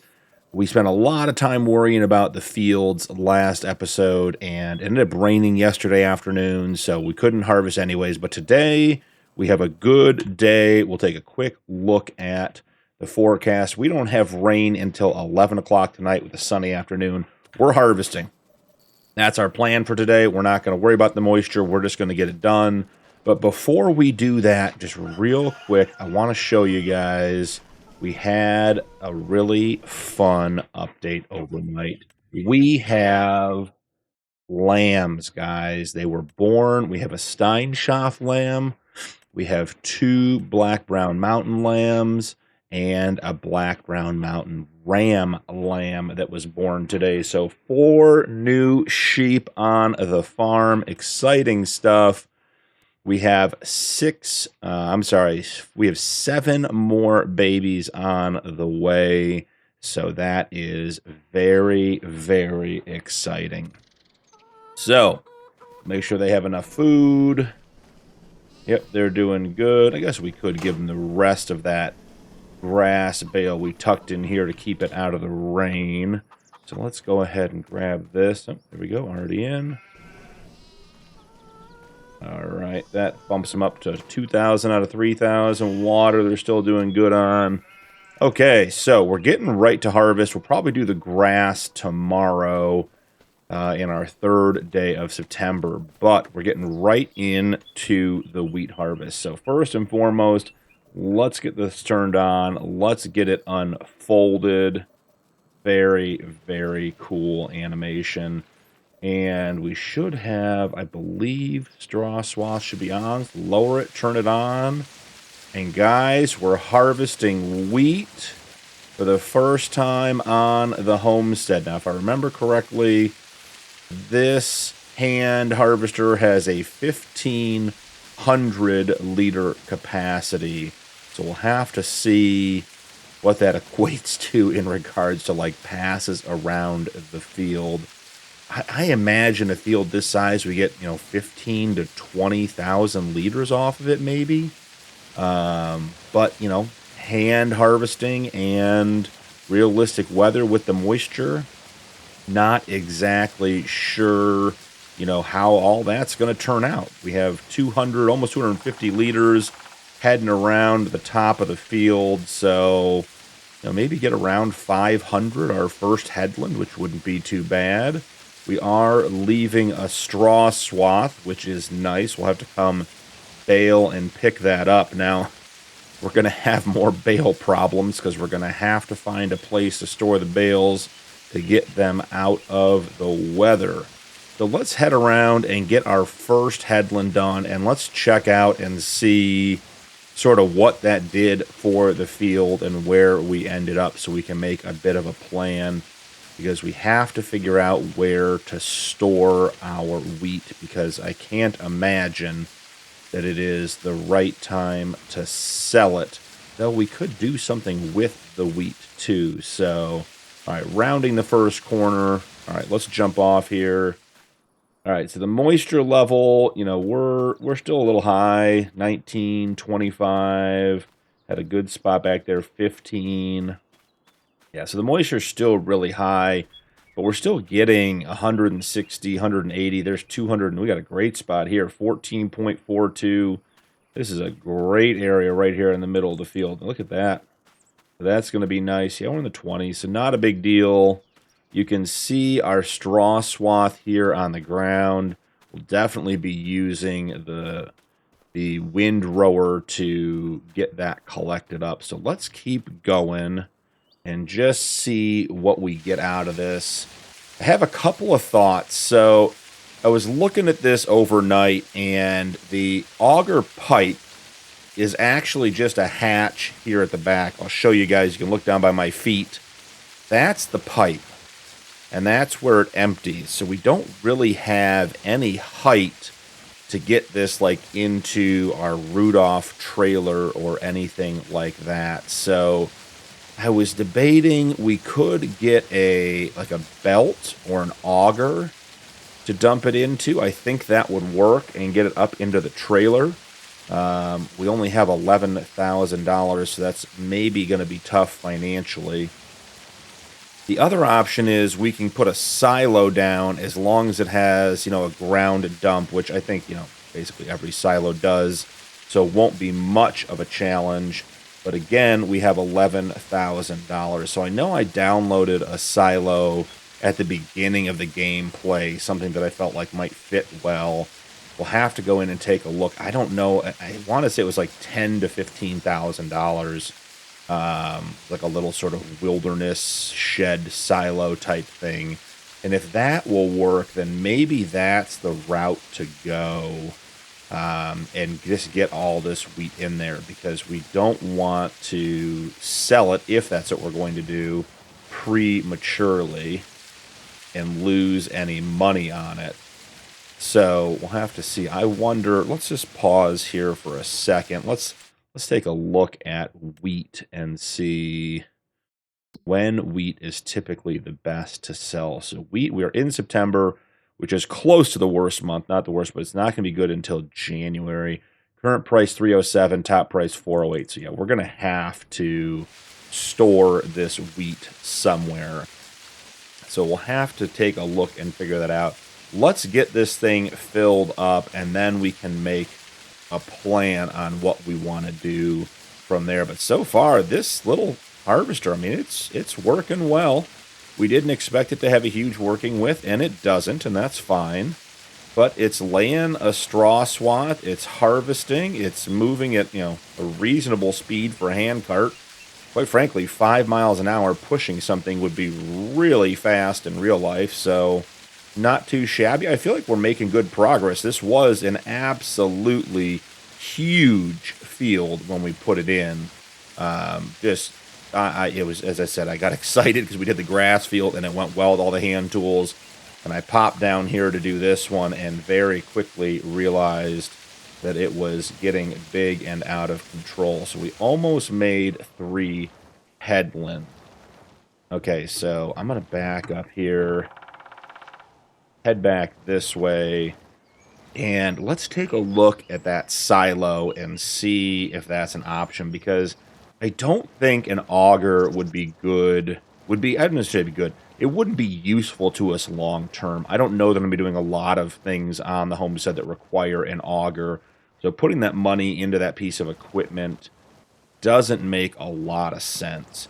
So I was thinking, because we've been clearing the trees out up here, and guys, I got a great suggestion from one of you guys, one of the viewers, about maybe doing some deadwood tree contracts, which could be a good way to get some wood for our mill and also not be cutting down all of our trees.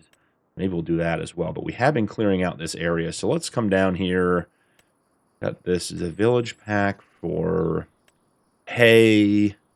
Yeah, these are more hay. Okay, here we go. Oh, $10,000. This is looking good. As a 25,000 liter capacity. That is great news. So I'm thinking we sort of cleared this area out here. Do I want it close to the grass field or further out? I'm thinking sort of further out, give us room to get between the grass field and the trees to get to the sawmill. So we come here. Yeah, I think that's going to be about it. So let's go ahead and hit that with a soften real quick and just make sure that we don't have any edges. Let's grab some gravel and just finish our path out there. All right, cool. There it is, guys. Our new shed silo. This thing is nice. All right, so we come in here. I imagine we need to be somewhat by this auger. Let's open. I want to see if we get a good angle. Open our chute. Wow, that emptied fast. Okay. And our silo shows 1,500 liters of wheat. Cool. This worked out really well, guys. It worked out better than I expected.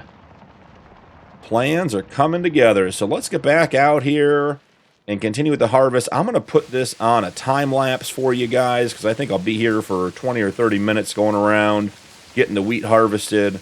But I'll bring you back if anything interesting happens. Otherwise, I will plan on seeing you guys at the end.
That's a wrap on the wheat harvest. Let's get the last little bit unloaded here.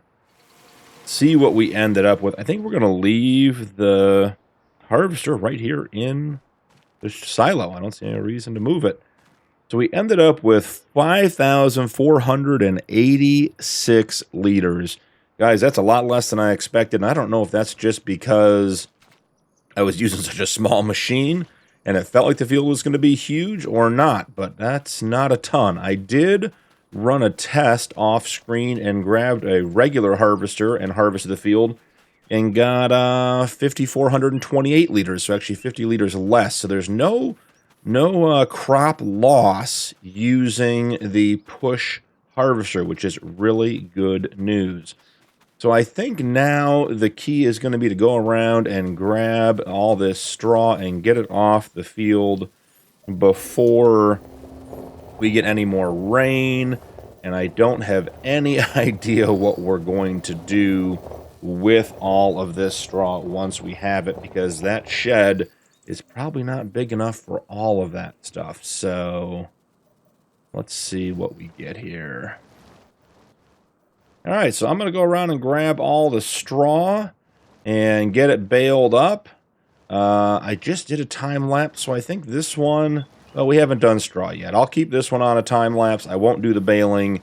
I'll bring you guys back in when we have all of the straw up and we have a count on how much we got and maybe even a plan on what we're going to do with it.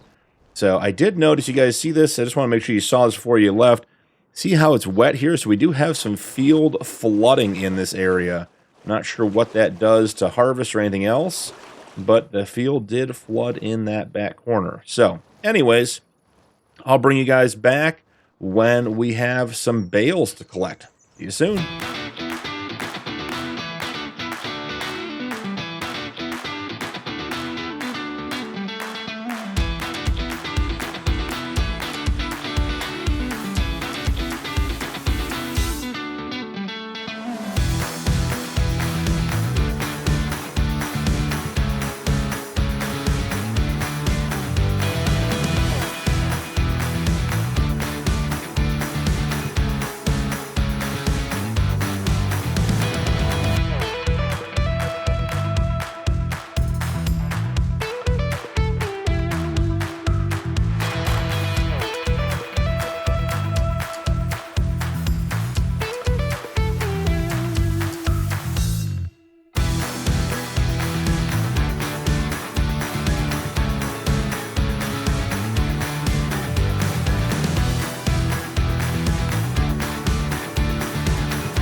Coming around for our last pass with the baler, guys.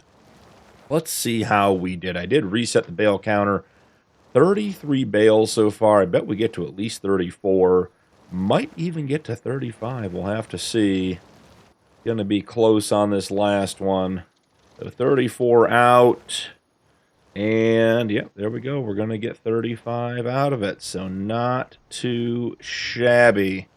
That is a nice set of straw bales we picked up for the homestead there. You guys can hear all that water underneath my feet in that back corner of the field. I am intrigued to see, number one, if we have water in the grass field, because that's where I noticed it the first time. And then number two, I wonder if we can collect that water and use it in our greenhouse and to water our sheep. So, just wondering if maybe it's using the same fill plane as like a rice paddy, which, you know, many of you know is the sort of little mini hack for getting water on your farm if you don't want to put a pump in, and just put a little rice field in and go from there. So, jumping out of here, let's go check on this corner of the grass field. It's dry. That was our little spring over here that we put in to catch it all. So the flood spots do move around. They're over here. So let's grab the John Deere and the tanker, and let's head over and just a little experiment, a little bit of fun, see if we can collect any of that water. So my thoughts, and sort of had some time to reflect on the hand harvest. Really another great tool in the pack. I'm sort of no longer surprised that everything is working really well. The working width seems to be wider than advertised. Not massively wider, but it's definitely cutting past the outside of the front wheels, or the wheels on it. So, all right, so we get the tanker in the water. Clearly, oh, guys, look at this. We can get water off of our field. I wonder how much there is. Okay, so there's 3,000. I mean, do we think the water is like a finite amount, or do we think it's just that area is wet? Okay, so we could get it off the grass there, too. You see, we just got a little splash on the tire. So let's make a couple of runs back and forth to the greenhouse. Doesn't hurt anything to have the greenhouse topped off. And let's see what we can do. But anyways, back to my thoughts on the hand harvester. Worked really well. The working width, as I said, definitely seems to be wider than advertised, which is nice, because it's a little hard in the actual crop to see, and you don't get a big perspective because it's not a big vehicle, so it's not like a full-size harvester where you're going to zoom way out. Capacity worked well. Emptying worked well. I mean, overall, guys, just another nice mod. Yeah, here we go. Trying to see if the water plane is going down as we're taking this water off the field. So far, doesn't seem like it. I don't know that we'll take more than 3 or 4 trips. I don't want to be doing this the whole rest of the episode, but hey, if we got water close to the homestead, I think that's, you know, when the land gives, you take what you can get, because so often we're fighting it. And guys, it has been foggy for 2 days here. So thinking that our harvest season may end up being pretty foggy in general. So what are we going to do with these bales? I don't want to leave them on the field, obviously, because we need to do some mulching and some field prep. I also don't want them to get deteriorated from the inevitable rain. I think we have more rain in the forecast tomorrow. So I'm thinking maybe for today, we put them on the truck and then just put the truck in the shed. And that'll guarantee that they are taken care of through tomorrow, in case it rains overnight. Because looking at the forecast here, you know, we have rain at 11 p.m. So they need to be in cover of some kind before the end of the day here. Did we make that turn? We sure did. 2 times in a row without hitting that tree. I don't know that our water level's going down, so maybe we'll do one more tanker trip and go from there. But that's a cool little feature of realistic weather with the flooded fields, is you can use that to get water for your farm. We'll do one more, and we'll make sure to top off the sheep pen before we head over here to the greenhouse. So once we have the straw bales in the shed, I think that'll probably be about it for this episode. We'll start our third day of September with the grass cutting for sure. Could even technically do a second episode today and get that done, I guess. But I'd like to move on to tomorrow and see if we can get rid of some of this fog. Yeah, I just don't see that water level going down. Oh, maybe? No. No, I don't think the water level goes down, so I think it's flooded regardless. So, but hey, it's a super cool, easy, fast way to get some water. So, pro tip here for you guys. If you're playing with realistic weather and you have some flooding, grab your tanker and take as much water as you need. Maybe one of you guys will do some testing and tell me there is a finite amount of water in that puddle, but for right now, as far as I'm concerned, it's just a spring in the ground, and we got water coming up, and we can use it as much as we want till it goes away. So we will jump back over here, get the remainder of this into the greenhouse. Oh, we can't turn the tractor off. There we go, get it emptied. I do want to check and just see how much we have in the greenhouse. 24,000 liters, yeah, and we're only running at 50%, so I don't really think we're going to be using that much water. Good to get some use out of the John Deere. Okay, so now turn that off. Let's go grab our truck, and we will get all of our bales.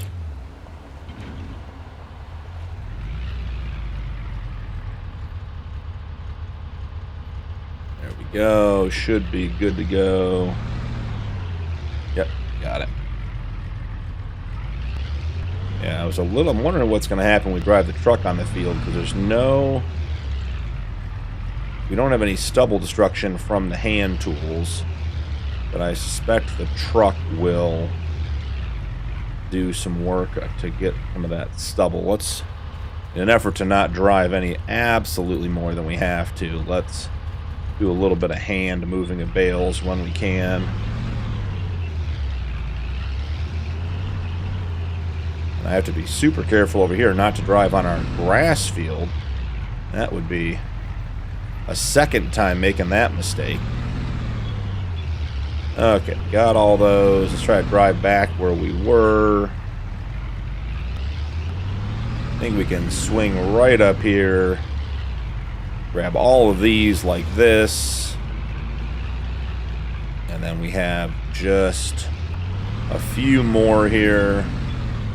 And I'm going to go grab that last one by hand. Try to keep our truck off the field as much as possible. So, get back over here in the meadow.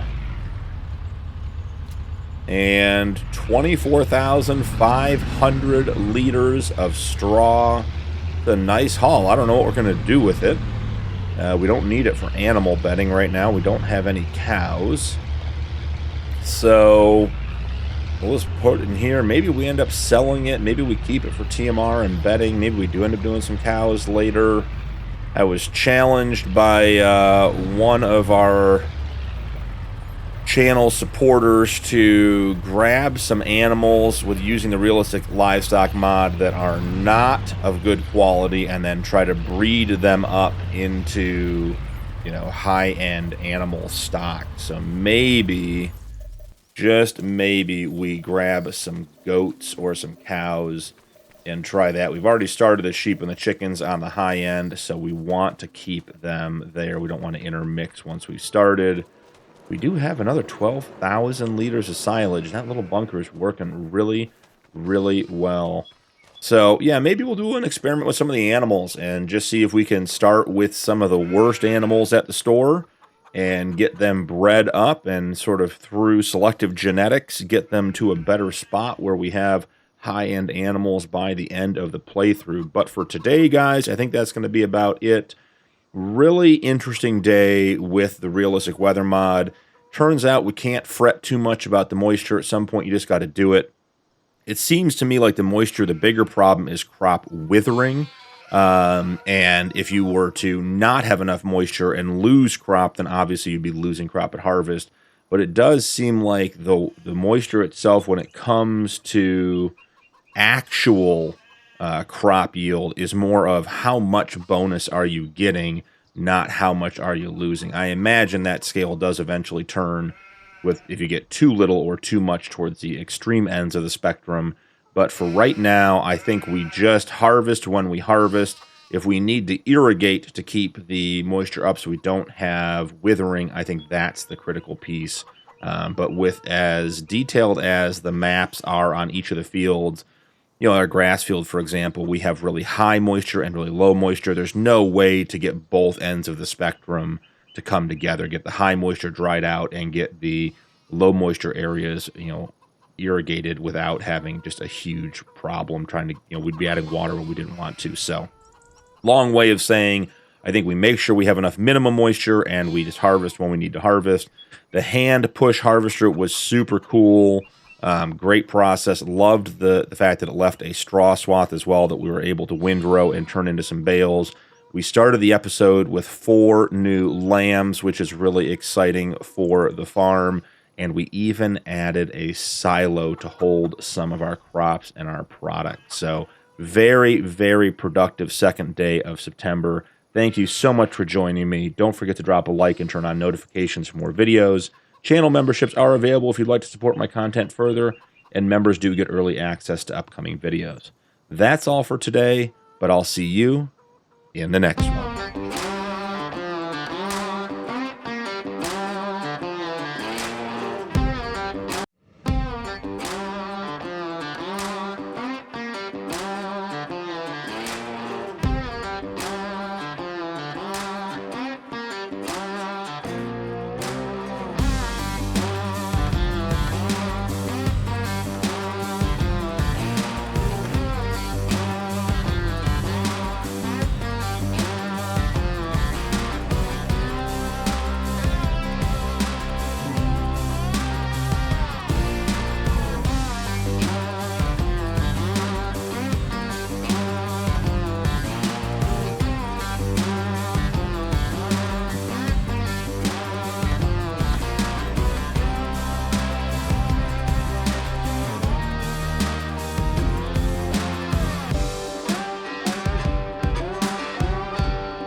Welcome back to New Frontier.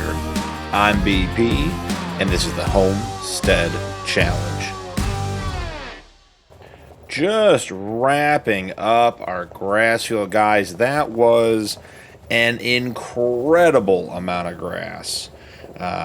Didn't know how it was going to turn out with realistic weather on it, whether it was going to be worth doing grass. I actually thought at one point that maybe we'd just, mow meadows. And we might still do that, but I didn't count the bales, but there are a boatload of bales on there. So have a couple of updates this morning. Let's see, where do we want to start? 4 more lambs born this morning. So we are up to, I'll show you guys, 16 sheep on our farm. So we've got our landrace that we had previously. Our Steinschaft is no longer pregnant. Here is our Steinschaft ram lamb that was just born today. A Swiss black brown born today. Another Swiss black brown born today. And another Swiss black brown born today. So that is all of our animals that we're covering. And actually, we have 2 more. So maybe it was, because I thought we had triplets. So 2, 3, 5, 6. Yeah, we had 6. It looks like 6 animals born. Oh, you want it? There's 0 months because they were born the first day of September. So yeah, it was 4 more lambs. So we have 16 animals, 16 lambs and sheep on the farm, which is just great news. And then as far as our chickens go over here, oh, there's one of our lambs right there. As far as our chickens go, still sitting here at 9. Not sure if any of them are pregnant or not yet. Let's take a quick look and see. 2 young, no suitable male. Yeah, so our rooster is, I think it had to be 10 months old to be eligible. So they are getting there. This guy is 8 months. We have 2 more months to go. So our first project of the day, after getting all that grass done, I want to look at it one more time.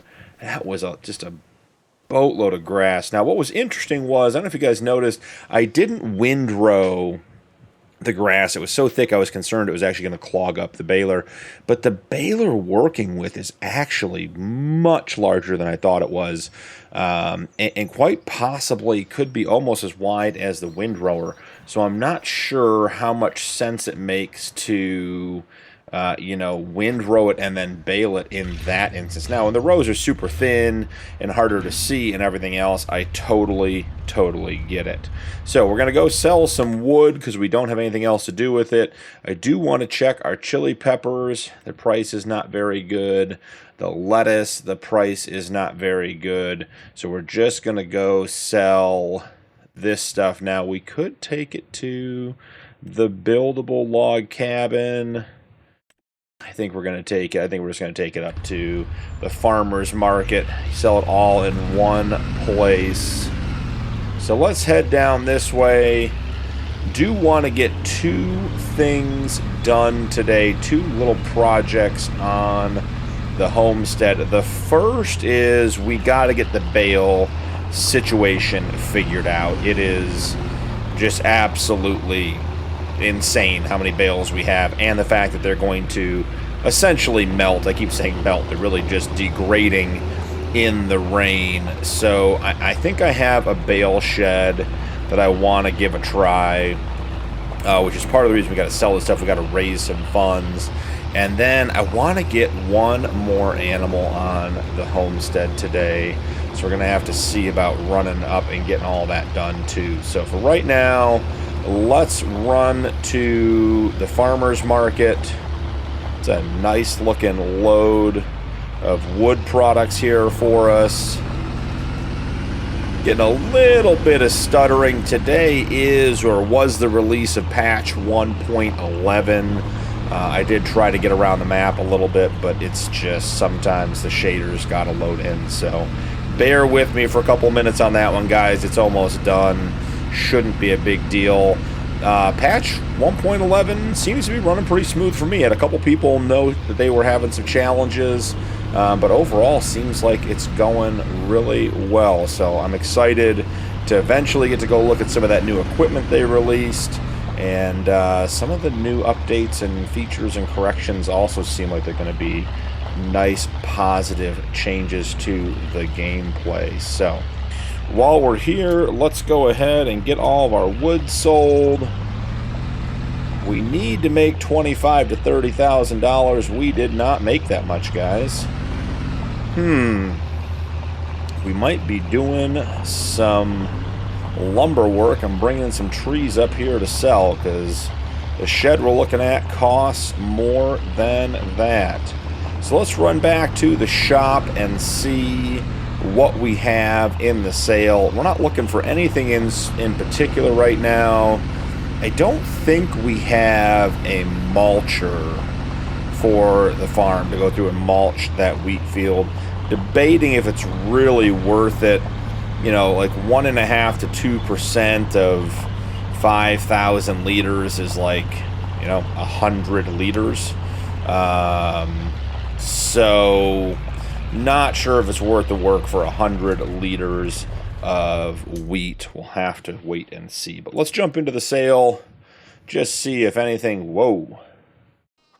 Back at the Homestead, guys. The menus there were giving me a heck of a time. So I think the vehicle sale customizer mod was having a significant conflict with the new update, because it was causing this menu to freeze and causing me all kinds of grief. But now that we're out of there, we are good to go. And look, we got the hand pushable forage harvester now that we don't need it. A couple other, let's see, just go through this real quick. We already have a cattle trailer. I would love to get this. Does require 96 horsepower, which is almost double what we have. Everything else looks to be way too big for what we need. That's a decent trailer for us. Just not sure we need another trailer. Cultivator. Oh, the dirt bike could be fun, but we don't need it, so we'll be well behaved. Mineral feed. Yeah, we're back. Small plow. Okay, so no, nothing too serious. Now, this is interesting. Seed treating liquid for $0. Can't actually buy it. That is hilarious. So we can we buy it? Yeah, let's see if we can buy it. Okay, well, the shop's giving away free seed treating liquid. We'll talk about that later. That'll come into play for a different mod altogether. And then we have a bag of seeds, which is also probably worth picking up since we always need those. So, back on track, guys. Sorry, I got sidetracked there with the mod conflict. What we need on the farm, the animal we need, guys, let me tell you, we need a dog. That's what we need. Can't have a homestead without a dog, and going to need it to protect our livestock, just generally help out around the farm. So, boom. We now are the proud owners of a dog. I'm excited. He's got his own little pile of wood to keep him warm. A couple of straw bales and an old wagon wheel. Let's make sure he gets fed. Stormy. Great name for the realistic weather dog, guys. Stormy, the realistic weather dog. Now, he's not eating out of his bowl. We haven't quite got that part figured out yet, but Stormy is a good boy, and we're happy to have him on the farm. So that is step number 1 today. Now, let's do something we haven't done yet on this playthrough. Let's check the contract list and see what we get. Wood transport. All right. Well, that would give us a good chunk of money for what we need to do. We have a baling contract. We have a deadwood contract. We have a sowing and a weeding. I mean, we could knock out a bunch of this stuff. And where is this going? Oh, it's going to the industrial sawmill. Okay. Well, that's an interesting one. That would give us good money. Let's start with a deadwood contract, see where that gets us. And how many trees is it? Farmland 40. Number of trees 10. That is a lot of trees. Do we want to do that, or do we want to cut down our own trees and sell our own trees? That's a tough one. You know, we could. What is the lease on this? Reward per tree 255. Lease cost 320. All right, guys, I think we're doing it. I think we're going to borrow the big truck. We're going to go pick it up, and we're going to go do a wood transport contract. Get some money here. Let's see about... Before we do that, though... I know, Stormy. It's okay. Let's see if we can get the bales picked up. I'm wondering if our utility trailer has... Our utility trailer does have auto load. Look at that. Okay, now we are going to make one change. Let's see. Let's get rid of that. Let's do that. Alright, yeah. Always want them layering. Rarely, if ever, do I want items stacked on my trailer. With the improved physics in Farm Sim 25, having stuff stacked on your trailer more frequently than not just results in being very, very top-heavy and making it really hard on turns. And not to mention the fact that it's just an uneven load, so I definitely prefer the layering method for keeping our bales in order. So, man, we just can't get closer to that bale. Tight turning radius. There we go. And all said and done. Let's do that. 16,000 liters, guys. 32 bales off of that field. That is a lot. So we're going to run into town. I will see you guys there. We're going to go borrow that big claw truck and do some wood transport. Be right back. Getting pulled up to the shop here, guys. I did opt to bring up the lettuce and the chili peppers because this contract's not quite going to be enough to get us where we need to be to buy that shed, but it's going to be close. Holy goodness, look how much bigger that truck is compared to ours. And it's funny, our truck was brown with mud. We just got done picking up all the bales. Now it's green from being in the grass, so it is always all over the place. So let's jump into the map. Where are these trees? Okay, they're down here right along the line on property 40 and 39. So we'll get the map pulled up here. This is a cool looking truck. Okay, so gonna go on a little explore here. Oh, I can see him down the hill already. Okay. I'm not gonna go too fast. I think a big truck off-road could be a bit of a disaster. Okay, so they're right here in the open. It's not too bad. Okay, I like what we're seeing so far. So I think let's park on the downhill side. Like maybe right in here. I haven't done this since Farm Sim 25 first came out. So let's check and see what we have. Okay, how about unfold truck? Okay, great. Love that. Oh, we're in the back. Okay. Okay, so we're in the back. Wow, that's a big claw there. All right, guys, got my controls figured out. Feeling a little bit like we got a better chance here. So let's go ahead and try to get some of these logs loaded up, hoping we can get, you know, maybe 2 or 3 at a time even. We'll have to see how strong this claw is. Okay, I would say it's not strong enough for 3. How about 2? Oh boy, this is going to be a learning experience. Okay. Still getting 3 in there. Just want to get 2. That's all we really want to do is get 2. Seems like not too much to ask. Even 1 at this point. Alright. Excellent.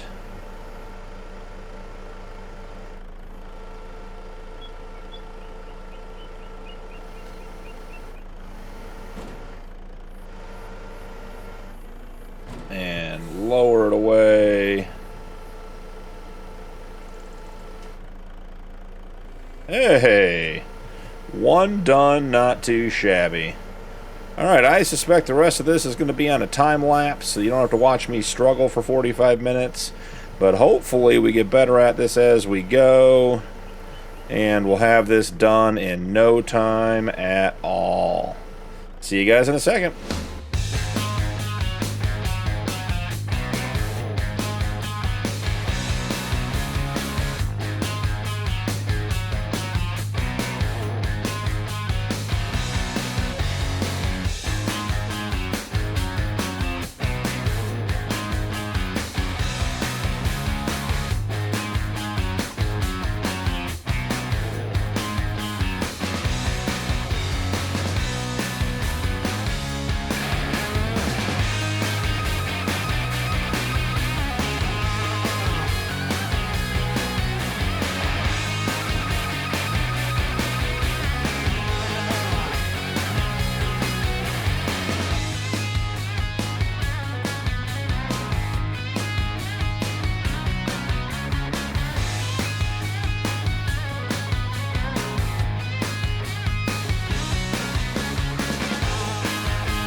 Well, guys, it definitely got better as it went along. Started to get in a rhythm.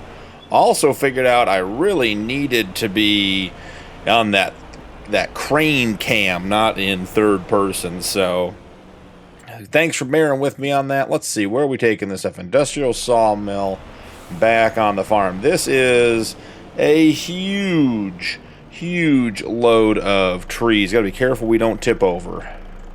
All right, back on the road. Yeah, if we were to tip this over, we would be in real trouble. So we're just going to take our time, nice and easy. I don't see any reason to push it. Took long enough to get these darn things loaded.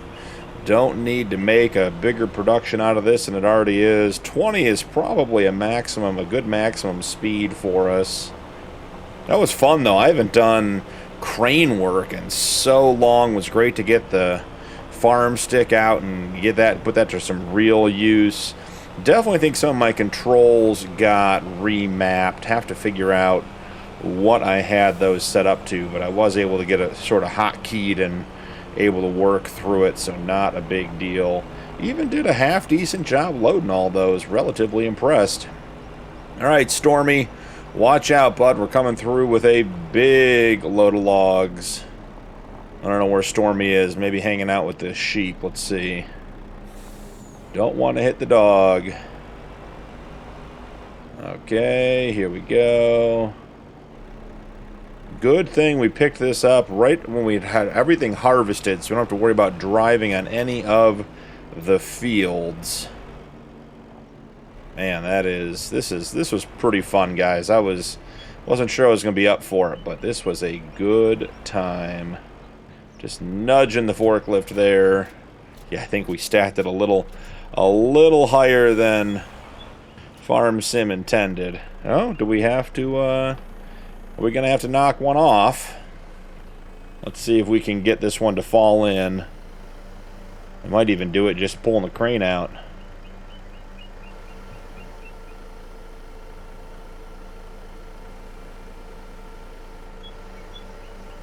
Alright, let's just get on the far side of it. I don't even think we're going to pick it up. We're just going to, yep, just push it in. Perfect. Alright, the wood transport contract is finished. Really good news for us. Go ahead and get this folded up. Got a trailer hitch on the back there. Very interesting stuff. So, let's go return the truck. Collect our money. Thing definitely drives faster without all that wood on it too.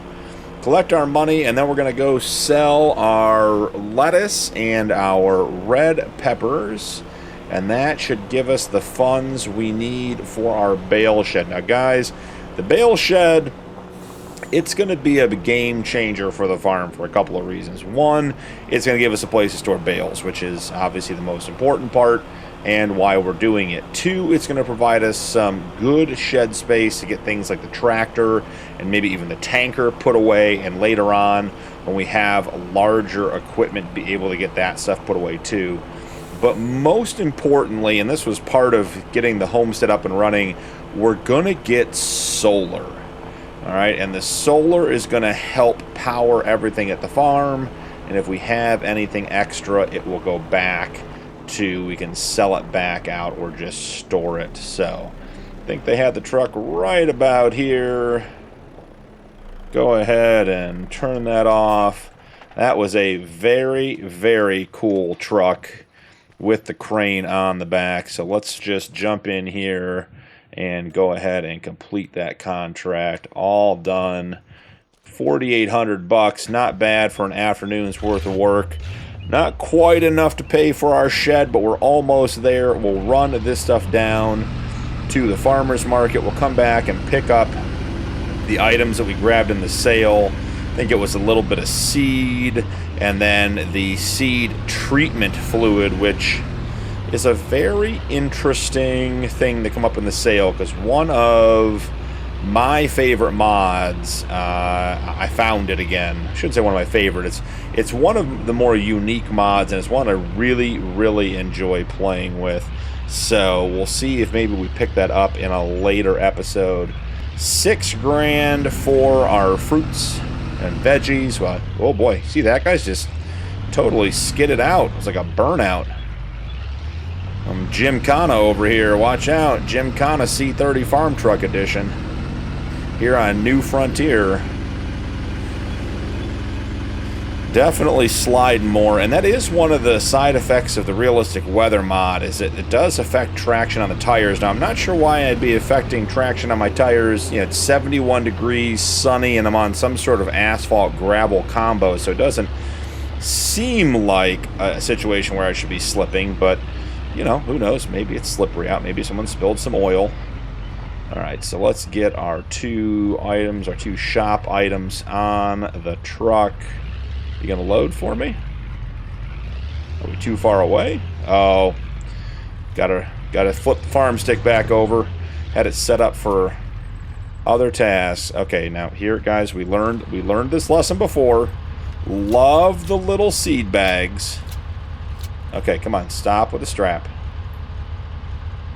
But it's not big enough to get caught. We have to put it on an actual strap or it goes flying off. So now, there. Now the seed bag will stay on there. Now the seed treatment liquid, it'll stay on there just fine. It's on the pallet. But the little 5 stack of bags tend to go flying. We've lost them right around here before. So I will see you guys back at the farm where we get our last project for September done. And after this, guys, we're going to be able to progress, and we're back to one-day months. We will be in October for next episode. See you at the farm. Alright, guys, we are back on the farm. I've got a spot all picked out. I already cleared the grass out of it. Let's go ahead and get this shed up and running. Here it is in all of its glory. We're going to drop it right in here. I want to get as far back on the corner as we can. I thought we'd be able to afford solar on it. We were not. We'll have to wait to upgrade to solar till we have some more cash, and that's quite all right. We'll get there. So we'll drop that in there for right now. Let's go ahead and hit it with a quick smooth. Make sure that everything, all of our edges are in good shape. We want to get it switched over to gravel. I'm not sure what that is, but it's way too much for us. There we go. Let's see. Did this not get put in here straight? Sure looks like it did. Yeah, oh well. Alright, get some gravel put in on the ground. Get it all cleaned up. And let's come over here. Get around the outside done nicely. A little bit of an overpour there, but, you know, a little heavy-handed, not the end of the world. Just loop this in, and we want this to be a nice open pad for our equipment. And I do think we want to hit this whole pad, yeah, with a quick, smooth. Okay, so there's our shed, looking good. The bales go on the right-hand side over here, so let's grab our truck, grab our bales. We'll get them all put in, and then, guys, that's going to be it. Was a long episode with grass work and tree work and getting stuff organized, multiple trips up to town to get stuff sold, but we finally got a bale shed. We can get all of our bales up out of the way, out of the rain, get them nice and dry. I'm excited to have a spot to park some more vehicles as well, and as I said, was hoping we'd be able to get the solar in today, but didn't have the money for it. We'll have to wait until we get some more cash, but we will come back and get that done. I think it's so funny that the truck turned green from doing all the grass work. It was brown from the mud earlier, it's green from the grass. This truck's got a lot of character. It's the main character in the story of our homestead journey, so It's doing all right. So hopefully we left enough space here to be able to get everything kicked over and put in. Apparently I lost a bale there. Not sure where that one came from. All right, so backing up in here. And let's get rid of the straps. Cut it around hard. Okay, then let's get rid of the straps on the truck. Just need that one last bale to fall through. Here, let's see if we can't get it. Can we get back far enough? We did. Alright, so let's get out of here. And I want to go take a look at our bales in the shed.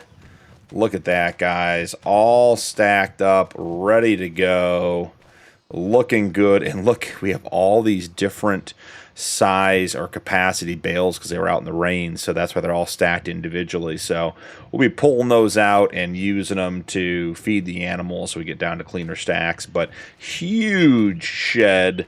Lots of room to store stuff. 500 or 150 bale capacity, which is more than we should need on the homestead, at least for a long while. So an exciting journey today. More lambs, a new shed. We got Stormy. Where's Stormy? Let's see if we can find Stormy real quick on the way out. All right, let's see. If I put some food down for Stormy, does Stormy come running? Stormy! Coming back. Stormy's off chasing deer in the woods. That's all right. As long as Stormy keeps our sheep and our chickens safe, we'll be happy. But we got a dog. We got the shed. Got some woodwork done. Just a really, really busy and productive episode. Thank you so much for joining me today. Don't forget to drop a like and turn on notifications for more videos. Channel memberships are available if you'd like to support my content further, and members do get early access to upcoming videos. That's all for today, but I'll see you, and so will Stormy, in the next one.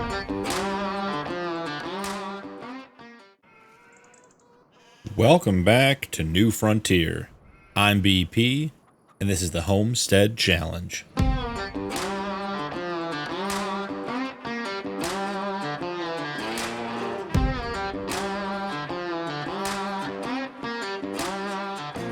It is a brisk October morning, 55 degrees with some rain in the forecast. Was looking at our bales from the shed we put in last episode. Really, really pleased with the shed, but want to get all these partial bales taken out and fed to the sheep or stored to the sheep or stored over here. Makes it look a little bit neater, help us get through the bales we need to get through first. And with our little shed over here, we can store these out of the rain to keep them from degrading further. But in October, there's not going to be a ton to do. I have a couple of projects I'd like to get into. First and foremost, our grass field needs some fertilizer. We'll get that spread, I think, either in October or, depending on the weather, November. We probably should consider cultivating our wheat field just to get it set up for next season. We did miss the early wheat planting window. We could have planted... You know what, guys? I'm going to do this with a truck. That's too many by hand. We could have planted wheat in September, actually, if we got in the field cultivated and everything. Could have done a fall wheat planting, which would have been nice. But we didn't get it done, so not a big deal. Run over here, grab these bales, and run them over to the sheep shed and get them stored.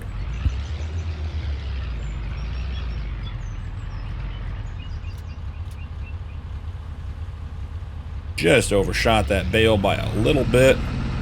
It's weird, our bales are offset on the bed of our truck. That's not how I would have expected that to work out.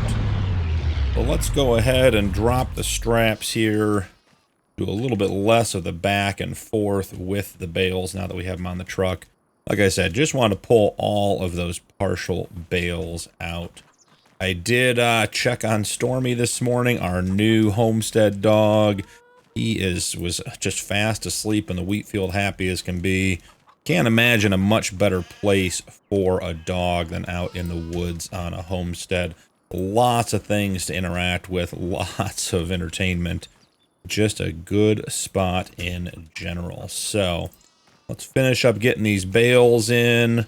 I did, with the recent release of the Mercedes-Benz pack DLC, I did add that to this playthrough, hoping that maybe one of those Unimogs, hopefully the cheaper one, because the more expensive one's like $225,000, does come up in the sale. I think that'd be a really cool farmstead edition. And I found, and I got to do some research, but I found a Brantner trailer pack we'll take a look at here in a second that supposedly works well with the Unimog stuff, and it has an option for like a semi-trailer type trailer from Brantner, which is going to be very, very cool.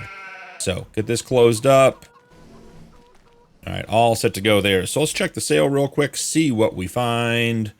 Bag of mineral feed, nothing great there. Okay, so a bunch of front loader attachments. We have a $32,000 Mercedes-Benz, and that is the 150. That's the medium large one, guys. That is a big tractor for this farm. All right, we could drop some money off, get rid of that $3,000 front attach, or at least start with down to $32,000. We don't have $32,000, but it is fun to look at. All right, so jumping in here, this is all getting into old stuff. So the trailer I wanted to show you guys, let's see if I can find it. I bet it's going to be in here. Maybe, yep, right here. Okay, so we have, it's the Brantner DD2 pack, XXL pack. We have this guy here, which will go on the back of the Unimog without the bed attached to it. And this one has a standard tipper trailer style bed, 22,500 liters, has a bale trailer that works really well, and then a timber setup, which is also a good option. So the interesting thing is, if we jump over to the Mercedes pack real quick and we look at, like, say, this guy right here, you know, we can get rid of that, and then supposedly it looks like it attaches right here. So I'm thinking that could be a really cool setup to see what we can find there. So we'll take a look and see what comes up over time. But that is part of the plan for today. So let's head over. Let's get the wood loaded up. Then I'll throw some fertilizer down on the field, on the grass field. We'll go to the store. We'll sell the wood.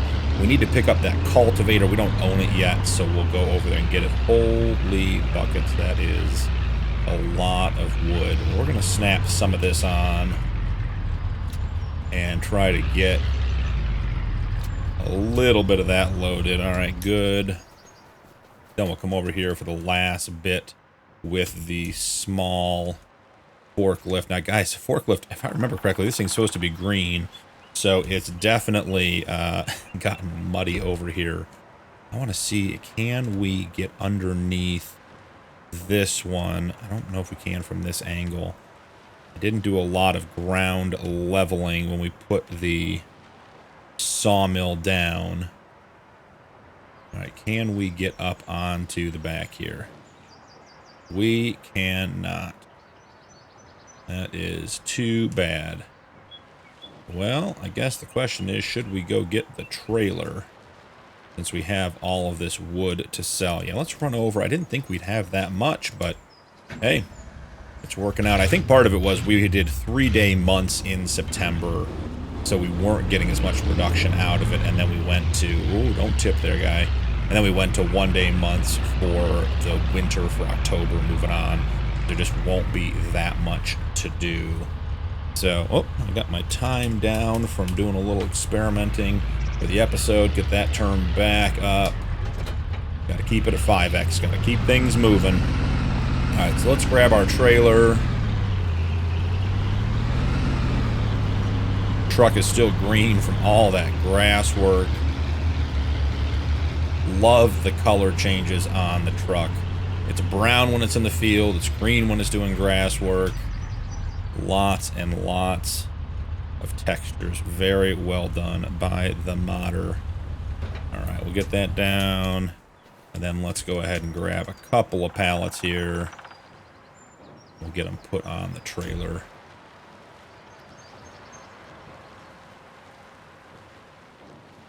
May need to pour some gravel back here, try to level it out a little bit. But I suspect we'll get the sawmill moved relatively soon. Are we going to clear that? Just barely. I think we're going to end up moving the sawmill. I'm not sure how many more trees I want to take out of this area. Let's see if I can get that. Yep, without tipping it. Nice.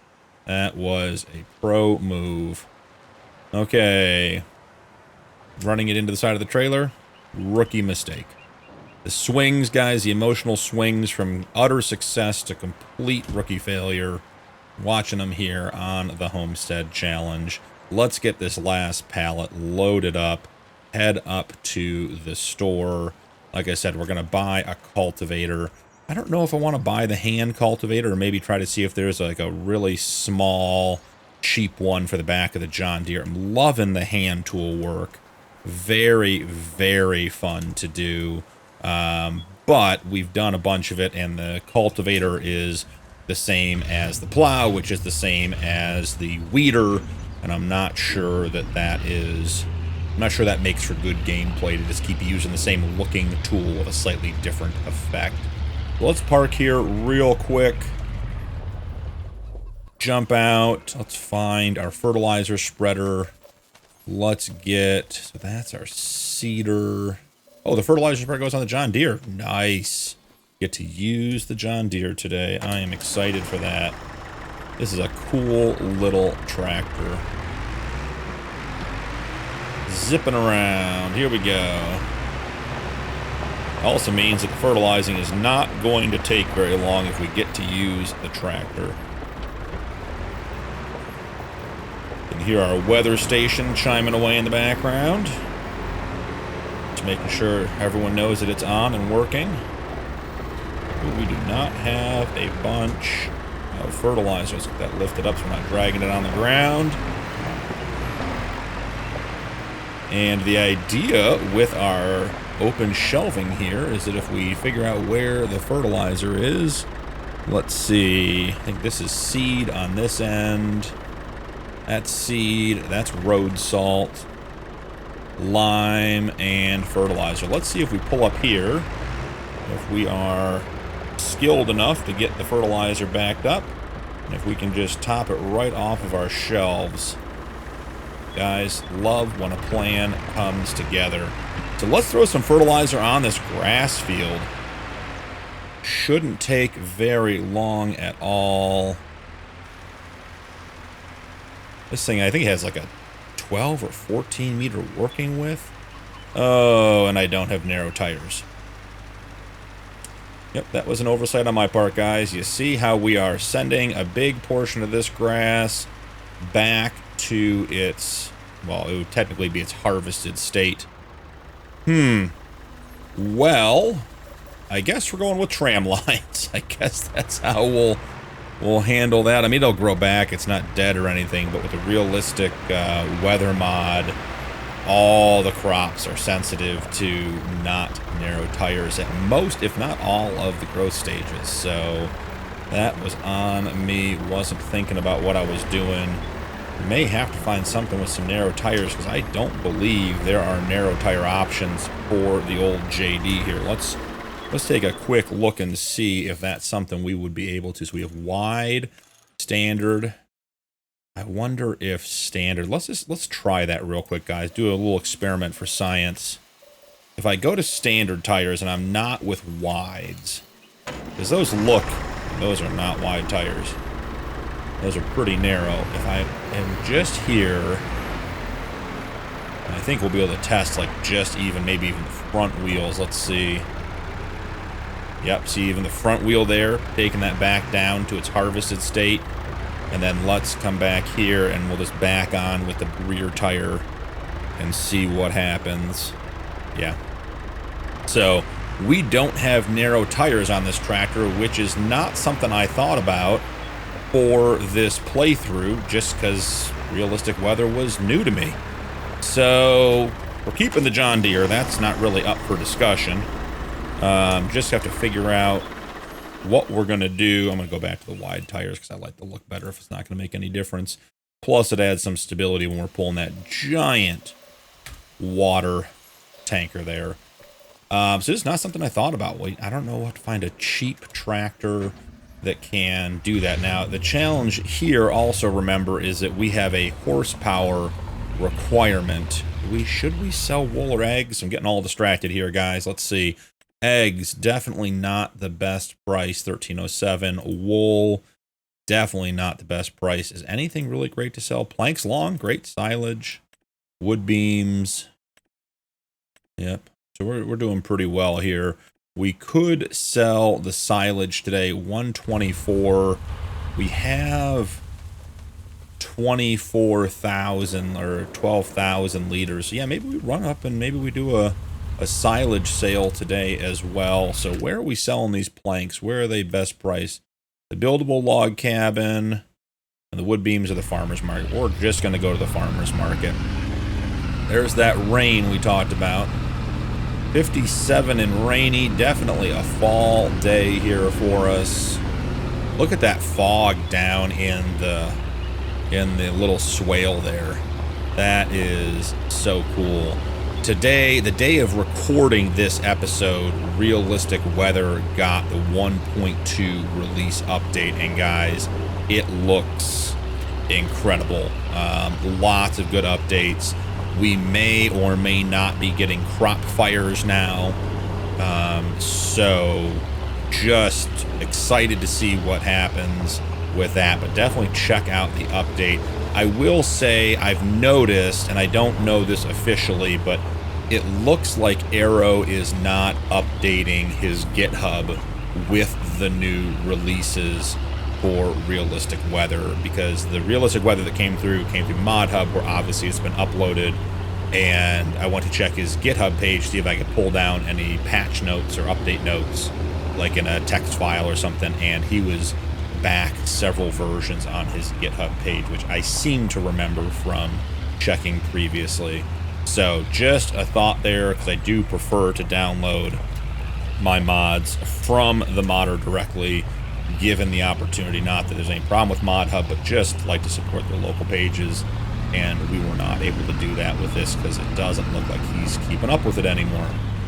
Well, this puts us in a very, very interesting spot.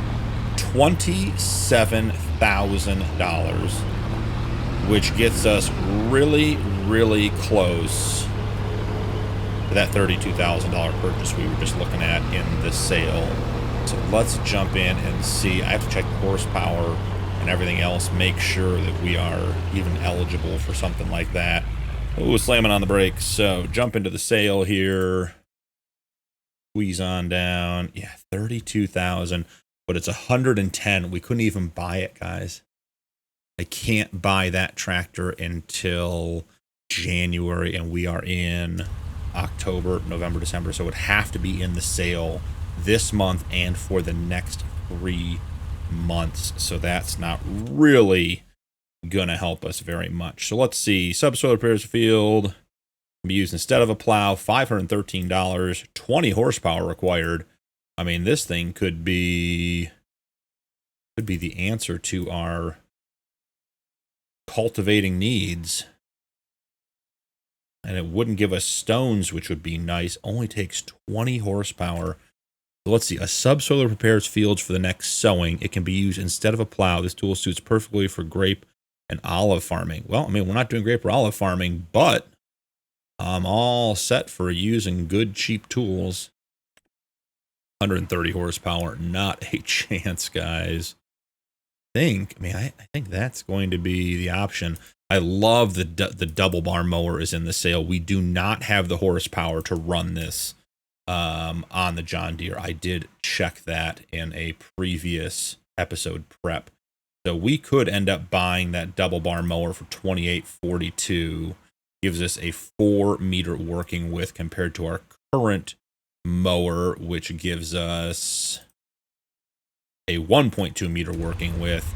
and have that on the farm for when we get to the next horsepower stage. So I think, guys, I think we're making 2 purchases. I think we're getting this guy, 1.2 meters, not a lot of working with, but we can pull it with the John Deere.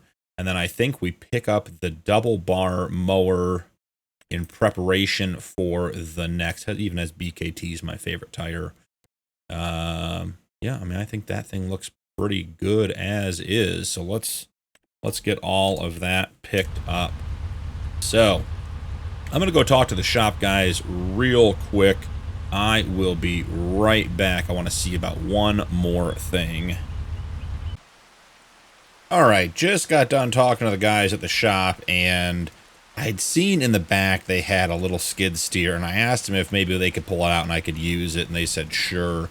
Been buying enough stuff, so we got a little skid steer up at the shop they're going to let us use to get some stuff loaded, which is awful nice compared to having to do all this by hand and try to figure it out. So let's get started here. I think we're going to start with the double bar mower and see if we can get that on the flat deck. Got a good lift on that. I think we want to put it on the other side. I'm not even entirely sure how we're going to get it off when we get back to the farm, but we will cross that bridge when we get there. Nothing like loading stuff in the rain to make it interesting. Alright, we are going to be very close to as wide as the back, or maybe even a bit wider than the back. So let's go ahead, jump on out. Let's get a tension strap on before we release here. And away we go. That wasn't bad at all. Having the right tool for the job, it makes all the difference. Now this one probably can get loaded up from inside. This thing, this is a case of objects in mirror, maybe larger than, or maybe closer than they appear. This guy, he seemed to be quite big in the shop. And, you know, 1.2 meter working with, that's not a lot. And sure enough, here we are. And it is not a big piece of equipment, so get that dropped on. Do we need to, I think we need to give that a little bit of a nudge, don't you? See if we can't get it. There we go. Just bump the trailer and stuff. Alright, they said we can just leave this guy parked around back. They'll pull it back in out of the rain, but nice of them to let us use their little skid steer here. Makes getting things loaded up a lot easier. So jump back into the truck. Let's get the rest of the straps on so that we don't lose anything. A double bar mower, having those big blades up in the air by my head. Hopefully it doesn't come crashing down. So, you know what I forgot to check real quick before we leave? I wonder if that tractor in the sale, the Mercedes, does it come with narrow tires? Rear narrow twins and then just narrow tires. This could be, like, this could legitimately be our next tractor. That would be an exciting tractor to have. We just have to get the money and get to January and we can upgrade the horsepower. So in reviewing the rules, let's take a quick look here while we're driving back. Horsepower is limited to the year. Let's see. Times 75, hitting trees. So if we get into year 2, we can go up to 150 horsepower, which is the high end of that tractor's range. We could buy it at 110, be well within the rules, and it would give us the ability to get up to 150 horsepower. We could increase it throughout the year if we wanted to. So that sounds like a really good deal. I just don't know how long it's going to last up at the shop. It's a nice looking tractor. Somebody may grab it, so we'll have to see. I suppose the other thing, if we felt really committed to it, is we could get the money and we could just buy it, drag it down to the farm, and leave it for the first year. But that seems a little bit like a workaround and maybe not the best choice. In the spirit of the rules, we don't want to be trying to find ways to bend them, but we'll see. We'll watch it. If the guys at the shop give me indication that it might sell before we're ready to buy it, maybe we'll consider some drastic action. All right, so can I get up here and get close enough to this thing to get it connected, or am I going to have to go get the forklift? I'm thinking we're getting the forklift, guys. All right, so we'll leave the tractor here, run out to the field, grab our forklift, and see about getting that thing at least facing the right direction. Whoever loaded it at the shop obviously didn't do a very good job. So here we find ourselves. So we'll go ahead and get that unloaded. I want to get some cultivating done on that field. I'm excited to use the John Deere. Still going to use a bunch of the hand tools, but just excited to get some miles on the John Deere. It's been a good little tractor for us. Hasn't seen a lot of use so far in the first year. Going to see a lot more, but I would love to get it just running a little bit of equipment, so we'll have it do some subsoiling for us. There go our chickens, and get that stuff rolling. So not very fast with the hand forklift, but that's not a problem.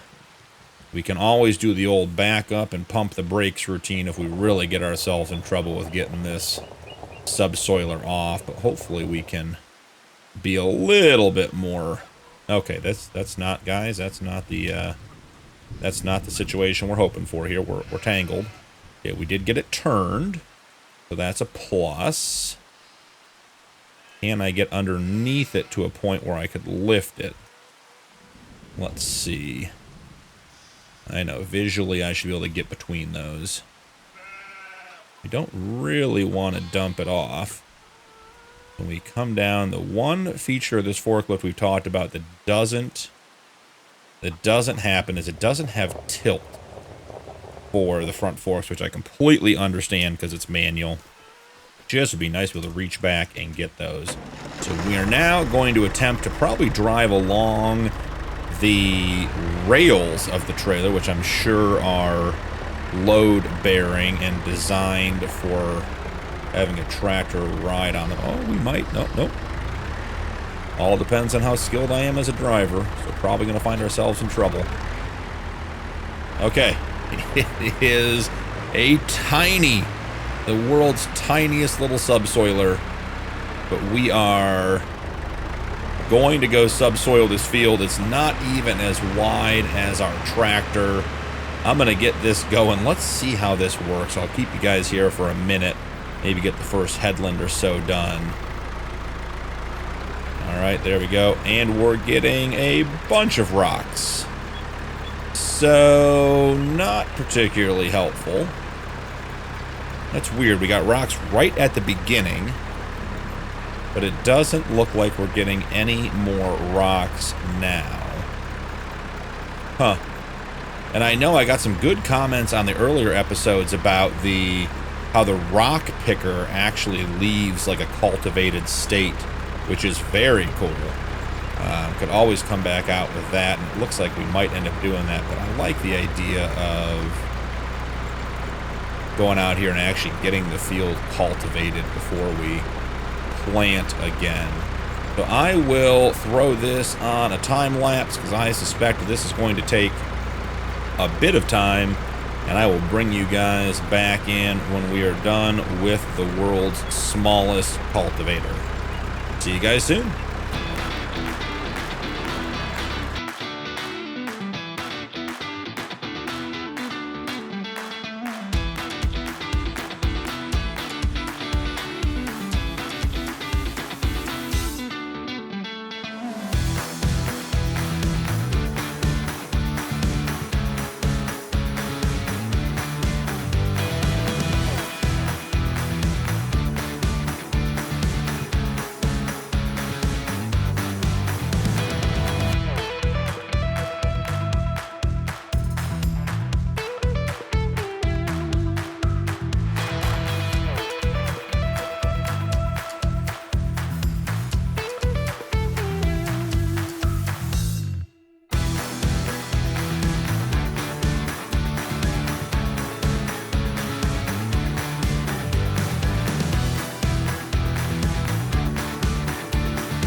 That was a grind, guys. In the rain.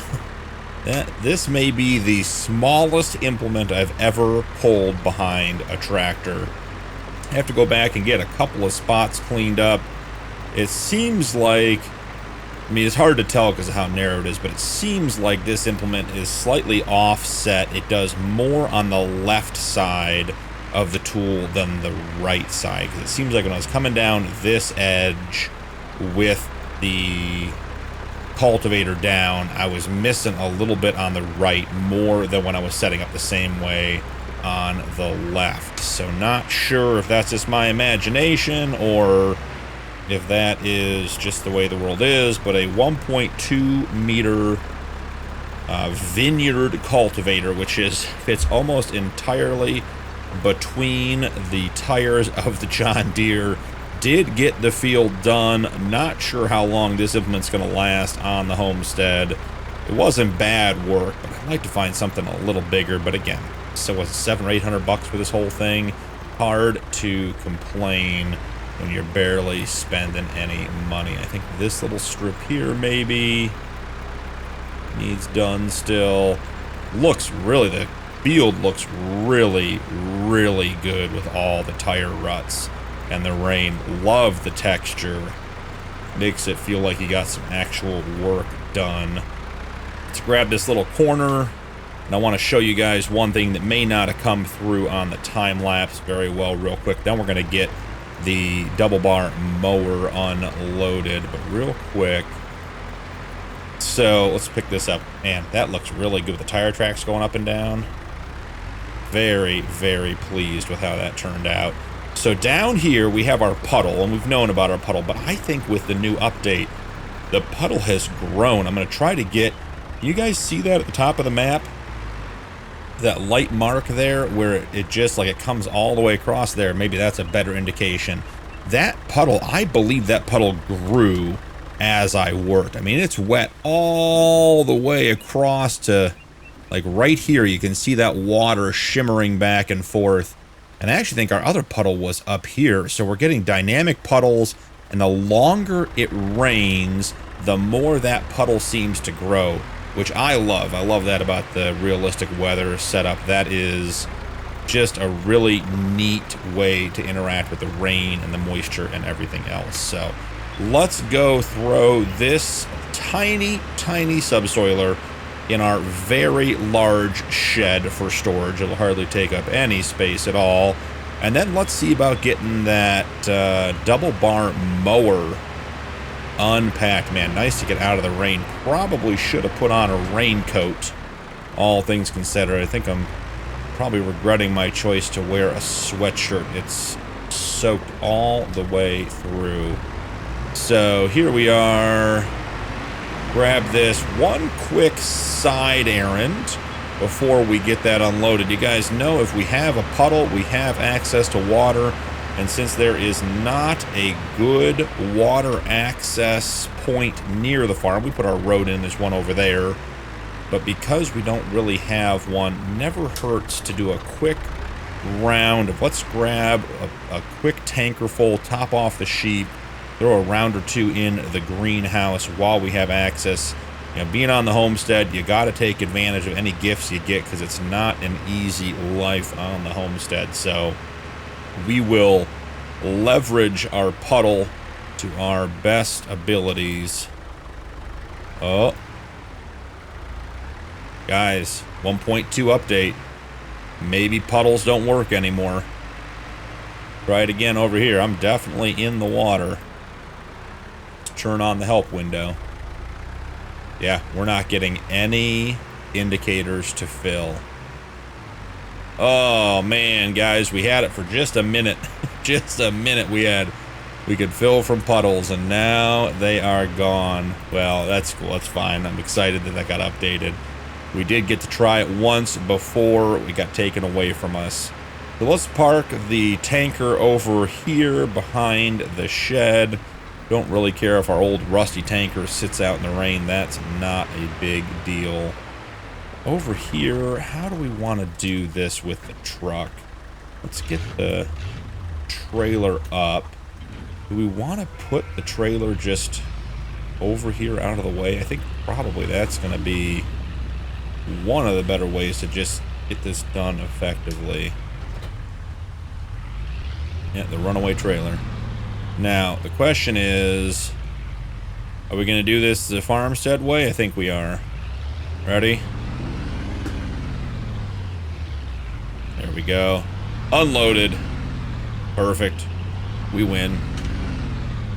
Alright, so we'll jump over here. Take our John Deere. Almost unloaded perfectly in front of it. Look at that. Grab our double bar mower that we'll have ready for when we have a bigger tractor. Like I said, I tested it out on this one because I love this mod. It's a very cool mod, but does not have the horsepower to turn the cutting blades over once you have it down and in its running position. So not very effective in getting the grass cut. Need just a few more horsepower. The scale of this shed and the scale of our equipment is comical. This double bar mower is huge on our farm, or on our homestead, and it's just buried in the back of this shed, not even close to taking up any space. May leave this guy right here. I want to go over and check our field and see how it turned out with our subsoiler. So let's see what field info we can get here. All right, farmland owned, fertilized 0%. So we jump into the menu, take a quick look. Obviously, we have some rocks we have to deal with. So let's see. Did we achieve? We did not achieve a cultivated state. That is interesting. Well, either way, it's not a big deal. That seed bed. Yeah, that's where we missed last time. So we got the weeds knocked down, got the ground prepped. I will come through here when the rain dries up and get these huge rocks out. Let's just check and see if our rock picker can handle the rocks. It's also worth noting that since the last episode, this was maybe a couple days ago, I think there was a big update to the hand pushable tool pack. So we may be dealing with some new updates. I know they did some changes to the controls as well. They seem to be working the exact way I remember, but not a big deal. Now look, I bet when we come through here, it is picking up the big rocks. That's the good news. We are going to have to find some sort of lime or rock crusher, something cheap and small we can pick up for the homestead to deal with these rocks. But I just want to see real quick. I'm not going to keep you guys here for the whole time we're going around getting rocks, but I think at least last time, and again there was an update, this left a cultivated state. So yep, see my cultivated state there, guys? You can see we're getting just a little bit of cultivation out of the rock picker. So I will keep working on these rocks.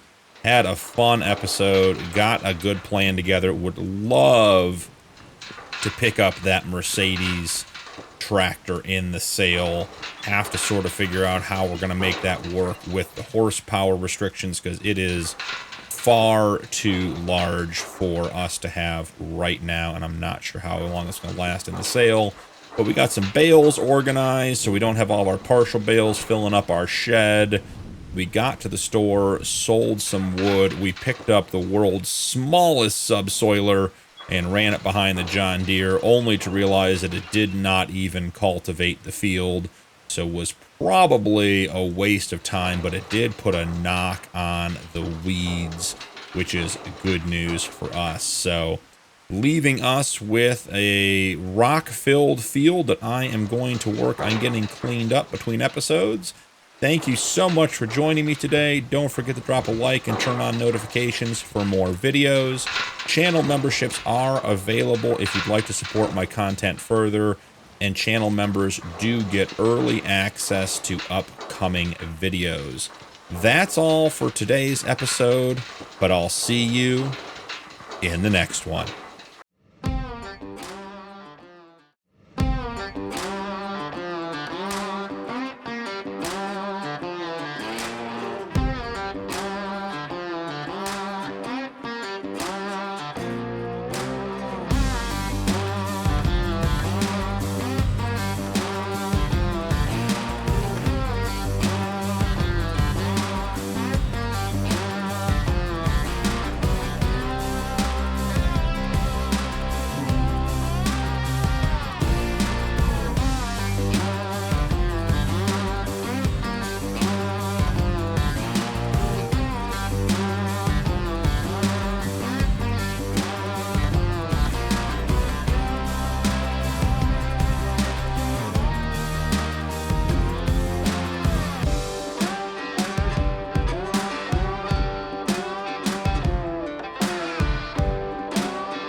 Welcome back to New Frontier. I'm BP, and this is the 555 Challenge.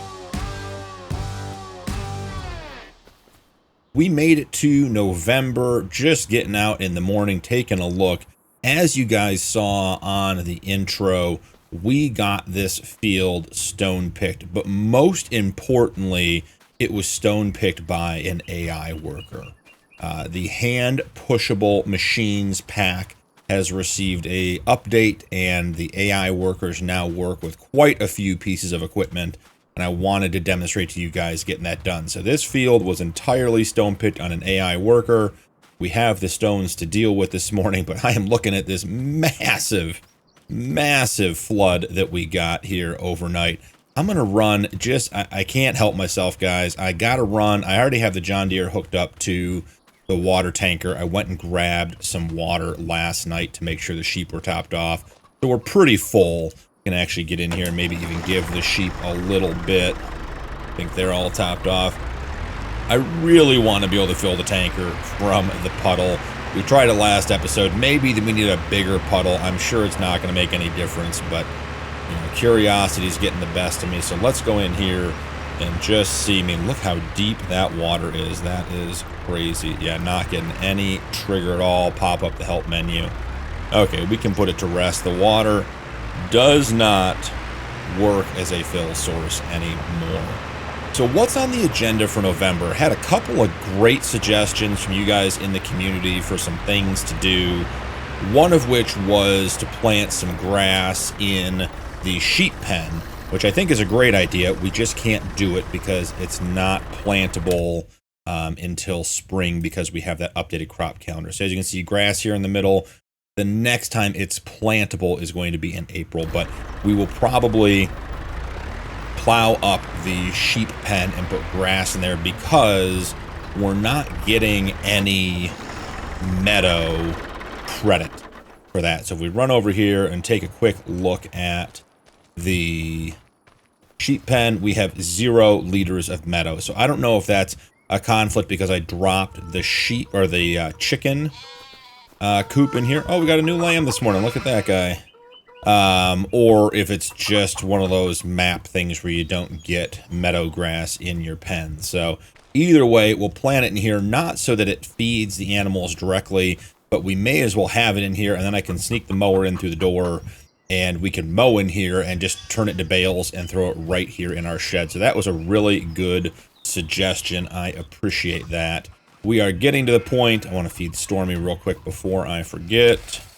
Stormy's been fed. Stormy's been running around. He's been all over the place. Here he comes. There he is, going to get his food. Been working hard on keeping our sawmill full. It is definitely getting to be not the best position for it. We've cut down a lot of trees, and I'm having to cut up the trees to get them into the sawmill from over, you know, where they are now. So we've got another 3,000 in here. I do want to trim a couple of trees because one of the plans for today involves this area over here. So while we're out here, let's zip a couple of these down and get the sawmill topped off. That's not good. That is, we got a Widowmaker hanging. Okay, can we, I wasn't planning on taking this tree, but it looks like in an effort not to get crushed. Okay, we've turned, okay, we got them both on the ground. Let's get our stump cut out before we forget on that. Did we get the stump over here? Excellent. So let's get the limbing going. Crank up my movement speed just a touch there. All right, here we go. All delimbed. All right, now we're going to try to cut it up into pieces that we can carry and get that put into the sawmill. So trying to keep the sawmill fed. It's a good source of money. I don't know that we're going to do tree work forever, but it does keep us going, and we've got a couple of expenses coming up that I want to make sure we have cash for. Obviously, the big one being the potential for the Mercedes in the sale. Now, I was thinking overnight, there is a chance that we could get another tractor in the sale, something better, different. You know, we'll just have to see how that plays out. So let's see. Get this one cut up. This is why I do most of the tree work off camera. So let's see how I did. All right. Well, that's dropping it. Not too bad.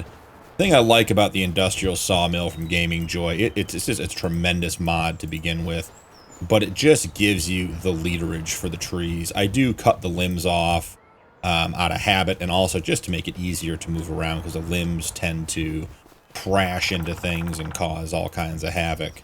So, but you don't need to. If the tree is worth, you know, say 20,000 liters with or without the limbs, you know, you get 20,000 liters out of the sawmill, you know, compared to taking it up to the shop to sell. If the tree could be worth, say, 8 grand, delimbed and cut to the right length, it may only be worth, you know, 5.5 grand if it's not. So just habit. We'll get this stuff fed in, and then we'll run over here. And I had, from a couple of episodes ago, a comment, and this sort of came out of throwing that piece of, where'd that, okay, here it is. I had a comment from a couple episodes ago about the realistic livestock mod, which we are using on this playthrough, and the fact that you can breed up your animals. So you could have animals that are not great breeding stock, and you could make them, you know, you could breed them over time into better animals. So we're going to start the goat experiment, I think is what we're going to call it. I'm going to put in a cheap goat pen over where we're cutting down this tree. I sort of took a look at it yesterday, and we had a couple of trees in the way, so we may have to cut another one of these trees down. I think I cut these pieces way too small, was chatting and not paying attention to what size I was cutting them. But I think I want to put a goat pen in over here. It makes sense for where the bale storage is. And then we'll run up to the store and grab a couple of, we'll call them bad goats. You know, animals that do not have good breeding traits, and see about getting them bred up into, you know, I don't know, high quality, desirable goats to sell, or, you know, to use their milk or whatever else. So we're going to do that little experiment here. Just got to get the rest of these trees put in. Luckily, the aspen I cut down should be much less moving than this one. So last piece of the big tree. And I think we may have to cut one more down to get the feeding edge of the pen along the fence here. But we'll do that real quick. All right, let's zip this down. I think we're going to try to cut it basically into 3 pieces. Yeah, it's 800 kilograms, so we should not need to cut it very much. All right, there's piece number 1. Did we cut it far enough on this end? That is the million-dollar question. Nope, this one we did not cut the thick end enough.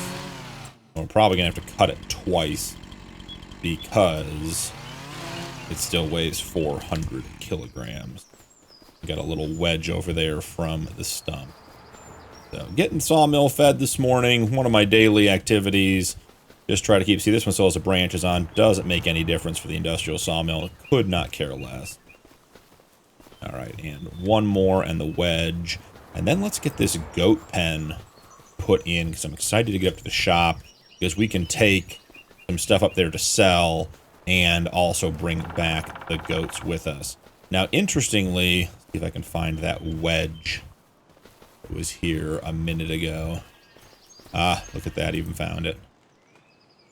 Interestingly, Realistic Livestock also got an update, and I believe I have the latest version installed, so we should be able to look at some of the new features from that as well. So let's come into animals. Let's go over to sheep, which is also goats. I think we're just going to grab this sort of, I mean, I call it like a snow fence. That's what we have. That's what these are up here by where I live. Yeah, so that corner tree, that really, is it in the way, or is it just say it's in the way? No, it's in the pen. Do I want to customize a sheep fence? Yeah, sure. Yeah, let's take it out. Ooh, that is going to be a tough angle to see. I think we want to come right here betwixt the trees. And then we'll zoom up to here. And I think we're going to sort of end up with a bit of a... maybe it'll still be rectangular. Let's see. I don't really want to block off the access to the sawmill.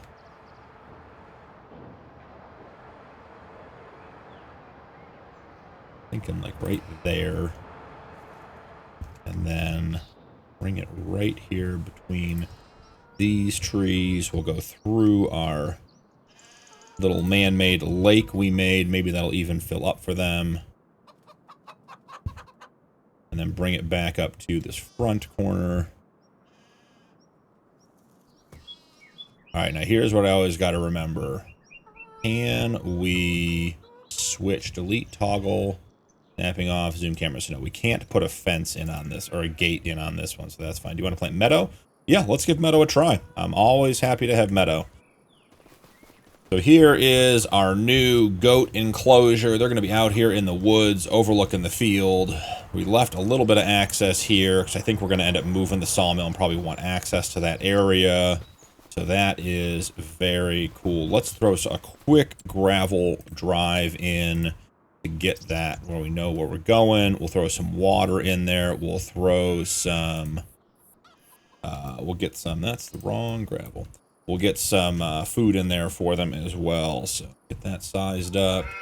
And I'm thinking we'll just zip right here. Actually, we'll just run right through here. Perfect. Soften that corner up a little bit. Excellent, excellent. We'll grab a couple of bales out of here. Let's just make that 4 of them to get started.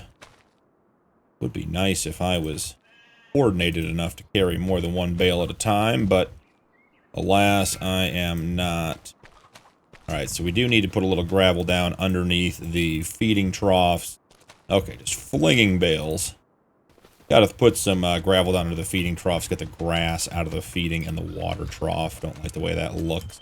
But we can get that. That's not a big deal. The animals would naturally sort of stamp that down.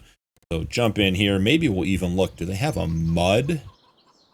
Mud tracks, mud pebble. Mud pebble sounds. Mud moss, mud grass. Yeah, I mean, they would definitely have been, you know, muddying up this area, doing all their walking. So I think mud is a good one to have in there. All right, yeah, and we got to do maybe just a touch of softening there. Try to get that out of the trough as much as we can. Yeah, there we go. That's better. Okay, so let's grab the John Deere and the water tank, get that topped off. Then we'll grab some wood and we'll head up to the shop. Have just a bunch of projects on the list for today. Gotta keep moving. Gotta get this stuff done. Do want to check the sale. One of my favorite small animal trailers has come back to Farm Sim 25. It is the Flegel farm or animal trailer pack, I believe it's called. It's on the mod list, which, guys, if you're looking for any of the mods I play with, for all of my active series, that's not true, for Homestead Challenge and for T5, the 555 Challenge, my mods are on the mod list, which is in my Discord, pinned in the channel for each of the series. So you can see, and I have the name of the mods and the links to where to get them in the Discord. So you feel free to join. I have a bunch of good guys over there doing a bunch of stuff. Guys and gals, I should say. Be fair and reasonable here. But the mod list is available if you're ever looking for that stuff. But back to my original point, want to look at the sale and see about that Flegel trailer. It is notably more expensive than our current trailer, but it holds a really good number of animals. Our current trailer does not hold very many. I don't know that we're going to be buying, you know, just a ton of animals moving forward, but I do want the option to bring more animals back to the homestead if we want. So let's jump in here. We might want to do... I missed the trigger there. I'm thinking we might want to grade this a little bit just to help us get to the water's edge a little bit smoother. Not take out the whole bump. But yeah, there we go. See, now we can sort of drive into the water pretty effectively without totally changing the landscape. Come on, we got 49 horsepower in this tractor or something. Pulling 3,000 liters of water. It's a struggle. So yeah, we'll check the sale while we're up there, see if we're getting a new animal trailer. Would be just absolutely lucky if I loaded the mod in and then it showed up the next day. So I can't imagine it will, but always good to check the sale. We also need to check on the status of that Mercedes that's been calling our name now for a while. What an incredible day, guys, here in November. Look at those trees. Look at the shrubs and the grass, all the colors. This is a cool map. Loving the seasons, loving how all that's playing out. Very, very nice. So we'll jump back to the farm, get the water filled into our new goat pen, load up some wood. Maybe we'll put the wool in the shed before we go grab the wood, because since we have the forklift up at the sheep barn anyways. And I don't believe that wool degrades sitting out, but since bales do and we're getting into winter and we could have some rain, it might be time to get the wool tucked away, just keep the integrity, keep a high quality product for us to sell over time. Still got just a couple of eggs. Not that that's a big surprise, but it would be nice to be getting a few more eggs. So 3,000 liters of water. It only holds 1,500, so yeah, I think the sheep pen holds 1,500 and the goat pen holds 1,500. So the tanker's enough to fill up both. So let's grab the hand truck, see if I can get this door open. It's probably going to hit the pallets. Yeah, that's all right. Get the forklift, set the hand truck, but let's get the forklift and go ahead and see about pushing this wool in, at least the full pallet. I don't think... Oh, what are we doing here? We're bumping into stuff. All right, let's see if we just get enough lift just to tuck it into the corner here. Oh, it's hitting the roof. Well, that is an unforeseen consequence. Well, we're going to push that one in there, and we're going to leave this one right here. This one we can move by hand. It should not be too heavy. Maybe we can move by hand?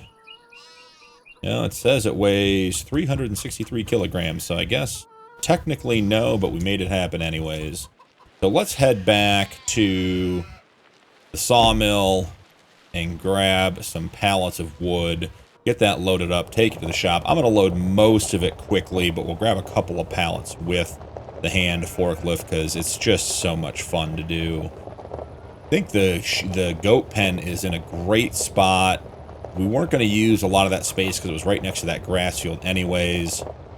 We could, when we plow up the sheep pen, we could plow up the goat pen too and just...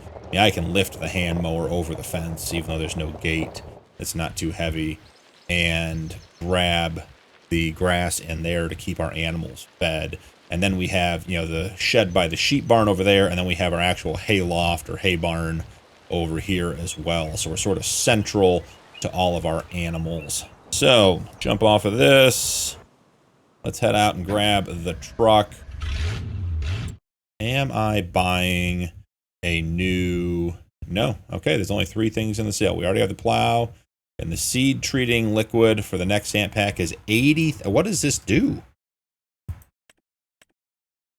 I can't even click on it. It's $80,941, guys. I don't have any idea what that is or what that does. So, not for us. We will get out of here. Let's go here, head into the construction menu, and head on out. So if we're not going to get a new animal trailer today, we could only load up the back of the truck because we'll need to pull the animal trailer up to the dealer. so grab here. Oh man, it'd be really nice. Can I actually do this on the fly? What will happen if I change to stacking? Alright, so we got to change sides for the unload. If I take it to stacking, why isn't it grabbing? Is it set to just one kind of... Yeah, only set to one kind, that's why. We want all the things, guys.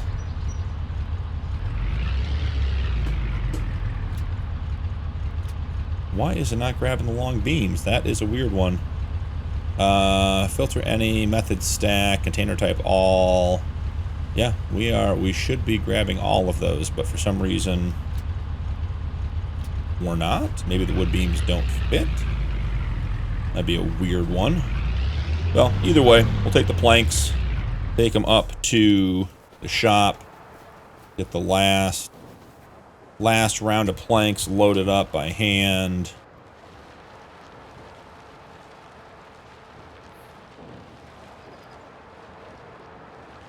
Now, one of the things I was looking at, and this is, we're a long way from this being an option, but I did look at, with the new, I got to think about what I'm doing and try to get this thought out at the same time.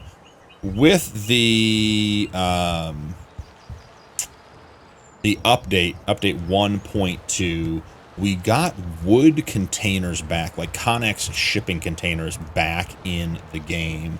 So we could, theoretically, like, let's see, we could grab a Connex, right, and we could... Yeah, the menu may not be working. We could grab a Connex and take it out in the woods, and we could fill it with logs and then use the trailer and some sort of big forklift to put it on the trailer. And then I'm wondering if we could bring that Connex full of logs from somewhere else. Like, say we bought this plot behind the house with all these trees. Could we then bring them to the sawmill, and would the Connex unload into the sawmill? Now, I know when the update came out, which was, I called about 2 weeks ago, 10 days ago, there were definitely some challenges with the Connexes not working with all of the base game sell points.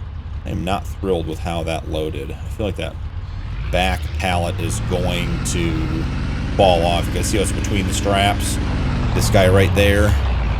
Alright, so when he goes flying, just remember, if I brake hard, can I get him to slide forward? Maybe he is. Maybe he's planted on there. Who knows? But if we could bring a Connex into the woods and just fill it up over time, and then bring it back, we could drag the logs back and not have to move the sawmill. That could be a really interesting way to play the forestry part of it. So need to do a little bit of testing just to see what happens when you fill a Connex with wood and you go to that industrial sawmill, and see if that will fill up for us or not. So heading into town, trailers, got a little drift trailer here on the back. I did buy, there was one 5-stack of hand movable fertilizer in the sale yesterday after the episode. I think it was like 200 bucks or something, 150 bucks or something. So I just grabbed it. We can always use fertilizer. Our greenhouse does have the option to run on seed, water, and fertilizer, which ups the production quite significantly. We don't have a good way to get seed at this point. I have a couple of ideas, but we're still not quite there. So thinking that maybe we will look at finding a way to start producing some seed, and then we can up our greenhouse productions. While we're here, I should check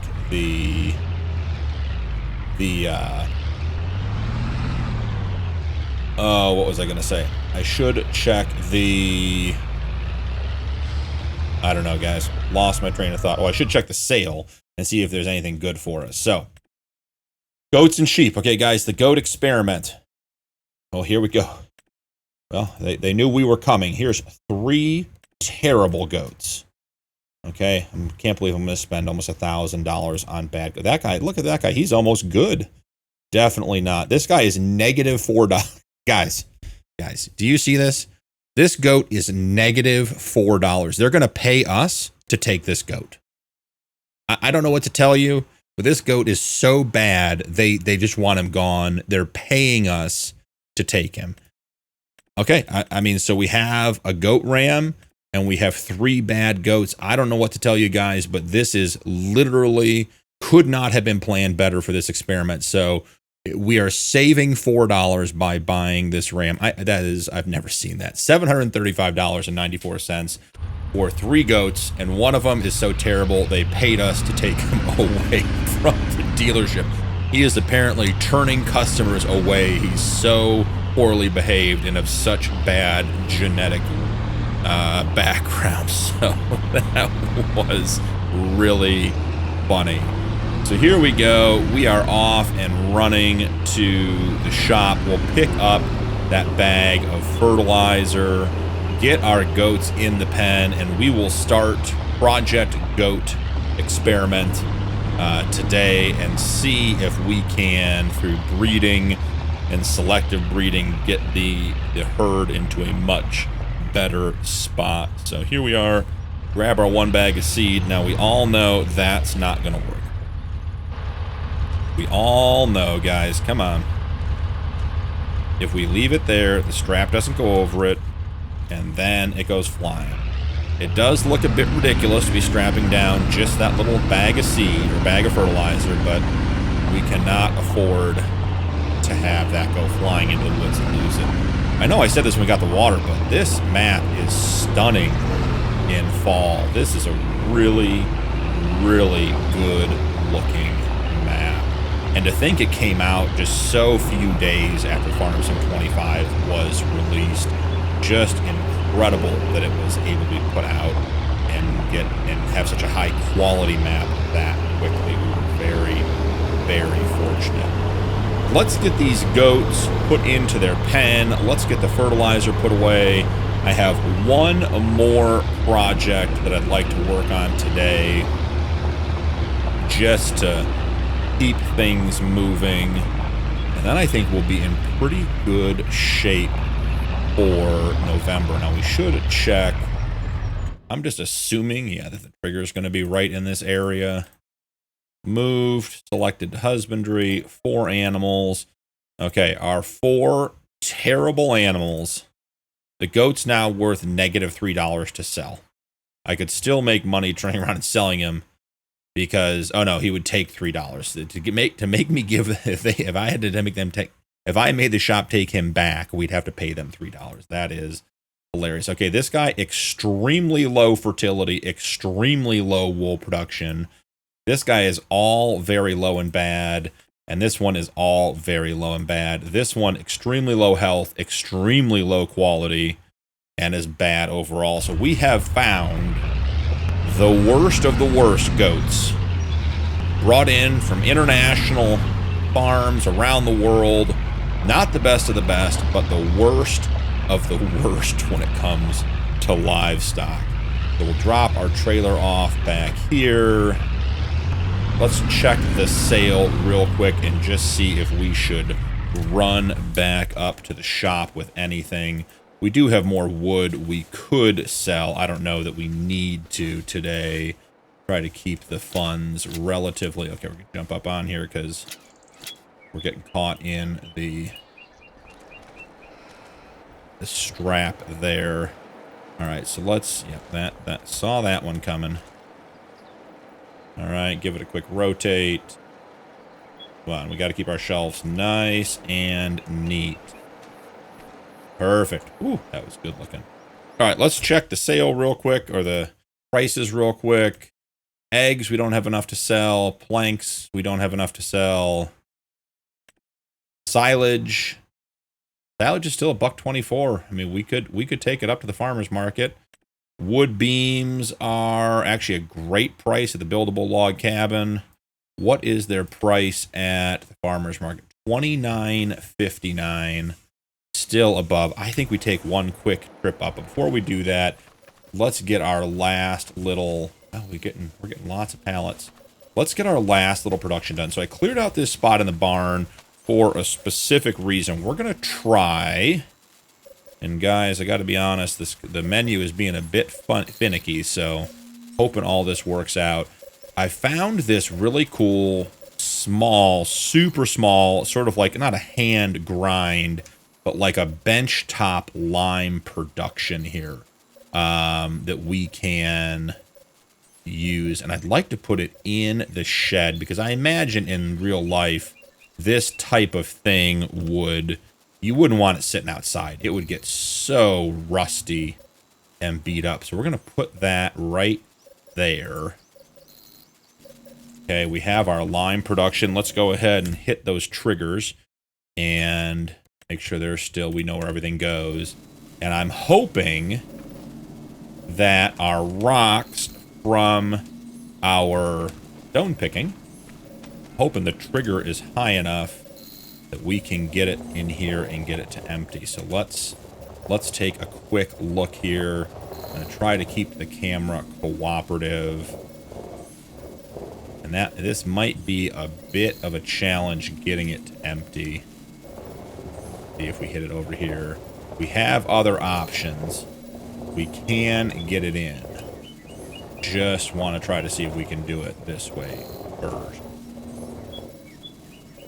Can we get past that corner just a little bit? Pushing the cedar. Yeah, we are not getting the trigger to empty. So, when in doubt, see if we can. Between the doors and the lights, it's going to be a challenge. All right, so let's do this the other way. We could try emptying this into the hand cart, but I don't think that's going to be high enough either. So let's grab our trailer, see if we can empty that into our trailer and go from there. I don't think our silo will take rocks. If our silo takes rocks, we could put them in there and then use the lift to get them into the trailer. But I'd like to see if we can just pull the trailer up alongside and get it to empty if the trigger is high enough, low enough, whatever combination it needs to be. Then the real question is, am I skilled enough to get the rock picker into the barn from here, or the trailer into the barn from here with a steer axe or with a pull axle on it? So here we go. Let's see. We might have to get creative here, guys. Not seeing a good way. I'm not getting any kind of empty trigger. Can we fill from here? Turn on the menu and just see. Yeah, we're not getting a fill. Okay, so last option here before we get really creative is to run this out and see. I'm pretty sure this is just like a grain crop silo out here. Fairly certain we're not going to have any luck dumping this in, but we might have to just for getting access to our conveyor belt out here. And if not, I'll work on a solution between episodes. We'll find a way to get the stone in there, whether it's some sort of fillable crate that we could use with the forklift, because I saw some refillable pallets in the Mod Hub recently, so we could grab one of those, put the rocks in the refillable pallet, and then use the forklift to lift it up. And yeah, so I'm not getting an empty trigger here either. We can try we'll just give the harvester a little nudge. Let's try pulling it out. Like I said, I can't imagine this silo takes stone, but we will not leave any stone uncovered. If you guys see what I did there, being incredibly clever. Yeah, so there's no trigger here. All right, so I will work to find some sort of refillable pallet or something of that nature which we can use, and we will just fill that up and then use the forklift to do that. So let's take our last run up to the shop, get the rest of that stuff sold. We have the silage to sell. We have some wood to sell. We'll be out of here. Someone left. I mean, Hate to say we live in a barn because we live in a cabin, but somebody left the door open like they live in a barn. All right, we'll get this guy filled up. Still reminisce about our first couple nights in the tent. First couple of months in that tent sitting over here. Left that pad there so we didn't forget where we came from. Okay. And silage heading in. Let's get the triggers turned off since we're not going to need those. This is, I'm really pleased with this mod. Very, very cool. Watching the silage go down. No, it's not its original intended use. I did have to modify it to get it to do silage, but still just feels like a win based on the way it looks and the type of, thing we do out here on the farm. Just seems like, yeah, this is definitely the way it should be. So almost there, almost full, and our trailer is going to be like 65-70% full, which is good. It's the right size trailer for the job. Go back, grab the rest of our wood from the sawmill. Trying to be careful not to drive on the grass. We get so little time for the grass to grow on this map with the Eastern Canadian crop calendar and realistic weather, which I'm enjoying. But it does just mean that we can't afford to have grass getting lost because we're driving. So we've got quite the little homestead going. Got the greenhouse, got the cabin, the shed. We have our hay barn. We've got the sheep pen, the goat pen, silage pit. We got our shelving unit. We now have a lime crusher or stone crusher to make lime. Really feels like we're getting a really nice little setup, and we will be, obviously next month will be December, and then in January we get to chase some more horsepower. We get to get up to 150 horsepower on the farm. Opens up a lot of opportunities for some much bigger than the hand equipment. Can't really see getting rid of the hand equipment right away. I think, in year 3 or 4, when we're running a full farming setup and have, a 200 horsepower tractor and can pull some big implements, I could see where the hand tools may not be very effective anymore. But for now, I think they're a great use, and like the mowing and the baling, it's not really more or less efficient to do the hand tools. You get everything lined up, you get going. By the time you get hooked up to a tractor and everything else, it's about the same amount of time. And the price break getting into $8,866, good sale on the wood. By the time you get into all that expensive equipment, we would be way in debt. And instead, we're going to close out the episode. I'm assuming we're going to be somewhere in the, $16,000 to $18,000 range with the sale of our silage here. And we are debt-free, so we are in a great place. Well, that's going to be all for today's episode. Thank you so much for joining me. Don't forget to drop a like and turn on notifications for more videos. Channel memberships are available if you'd like to support my content further, and channel members do get early access to upcoming videos.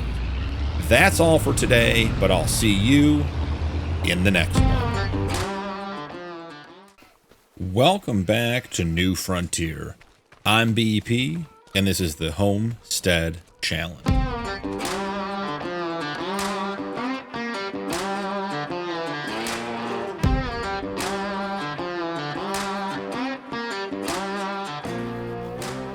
Welcome into December.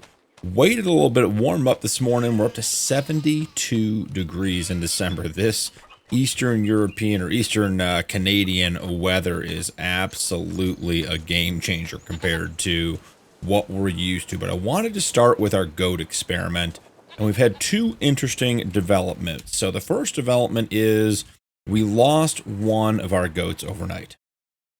Wasn't a very healthy animal, wasn't a very highly desirable genetic animal, and it was selected and lost. So that is a bummer since we had 4 and now we have 3.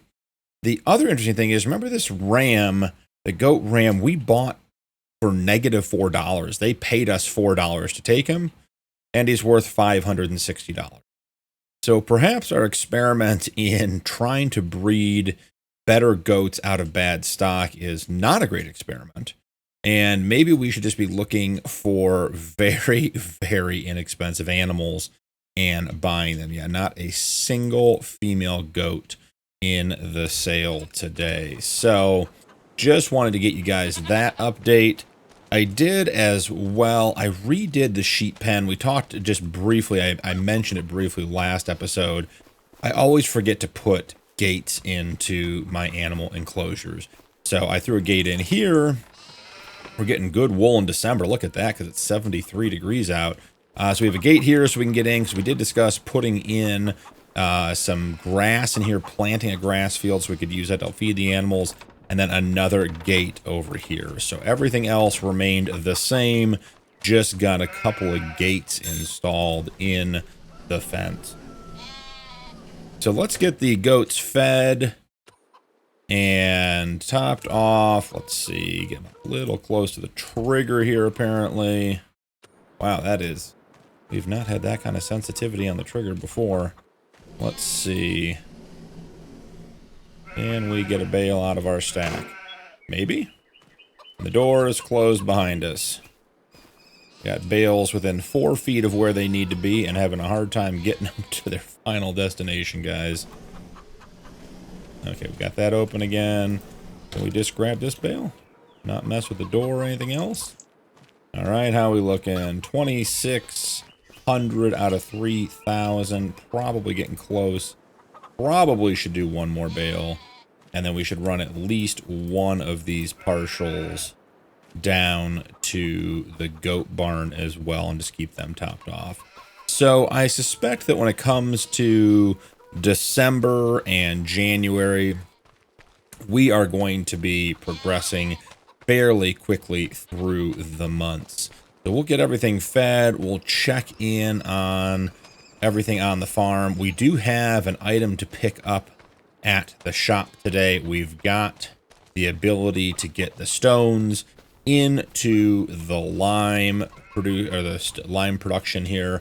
So let's start with getting our wood products loaded up, head into town, get those sold, pick up the item we need to get the stones out of the stone picker, which, by the way, I realized after the last episode, that stone picker has a chute, and we did not have it extended.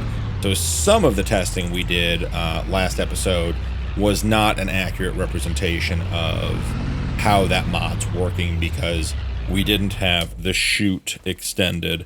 I think it's time to put a road in back here. So let's see. Man, we are not close. I did do a little bit of quick testing off camera, and the new Connex containers, the wood ones, do not work with the industrial sawmill as far as being able to fill them and then bring them to the sawmill, hit the trigger, and have them empty out. So that's not going to be an option for us to get trees into the sawmill. I'm debating if we need to...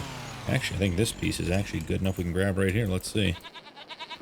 Yeah, this is 176 kilograms. We're good to go.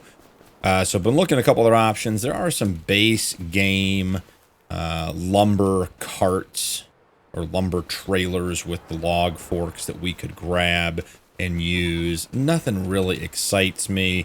Anything with a crane is just going to be way too much money for us. That was 213 kilograms. Why we couldn't pick it up. Yep, I just got to turn my speed down. Can't move that quickly with the logs. So I've looked at the base game log trailers and nothing grabs me. I don't want a big $50,000 log trailer to go in and, you know, be mass producing logs. I also don't really want to go in there and just auto load logs. I don't think that's very I don't think that aligns with the style of the playthrough. So not quite sure what we're going to do to keep the sawmill running. There are a couple of mods. We could do like a wood greenhouse, but I think that produces wood too quickly. So we'll have to figure something out. I do have the better winch mod by Thunder installed. And so if we found a vehicle with a winch, we could drag logs and we could use something that moved faster than some of the forestry equipment that comes base game.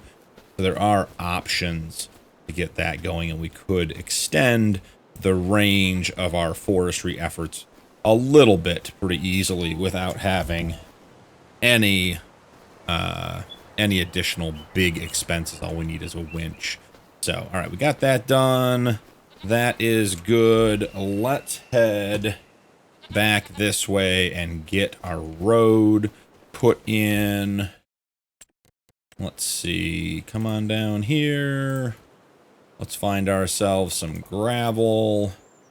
I think we want to sort of come along here, along the fence. Oh, looks like we're getting some rain. And then connect in here. We'll soften that corner up a bit.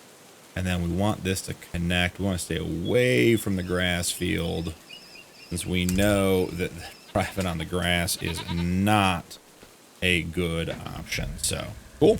Got a little road around our goat enclosure. Leads us over to our sawmill. Okay, what are we? Oh, you know, we got the trailer. I forgot that we had the trailer. Can we get the other? Okay, not too shabby. That's okay.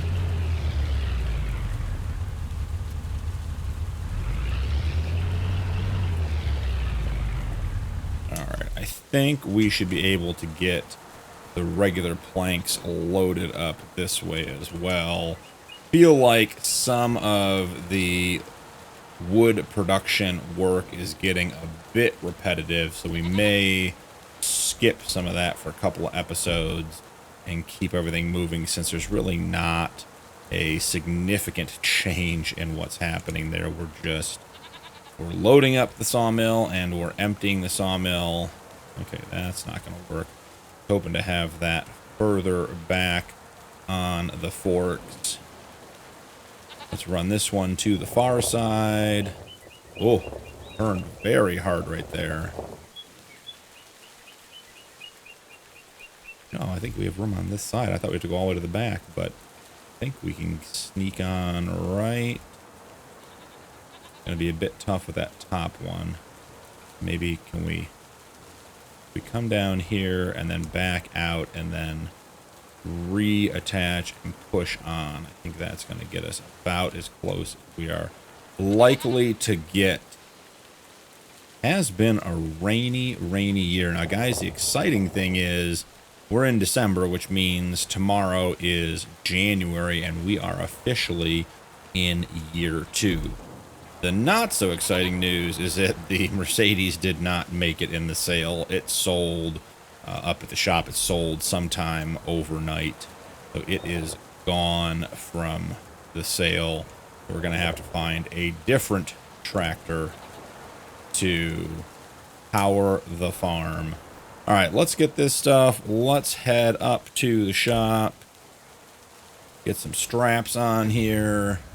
That puddle in that field is not going anywhere, is it? It is absolutely. Here, just drive through it, see all the water. That is a huge puddle. So we don't have a lot of stuff going on with the growth calendar from now until spring. Can't cut grass, can't plant anything else, including the wheat.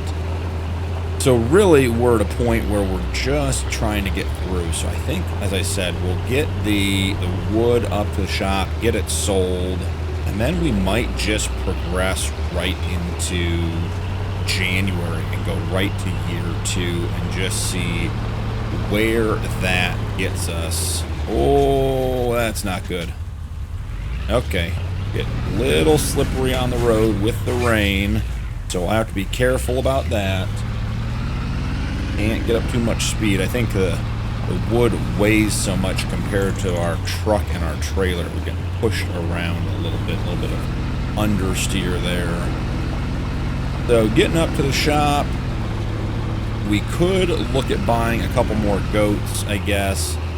Really want to see what happens with the ones we've got before we commit any more time, money, energy, and resources to buying more.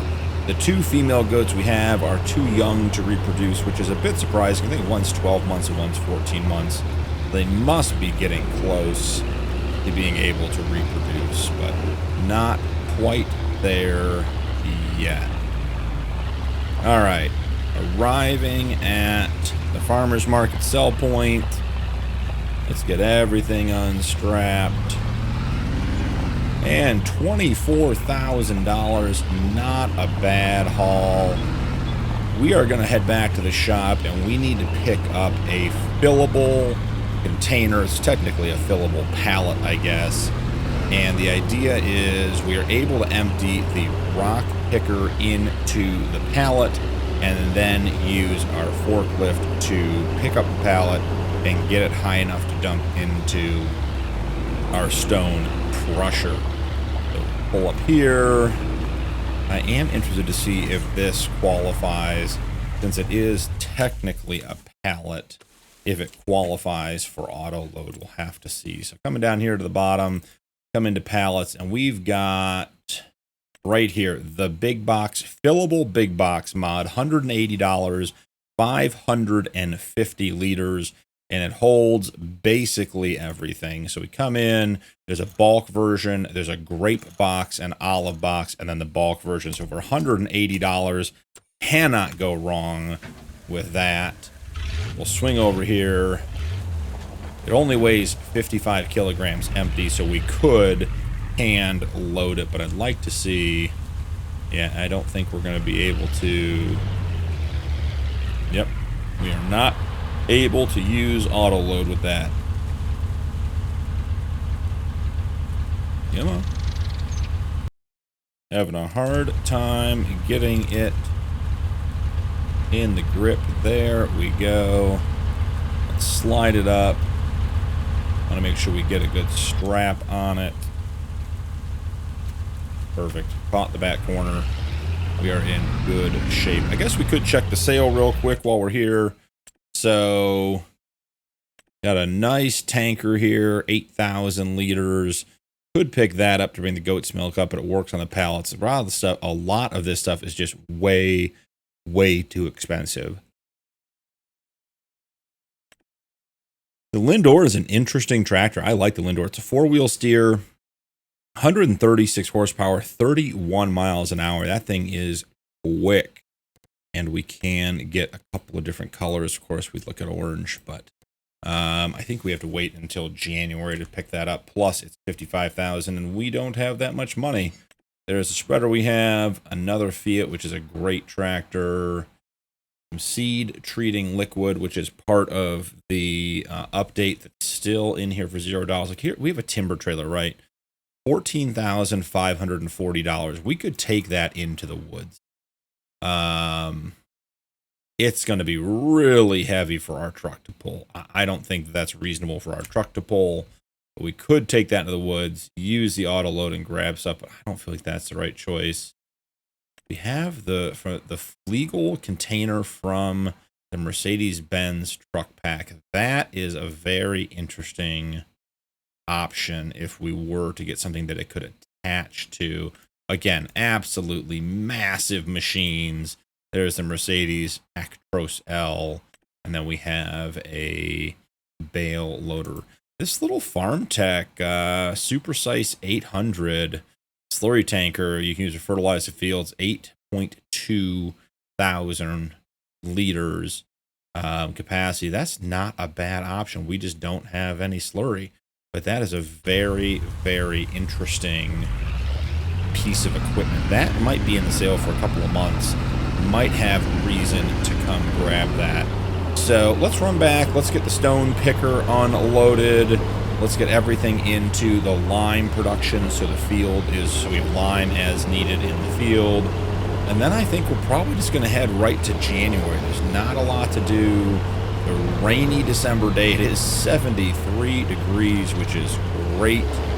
Love not being freezing cold in the woods. But we do get snow in August, so you gotta take it all of it with a grain of salt. head up here. I think we'll just pull the truck off to the side along the path. And like right in here should be good. Drop the straps, turn everything off. We'll grab the box here and let's put it like right here essentially. Have my stone picker. Now this is what I missed last time, guys. You see at the front, the box opens and closes. That is the pipe in and the pipe out. And when I get close enough to the box, it just fills the box because the pipe is out. So that is what I missed last time. And we probably could have gotten it into things like our other hand cart. And maybe, I don't think it would make a difference for the trailer because the trigger is fairly low. But we had a couple options, but nothing that we could lift up to load into the stone crusher. So here we are. It's going to be an exciting 3-mile-an-hour walk back to the barn to lift that pallet. But we're up to 5 miles an hour, guys. And watch out, we are speeding. We are rapidly approaching the speed of sound here. Might even get a sonic boom off this thing. It does match my sweatshirt, though, so something to be said about matching. Now, it's interesting leaving the forklift out in the field in the rain. It was brown a couple episodes ago, so it's getting washed in the rain. I can't imagine leaving it out there in real life would be a very good option. Probably get rusty just from sitting out there, but here we are all right. So let's grab the fillable box, and perfect. And I believe we should be able to just walk up here, get as high as we can, and basically we just get it over the top here. And well, are we getting caught? Are we not quite getting up over the, oh boy. Well, I can tell you that wasn't part of the plan. Oh boy. We're gonna have to get creative on how we get this out of there. Let's try moving some of this equipment to the other side real quick to see if we can get the forklift in there. That was far more exciting than I anticipated it being. We are reset. We're getting the box loaded up. It turned into a bit of a project to get it out of there. I've put just a tiny little bump in the floor here. I've raised it up in front in hopes that it gets us the extra. We need like an inch to get over the top of this. There it is. That's all we needed. So I just put a little raise in the floor there. Made all the difference in the world. Now that this is empty, we can do this by hand. So let's get this guy tucked away. Let's get the box put away. And I think we're going to head to January. There's really not much else to do. But we will be ready for January when it comes. So I'll see you guys in just a minute. Welcome to January. It is another beautiful warm day on the farm. I kept saying we were going to be in year 2 in January, but we started in March, so we have just a bit more time before we get into year 2. The stone crusher did its job overnight. 638 liters of lime, not even one bag, but we are pushing away on that. We have some we have one spare pallet of chili peppers. We are in good shape with the greenhouse stuff. Didn't have any animals get born overnight, so we're just rocking away, looking to get to spring. We'll fill up Stormy's bowl. Check on the sheep. The sheep are out of water. That is not good. Let's get them water right away. Drive over and get it. And I have a plan for a January project. Since the weather has stayed so warm, I was going to wait to do this for the spring, but it sure feels like we are awfully close to spring now. So go grab some water, and what I installed for us today is the apple tree mod that got an update. The mods by Omatana, it is available on the Mod Hub, and as usual is on the mod list over in our Discord, or my Discord. But I think we'll put in an apple orchard or two and produce some apples. I mean, we seem to have a little bit of snow in August, but in general, our temperatures have been very, very mild through the winter and even in the spring and summer too. So thinking that apples might do well in our climate. So we get those put in, check the sale, see if there's anything there that might interest us. And then other than that, we're not really, again, not a lot to do in January. Check on the animals. And I think we want to get prepared. I'll have to check the calendar. We probably should plow up the animal pens the month before we can plant grass. But once we get up here and we're filling up with water, I'll jump into the crop calendar. We'll take a look at that. Because with the hand tools, as you guys know, this stuff tends to take a little bit of extra time. Not a lot, but just a little bit. And we want to make sure we have plenty of time to get the work done. So yeah, February, no planting. March, no planting. We're not planting grass till April, so we don't even need to begin plowing up that field for a bit of time. Getting the old John Deere running with the 3,000 liters behind it is definitely a challenge. Once we're up and running, it drives pretty good. But getting it started from a standstill when it's full can be a bit of work. So let's head back to the farm. Let's get the sheep some water. Let's make sure the goats have water as well. We'll see if maybe any of our goats have aged up and are now eligible for breeding.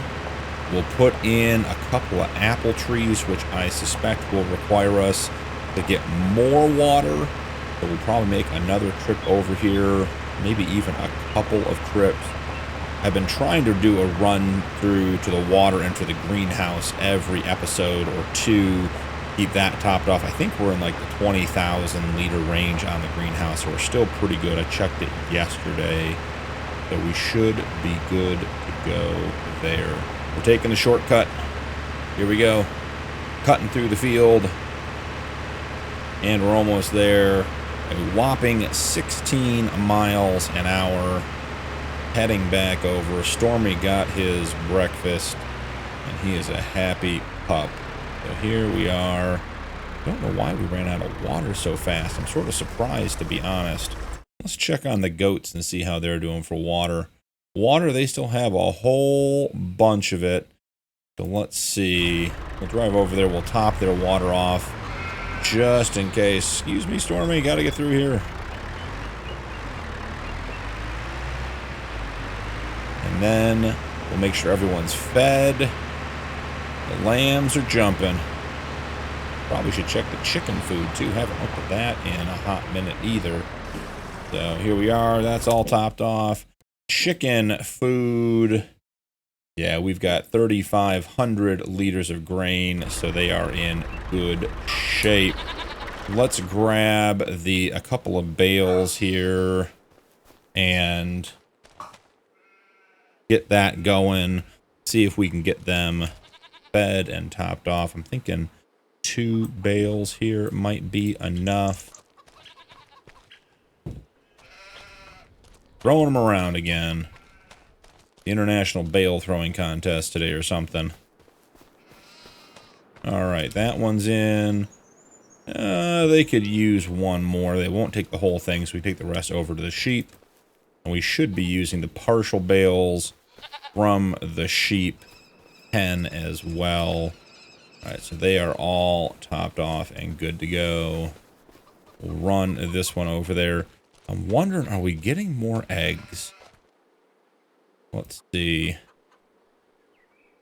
223. We're at 127 eggs last time I checked, so we are getting eggs. It's just a very slow process. Wow, a whole pallet of wool. That is great news. Nope, we don't want to play the game with the door and the trigger. Come on. Open it up. We are going to play the game with the bales and the triggers. I should not have put them deep in the corner. I thought I was getting them out of the way. Thought I was doing the right thing. It is not working out that way. Can we reach it from here? Okay. I'm not playing that game anymore. That's a nuisance. I have a plan. We can fix that. We're going to use just a little bit of magic, but we're going to get this problem fixed so we don't have this issue anymore. What we're going to do is we're going to come up here. We're going to back the truck up along the shed, and through the magic of auto load, we are going to get those out of the shed. All right, perfect. We got them. And we will restack them much, much closer to the door so we're not fighting that trigger. Would be nice. Which, there we go. I say, at least get them unloaded on the side that they can go into the trigger if they want. Okay. Now I'm doing the straps on the truck, guys. The bales are proven to test my patience this morning. We should not be fighting the bales. This should be an easy part of the day. Okay, truck. There we are. Let's see if we can get these bales thrown in real quick. We're going to put them right by the door so we don't even have to go in to get them. And so we're not getting close to that trigger. We were just so close to that trigger. We were always getting the trigger or the door whenever we tried to get the bales, and that was just not very helpful. We only stacked these bales like 4 times, I think twice on camera, and then when I put the fences in, we had to do some restacking as well. Okay, excellent. Now, there, close the door. Perfect. That's exactly what we want. So the sheep are all set. They've got good food. They've got good water. I was thinking about this apple orchard. We've been clearing this area back here, getting all the trees cut down, and I'm thinking it's opened up a nice spot right in here for that apple orchard. So we'll jump in. What's in the sale today? Anything good? All the same stuff from yesterday, it looks like, minus a few items. So no, nothing really good there. The orchard's going to be down in the greenhouse section right here. We have 1 tree for $1,000 or 4 trees for $4,000. I'm thinking we're putting in 2 sets of trees. So let's get... Do we want to put them like where? I don't want to be in the way of... Should we take these trees down over here and do like 1, 2 right next to each other? I think we should. So we're going to get rid of this guy because this is a nuisance bush. It's not even a tree. Don't get any real credit for it. It falls into a whole bunch of pieces. This one shouldn't be bad either. Just have to get it cut. It is these next 2 that are going to be a potential bit of a challenge. Let's see. Okay, drop 1. Get the other little piece of the stump. And then we want this one to fall as close as possible to the trigger. No luck, but that is okay. Get these cleaned up. Love the updated de-limbing chainsaws. Make it so much easier. Alright, 62 kilograms. We can carry the Aspen all by ourselves. Are we gonna...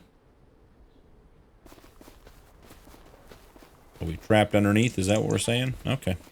Well, we'll get a cut. No big deal.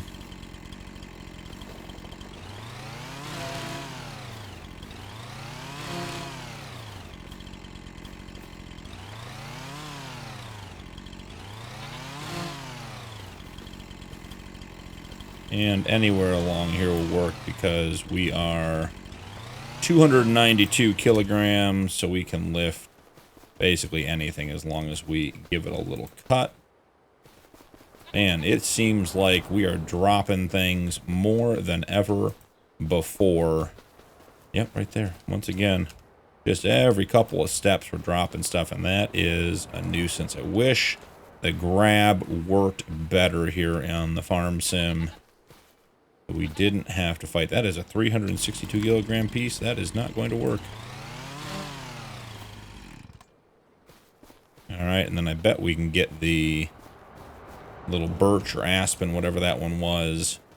This one only weighed 62 kilograms as a whole tree, but it was just stuck underneath things. Alright, there we go.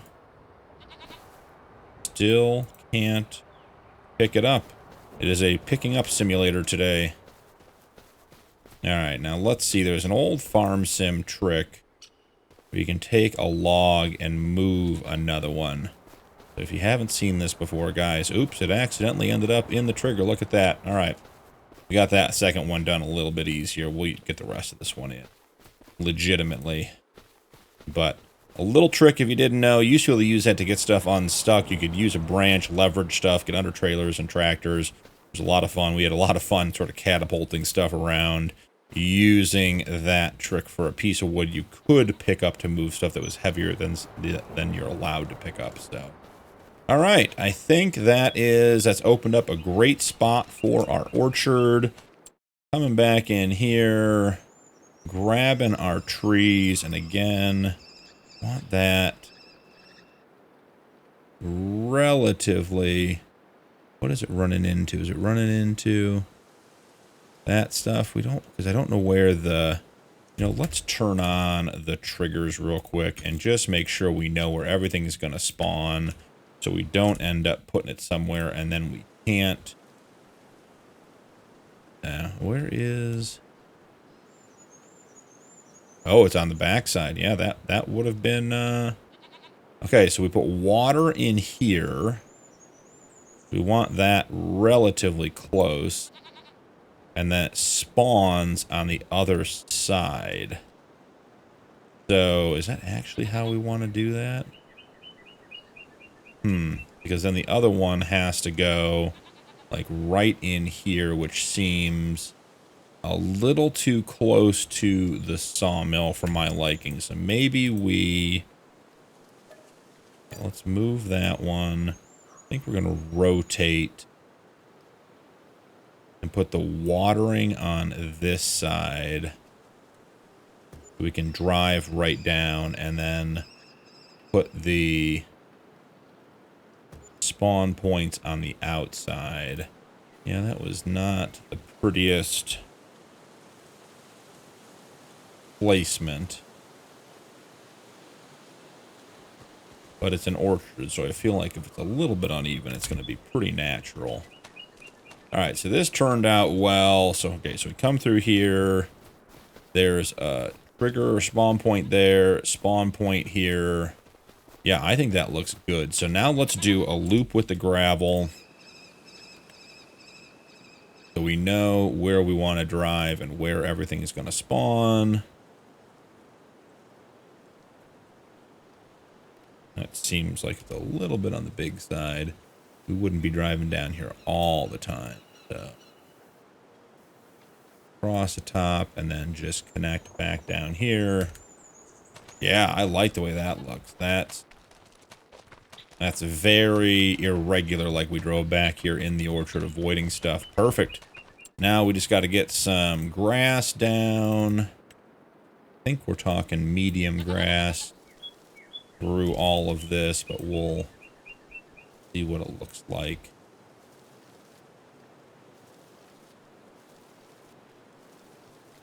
Don't want the spots coming up patchy. Yeah, look at that. That looks good. So we have our orchard. I'm going to grab some water, and we should have actually a little bit left. So let's see how much these things take. I think they're going to take more than 1,360 liters between the two of them, but we can at least get them started. All right, so jump into our productions. We have apples, apples plus manure, apples plus seeds and manure, apple seed solid fertilizer, And water and solid fertilizers. That's 64. That's really interesting. So 1 fertilizer and 24 water, 1 fertilizer, 1 seed and 24 water. Yeah, so the fertilizer and the seed recipe produces the same amount of apples as the just apple and solid fertilizer. So why would you ever add manure? And it's the same. Yeah, so the seeds are just completely unnecessary in this situation. So you can add the seeds if you want, but they're just literally giving you the same recipe as the rest. So 64 water to 64 apples. You're only getting 120 cycles with just water. So you are, yeah, you're using more water and getting half the number of apples. Here you're using about, let's call it a third the water, and you're getting twice as many apples. So realistically, we should drop a couple bags of fertilizer in here and just turbocharge the apples. Let me run back over to the water hole a couple of times, grab some water, get these all topped off, or at least filled up enough we can get started. Then I'll come back, I'll bring you guys back in. We will get the fertilizer and we will get that all started and get our apples going here in January. See you guys in a sec. That was a lot of trips to get water. I was doing some calculations, and it looks like we're going to be going through over 7,000 liters of water a day per orchard. So, like almost 15,000 liters of water. So, yeah, that's going to be a lot of water. And our tank currently holds, let's call it 3,000. It's 3,000 liters. So that's a minimum of 5 trips a day. Okay, that one went in super fast. Parked over here because we don't want this other one going into the first trigger. All right, get that all put in. And then through the magic of production chains in Farm Sim. Let's see, apple manure, apple and solid fertilizer. Boom, we'll turn that one on. Boom, we'll turn this one on.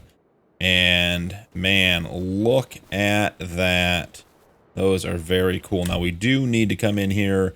We are still in year 1, so we do have to turn the production down. So I guess that does mean we'll be down to 7,000 liters of water for both of them for the first year.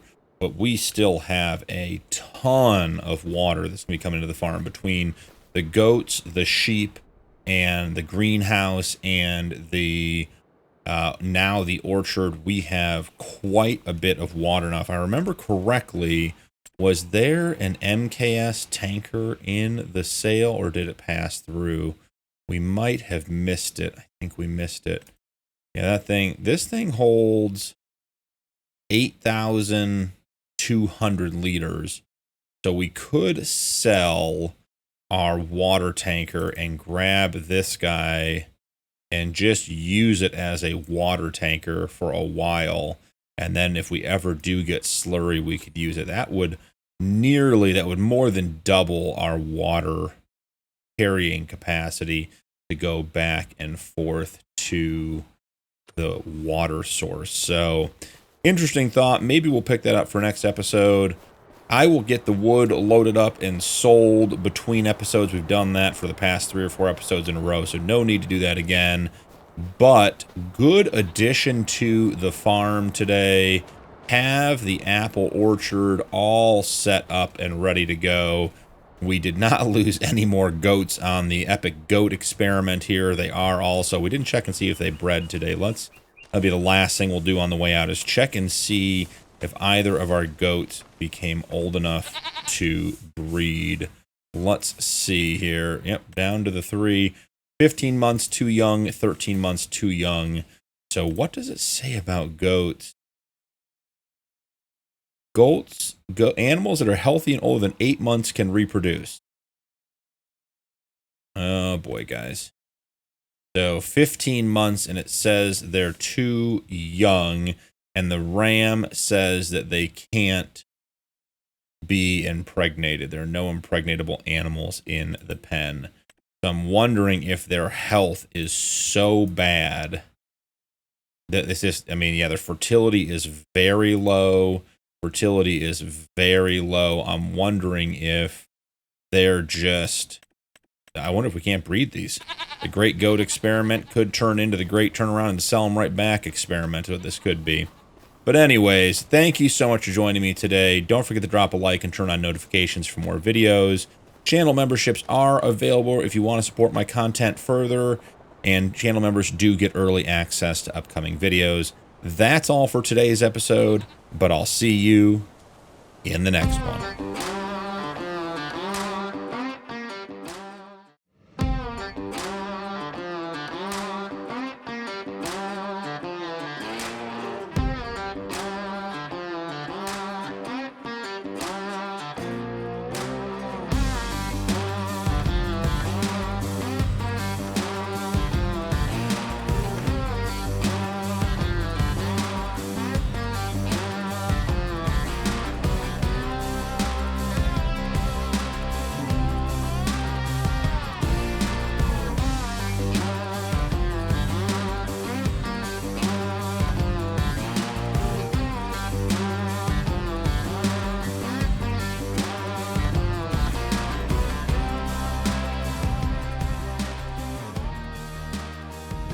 Welcome back to New Frontier.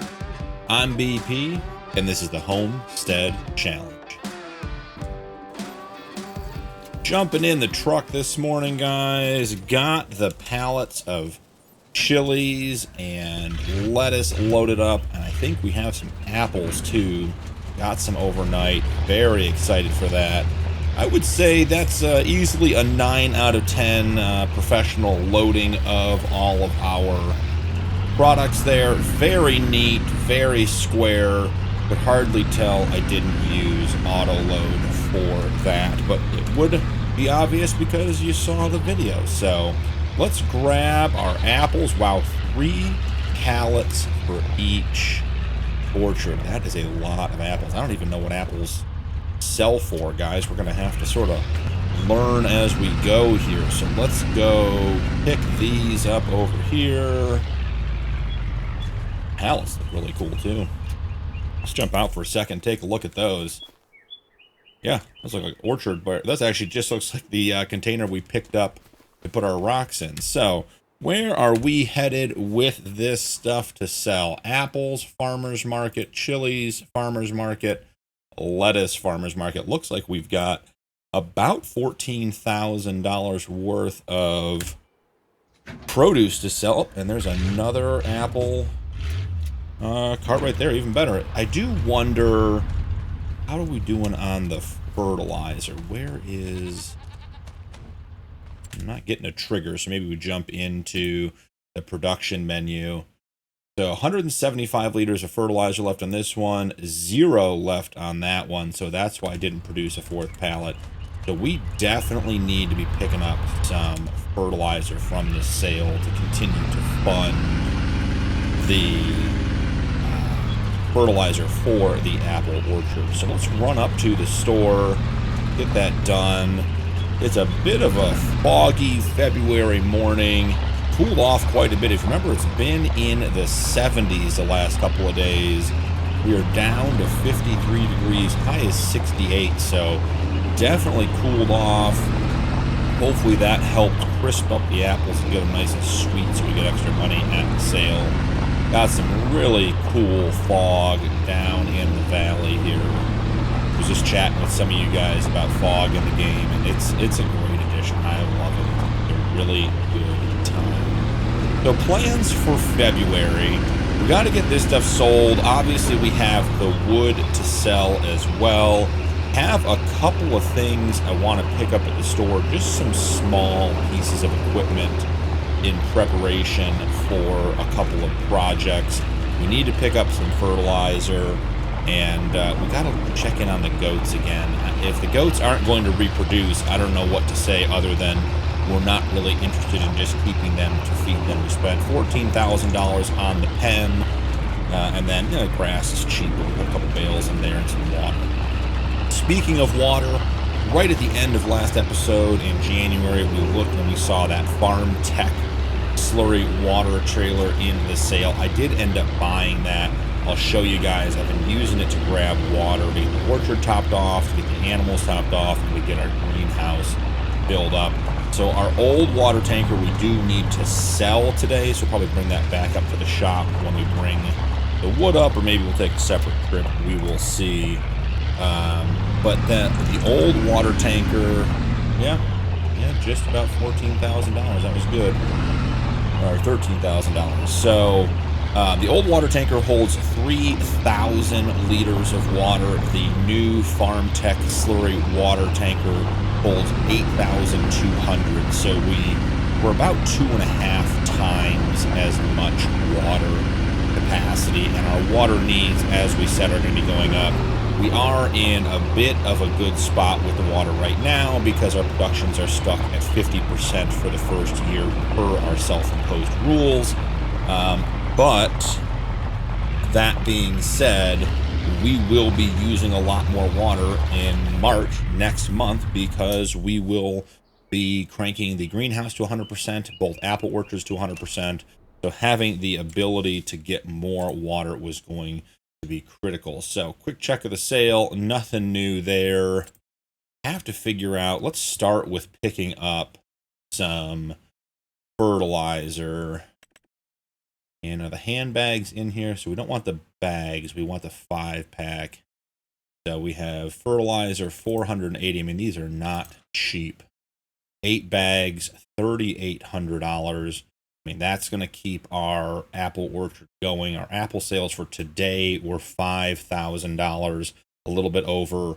So, and that was 1 day's worth of apples, and we did not get through all the fertilizer in the second orchard. So, seems like it's going to be a profitable venture to do that. Now, the other piece, I don't even know what category it's in.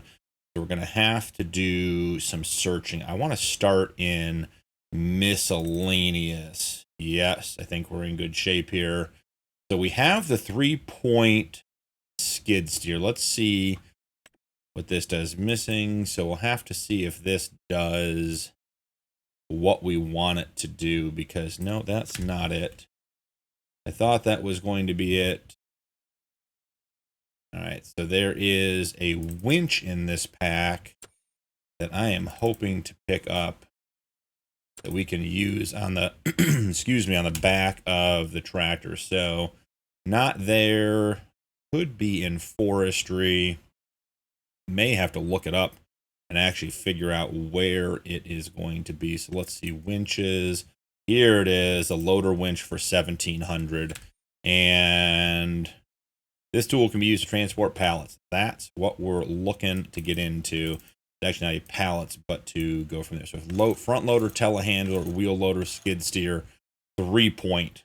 All right, so we're going to grab this. Let's get it coated up. That's a little bit too light. How about a nice dark gray? I think that looks good.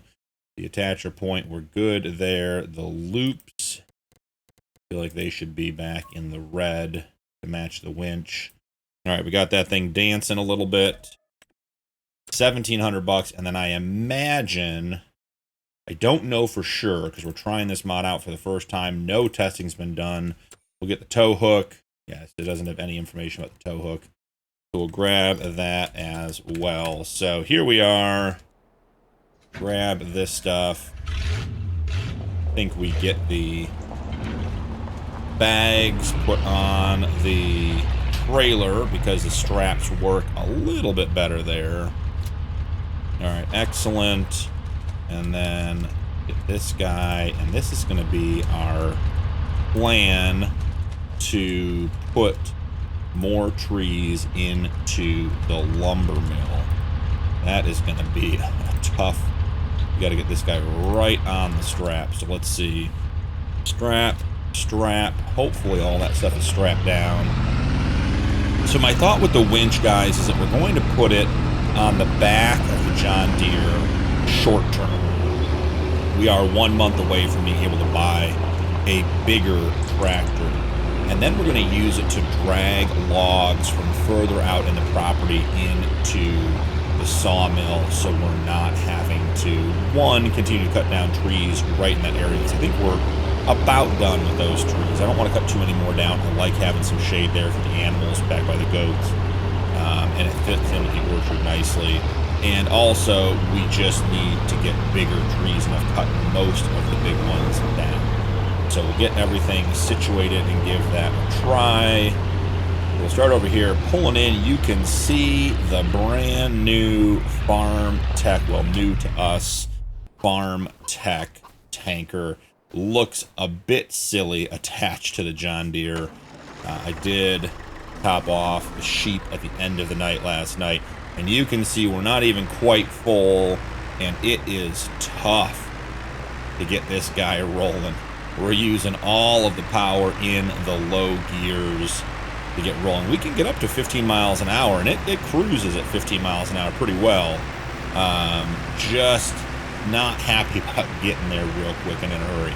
So let's top off the sheep, or I'm sorry, the goats, make sure they have everything they need, and then we'll go put a little bit more water in the orchard, and then we'll bring back the fertilizer for the orchard, and we'll get the winch unhooked from the truck and put it on the John Deere and see about dragging a tree over here. Let that go down to about 2,200, about half of what we had left. Just trying to stay on top of it. We're going to have to get something going here. I'm thinking the solution to this is actually just to put an auto drive course in. So I'll probably get that course put in and have that run a loop. We might even get to that today. But for right now, let's leave the new Farm Tech trailer, new Farm Tech tank over here, and let's go see about getting that winch hooked up. Like I said, guys, I've never used it, no testing. We are coming in completely blind. This was found by a channel member, and I'm excited to give it a whirl. We're going to see how it does. Let's jump in here, undo the straps, bring this down. Oh, we're going to have problems with the straps, aren't we? We're in strap mode. All right, let's get the straps undone again. What's the problem with the click doing just about everything? There we go. Just had to stand a little further back. We'll get that put right there, and then I assume that we have to have the hook, and we'll put that like right behind it, maybe? So we come here, turn on the John Deere, and let's back up and see if we can get the 3-point. Okay, so far so good. Now we're not getting an attachment for the hook. I don't know if the hook is visual. Like I said, it could be. Let's do this. Let's bring it up. All right, so grabbing the winch should be. All right, so we have that. Does it attach here? Will it attach here? Whoop. Okay, cool. So we're attached. Now, oh, things are happening, guys. Things are happening. Now, I set up my winch controls. Oh, yeah, that's going well. I'm liking that. Oh, and it wants to attach the lizard tow hook now. So, yes. Yes, attach it, please. And then let's detach the line. Oh, so maybe that's just like a visual thing. Who knows? Let's go see if we can find a tree to drag over. I'm excited to try this thing. It does have what appear to be some incredibly bright lights. Let's see, is there a button for the lights? Toggle speed limits, let camera honk. I think we might also be on the wrong attachment, or the wrong implement. There we go. Let's see. I think now we're on the actual winch. Honk, toggle map, park, unpark.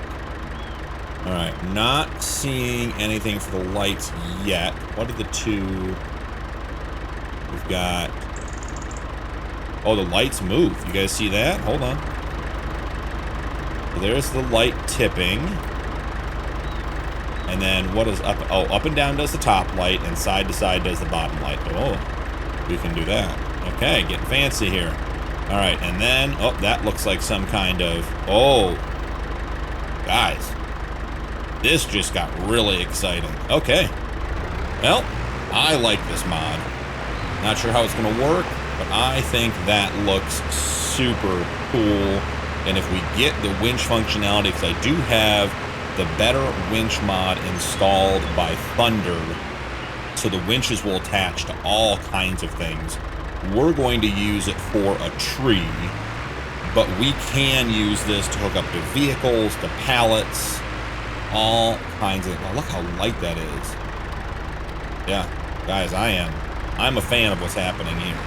All right, we're going to drive out just a little bit. I don't know. I mean, this John Deere has no power at all whatsoever, so we could be totally over-committing here. But if you're not going to go big, then you may as well go home. All right, so let's see. I'm in here. Let's zip down the tree. I mean, we are taking a massive, massive tree with us here if this works. Let's get it delimbed. I think dragging it delimbed is going to make that part just a bit easier. Probably should have fell it the other way so that we didn't have to turn it to drag it. But I think we're going to be okay. So let's come in here. We don't know if we're going to need the hook or not.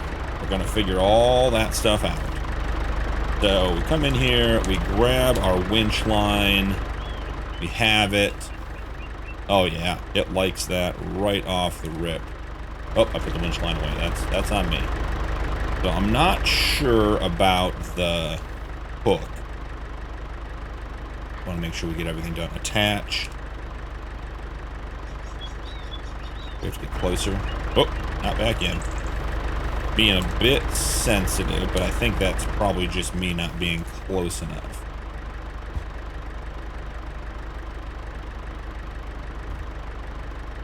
Alright, it is not... Oh, okay. It attached. Guys, we are like in so much danger right now. This is why bad accidents happen on the Homestead, because people do things. Yeah, we are... Let's see if we have enough power to pull the tree. Guys, I'm zooming way out. We are pulling this tree. This is incredible. Okay, we got to get out further. We need to pivot around the end. I should have fell it the other way and then just dragged it. Turning it is clearly going to be a challenge. We're working at 3 miles an hour, but we are having success up to 4 miles an hour here. Don't know that we're turning sharp enough. 7 miles an hour pulling this huge, huge tree. We don't have to cut it. We're not breaking any rules about carrying it. Alright, I definitely just fell it the wrong way. So turning trees is the hard part, apparently. Yeah, now we're pulling it against itself and against us, but we'll get there. Give it a second. Alright, the little John Deere that could. Can we push it? No, I think the tree is going to do what the tree is going to do. We definitely don't have the right tractor for this job. But when there's a will, there's a way. Guys, I was not prepared for this much excitement. We are pulling full-length trees across the map with our tiny, tiny John Deere tractor. All I have to do now, because we have Gaming Joy's industrial saw mod, yep, is get it in there. Boom, that's done. That was incredible, guys. 5,700. I wasn't going to do another tree, but we're doing another tree. That was too much fun. All right, so we have our roll bar up because obviously we're doing silly things, and you got to be a little bit careful when you're doing silly things. Where's the biggest tree we can... What's this tree?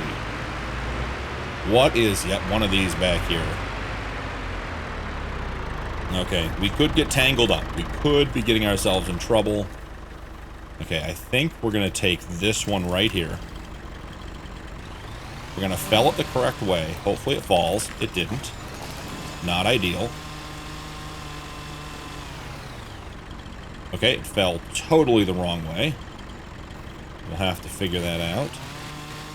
The one challenge with the winch mod well, the better winch controls or better winch and this setup is that the winch is also set up to my character's speed button. So every time I use the winch, I end up increasing my character speed. So if you see me sprinting around, that's all that is a crossed up keybind. But guys, here we go. Do we have a clear shot? Oh, this is bad news. We're gonna have to just get rid of a couple of things here. We cannot afford to be trying to turn that log. We got to be pulling it straight out. So we're gonna be coming out this way. Yeah, I think this tree's got to come down at a minimum. Get rid of this stump. Get rid of this little guy here who's also in the way.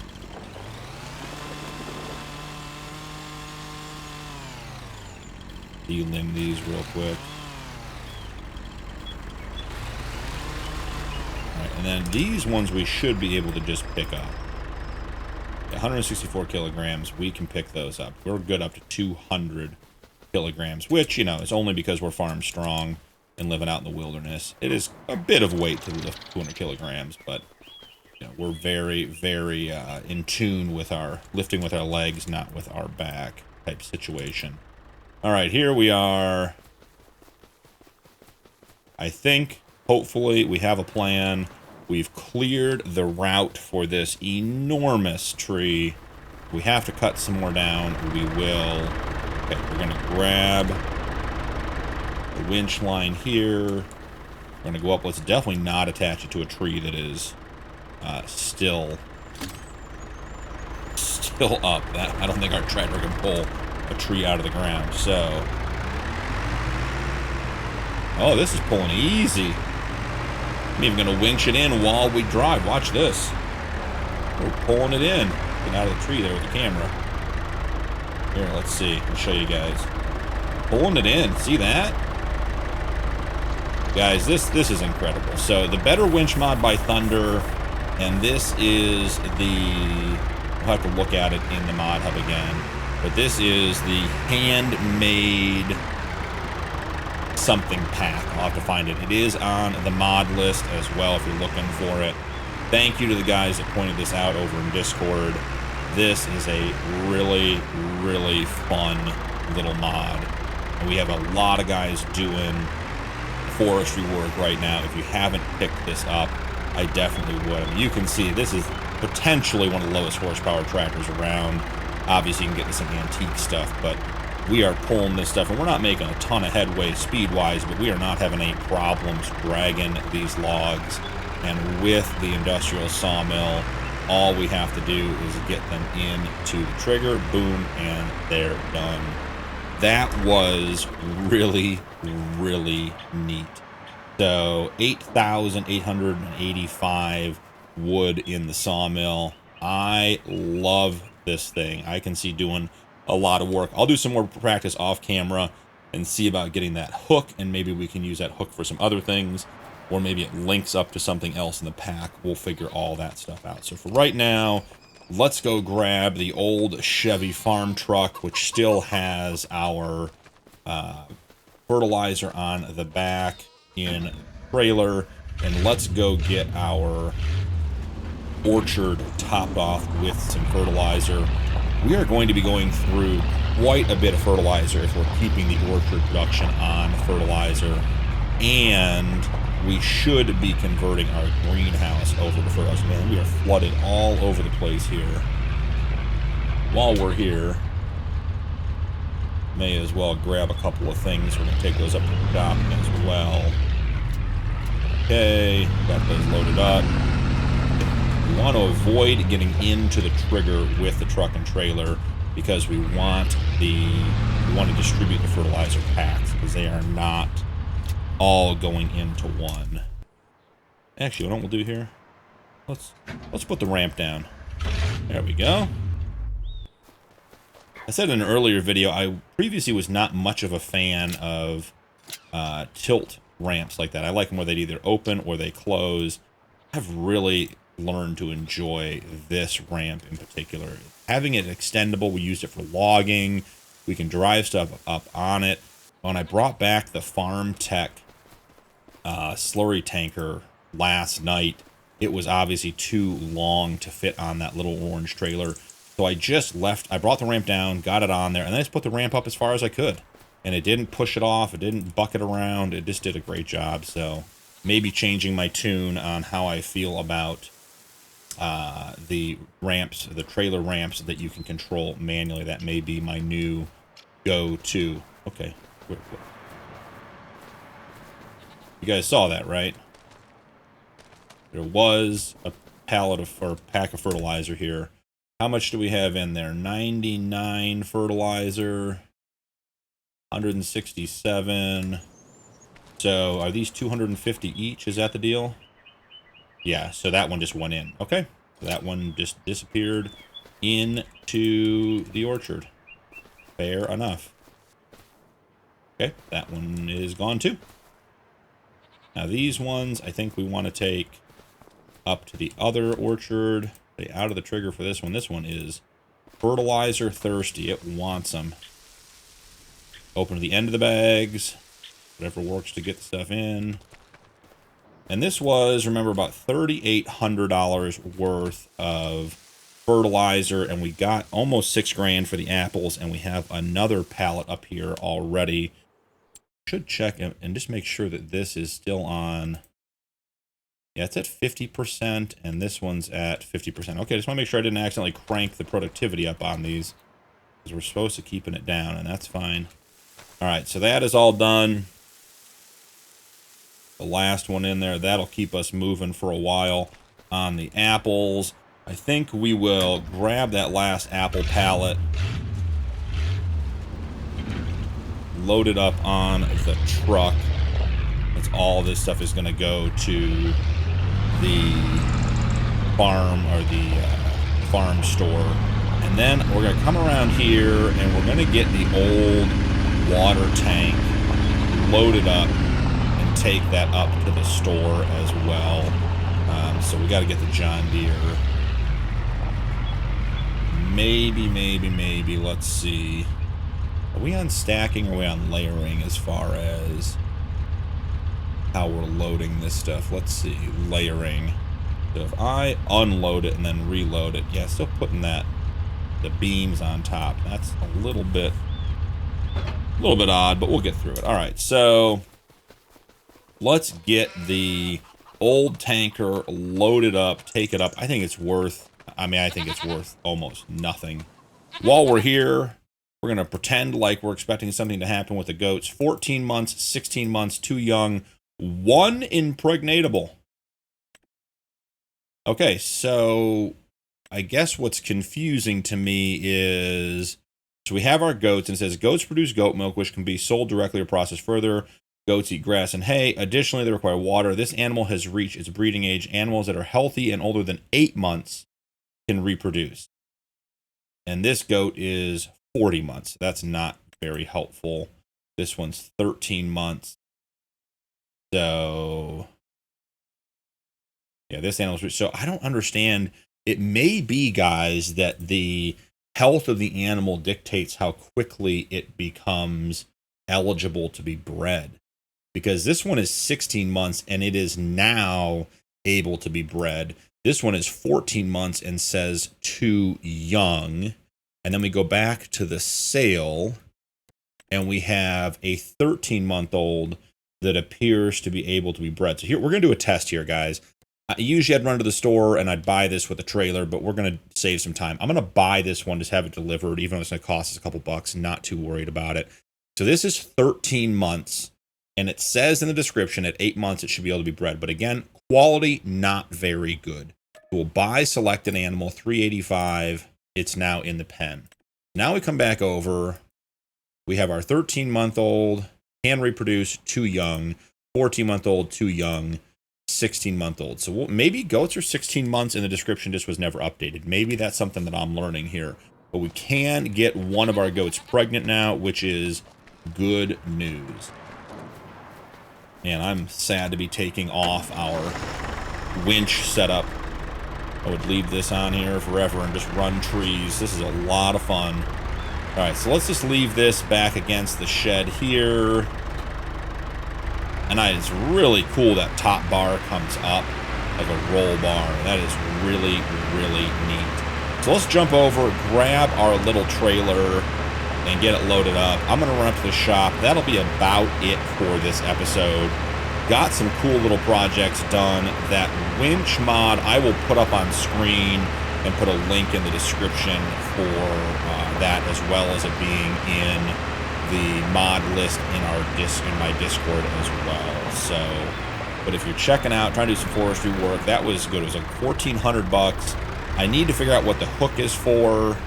You know, it could be decorative, it could be used. We'll have to figure all that stuff out. But either way, very, very cool. Oh, we have water in here. Okay, well, let's put that in the greenhouse. Let's not waste any water. Okay, cool.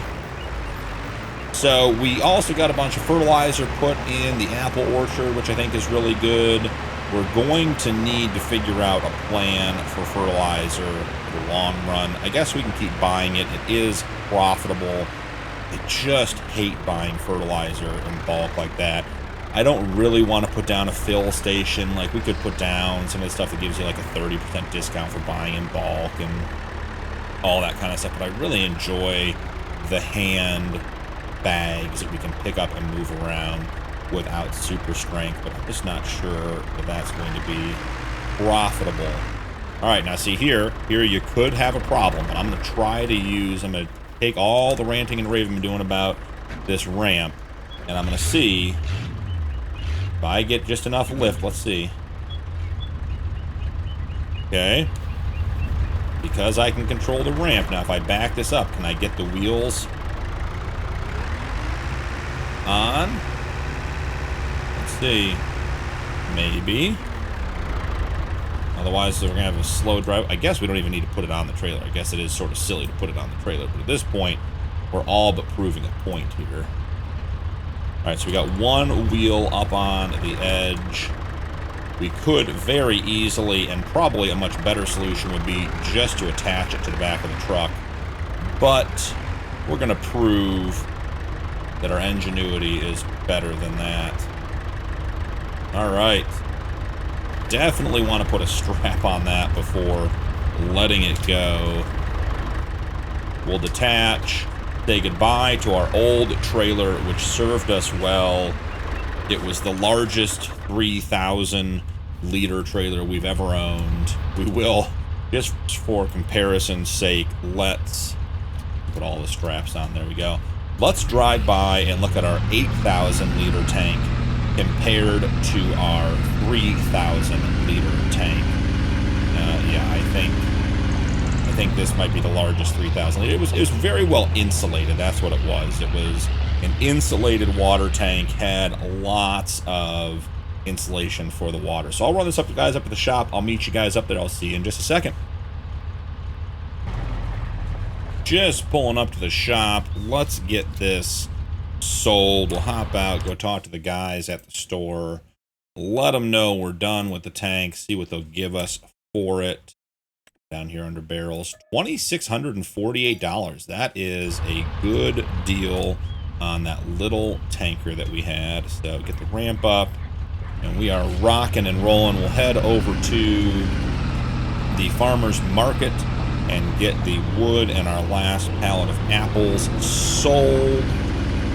And guys, that's going to be it for February. A very productive month. Got to try out some really cool equipment that I think is going to enable us to continue to expand our forestry work. And once we get, you know, a 150 horsepower tractor, I think that winch setup is going to have just massive implications. We can use that for pulling pallets. We can use that for pulling equipment. We can do all kinds of things with the winch. So another $9,700 in goods produced between the wood and the apples. I'm excited for the apples. I'm a little concerned we might end up having more apples than we know what to do with. So have to see if maybe there's a seasonal growth aspect to that, or if you know, we're just going to have apples year round and a whole bunch of them. But thank you so much for watching. Don't forget to drop a like and turn on notifications for more videos. Channel memberships are available if you'd like to support my content further, and channel members do get early access to upcoming videos. That's all for this episode, but I'll see you in the next one.